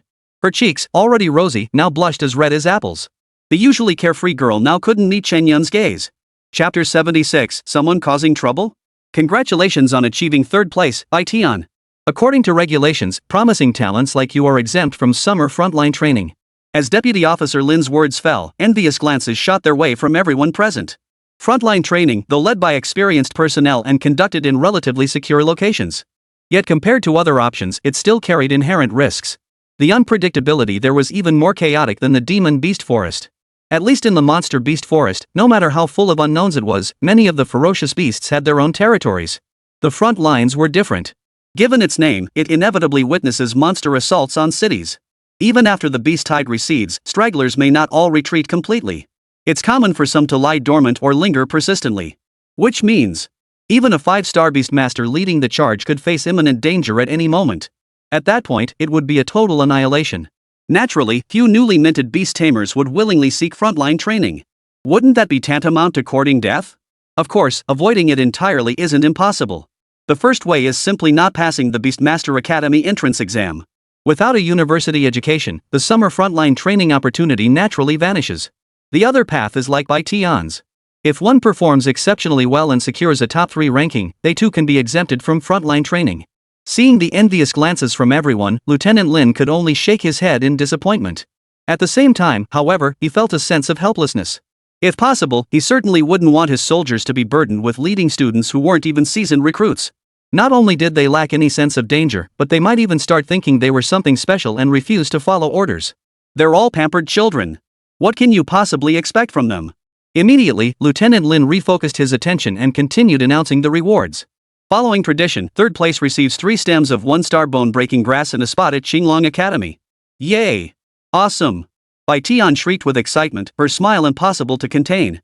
Overjoyed like a little child, she danced around Chen Yun in circles. As the young princess of the Bai family, Bai Tian naturally looked down on broken bone grass. But the chance to attend the same school as Chen Yun was undeniable.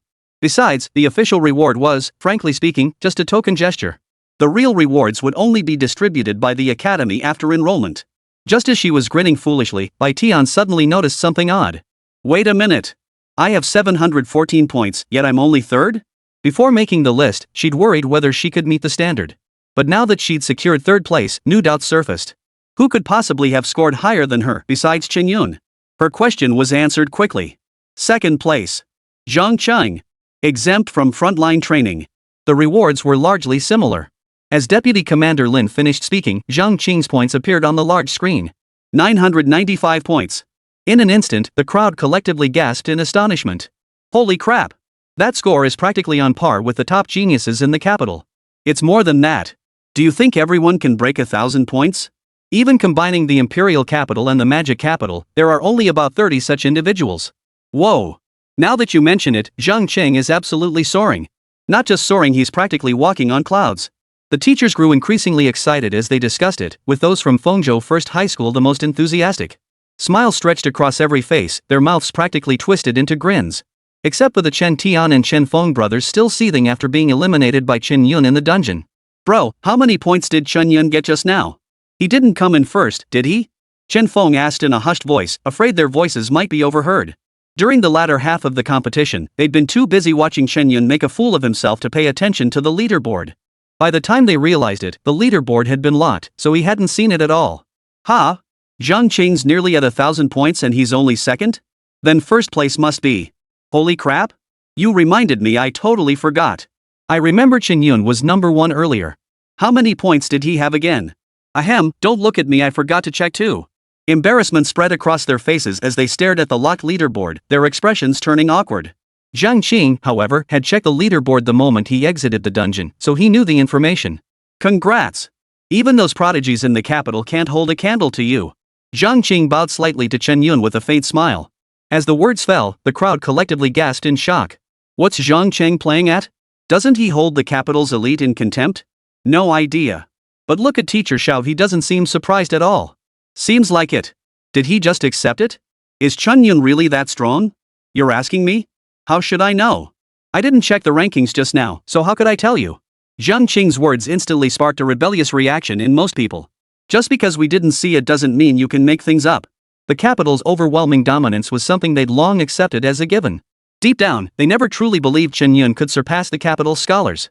At best, he was just one of the bunch. How much stronger could he possibly be? Enough arguing. Quiet down.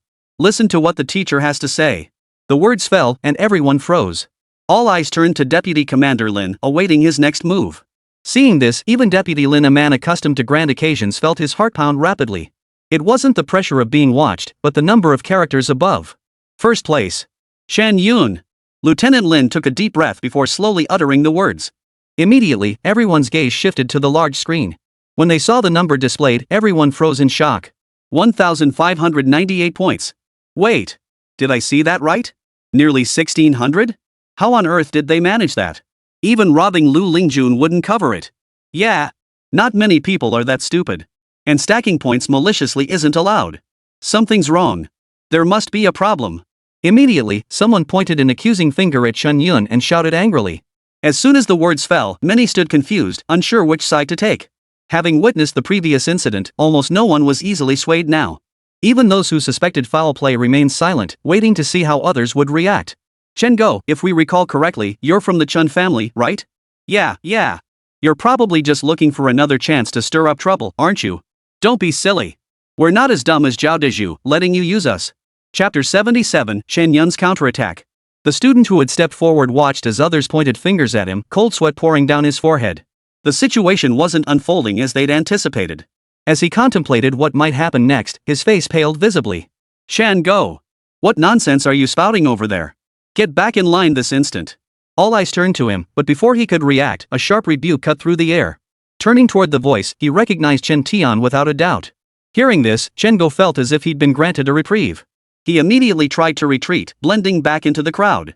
His heart skipped a beat as he silently thanked his lucky stars. Though he'd lost all face this time, at least he was still alive. Before his heart could fully settle back into his chest, he heard, "Hold on. Who said he could leave?" Chen Yun let out a cold laugh and stepped forward slowly. He first offered a respectful bow to both Deputy Officer Lin and Jiang Weiguo before speaking slowly.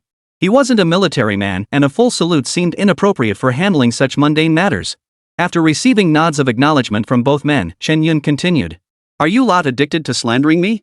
Every other day you pounce on me for a bite." Chen Yun showed no trace of politeness, his icy gaze sweeping over them. He knew full well that Chen Go was merely the scapegoat. The one truly sabotaging him behind the scenes. Who else could it be but Chen Tian? Though he lacked direct evidence, Chen Go wouldn't get away with it, and Chen Yun had no intention of letting him off the hook. He understood the principle of making an example to deter others. Strike first to prevent further attacks. Trimming Chen Tian's wings was absolutely essential. At the very least, those working for him must understand Chen Tian's true character. From now on, anyone considering serving him would have to weigh their options carefully. As if sensing Chen Yun's gaze, Chen Tian's brow furrowed deeply. Yet, perhaps driven by guilt, he hesitated before speaking. "Cousin Chen Yun, is it really necessary to treat a fellow clan member like this?" Chen Tian sneered coldly, immediately invoking familial bonds. With those words spoken, if Chen Yun pressed further, it would only make him look like he was being grilled. Most people would feel at least a little embarrassed by such a remark. But who was Chen Yun? The man in the urban village who could out-insult Aunt Wang. Aunt Wang was the village's unofficial intelligence network. Every household had its share of minor incidents, and her nagging was always part of the deal. If Chen Yun wasn't intimidated by someone like her, why would he be afraid of Chen Tian? Get lost. Stop buttering me up. Chen Yun rolled his eyes dismissively, not taking the other guy seriously at all. Even if she was a 3-star beast master, standing worlds apart from him as a novice, he felt no fear whatsoever. With Xiao Kunlin still present, who dared touch him? "Don't think I don't know about your dirty little schemes. Do you really believe everyone covets your Chen family, desperate to scrape off some cultivation resources from you? And you, a mere branch family member of the Chens, keep tripping me up time and again." Chen Yun tore off all pretense, disregarding the live broadcast entirely as he pointed a finger at Chen Tian's nose and hurled insults. The words sent shockwaves through the crowd. Those who harbored animosity toward the Chen family watched with quiet anticipation, eager for a spectacle. Clearly, this was an internal feud within the Chen family. And judging by the looks of it, this newly crowned top scholar didn't seem to care much for the main branch. This situation is getting more and more interesting. I wonder how the Chen family will resolve this. They're one of Fengzhou City's 4 major families, after all. This time, they're going to lose all face. That's not quite right. The Chen family saw Chen Yun's potential and tried to ride his coattails, but he clearly doesn't think much of them. But come to think of it, I heard Chen Yun never accepted a single favor from the Chen family during his time there. Surprisingly, despite the Chen family being the target of criticism this time, almost everyone sided with Chen Yun. Whether they knew the inside story or simply disliked the Chen family's high-handedness, no one could say. Hearing this, Chen Tian's smile froze on his face. Still, he forced a smile and addressed Chen Yun. "My cousin, what on earth are you talking about? What have we done? I'm completely unaware." Though outwardly calm, Chen Tian's inner turmoil was now dark and ominous. A shadow of darkness flickered in his eyes, subtle enough to go unnoticed at a glance. Seeing his reaction, many present found themselves at a loss. Is Chen Yun being overly suspicious? Exactly. Sure, he caused some trouble before, but hasn't Chen Tian been behaving himself since? True. Even if Chen Go worked for Chen Tian's younger brother, Chen Feng, that doesn't prove anything. Most people still chose to trust Chen Tian. After all, who would willingly repeat a thankless task? After failing the first time, they'd definitely be on guard the second time around. Who'd risk trying again? That would be nothing short of playing with one's life. Seems your memory's failing you.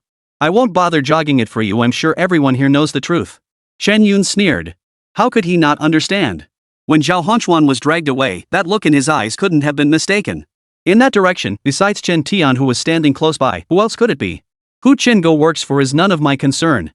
Then thank you, cousin. But the fact that someone jumped out to make baseless accusations so soon after the incident clearly shows the severity of the punishment wasn't enough. Before Chen Yun could finish, Chen Tian began to sneer coldly. In Chen Tian's mind, upon hearing the first sentence, he'd initially thought Chen Yun was about to back down. Though inwardly dismissive, he'd already uttered half his polite response. Who could have imagined that Chen Yun would abruptly shift gears and demand punishment for Chen Go? Realizing he'd been toyed with, Chen Tian's head spun with rage. Chen Yun! You! What? You got something to hide? Before he could finish, Chen Yun cut him off, a cold smile clearly visible at the corners of his mouth. Seeing his demeanor, Jiang Weiguo and Xiao Kunlin both nodded in unison, their expressions brimming with satisfaction. Not even an exchange of glances occurred between them. After uttering those words, Chen Yun showed not a hint of hesitation. He immediately turned to look at Deputy Officer Lin. Sir, what do you think about this matter? He didn't finish his sentence, but its meaning couldn't have been clearer. Though Deputy Officer Lin sensed he was being used, a slight unease stirred within him. Yet he also acknowledged the logic in the request. His eyes shifted slightly, glancing at Jiang Weigua. Seeing no objection from him, he slowly cleared his throat. Ahem. Chen Yun has a point. We were indeed negligent in our supervision. Guards, take him away. And while you're at it, bring Teacher Zhao and the others back too. Re-evaluate their sentences. Make them heavier. The words hung heavy in the air, and Shen Go froze instantly. His eyes went completely blank. He stood there dazed for a long moment, unable to recover. He had only spoken up as instructed. No. No. It was all Chen Tian who arranged for me to do this. Chapter 78, Zhang Qing's Battle Intent. As Chen Go's words fell, every pair of eyes in the room turned toward Chen Tian. In an instant, he felt countless gazes piercing through him. The sensation sent a chill down his spine. But at this point, he absolutely couldn't admit it. Bull. Chen Go, you're a habitual liar, and now you're trying to drag me down with you. Without a second thought, Chen Tian was prepared to lie through his teeth if necessary to distance himself from the matter. Otherwise, this could spell serious trouble. Is that so? Classmate Chen Go, is what Chen Tian says true? Deputy Officer Lin furrowed his brow slightly and turned to ask. Hearing this, Chen Go's mouth opened slightly, about to say something more, when he looked up and met Chen Tian's icy gaze. In an instant, a chill ran down his spine. As if suddenly understanding something, his body began to tremble. After all, Chen Go was still a member of the Chen family. He knew well that within these grand estates, blood ties held sway. Collateral branches were inferior to the main line, yet their own branch was hardly any less significant than the collateral ones. At the very least, collateral branches still resided within the main household, spared from being sent away. Now, even if he wanted to drag Chen Tian into this, the consequences would fall squarely on their branch to bear. If Chen Tian truly met with misfortune, his younger brother Chen Feng would spare no effort in exacting revenge. At this thought, Chen Go could only grit his teeth and swallow his pride. Master, I must have been momentarily confused and misremembered earlier. With no way to avoid offending either side, he had no choice but to shoulder the entire burden alone. The moment he stepped forward, he felt an immediate pang of regret. Soon, Chen Go was dragged away. As for how he would be dealt with, that was now the military's concern. Chen Yun, congratulations. Shao Kunlin straightened his clothes and stepped forward to offer his congratulations. Now representing Qinglong Academy, he naturally had to declare his allegiance. And congratulations to Bai Tian and Zhang Cheng for securing the top 3 spots. Per the rules, Chen Yun is a specially recruited student of our Qinglong Academy and does not count toward the quota. As you just heard, you two are eligible for Qinglong Academy's enrollment quotas. With that, Shao Kunlin smiled warmly at the two, especially Zhang Cheng. This young man ranks second only to Chen Yun in achievement even within the imperial capital. He stood among the elite of his generation. In contrast, Bai Tian seemed somewhat lacking. In Shao Kunlin's estimation, her independent combat capabilities were still somewhat lacking. Though she had over 700 points, he suspected Chen Yun's influence played a role in that achievement. Thinking this, he instinctively glanced at Chen Yun. If he'd fought solo the entire time without cutting corners, even without pilfering others' points, he'd likely have scored at least 2,000. Shao Kunlin frowned, pondering briefly. No one knew what he was thinking, only that he looked like someone frustrated by someone's lack of potential. The others couldn't help but roll their eyes. Seriously? Dude. Chen Yun already has 1,500 points and he's still not satisfied? Do you really think he's some kind of god who can rack up points as easily as drinking water? Of course, they dared only think it silently. Even if they had 100 times the courage, they wouldn't dare voice it aloud. Little did they know that what they considered his limit was merely Chen Yun's baseline. Teacher, why are you staring at me like that? Chen Yun felt uneasy under the intense gaze and instinctively touched his face. After confirming everything was fine, he slowly asked. Nothing. Just don't forget to report to the school when the time comes. Or should I take you there now? Shao Kunlin snapped back to attention and shook his head. As for the summer field training assignment, no way. It cannot be cancelled. Before Shao Kunlin could finish his sentence, 2 voices rang out. One was naturally Chen Yun's, but the other voice left him stunned. Turning his head, he saw Jiang Weigua awkwardly scratching his face. Clearly, he realized he'd spoken too hastily, acting rather childishly. Seeing Jiang Weigua like this, Shao Kunlin immediately understood what he meant. As for Chen Yun, he was the one truly left speechless. What? What's that old man doing? Chen Yun understood the man's exalted status, but why was he meddling in his affairs? The meaning was the same: it wouldn't cancel his training spot. After all, his sole purpose was to hunt ferocious beasts and exchange them for rapid upgrades to his beast taming abilities. How could he possibly pass up such a golden opportunity? Staying in Fengzhou City any longer would inevitably invite suspicion and jealousy. That said, Chen Yun couldn't shake the feeling that something was off about the old man's sudden intervention. He couldn't quite put his finger on it, but a nagging unease gnawed at him. Comrade Chen, if you don't mind, you may address me as Old Jian. Seeming to notice Chen Yun's probing gaze, Jiang Weigua spoke slowly. Hearing this, Chen Yun's guard rose even higher. It felt like the kind of unwarranted attentiveness that either signaled ulterior motives or outright deceit. Little did he know, this very scene was the envy of others. Holy crap, Chen Yun has really hit the big time. Not only did he get picked by Qinglong Academy, but now the military has taken notice of him too. Don't even get me started. If we ran into him out there, we'd have to bow and address him by his rank. Look at Chen Yun, though. Look at him. Chen Yun doesn't seem thrilled at all. This is something most people would kill for, and he's actually complaining. The students whispered among themselves, some eyes practically sparkling with envy, others spewing sour remarks. Even from a distance, you could practically smell the tangy sourness of a vinegar jar mixed with lemon. I don't know how you performed in the dungeon, but you've certainly earned the right to be my opponent. I'd made up my mind on joining the summer training too. No backing out. Just then, Zhang Qing stepped forward in 2 strides, fixing Chen Yun with a direct stare. His entire body radiated fierce fighting spirit, his eyes practically crackling with sparks. His intense gaze seemed poised to pierce right through Chen Yun. Alright then. Chen Yun's lips twitched slightly, unsure what to say. He couldn't tell if the other party had overinterpreted something. But since things had come to this, there was little point in arguing. He could only agree for now. Then I look forward to seeing you on the front lines. Zhang Qing clasped his fists together, his face radiating fighting spirit as he looked at Chen Yun. Only then did he turn to Xiao Kunlun, agreeing to the recruitment request. Only then did he turn back to his own squad and leave the plaza. Excellent. I knew I wasn't wrong about you, kid. Xiao Kunlun gave Chen Yun a light punch on the right chest, grinning as he spoke. He was clearly very satisfied with Chen Yun's performance. Hearing this, Chen Yun, already somewhat confused, felt even more baffled. He had originally planned to join the summer activities, but hearing it put this way, something just didn't feel right. Could it be, something's wrong? He thought to himself, only to turn and meet Jiang Weigua's peculiar expression. Chapter 79, Beating Huang Yuan. After leaving the exam hall, Jiang Weigua's peculiar smile still lingered in Chen Yun's mind. Weird. I just can't shake the feeling this old guy's got something up his sleeve. While he maintained the necessary respect, something about the situation felt off. Xiao Kunlun, unaware of his thoughts, simply patted his shoulder earnestly.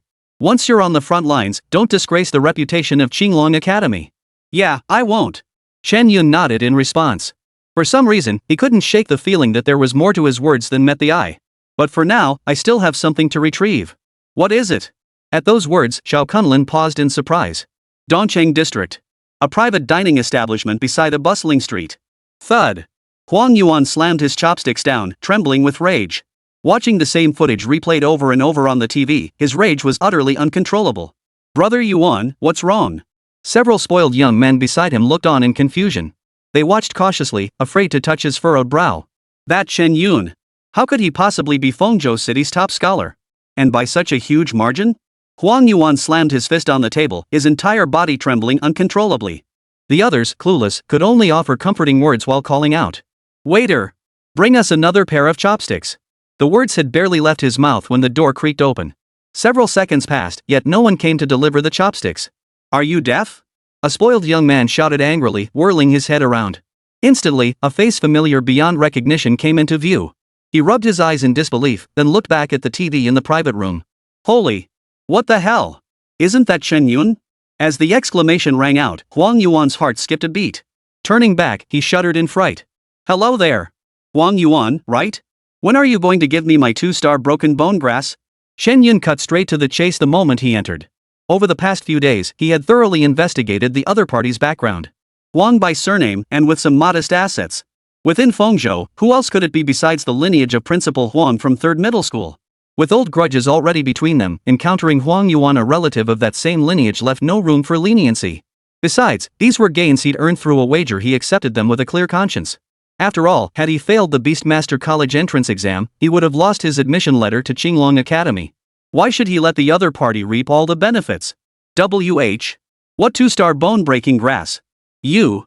What are you talking about? Huang Yuan stammered, flatly denying it. Hearing this, Chen Yun didn't show the slightest displeasure. Instead, he burst out laughing. So you're trying to back out now? What denial? I warn you, don't talk nonsense. I'm a 2-star Beastmaster. Huang Yuan's words couldn't have been clearer. Seeing that Chen Yun had come alone today, he stubbornly refused to admit anything. After all, no matter how you looked at it, he was a 2-star beast tamer. Even the lowest ranked one was far beyond the reach of a 1-star beast tamer. Besides, he wasn't the only beastmaster here. The remaining few, though varying in skill, were mostly seniors from the previous class. Their strength, naturally, needed no elaboration. No matter how indulgent or unmotivated they were at least 1-star 7th tier. Compared to them, what could Chen Yun, alone and weak, possibly accomplish? Oomph. Chen Yun responded with a cold laugh. He dared to come alone precisely because he had calculated this outcome and assessed his opponent's level. Otherwise, he would have insisted on bringing Xiao Kunlun along no matter what. I knew you'd try to renege on the deal. I've been waiting for this very move. Without a moment's hesitation, he struck first, unleashing the parasite beast from his spatial pocket in an instant. The thorned black armored pig was now emaciated, offering no nutritional value whatsoever. The parasite beast's aura, however, was the opposite, reaching 1-star 8th tier. Is this your trump card? Seeing this, Huang Yuan's previously tense heart relaxed completely. This scrawny thing, with the parasite itself only at 1-star 8th tier strength? If it could stir up even the slightest ripple, it would be a miracle. A savage laugh erupted from his throat.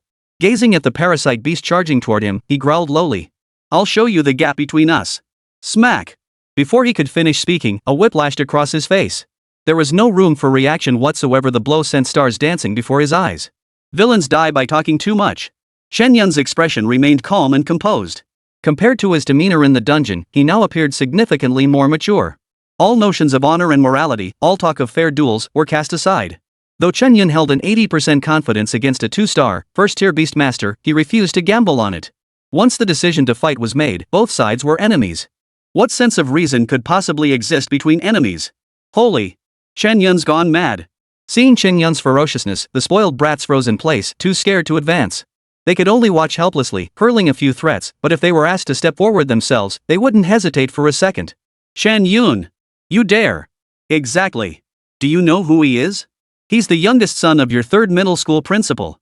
If you have any conscience left, stop right now. Hearing this, Chen Yun paused in surprise. He'd only known they shared the same background as Principal Wang, never imagining this connection existed. It must be said, the old saying holds true. It's not the formidable opponents we fear, but the incompetent allies. If others were unaware of the situation, how could Huang Yuan possibly be in the dark? Hearing these words, his already flushed face turned green with rage. You damn bastards! Huang Yuan nearly roared, his entire body trembling violently. It was unclear whether the trembling came from the pain of the beating or sheer rage. What the hell are you babbling about? Hand over that broken bone herb now, or I'll beat your mouth to a pulp. Chen Yun barked coldly, continuing to command the parasite beast.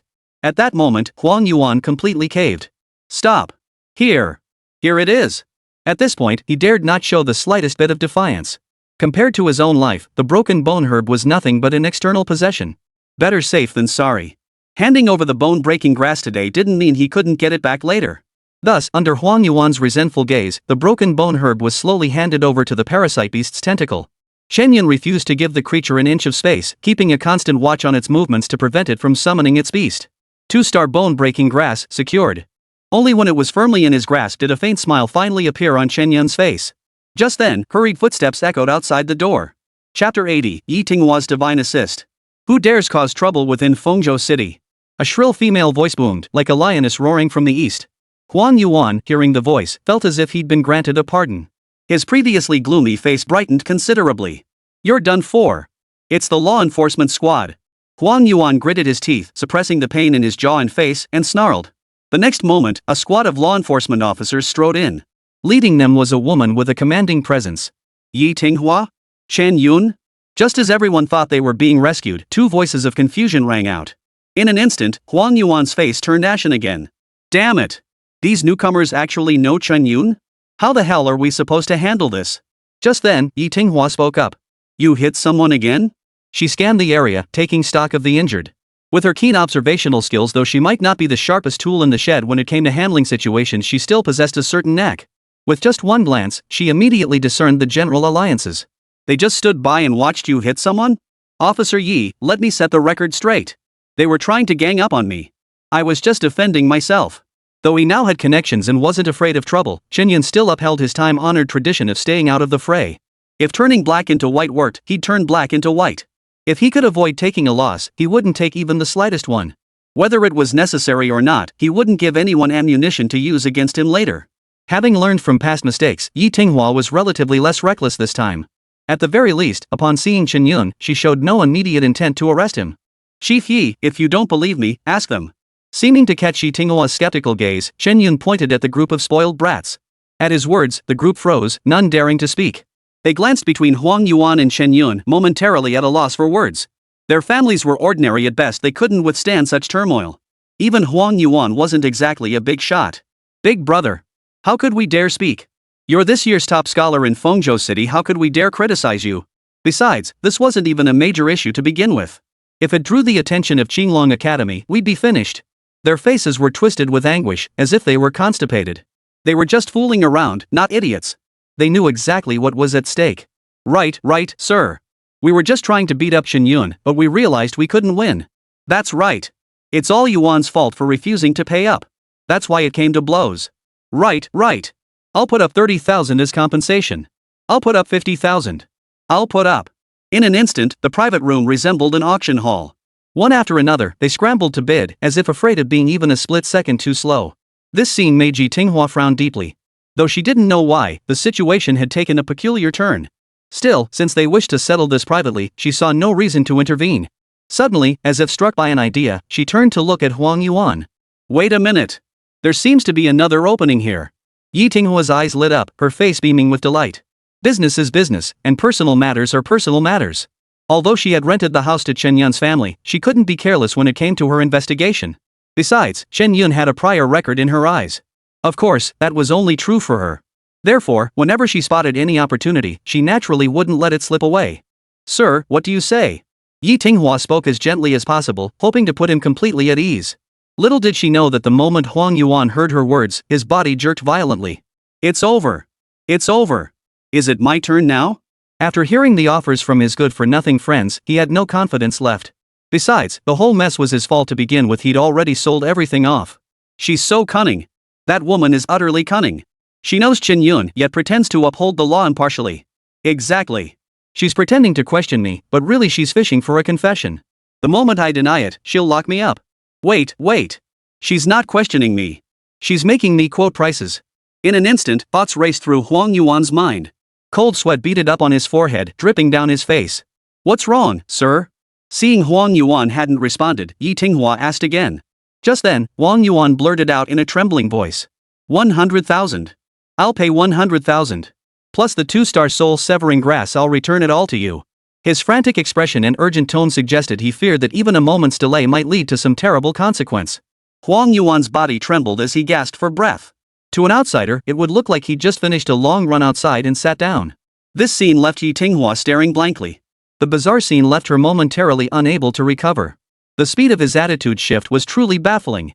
Just moments ago, before entering the private room, he had been desperately pleading for help, eager to see Chen Yun brought to justice. But now, it seemed as if he was desperate to settle with money and end everything. What do you say, Chief Yi? Chen Yun raised an eyebrow, looking at Yi Tinghua as he asked. Hearing this, Yi Tinghua felt even more resentful. The dispute was clearly over, yet she still felt unsatisfied. After a moment's thought, her eyes darted around as she asked, unwilling to give up. Are you absolutely sure about this? She couldn't guide Huang Yuan into changing his previous statement. Instead, she adopted an open-ended approach, hoping to prompt him to reconsider. But when the words reached Huang Yuan's ears, his entire body stiffened. In that instant, it seemed as though a pair of devil horns had sprouted from Yi Tinghua's head. The sharp fangs made his body tremble. Damn it, are these two really plotting so loudly? They're not even scared with all those enforcement officers watching. Looks like we're really going to bleed this time. Huang Yuan dared only mutter curses under his breath, not daring to utter a sound aloud. He forced a smile that looked worse than crying and addressed Yi Tinghua. Sir, please stop. This is my fault. I'll pay the 150,000 yuan, is that not enough? Huang Yuan felt as if his heart was bleeding with every word he uttered. The bone-mending herb he'd painstakingly saved up for was gone, and now he'd emptied his entire nest egg. It felt like over a decade of hard work had been wiped out in an instant. No matter how wealthy or favored the Huang family was, they couldn't withstand such a blow. Even for a direct descendant of one of the 4 great families, parting with this much would cause considerable pain, let alone for someone like him. It seemed his beast tamer would be stuck at this level for a very long time to come. Ah! There really are so many kind-hearted people. Hearing Huang Yuan's words, Chen Yun clapped his hands in delight. He quickly chimed in, afraid Yi Tinghua might cause another mix-up. At the same time, he silently gave her a mental thumbs up. If the enforcement team hadn't shown up today, who knows if he would have gotten such unexpected windfalls. Chapter 81, Parents' Mysterious Maneuvers. We common folk today is truly a happy day. Stepping out of the private dining establishment, Chen Yun happily rummaged through his small storage pouch. Besides the 2-star bone-breaking grass, he'd also gotten some other herbs all used by a few spoiled brats to settle their debts. Could you please stop singing? It's awful. Yi Tinghua frowned as she brushed past him. She rolled her eyes at him as she walked by. Ha! You! Chen Yun felt a surge of indignation and was about to point a finger at her. But then he thought of something and his raised hand froze mid-air. Forget it. Since you're going against the grain today, I'll spare you the hassle. Chen Yun muttered under his breath, watching Yi Tinghua's retreating figure with a smirk. Recalling Huang Yuan's ashen-faced expression from earlier, he felt a surge of satisfaction wash over him. All right. Time to head home and prepare. Let's see what this summer training is all about. Chen Yun clapped his hands and chuckled softly. At that moment, in a secluded courtyard of the Chen residence. Brother, are we really letting that Chen Yun guy come back? Chen Feng frowned as he looked at Chen Tian. Both brothers had suffered hidden losses at Chen Yun's hands. Seeing him now at the height of his power only made them more resentful. No rush. Barring any mishaps, he shouldn't be returning to the Chen household. Chen Tian shook his head and replied slowly. Based on what he knew in Chen Yun's past behavior, he ventured a bold guess. But that was one thing he still didn't feel entirely confident. After all, Chen Yun was a newcomer possessing an exceptional grade beast tamer, starting from a higher baseline than the vast majority of beast tamers. His future achievements would certainly outgrow the confines of Fengzhou City.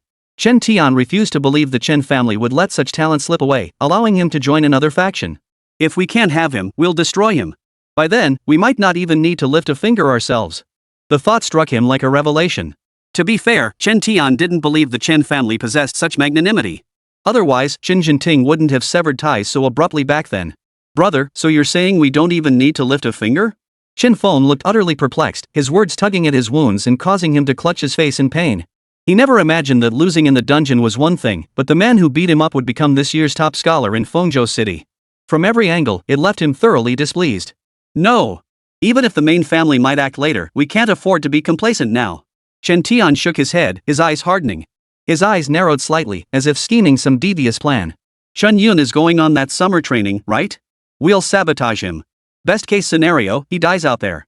Chen Tian clenched his fists tightly, his face darkening. He beckoned Chen Feng over and whispered a few words in his ear. Brilliant. A beast tied on the front lines? That'd be perfectly plausible. Hearing this, Chen Feng clapped his hands excitedly. A visible flicker of excitement danced across his face. Merely imagining Chen Yun's gruesome demise was enough to make him unable to suppress the satisfaction welling up inside him. Meanwhile, achoo! Achoo! Who the hell is cursing me? Chen Yun rubbed his nose and cursed under his breath.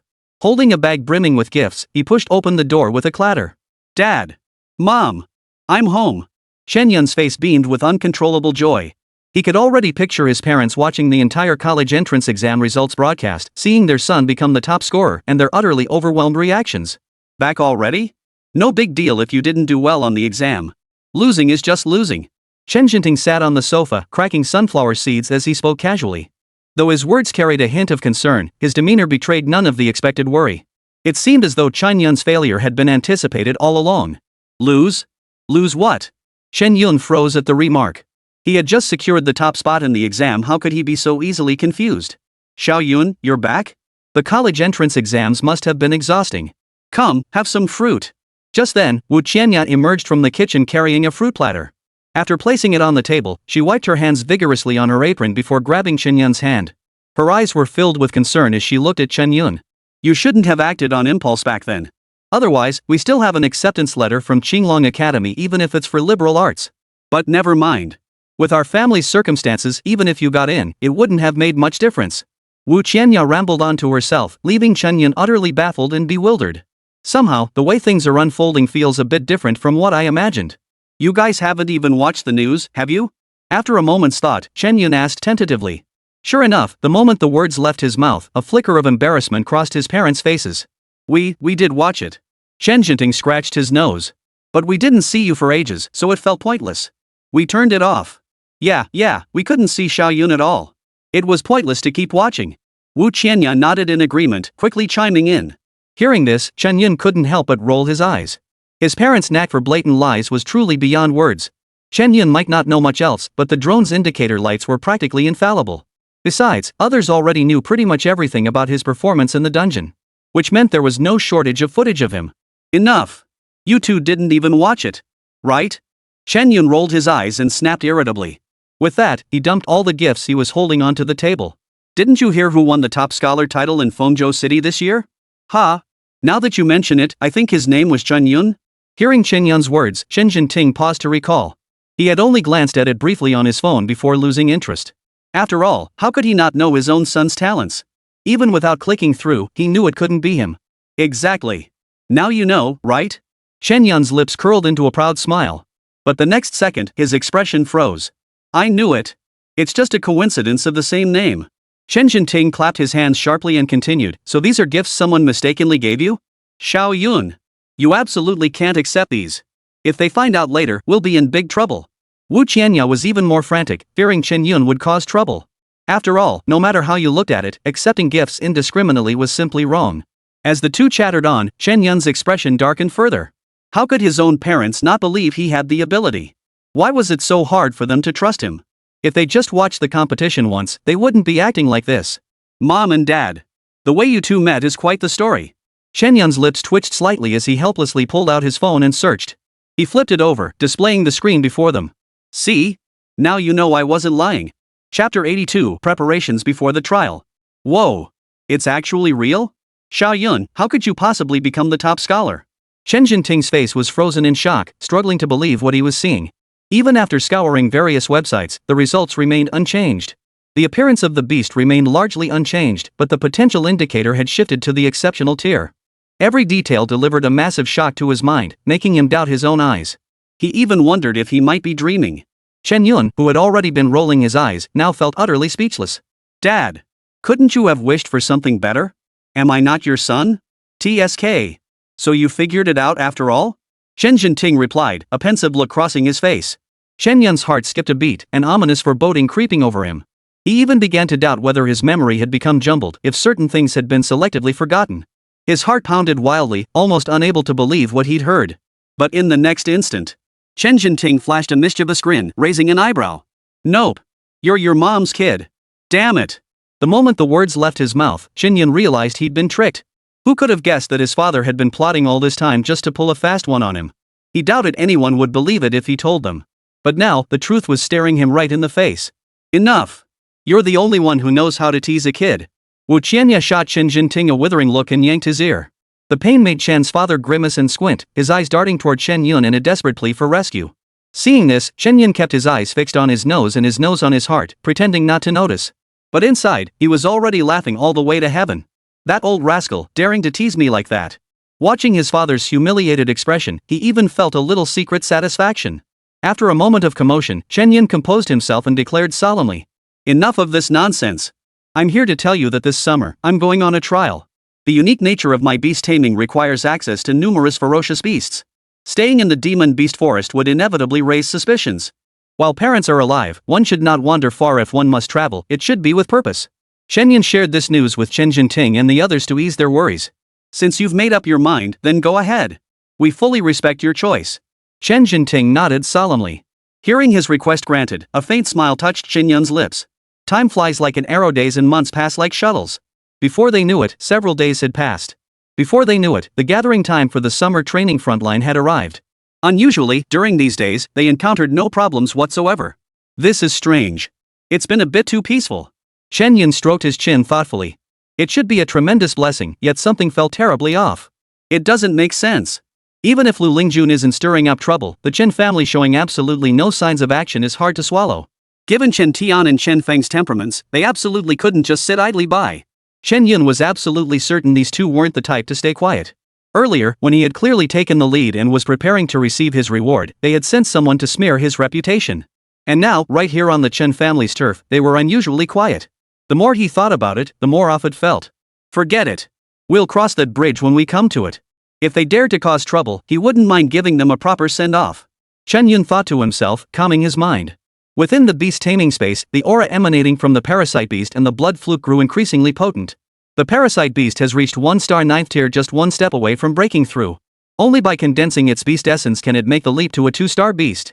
Then I'll finally be a 2-star beast tamer too. Chen Yun pondered, his mind already quietly calculating. In truth, the parasite beast had already reached 1-star, 9th tier several days ago. But strangely, despite having absorbed several ferocious beasts, it still showed no signs of condensing its beast essence. After consulting teacher Xiao from Qinglong Academy, the response was simple. The absorbed energy was insufficient. Even after consolidating the 9th rank, it still fell short of what was required to form the beast essence. But it makes sense, really. To suppress a 2-star beast tamer while only at 1-star, 8th tier, that power is undeniably formidable. To condense only an ordinary beast essence would truly be unworthy of its mythical tier status. Chen Yun nodded, as if he had come to some realization. He then turned his gaze toward the blood fluke. However, it was clear that the bloodsucker's upgrade speed lagged behind that of the parasite beast. Even though Chen Yun was now well off and had a steady supply of ferocious beasts, it had only reached 1-star in stage 6. Compared to the parasite beast's previous upgrade speed, it was practically crawling like a snail. Fundamentally, the gap between it and those platinum or diamond tier beasts wasn't that significant.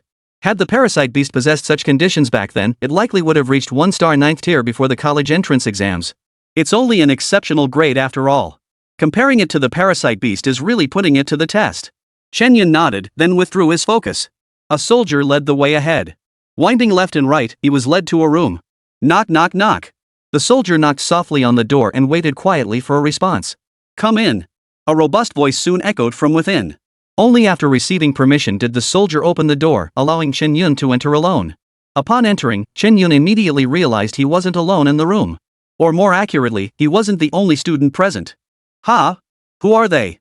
A flicker of doubt crossed Chen Yun's mind, though he kept it to himself. What was even stranger was that Zhang Qing, who was clearly from the same cohort, was conspicuously absent. His gaze shifted slightly, settling on the middle-aged soldier ahead. Dressed in combat fatigues, he looked much like the soldiers stationed for guard duty earlier. Excellent. Everyone's here. After getting acquainted, we'll set out. I'm your instructor for this operation, Xiao Chang. That's right, my surname is Xia. You can just call me Coach Xia. The moment the words left his mouth, the group collectively felt as though a flock of crows had flown overhead. Who could have imagined the commander's surname was Xia, given name Ho Qing? Speechless though they were, scattered greetings still rang out one after another. Good morning, Coach Xia. Hello, Coach Xia. Though the greetings lacked any real vigor, the man seemed unfazed. Instead, his gaze shifted and landed on Chen Yun. Chapter 83, Fanxing. You're Chen Yun? Xiao Chang asked, his gaze fixed on Chen Yun.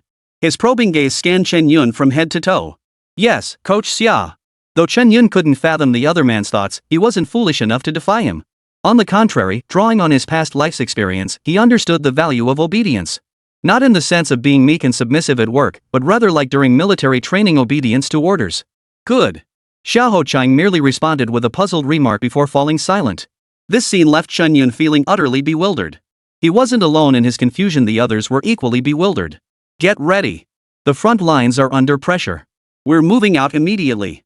As the words fell, the group exchanged bewildered glances. They hadn't expected this, they'd mostly stayed within the city walls, unaware that the situation at the front had grown so dire. Meanwhile, at the Chen residence. Are you certain? Chen Yun has truly been assigned to the Vanguard Regiment? Chen Tian's face was ashen, his eyes darting restlessly. The assignment of students to different units during their training was no secret. Soldiers naturally kept their mouths shut, but student curiosity was hard to contain and many were prone to breaking the rules. At least they couldn't access core information, so the military tacitly allowed their behavior. As for company assignments, those were certainly no secret either. Anyone determined to find out could generally uncover the details. Yes, young Master Chen, it's absolutely true. The servant dared not lift his head, fearing punishment from the young master before him. He could only try to make himself as inconspicuous as possible, hoping to avoid drawing attention. So that means Offing won't get a chance to act? Chen Tian murmured under his breath, his expression darkening. The original plan had been to let Chen Feng get as close as possible to Chen Yun, lure him out of the camp, and then have the beast tied deal with Chen Yun. But now, events seemed to be unfolding differently than he had imagined. If Chen Yun is truly in the Vanguard camp, it'll be difficult to strike. Chen Tian racked his brain but couldn't find a suitable solution. He knew that if a beast tide erupted at the Vanguard camp, its scale would be immense. Should blame be assigned afterward, it would be difficult to escape responsibility. Consider the danger. Is it worse to have a pack of wolves charging in from the wilderness, or a few wolf cubs breaking into the courtyard? With the courtyard walls unable to provide effective defense, if the wolves in the wild went berserk, the damage wouldn't be confined to just one camp. Chen Tian understood the stakes clearly. Send word to Chen Feng, tell him not to make any rash moves. Chen Tian waved his hand dismissively, shooing away the servant.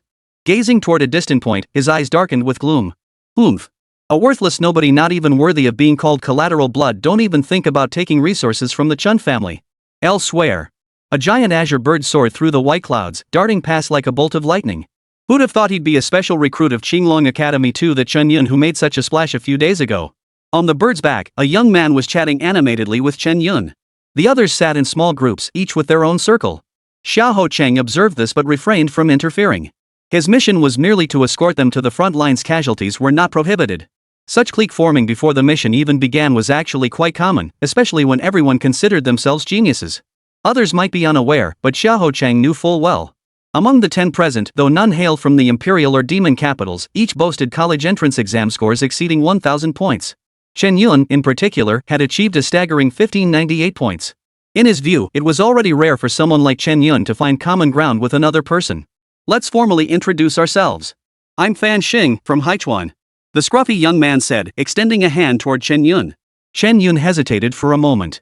But upon noticing the unusual cleanliness of the other's hand, a stark contrast to his disheveled appearance, he finally shook it. Chen Yun, from Fengzhou. Chen Yun nodded and replied with a smile. This seemed to unlock the other man's floodgates of conversation, and he couldn't stop talking. Yeah, I know. I've even heard about your exploits. You know what? This year, the imperial capital produced a prodigy who scored 1405 points, just a few points shy of breaking the imperial capital's record. Everyone thought it was a sure thing the national champion was a lock. But guess what happened? Fan Xing raised an eyebrow at Chen Yun as he spoke. Though he didn't finish the sentence, the implication couldn't have been clearer. Chen Yun knew exactly how many points he'd earned himself. He immediately realized something. A faint smile tugged at the corners of his mouth as he replied slowly. You mean, I showed up, right? At that moment, Chen Yun was at a loss for words. He never imagined such a melodramatic turn of events would happen to him. But then he thought about it: if the other guy hadn't gotten those points, he'd still be trailing behind him anyway. Nothing would have changed. Right. Exactly. I really admire you. You're the pride of our little town. Fan Xing showered him with extravagant praise, making Chen Yun feel a bit embarrassed. Even with the thickest skin, constant, over-the-top praise was unbearable. Let's cut the nonsense. From now on, you're my role model, my big brother. Fan Xing patted his chest and flicked back his messy fringe.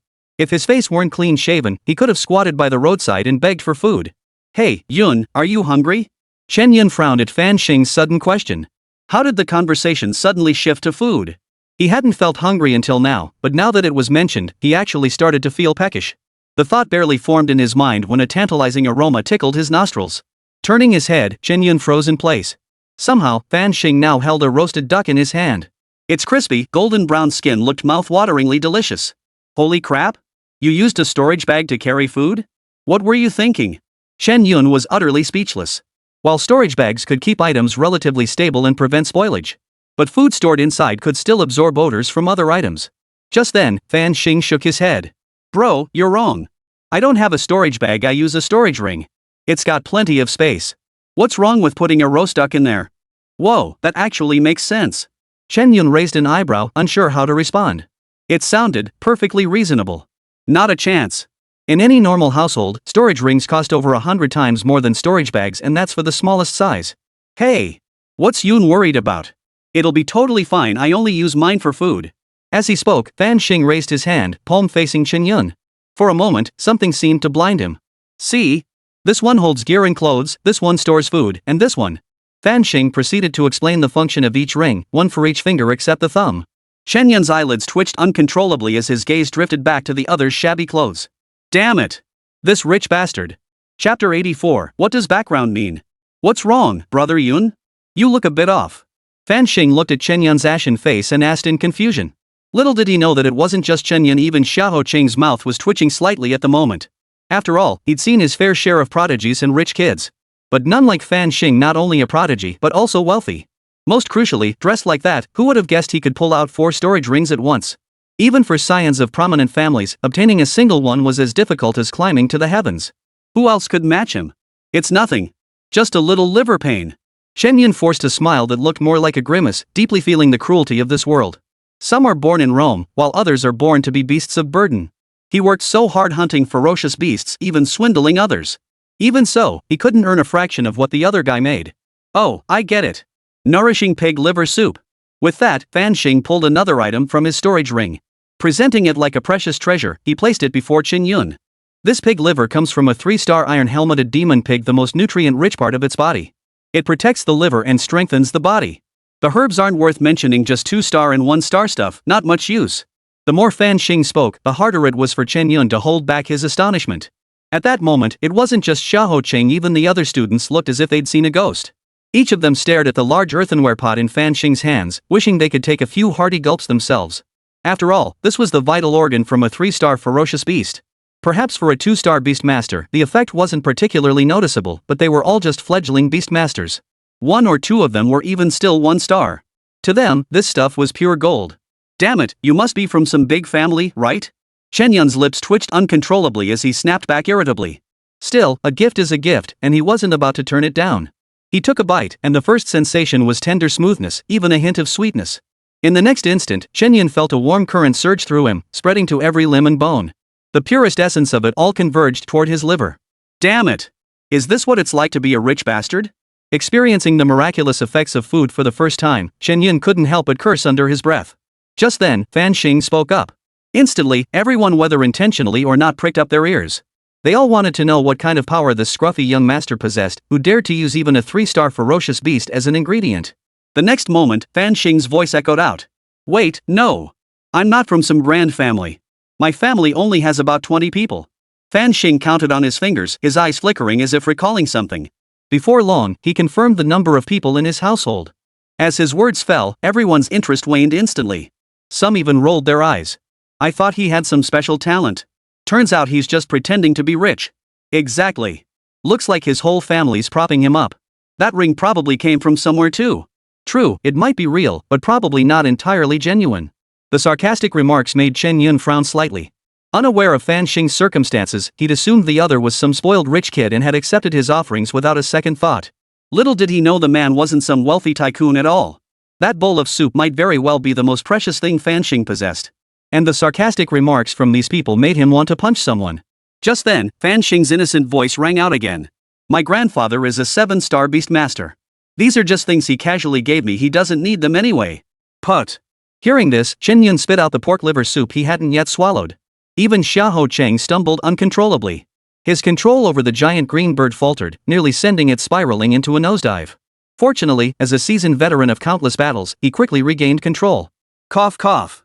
Chen Yun pounded his chest forcefully and asked, Are you sure you didn't mishear? Nope. The Beastmaster Association certified it. Fan Xing shrugged casually. As if this were nothing out of the ordinary for him. Chen Yun felt his head buzzing, struggling to process it. Holy crap. This isn't just some dog tycoon. What's a dog tycoon compared to this? Chen Yun twisted his mouth, feeling a mix of emotions. Compared to absolute connections, a big shot was nothing but scraps.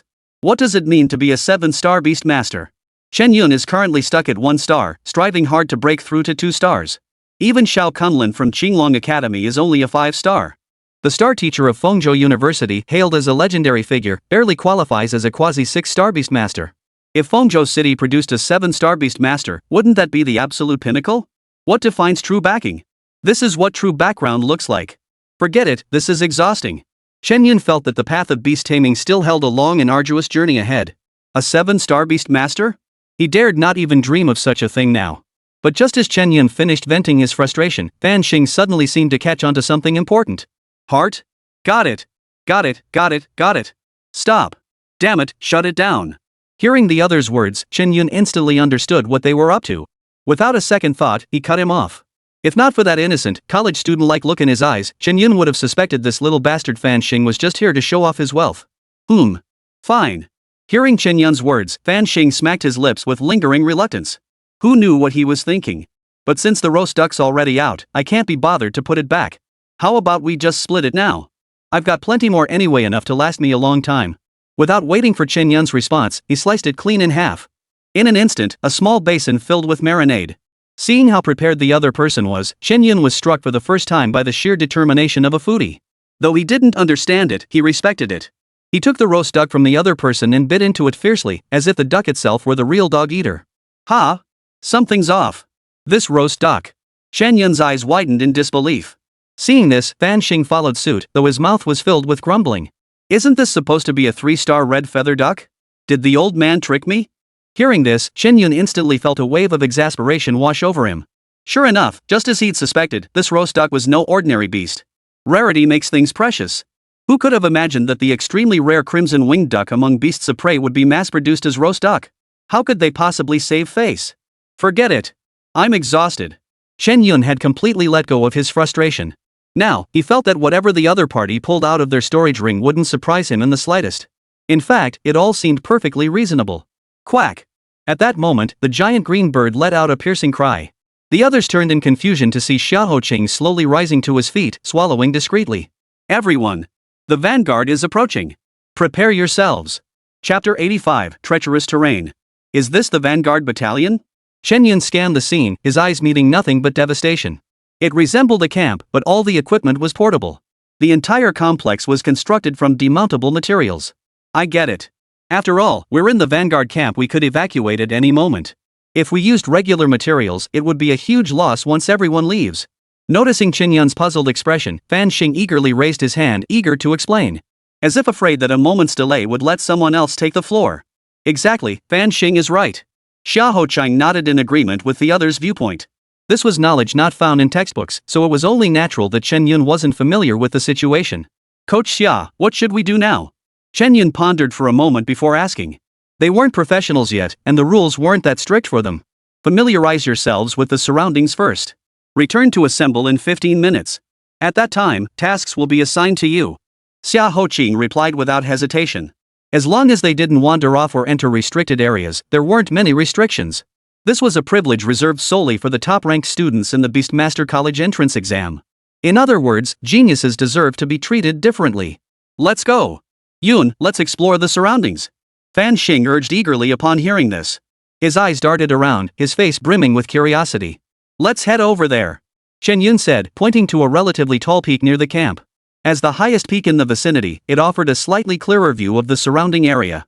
It would also allow them to familiarize themselves with the terrain. In comparison, the vanguard camp seemed less important. After all, when they returned, someone would inform them which areas were safe to approach and which were off limits. But to others observing this scene, it appeared quite differently. Is this the top scholar of the nation this year? Doesn't seem that impressive to me. Still thinking about sightseeing even after reaching the vanguard camp? How foolish.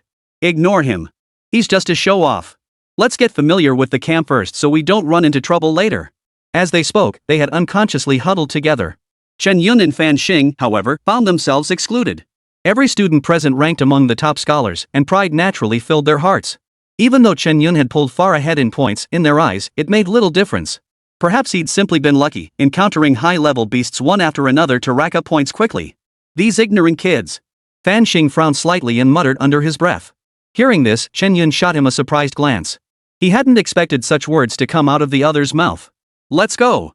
Chen Yun didn't dwell on the matter any further. Instead, he lifted his gaze slightly, his eyes drifting upward to rest on the distant mountain peak. Ha! I'll be heading off first. Fan Xing let out a mischievous chuckle before leaping into the air. In the next instant, a large white bird resembling a sea eagle suddenly appeared, catching him securely. Neither too large nor too small, it was just the right size for one person to sit cross-legged upon. Lightning Falcon. Potential Superior. Rank 1 star, 9th tier. Skills, Thunderstorm, Sacrificial Strike, Insight, Lightning Body. It's actually Transcendent grade. Chen Yun couldn't help but feel a slight surprise upon seeing the data. Though it was indeed lower than his own Parasite beast, that didn't mean Fan Xing's Lightning Falcon was anything ordinary. On the contrary, this is nothing short of extraordinary, second only to excellence. He was even slightly stronger than Zhang Qing of Fengzhou First High this year. Consider this, the opponent is already the leading figure among Fengzhou City's young generation, yet he's only at the diamond level. You gotta hand it to the dog tycoon, he's the real deal. Watching the Lightning Falcon soar into the distance, Chen Yun murmured his admiration. He had painstakingly gathered resources and only managed to upgrade his Parasite beast to 1 star, 9th tier a few days ago. Meanwhile, Fan Xing's Lightning Falcon had also reached the same tier. To say he wasn't envious would be a lie. But it was just envy. Parasite beast, let's go. Chen Yun beckoned with a wave of his hand and a mighty tiger materialized before him. This was the Parasite beast's temporary new vessel, purchased just yesterday from the Liyue Merchants Guild. I must admit, with a flying mount, the speed is incredible. Chen Yun looked up and couldn't help but utter a sigh of admiration. No matter how fast the tiger-like beast beneath him ran, it couldn't match even a tenth of that speed. Especially in the rugged mountain forests, where the terrain made it impossible to exploit its natural advantages. Before long, the two converged at the mountaintop. Brother Yun, look. Fan Xing pointed downwards, his expression turning grave. There were sentry posts on the mountaintop as well, which didn't surprise Chen Yun. After all, at such a crucial location, it made no sense for everyone to be holed up in the camp, ignoring the surrounding situation. After nodding to the soldier on duty, he turned to look in the direction Fan Xing had indicated. Instantly, his brow furrowed. This location isn't ideal at all. Chen Yun studied the terrain, which resembled the mouth of a gourd, his brow knitting into a deep frown. His heart sank, showing no sign of ease. True. If the beasts really attack, we'll only have one way out. Fan Xing nodded, glancing toward the rear of the camp. The mountains on both sides were steep and rugged, making passage through this route highly unlikely. Only flying-type beasts or fierce beasts could manage it. But even then, they couldn't carry many. Though the location isn't ideal, we have no choice but to hold our ground. Chen Yun rubbed his chin, sharing his perspective. Look, this is the only route to the rear. If it's breached, the ground beyond is wide open. If the beasts get inside, it'll be like fish in the sea. We'll have no effective means to stop them. Chen Yun gazed toward the rear, his expression grave. If possible, he would never have chosen to be here. They were merely novice beast tamers, how could they possess decisive strength? Such a natural barrier was beyond their ability to defend. Even if something unexpected happened, they could only watch helplessly, unable to do anything. As if sensing his thoughts, Chen Yun suddenly felt as though he had been locked onto by something. Turning his head, he saw the soldier from earlier staring intently at him. Don't worry, young comrade. You're here for training. This isn't something you need to concern yourselves with. Even if it were breached, it wouldn't be your job to intercept the attackers. His tone was flat, devoid of much emotion. Yet the gaze fixed on Chen Yun held a hint of quiet admiration. Chapter 86, Targeted. Hearing this, Chen Yun couldn't help but raise an eyebrow. It was clear from the other's words that he had already learned something. Indeed, we should have seen this coming long ago. Fan Xing nodded, exchanging a glance with Chen Yun. Neither man was the type to be short-sighted fools, they instantly grasped the implications. Well, it is the Vanguard Battalion after all. Their missions must differ from other departments. Chen Yun, unfamiliar with military classifications, could only use civilian terminology as a substitute. As he said, the Vanguard Battalion was the most dangerous unit. Not only did they have to infiltrate deep behind enemy lines, but they also served as the first line of defense against damp invasions. Especially at a place like this bottleneck. The Vanguard Battalion couldn't have failed to recognize the danger of such a position. Even outsiders like them could see it at a glance. If professionals were here, wouldn't they see right through it? The only explanation was that the Vanguard Battalion had resolved to fight to the death, sacrificing themselves to hold this sector.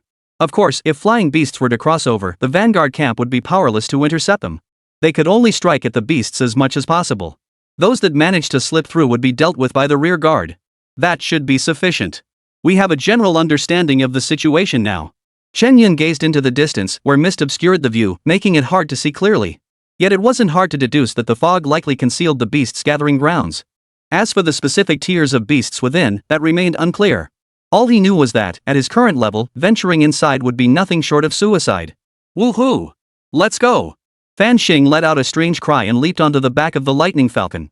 He plunged downward, descending vertically like a wingsuit diver. The difference was that the lightning falcon was far more agile and responsive. Far from being afraid of such a dangerous maneuver, Fan Xing felt an intense thrill. His shrieks echoed throughout the entire valley. Looks like I need to get myself a flying-type beast too. Chen Yun stroked his chin, pondering slowly. Ideally, one that would make travel incredibly convenient. While the parasite beast was quite capable, controlling a flying beast might come with far more limitations. Whether precise and stable flight could be achieved remained to be seen. At the very least, Chen Yun wasn't about to gamble with his life. Let's go! He shook his head, clamped his legs together, and urged the beast forward. Roar! The fiery wind tiger let out a fierce roar and leaped forward. Its form twisted and leapt across the rocky cliff face. Before long, it vanished into the forest, racing toward the mountain's base. The whoosh of wind through the trees echoed in his ears. Chen Yun's face grew tense. I knew it. That old man was playing me. Vanguard camp. Young Master Lei, where do you think those two idiots went? The group of 8 now sat sprawled across the plaza. Guards surrounded them. But those guards weren't there to protect them, just routine patrols. Where else could they be?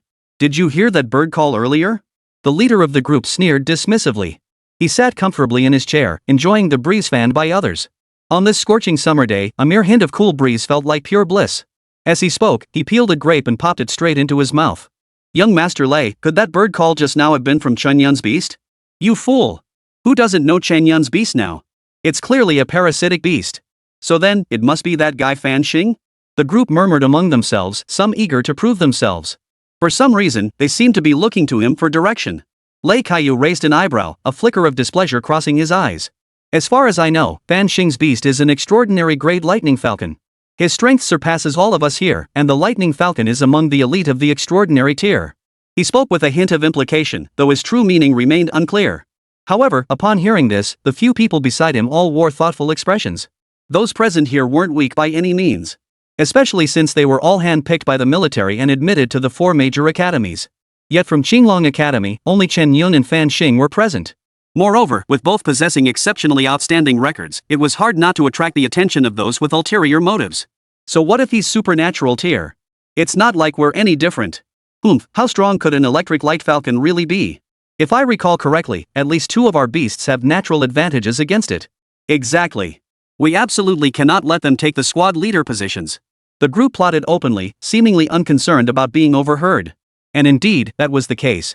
The soldiers on patrol and guard duty paid them no mind whatsoever, not even bothering to listen. To them, this was nothing more than childish squabbling, utterly incapable of distracting them from their duty to guard the perimeter. Besides, they were currently on duty. Discussing such matters was out of the question. Even if they found it amusing, they had to hold back for now, saving their reactions for later. After all, who could have imagined that a temporary squad leader position could cause a group of strangers to fight tooth and nail? Worse still, they were forming cliques and undermining unity. And these were all behaviors they considered utterly disgraceful. The position of leader has always been reserved for those who prove themselves worthy. They're back. Just then, a low murmur broke the silence. Turning their heads, they saw 2 figures approaching slowly from beyond the camp. Who else could it be but Chen Yun and Fan Xing? The 2 were chatting and laughing, appearing quite familiar with each other. The moment they spoke, they used terms the others couldn't understand. Talk of terrain and passes left them utterly baffled, as if listening to gibberish.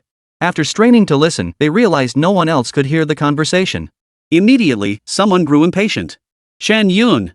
It's almost time to assemble, and you're still dawdling. Exactly. If we're late, we'll all get punished because of you. You have 0 sense of time. Being in the same squad as you is an embarrassment. The barrage of criticism quickly reduced Chen Yun and his companions to nothing. Their tone grew even harsher when Xiahou Chang appeared. It was as if they feared their voices weren't loud enough for others to hear. TSK, who would have thought someone in this camp would keep a dog? And it's barking too. Before Chen Yun could respond, Fan Xing spoke up first. The remark practically begged to be taken as an insult to everyone present. Even Chen Yun, who disliked being at a disadvantage, couldn't help but feel slightly taken aback. Clearly, the other party was even less willing to put up with it than he was. A few off-key remarks, and he fired right back. But come to think of it, it makes sense. That electric light falcon with extraordinary potential is still a spoiled rich kid, backed by a 7-star beastmaster grandfather. If I were in his shoes, I'd be even more arrogant. Chen Yun stroked his chin in thought, finding no fault in Fan Xing's words. On the contrary, he quite agreed with the other's approach. They were all human beings, and he wasn't necessarily inferior to anyone else. Why should he have to put up with it? If someone stepped in now to break up the fight and urge him to be magnanimous, Chen Yun had no doubt he'd slap him right across the face. Chapter 87, Reporting for Duty. You! Lei Kaiyu's anger flared at the words. His index finger pointed at Fan Xing, his expression brimming with the urge to start a fight right then and there. Let you gloat for a moment. He then let out a cold snort and muttered under his breath. Just then, Xiahou Chang strode forward with the confident gait of a dragon and tiger. His sharp gaze swept over the group before his expression turned stern. The quarter hour is up. What have you gathered? The words jolted everyone back to reality. How could they not understand now? Xiahou Chang hadn't been granting them free time at all, it had been a test all alone. Fortunately, they hadn't slacked off. Otherwise, they wouldn't know what to do now. Just then, an eager volunteer hastily raised his right hand. Coach! Me! I've completely figured out the structure of the Vanguard camp. I know every restricted and accessible area like the back of my hand. After speaking, the youth stared expectantly, hoping for Xiahou Chang's praise.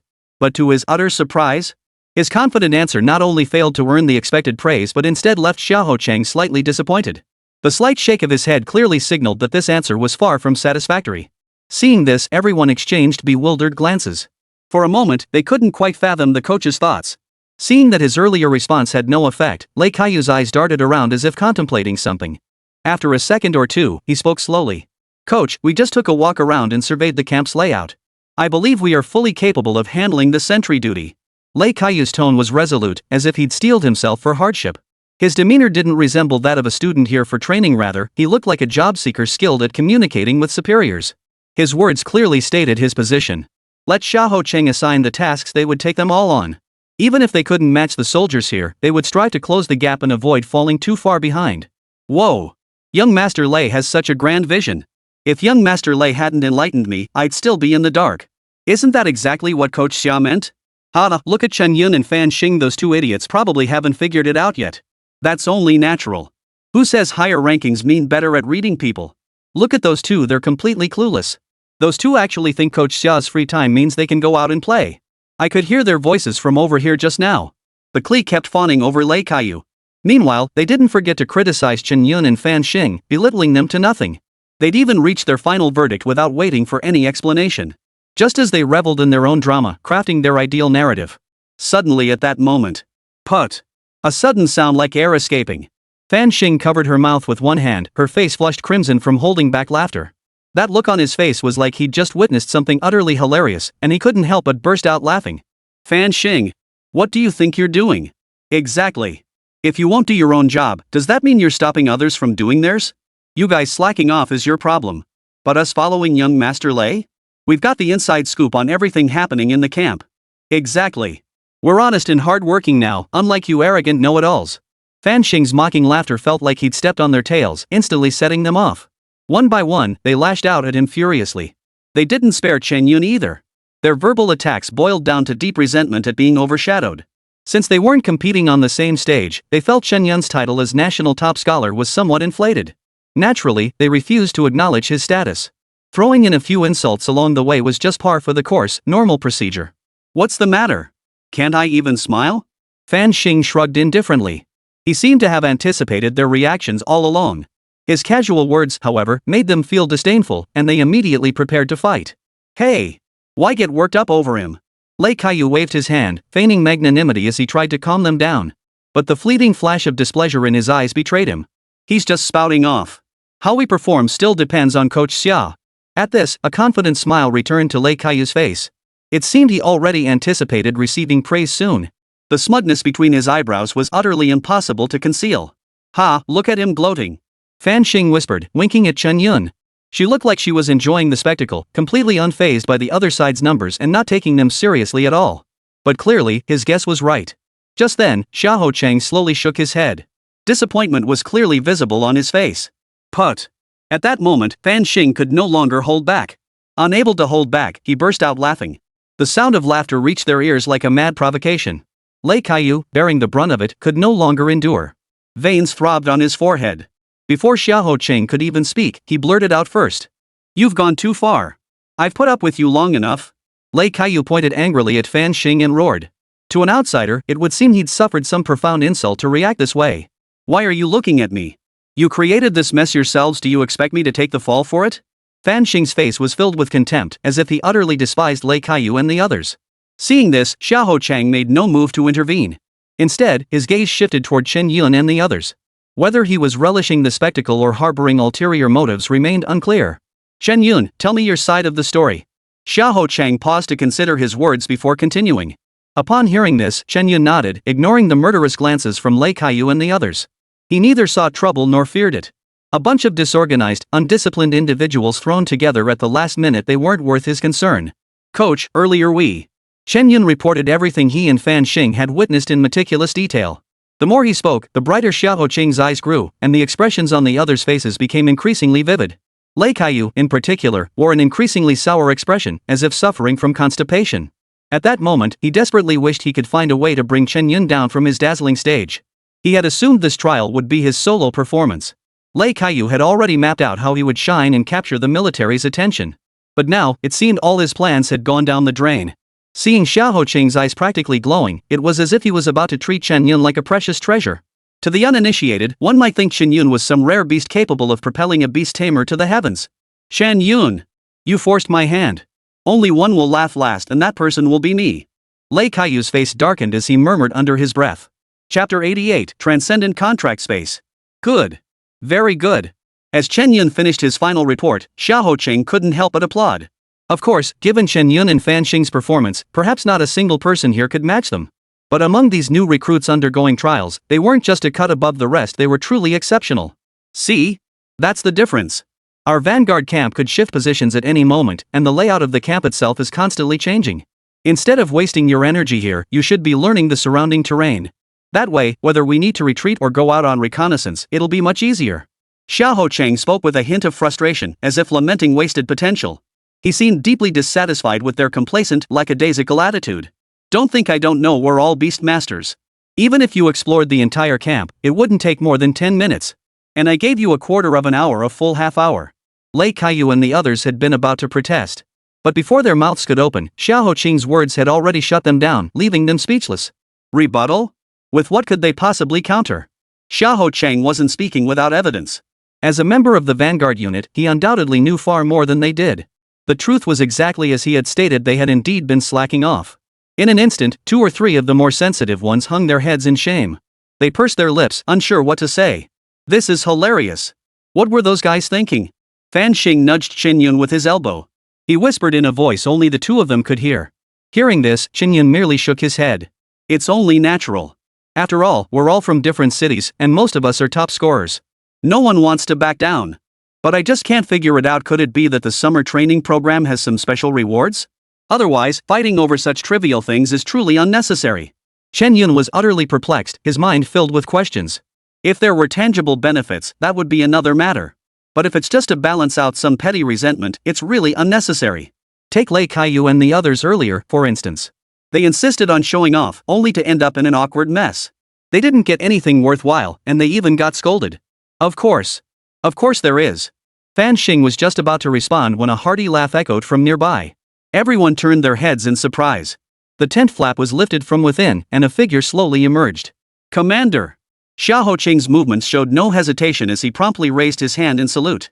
As long as the other party's position reaches a certain threshold, regardless of how senior they become, they are still addressed as commander.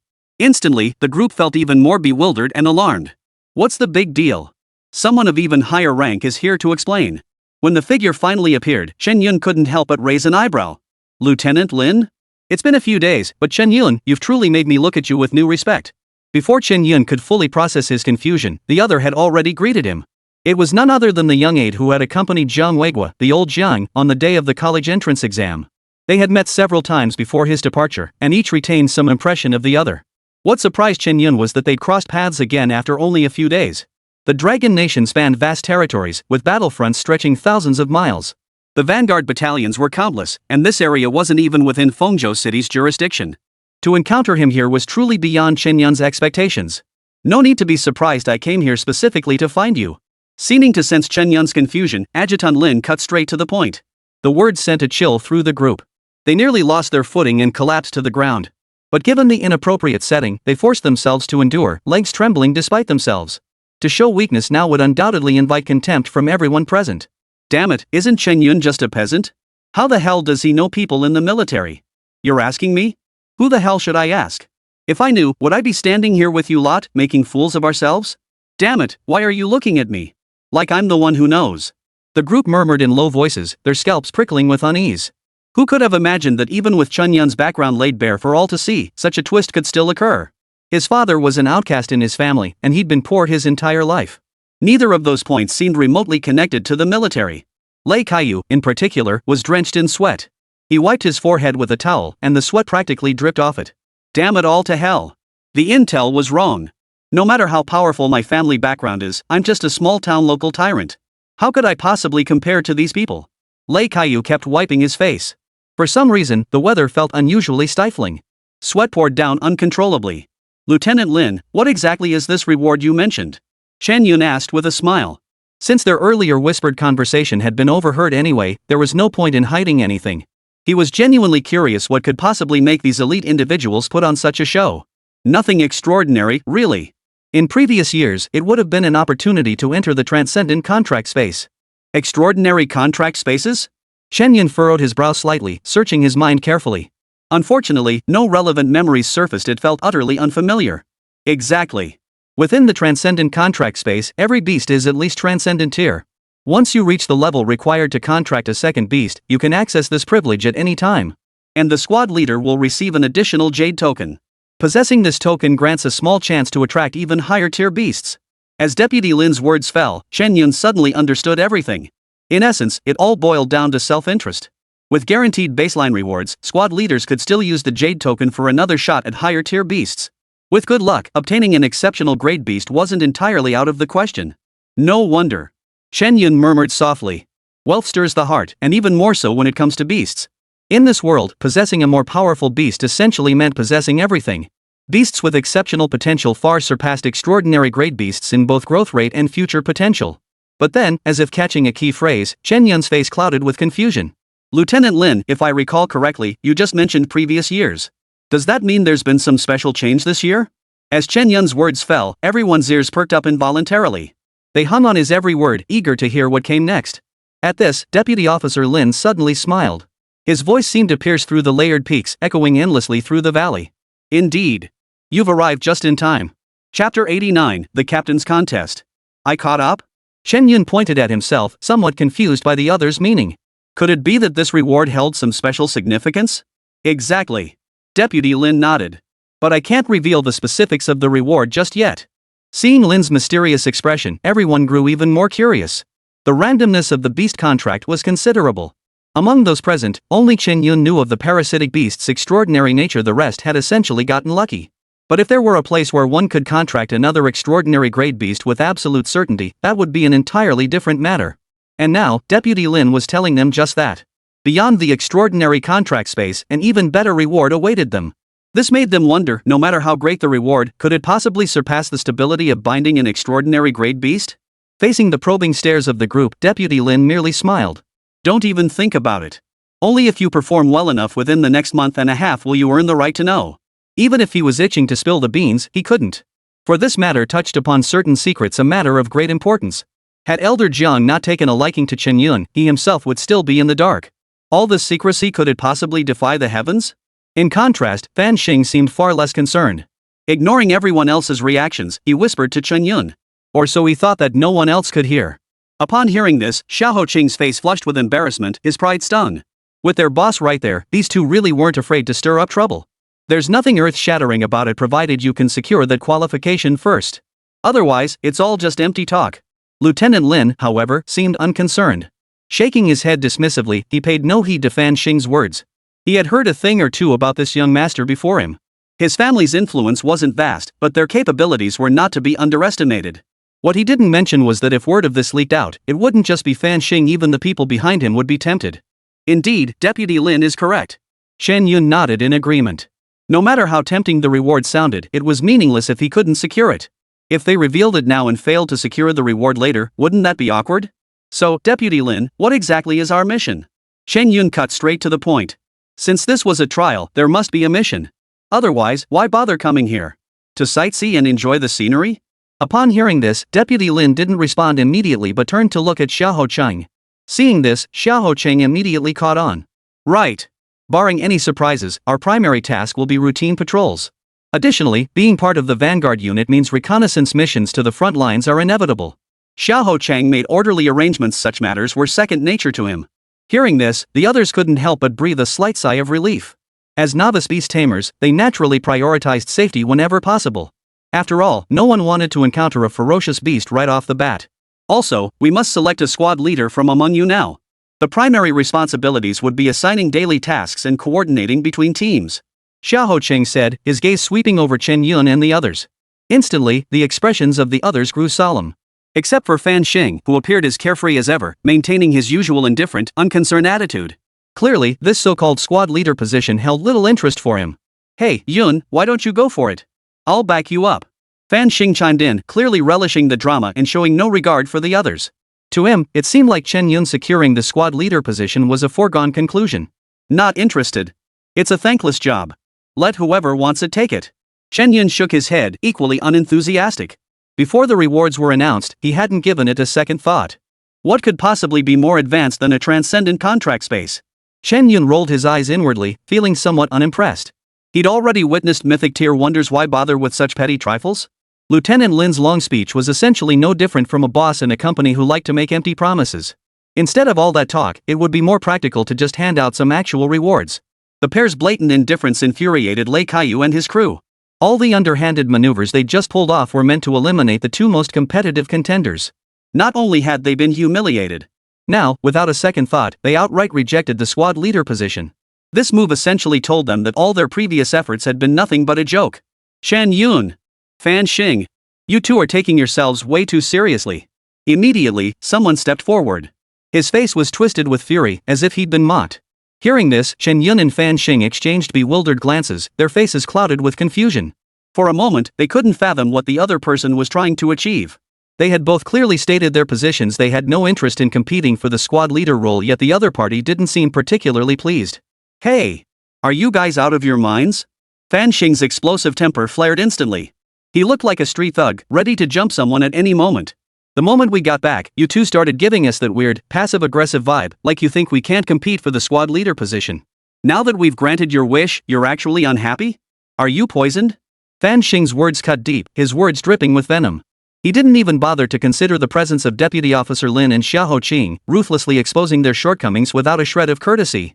Xiahou Qing heard it but said little in response. After all, they weren't truly under his command. If his own men dared utter such divisive words, he'd make them run a grueling endurance race. But facing these students before him, he could afford to be a little more lenient. Except, what left him speechless was that the coveted squad leader positions, usually snapped up in previous years, were strangely unpopular today. The two top-performing students had even opted to forfeit outright. But before he could speak, objections arose naturally. Chen Yun, what do you two mean? Lei Kaiyu asked in a deep voice, his gaze fixed on the two with clear displeasure. The squad leader position goes to the most capable. Are you two backing out now because you think you can definitely beat me? The most disgusting thing is people like you clearly unable to fight, yet pretending to be so formidable. With that, Lei Kaiyu snorted coldly, his expression brimming with displeasure. Whether it was sheer audacity or naive confidence that he wasn't inferior to them. But his words undoubtedly struck a nerve with Fan Xing. Ugh! My temper! Fan Xing rolled up his sleeveless arm. If I don't beat you senseless today, I'll change my surname. With that, he summoned the lightning falcon right before everyone's eyes. Come on, let's see what you're made of. All this barking and never shutting up. Chapter 90, The Showdown of Extraordinary Beast Masters. Hearing Fan Xing's provocation, Lei Kaiyu could no longer contain himself. Already prone to dark thoughts, he now felt utterly disrespected. So what if it's a beastmaster with extraordinary potential? As if we don't have any. With that, Lei Kaiyu swept his hand through the air. In the next instant, a massive wolf, entirely snow-white, materialized before the crowd. Blizzard Wolf King. Potential superior. Rank 1 star, 9th tier. Skills, Frost Wind, Slowing Frost, Ice Crystal Vortex. Unsurprisingly, it was yet another 1-star 9th tier extraordinary beast. With Fan Xingzhu setting the precedent, Chen Yun felt little surprise this time. On the contrary, it felt entirely reasonable. Seeing the two of them on the verge of conflict, Xiahou Qing showed no intention of intervening. Instead, he tacitly approved of their actions. He shifted back slightly, making ample space for the two. Just so you know, no crying if you lose. Fan Xing declared before the fight even began. This instantly infuriated Lei Kaiyu, who was already seething. His mouth twisted in anger. Don't get cocky. Who wins and who loses is still up in the air. But as the words left his mouth, they sounded anything but confident. The next moment, the Blizzard Wolf King opened its mouth and spat. In an instant, countless tiny frost crystals swept toward the lightning falcon. A bitter wind howled, chilling the surrounding air. The dry gusts stung the cheeks. Slowing Frost. Lei Kaiyu raised his hand to unleash a control spell first, attempting to reduce the lightning falcon's speed. Such a large-scale frost attack was difficult to guard against specifically. One careless move, and one would fall victim easily. Is that all you've got? Fan Xing's lips curled into a smirk, his expression showing no hint of urgency. As if reading his mind, the lightning falcon swiftly ascended the moment the Blizzard Wolf King unleashed its slowing frost, evading the encroaching icy shroud. Such lightning-fast reflexes truly lived up to its transcendent grade reputation. Impossible. In contrast, Lei Kaiyu looked utterly incredulous. His shocked expression seemed to suggest he rarely encountered talented new beast masters. Nothing's impossible. You're just too unworldly. Chirp. As if to echo Fan Xing's words, the lightning falcon let out a sharp chirp. Man and beast alike radiated pure defiance. Suddenly, Fan Xing pointed a finger. A bolt of lightning instantly struck down, heading straight for the Blizzard Wolf King. Crack! A scorched patch instantly appeared on the ground. The Snowstorm Wolf King's beastly eyes snapped open, their savage glint flickering within. Had he not dodged in time, this strike would have inflicted severe injury? Fortunately, though the lightning falcon could manipulate lightning, its speed couldn't match that of natural lightning strikes. Awah! With a sudden roar, Lei Kaiyu silently issued his command. Instantly, the frost mist drifting in the air began to swirl rapidly.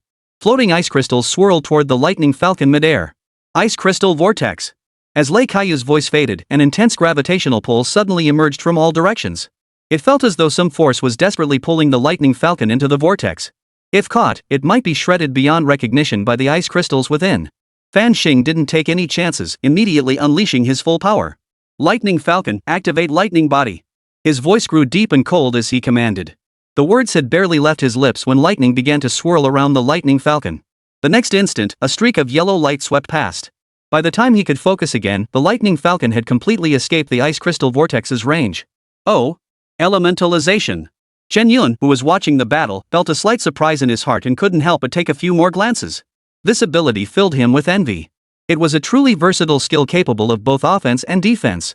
Even in dire situations, one could elementalize their body to evade most attacks. But the drawback was obvious: it drained the beast's stamina excessively. Though the lightning falcon appeared to be handling the situation with ease, its speed had visibly slowed considerably.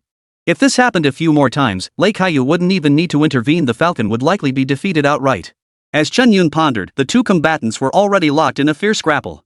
Within the arena, thunderclaps echoed intermittently, accompanied by the howling sensation of a northern wind. The bone-chilling cold made one shiver uncontrollably. I'm truly envious to encounter such a worthy opponent. Chen Yun nodded, rubbing his chin as he spoke.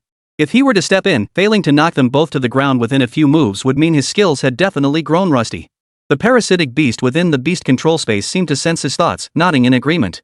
Using Chen Yun's body as a vessel, a slender tentacle emerged from his shoulder, peering curiously at the battle between the two beasts. But within 10 seconds, it lost interest, seeming somewhat perplexed. You mean the lightning falcon's speed? If it were in front of you, you wouldn't even give it a chance to take flight? Now that I think about it. Chen Yun spoke as if to himself, though he was actually communicating with the parasite beast. This was an ability that had awakened prematurely after he broke through to the 1-star 9th tier, before his beast essence had fully coalesced. It wasn't particularly useful, so he could afford to expend a strand of his split form to share their mutual vision. While flying beasts hold an absolute advantage, the parasite's tentacles are faster. If the lightning falcon enters its attack range, I doubt there'd be any chance of escape. Chen Yun pondered silently, calculating his own odds of victory if he were to enter the fray. As for the Blizzard Wolf King, he paid it little attention. To him, any creature running on land was essentially no different from the boss of Wolf King's tomb. Elemental types or melee types, it didn't matter. Without effective survival tactics, it was all for naught.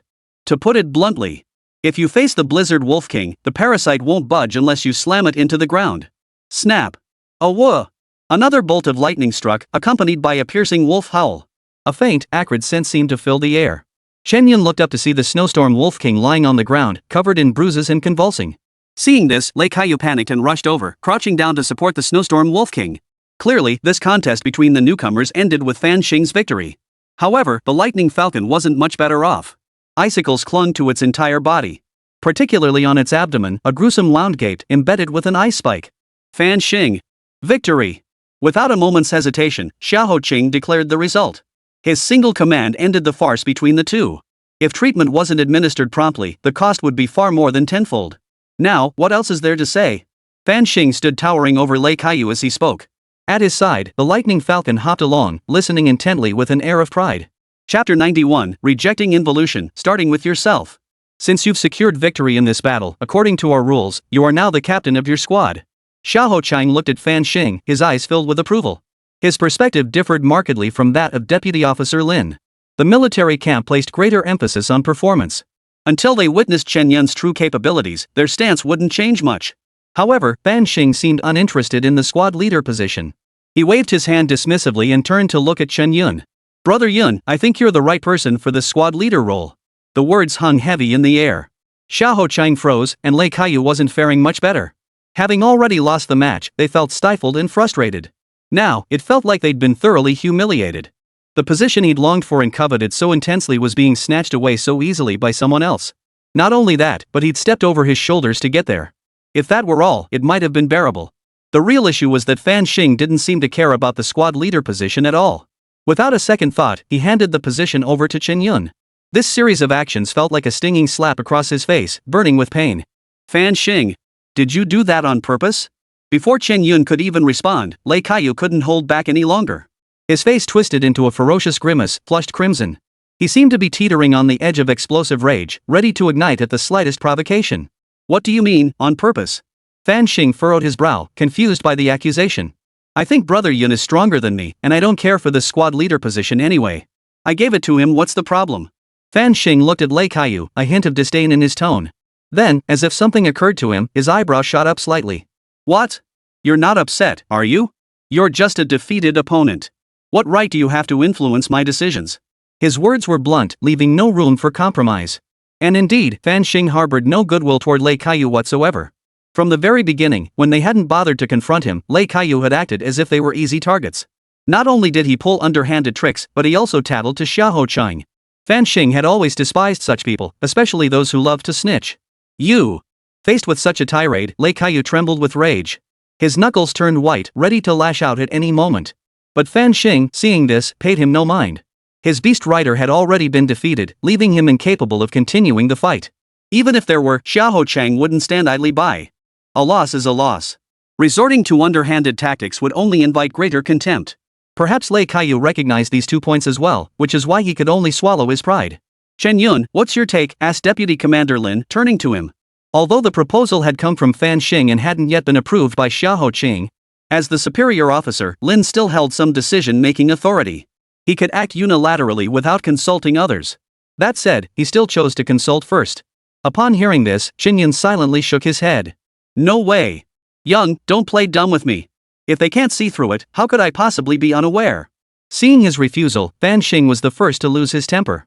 If things continued this way, the squad leader position would fall to him.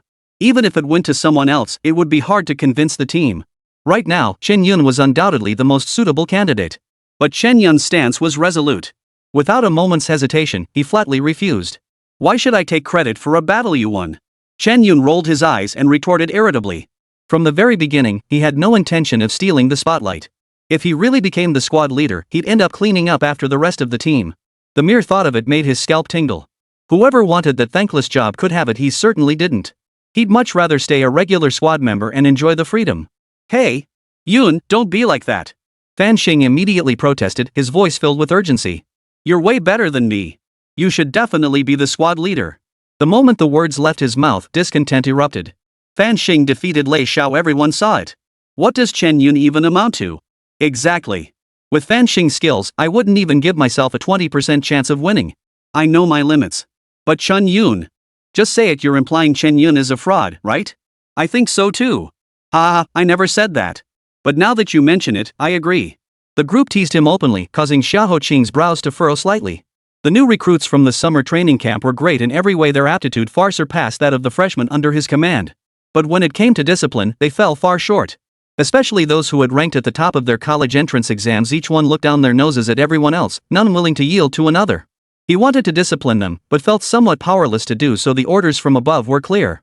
Unless absolutely necessary, coercive measures were forbidden. Adjutant Lin, however, seemed to relish the spectacle, stroking his chin with keen interest as he watched. It seemed as though everything unfolding perfectly matched his expectations. Before Lin could speak, Fan Xing became the perfect mouthpiece. He was more eager than anyone else to see Chen Yun take his place. What? Brother Yun. Everyone's already said their piece, can't you at least respond? Fan Xing's face darkened like a dirty rag. He couldn't fathom how Chen Yun could remain so calm. Meanwhile, the persuasion continued earnestly. My grandfather always said, an outstanding person remains outstanding wherever they go. Since your college entrance exam score is higher than mine, there must be a reason for it.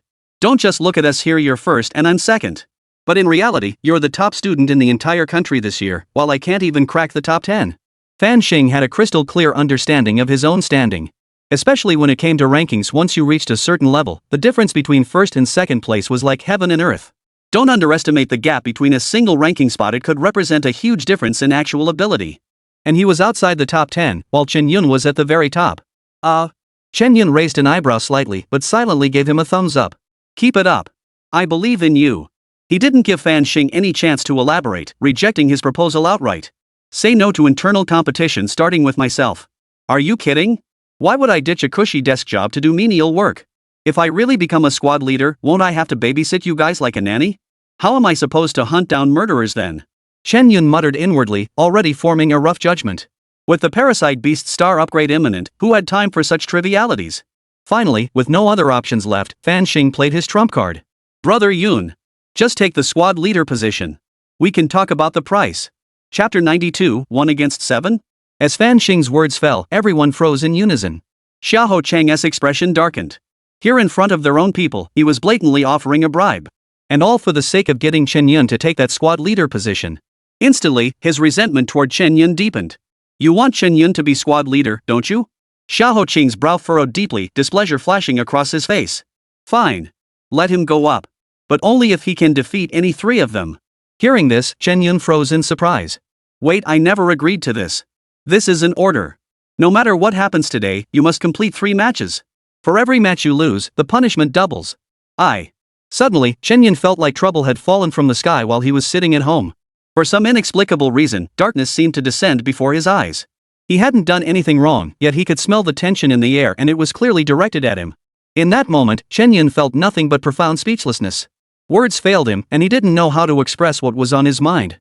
You wait, you little punk. Chen Yun glared at him fiercely. Ha ha. The only response was Fan Xing's wicked chuckle. Chen Yun was furious inside. This diversion tactic had truly caught him off guard.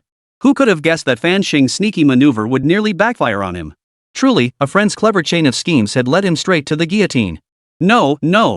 It's not my time to die yet. Chen Yun shook his head, banishing the gloomy thoughts from his mind. Just you wait, don't even think about reneging on what you promised. It won't come to that. Ha. Facing Chen Yun's threat, Fan Xing wore an expression of utter indifference. After all, he had plenty of good things to spare, this little bit wouldn't make a dent. The key was, as long as this squad leader position didn't land on his shoulders in the end, everything else was negotiable. I hate trouble more than anything. As long as Brother Yun gets the job done, we can talk about anything. As he spoke, Fan Xing casually gave a thumbs up. His mouth stretched wide, nearly splitting his cheeks from the grin. Squeeze mamas. Chen Yun inwardly rolled his eyes, but still walked forward slowly. Seeing this, the others immediately began whispering among themselves. Hilarious. Someone actually bribes Coach Xia and Deputy Lin right in front of them. They really don't know when to stop. I admit Fan Xing has some skill, but that's about it. His eye for talent is seriously lacking. He actually thinks Chen Yun can beat us? Did we underestimate him? TSK, him? If he can beat us, I'll eat my hat standing on my head. Greedy little pig, some people just can't resist freeloading. Their voices carried without restraint. Even the sentry on guard duty could catch snippets of their conversation. Unconsciously, they glanced over a couple of times, wanting to see what this Chen Yun was all about. After all, in previous years, the national top scholar had always emerged from the imperial capital or the magic capital. It was highly unusual for such a prodigy to participate in the summer training. It was almost impossible to catch even a glimpse of them. But today was different. They'd heard long ago that Chen Yun was coming to their camp, and curiosity had been killing them. However, given the current unsuitable circumstances and the need to maintain appearances, they could only forcefully suppress their inner emotions. Yet the fleeting movement of their eyes betrayed them. Each of them yearned to witness firsthand the true caliber of this national top scholar, the one worthy of such a title. Chen Yun stepped forward slowly, beckoning the others with a wave of his hand. Come at me all at once. Let's not waste time. His expression was utterly nonchalant, as if he didn't take them seriously at all. In truth, he had already formed a rough assessment in his mind. He had already witnessed Lei Kaiyu's strength and had a rough idea of his capabilities. If Lei Kaiyu was the strongest among them, then the rest posed little threat. Attacking together might just make him feel a hint of pressure. But his indifferent attitude instantly ignited their collective fury. Chen Yun, stop looking down on us. Who do you think you are? Exactly. You think you can take on 7 of us? Do you even have the strength for that? I bet he planned this all along. He knows he can't beat us individually, so he's baiting us into a group fight that way. If he loses, he'll have an excuse. Exactly. Even Fan Xing could only take on 2 of us at most, no more. Who does he think he is? Hearing this, Chen Yun shrugged helplessly. Since everyone else was clearly annoyed with him, he saw no point in holding back either. Who do I think I am? Well, if I remember correctly, I should be the top dog this year. TSK Tisk, I'm just saving your faces here. Don't make yourselves look too pathetic when you lose. Chen Yun didn't give a damn about their pride, and his words instantly made the others flush red with embarrassment. And everyone knew Chen Yun was right. His title as the top scholar in the nation was solid proof irrefutable. They probably hadn't expected Chen Yun to actually bring this up, showing not the slightest bit of leniency. In an instant, the 8 men, including Lei Kaiyu, turned pale and flushed in turn. Chen Yun paid them no mind, turning his attention to Xiahou Cheng. Coach Xia, he said, I've already given them a chance, but they didn't seize it. If you lose badly later, don't come looking for me. Hearing this, Xiahou Cheng's brows furrowed deeply. He didn't think Chen Yun's words were exaggerated. Moreover, someone who came in ready to challenge everyone right off the bat was either genuinely skilled or utterly foolish. However, even if Xiahou Chang disapproved of Chen Yun's attitude, he didn't think the kid was genuinely foolish. But a 1-against-7 fight regardless of the outcome wouldn't reflect well on either side. For a moment, he was at a loss for how to decide. Before he could reply, a voice cut through the air. Instantly, Xiahou Chang felt as if he'd heard heavenly music, his mood lifting considerably. No need to delay any longer. I accept Chen Yun's proposal. All 7 of you may attack together. Without a moment's hesitation, Adjutant Lin waved his hand decisively, accepting Chen Yun's proposal. After all, he had witnessed the live broadcast from Fengzhou City firsthand and had a clear understanding of Chen Yun's capabilities. Admittedly, facing Chen Yun during the college entrance exam period might prove challenging. But times had changed, and geniuses defied conventional wisdom. Who knew how much stronger Chen Yun might become in just a few days? The only certainty was that the Parasite Beast had undoubtedly reached the rank of 1-star, 9th tier. What? Deputy Lin actually agreed? Could this be a trick? Who cares? Coach Xia tacitly approved it anyway. What else is there to say? It's a free ride, you in or out. You're right. If Chen Yun wants to court death, it's his own fault. As they spoke, savage grins spread across their faces. Without a second thought, they summoned their beast companions. The look they gave Chen Yun was like staring at prey ready for the slaughter. But who was the hunter and who was the prey? That remained to be seen. Chapter 93, Taking Action. Ready? Chen Yun asked casually, not taking the 7 opponents seriously at all. Observing the birds and beasts before him, he felt no more than the sensation of viewing a zoo exhibit, not a shred of intimidation. That giant beetle is actually the highest-ranked one among them. Chen Yun raised an eyebrow, his gaze settling on a green beetle the size of a small dog. Green rhinoceros beetle. Potential superior. Rank 1-star, 9th tier. Skills, branch entanglement, horn charge, high-speed movement. This was the only 1-star 9th tier among them, the rest were uniformly 8th tier. While they would be considered elite outside, here they were frankly underwhelming. Remember those 2 Chen Yun killed during his mercenary days? They'd spent years grinding just to reach 1-star, 7th tier. Guys, looks like we're being looked down on. Heh, typical of the national champion, so cocky. This guy really thinks he's something special. Just a lucky break, that's all. Chen Yun's gaze immediately drew even more displeasure from the group. Their words dripped with mockery. But to Chen Yun, it all went in one ear and out the other. What kind of threat could such harmless words possibly pose? He was, after all, this year's top scholar of the Dragon Nation. To speak so much, though it seemed like mockery, was merely stating the facts. At his current stature, why would he care about irrelevant people, let alone their opinions? Stop arguing and get to work. Hurry up, I'm in a hurry. Chen Yun waved impatiently, growing irritated at their dawdling. He hadn't even intended to take this squad leader position in the first place. Being tricked into it by Fan Xing had already left him feeling frustrated. Now it was even worse. These 7 were dragging their feet at every turn, making him feel increasingly irritated. Oomph. Get moving. As if sensing Chen Yun's growing impatience, someone finally snapped. With a cold snort, he barked the order first. At this moment, all they needed was someone to take the lead. At the command, the greenwood beetle immediately charged ahead, flapping its wings and soaring into the air. Along the way, its body suddenly flickered with a flash of green light. The next instant, a green glow erupted beneath the parasite beast's feet. Hum. As if a great bell were resonating, tender shoots began to emerge. In the blink of an eye, the tender sprout broke through the soil, transforming into a resilient branch. They intertwined, coiling toward the parasite beast's host body to strangle it. Whether the parasite beast failed to dodge in time or simply had no chance to react, its limbs were instantly bound tight. The branches have caught it. Everyone, move in now. Seeing this, the student's face lit up with delight. A hint of contempt flickered in his eyes as he glanced at Chen Yun. Is this the top scholar of the Dragon Nation this year? I don't see anything special about him. With a raised eyebrow, the opponent dismissed Chen Yun as if he were nothing to be taken seriously. Crossing his arms over his chest, he adopted a posture of watching a spectacle unfold. His expression suggested he already foresaw Chen Yun's fate, that he would be thoroughly humiliated by them. The others, seeing this, wore equally triumphant expressions. A hint of savagery flickered across each of their faces. Since the green stag beetle had taken the lead, firmly restraining the parasite beast, whoever seized the initiative next would hold the upper hand. At this thought, greed flickered across their faces. They seemed to be already fantasizing about who would claim the squad leader position after defeating Chen Yun. Mine. It's mine. Someone shouted immediately, directing their beast tamers to attack Chen Yun's parasitic beast. Fearing even the slightest delay would let others snatch the spoils, they attacked relentlessly, completely disregarding defense, utterly unconcerned about any countermeasures. Damn it! He beat us to it. Damn! Speed-type beast tamers are just cursed.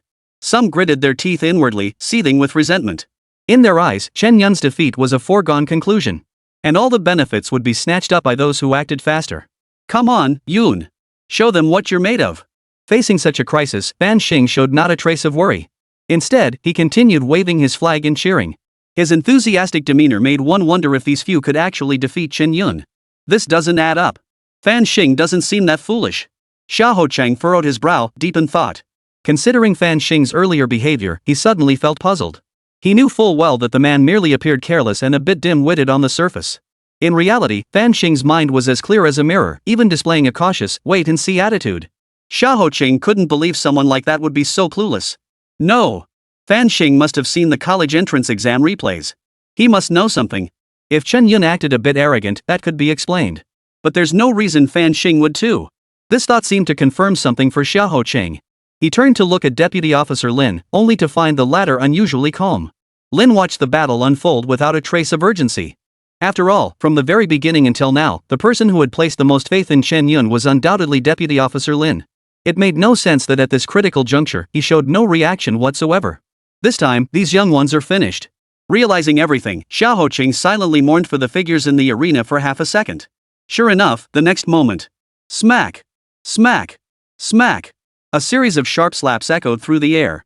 Before anyone could grasp what was happening, several figures flew backward. Thud! With a series of muffled thuds, heavy bodies crashed to the ground one after another. Upon closer inspection, what else could they be but the students' beasts? They rolled on the ground, writhing in pain and unable to move. While they weren't completely incapacitated, they were far from being in good shape. It would take them a while to recover. TSK, I hope that pangolin can take a beating. A voice of regret drifted over at that moment. Chen Yun shook his head, his gaze shifting to the pangolin beast rider bringing up the rear. Perhaps due to its inherently defensive nature, it moved rather slowly. After the parasite beast's initial assault, aside from the distant Xingmu beetle controlling the battlefield, only this lone survivor remained. Chen Yun! Don't look down on people. Even if your attacks are stronger and your speed faster. Facing my giant rock armor beast, you'd struggle to break through its defenses. As if hearing Chen Yun's voice, the opponent responded with equal disdain. It seemed he was quite confident in his beast's defensive capabilities. An extraordinary grade beast with maxed out defense, how weak could it possibly be? As he spoke, the corners of his mouth lifted slightly, revealing an air of profound arrogance. As its master, he knew it better than anyone. When it came to defense alone, the giant rock armor beast was absolutely unmatched among its peers. As long as he can withstand this wave, our beasts will have time to recover. Exactly. This time we're sticking to ranged attacks. Even if we have to throw in some minor skills, we'll wear down Chen Yun's beast. Now, let's see what he's got left to play with. Only now did the group finally remember how to coordinate their tactics. Simultaneously, they silently regretted their earlier recklessness. With such a formidable tank as the giant rock armor beast, why had they charged in headlong? But what they called rock-solid defense was nothing but a joke to Chen Yun. Is that so? Since you're so confident. With that, Chen Yun flickered his fingers, and the parasite beast understood instantly. Chapter 94, Easy Victory. Ha, he actually dares to fight back. Fool. Doesn't he know the giant rock armor beast's defense is practically unmatched at its level? Exactly. Records show even elite-tier creatures struggle to breach it. Who does he think he is? Mockery spread across their faces. Some were aware of Chen Yun's strength, yet dismissed it as insignificant. In their eyes, while his parasite beast was indeed an exceptional grade creature, its parasitic nature made its offensive capabilities rather unimpressive. Little did they know that Chen Yun's parasite beast was actually mythical tier, and the exquisite tier creature was merely one of its subforms. Moreover, even the bloodsucker could easily shatter the giant rock armor beast's defenses if not for the vast disparity in rank. Their perceptions were largely shaped by their own limited horizons, resulting in a narrow understanding. Is that so? Then let me show you something truly remarkable. Chen Yun sneered inwardly, his gaze darkening. In the next instant, the parasite beast's tentacles had already wrapped around the giant rock armor beast's torso. Meanwhile, the host body of the parasite itself, the blazing wind tiger, was tightly bound by branches. For a moment, the scene looked rather bizarre. This is ridiculous. What is he trying to do? His own beast can't break free, and he's trying to bind the giant rock-armored beast, renowned for its defense? My guess is he's trying to disrupt the air around the giant rock-armored beast to suffocate it. Ha! Don't make me laugh. Why not just give the stone armor beast a massage to win it over? The group chatted and laughed, completely unconcerned about Chen Yun. Their lazy demeanor suggested they'd already seen the outcome, feeling not a shred of pressure. This Chen Yun, he's probably getting a bit too cocky. Seeing this, Xiahou Cheng's frown deepened. But observing Fan Xing and Deputy Officer Lin's reactions, he couldn't help but doubt himself once more. Something's not right. Could the intelligence I received actually be flawed? Xiahou Cheng racked his brain, struggling to pinpoint where things had gone wrong. The intelligence came from official channels, and Lin himself was an official. How could their behavior not match up with the information he had received? The only thing that seemed consistent was Chen Yun's status within this summer training program. As he pondered, sounds began to echo from the other side. Click clack. What's that sound? Xiahou Cheng jolted awake, snapping his head up. He saw that, at some unknown moment, the stone-like surface of the giant rock-armored beast had become covered in a dense network of cracks. Meanwhile, the parasitic beast's tentacles continued to tighten relentlessly. Holy! What the? Witnessing this scene, Xiahou Cheng nearly lost his composure and was about to curse. Fortunately, he caught himself in time, covering his mouth to stifle the words. At that moment, he even doubted his own eyesight, unwilling to believe what he was witnessing was real. Even so, some still clung to the hope of a final stand. How is this possible? Even the giant rock-armored beast couldn't stop him. He's only at the proficient rank, right? Everyone, stay calm. Chen Yun's beast is still under control. We still have a chance. Right. Just wait for our beasts to rise. Boom. Before he could finish speaking, a sudden, muffled thud echoed through the air. Everyone turned toward the sound and froze in horror. The branches that had trapped the parasite beast snapped cleanly in two with just a single tremor from its host, the stormwind tiger, proving utterly useless. They had hoped to use the greenwood beetle's abilities to buy a little more time. But now, it was clear that plan was no longer viable. Stop. Hold your fire. Seeing the situation was dire, Xiahou Cheng hurriedly shouted. Hearing this, Chen Yun did not press the matter further. After all, his goal had been achieved, and he held no mortal grudges against these classmates. There was no need to push them to the brink of death. As the parasite's tentacles retracted, the giant rock-armored beast collapsed limply to the ground. Wah! My giant rock shell beast. The once confident classmate couldn't hold back any longer and burst into tears. He stumbled forward, collapsed onto his giant rock armor beast, and wept with such heart-wrenching anguish. To an outsider, it would have looked like his beast had died. What are you standing there for? Quickly feed your beast some bone-shattering grass. Right. Bone-healing herb. Hearing Xiahou Cheng's prompt, the student finally scrambled to get things done. Except for Chen Yun, the others were all novice beast tamers with modest backgrounds, so they certainly didn't lack such a small amount. After feeding it the bone-healing herb, the giant rock armor beast's injuries visibly began to mend at a rapid pace. However, it would likely take a little while longer before it could fully rejoin the battle. Whoa! What terrifying destructive power! In contrast, Xiahou Cheng's focus was clearly different from the others. Gazing at the injuries on the giant rock-armored beast, he instantly sucked in a sharp breath. After carefully inspecting it to confirm no vital organs were damaged and it could continue the trial, he finally breathed a slight sigh of relief. Coach Xia, what do you think? Before Chen Yun could speak, Fan Xing was already growing impatient. His triumphant expression made it seem as though he himself had just achieved such a remarkable feat. I admit I misjudged him. Chen Yun truly lives up to his reputation as this year's Dragon Nation champion. Xiahou Cheng nodded, acknowledging it openly. He showed no sign of embarrassment over his own misjudgment. So, squad leader. It has to be Chen Yun. No objections, right? Oh yeah. As Xiahou Cheng's decisive words fell, Fan Xing jumped up in excitement. His reaction left the others puzzled. Especially those who had just faced off against Chen Yun. Bitterness crept into their expressions. Seriously? Dude. If you knew Chen Yun was this strong, you should have said something sooner. They felt bitter inside, but didn't know how to voice it. Judging by Chen Yun's performance, it was clear he hadn't been giving his all in their earlier fights. For a moment, their confidence felt severely shattered. But that wasn't the worst part. They'd taken a beating for nothing. Fortunately, it was just a sparring match, so no serious casualties among the beasts occurred. If anyone could be called the luckiest, it was the owner of the greenwood stag beetle. Though he too remained largely silent, the barely contained smirk on his lips unmistakably declared his extraordinary luck.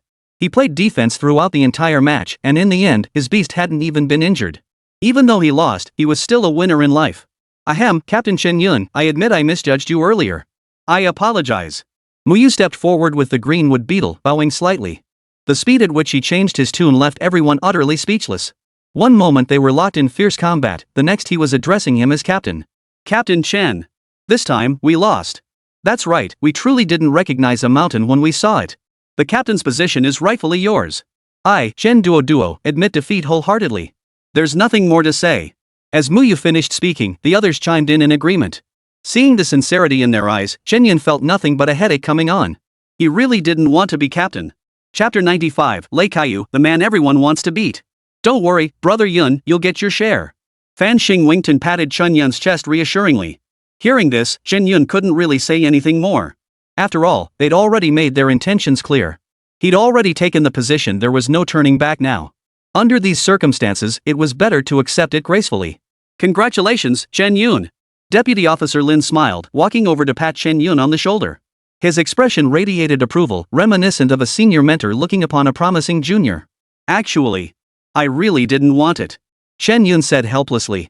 But the decision was final, and there was no changing it. Hearing this, Deputy Lin merely gave a mysterious smile. Don't say that. You'll see when the time comes it'll all be worth it. As the words fell, everyone raised an eyebrow in unison. For some reason, it felt like there was more to his words than met the ear. But clearly, Deputy Lin had no intention of explaining. He simply withdrew his hand from Chen Yun's shoulder and turned to summon his own beast. A ghostly blue tiger with 3 pairs of wings. 6-winged nether tiger. Potential diamond. Rank, 5-star, 8th tier. Skills. Diamond, 5 stars. Chen Yun felt a slight surprise. A diamond-grade beast that had already reached 5 stars had essentially exhausted its potential. Barring any unforeseen circumstances, its ultimate limit would be 5 stars, 9th tier. Yet now, the 6-winged nether tiger had already reached the 8th tier. Lieutenant Kalin didn't look particularly old, yet he had managed to cultivate it to this level in such a short time. No wonder he's military. That level of perseverance is clearly beyond what I could achieve. Chen Yun nodded, inwardly impressed by Deputy Officer Lin's capabilities. Luck might play a part, but he wouldn't dismiss all the effort others put in by simply saying it was good fortune. Lost in thought, Lin had already mounted the 6-winged nether tiger. With a flap of its wings, it shot straight into the clouds. Its speed far surpassed that of Xiao Qing's giant green bird. In fact, they weren't even in the same league. Watching the 6-winged nether tiger vanish into the distant horizon, the crowd finally averted their gaze. Almost every pair of eyes held a trace of envy. As if they wished they were the one riding that 6-winged nether tiger, radiating such heroic grace. Ahem. Xiao Cheng cleared his throat twice, feigning a cough to mask his inner awkwardness. His expression immediately turned stern as he surveyed the group. Today is the first day. Use it to familiarize yourselves with the surroundings and get some rest. Assemble here promptly at 6 a.m. tomorrow morning. Tasks will be assigned to you then. For the remainder of the time, follow the arrangements made by your squad leader, Chen Yun. With that, Xiao Cheng made no further delay. Soon, only Chen Yun and his 10 men remained in the clearing. They exchanged awkward glances, feeling somewhat uncomfortable. Just moments ago, they'd been fighting tooth and nail, yet now they were all expected to follow Chen Yun's orders. Especially Muyu and his 6 companions. They wished the ground would swallow them whole. Not only had they been outnumbered 7-1, but they'd also suffered a crushing defeat without a hint of resistance. Yet this very fact made them acutely aware of the gulf between themselves and Chen Yun. Their earlier aggressive posturing now seemed utterly laughable. It turned out Chen Yun had held back all along because he didn't care about the squad leader position at all. He didn't think anyone could threaten him, so he hadn't taken it seriously. Little did he know that this inaction would be interpreted by them as cowardice. Now, whenever they recalled it, they wanted to slap themselves. Captain Chen, what should we do next? Muyu scratched his head, speaking with a touch of embarrassment. His earlier enthusiasm had been replaced by utter embarrassment. At least you kids know your place. I told you Yungo was no ordinary guy, but you wouldn't believe me. At that moment, Fan Xing looked every bit the smug little villain. If you stuck a Pinocchio nose on him, it'd probably pierce the sky. His face was utterly consumed by pride. To the uninitiated, it might seem as though he, not Chen Yun, was the one who had truly shone. Chen Yun just got lucky he bound a beast with exceptional potential. What's so great about that? No matter when, discordant voices would inevitably emerge. Earlier, with Xiao Chang and Deputy Officer Lin present, Lei Kaiyu dared not act so brazenly. After all, Chen Yun's victory was an undeniable fact, something they couldn't argue with. Had he challenged Chen Yun in front of the 2 coaches, he wouldn't have had an easy time for quite some time afterward. But now it was different. With Xiao Chang gone, Lei Kaiyu regained his nerve. What are you all staring at? Am I not right? As the stares turned his way, he immediately voiced his defiance. After all, he was a beastmaster with extraordinary potential, having also reached the rank of 1-star, 9th tier. If I'd contracted a beast with exceptional potential, I'd be a 2-star beastmaster by now. Lei Kaiyu declared defiantly, not giving Chen Yun a second thought. He saw no reason for his defeat, attributing Chen Yun's success solely to luck. If their roles were reversed, he would have ascended long ago, leaving these people in the dust. Lei Kaiyu. Are you just a sore loser? Want me to spar with you again? So you can contract an exceptional beast too? Don't you think you're out of your league? Have you looked into Brother Yun's family background? He dropped out of school and has no resources backing him. Did you even know that? A guy who's just coasting on his family's legacy, messing up his life like this, and he still has the nerve to spout empty threats here. Before Chen Yun could respond, Fan Xing had already voiced his discontent. His rapid-fire barrage left everyone stunned. In just a few sentences, he had summoned the Lightning Falcon once more, clearly ready to start another fight at any moment. Instantly, Mu Yu and the others furrowed their brows. But this time, they didn't side with Lei Kaiyu. Young Master Lei, this is downright unfair. So what if he's an elite tier?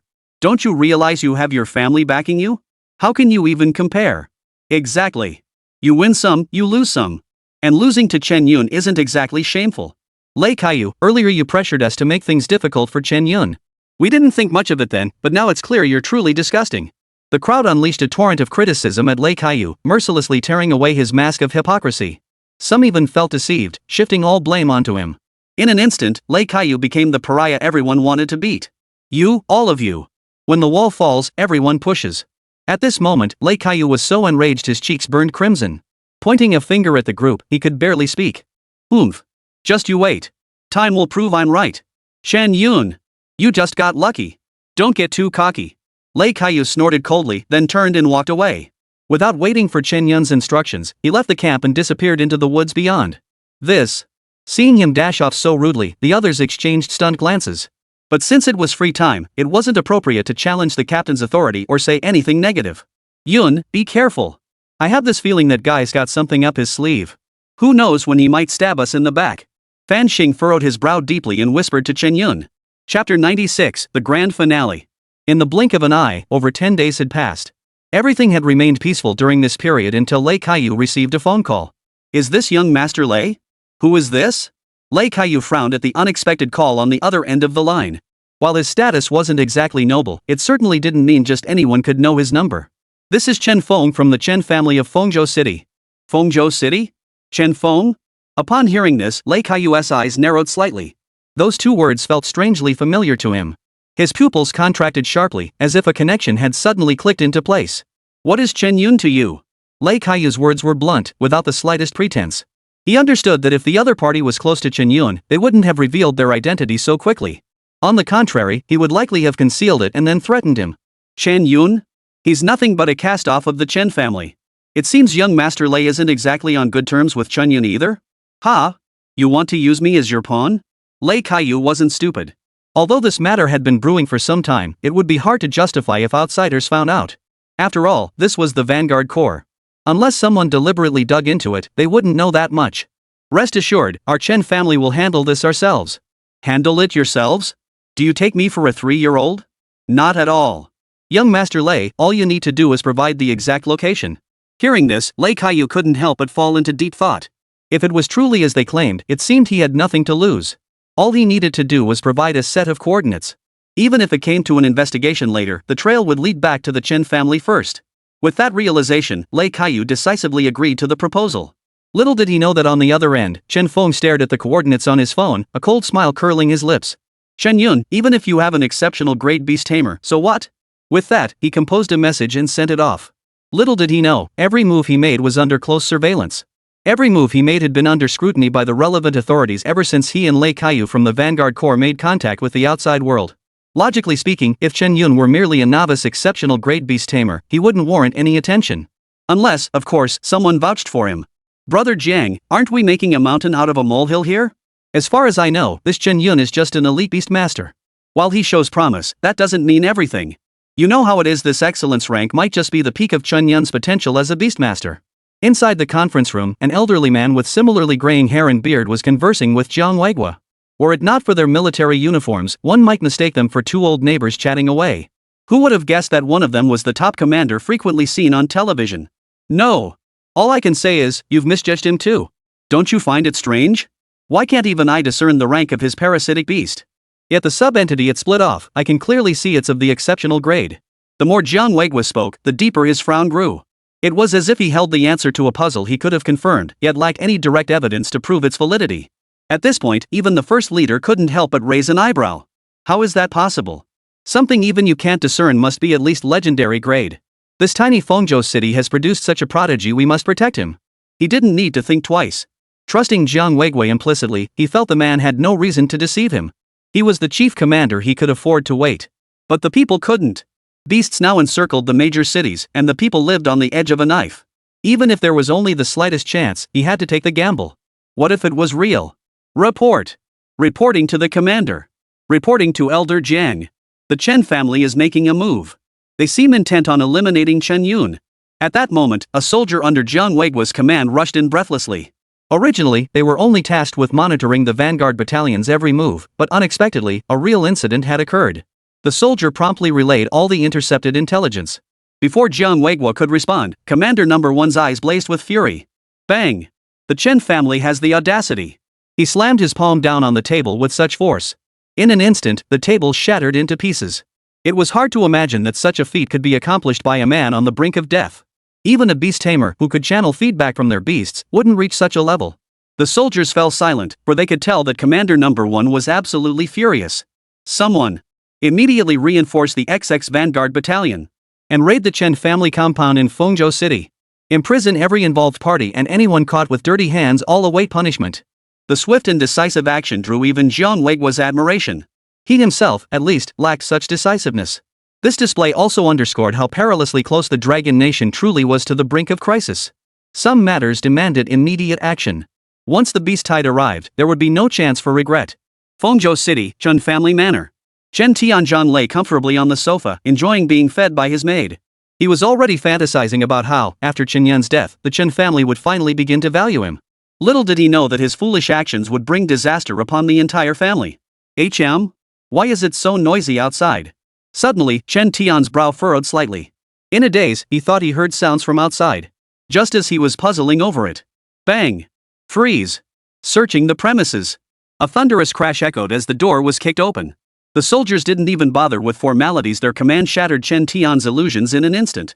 Whoever comes to arrest someone doesn't start by stating their suspicions and then politely asking for cooperation. That day, the entire city of Fengzhou was turned upside down. No one could have imagined that the Chen family, once the local powerhouse, would vanish without a trace, leaving not a single sign behind. Meanwhile, Chen Yun's summer training was abruptly cut short by the chief commander's personal visit. He secretly joined the special forces while maintaining his identity as a Qinglong Academy student. Under specialized training and with full access to academy resources, his beast taming prowess skyrocketed. With official permission, he entered the beast god realm. A space opened only once every century and contracted his second mythical tier beast, the ice-feathered phoenix. With comprehensive support, he broke through to become a 9-star beast tamer in just 3 years. With overwhelming power, he swept through the demon beast realm. Finally, he single-handedly battled the 4 great fiends, 1 foot already stepping into the realm of the gods, and emerged victorious through sheer determination. Add me on WeChat, MNY66618. More book recommendations in my moments, Tomato, Tushio, Shuchi, Jihu, Story Club, and various platforms.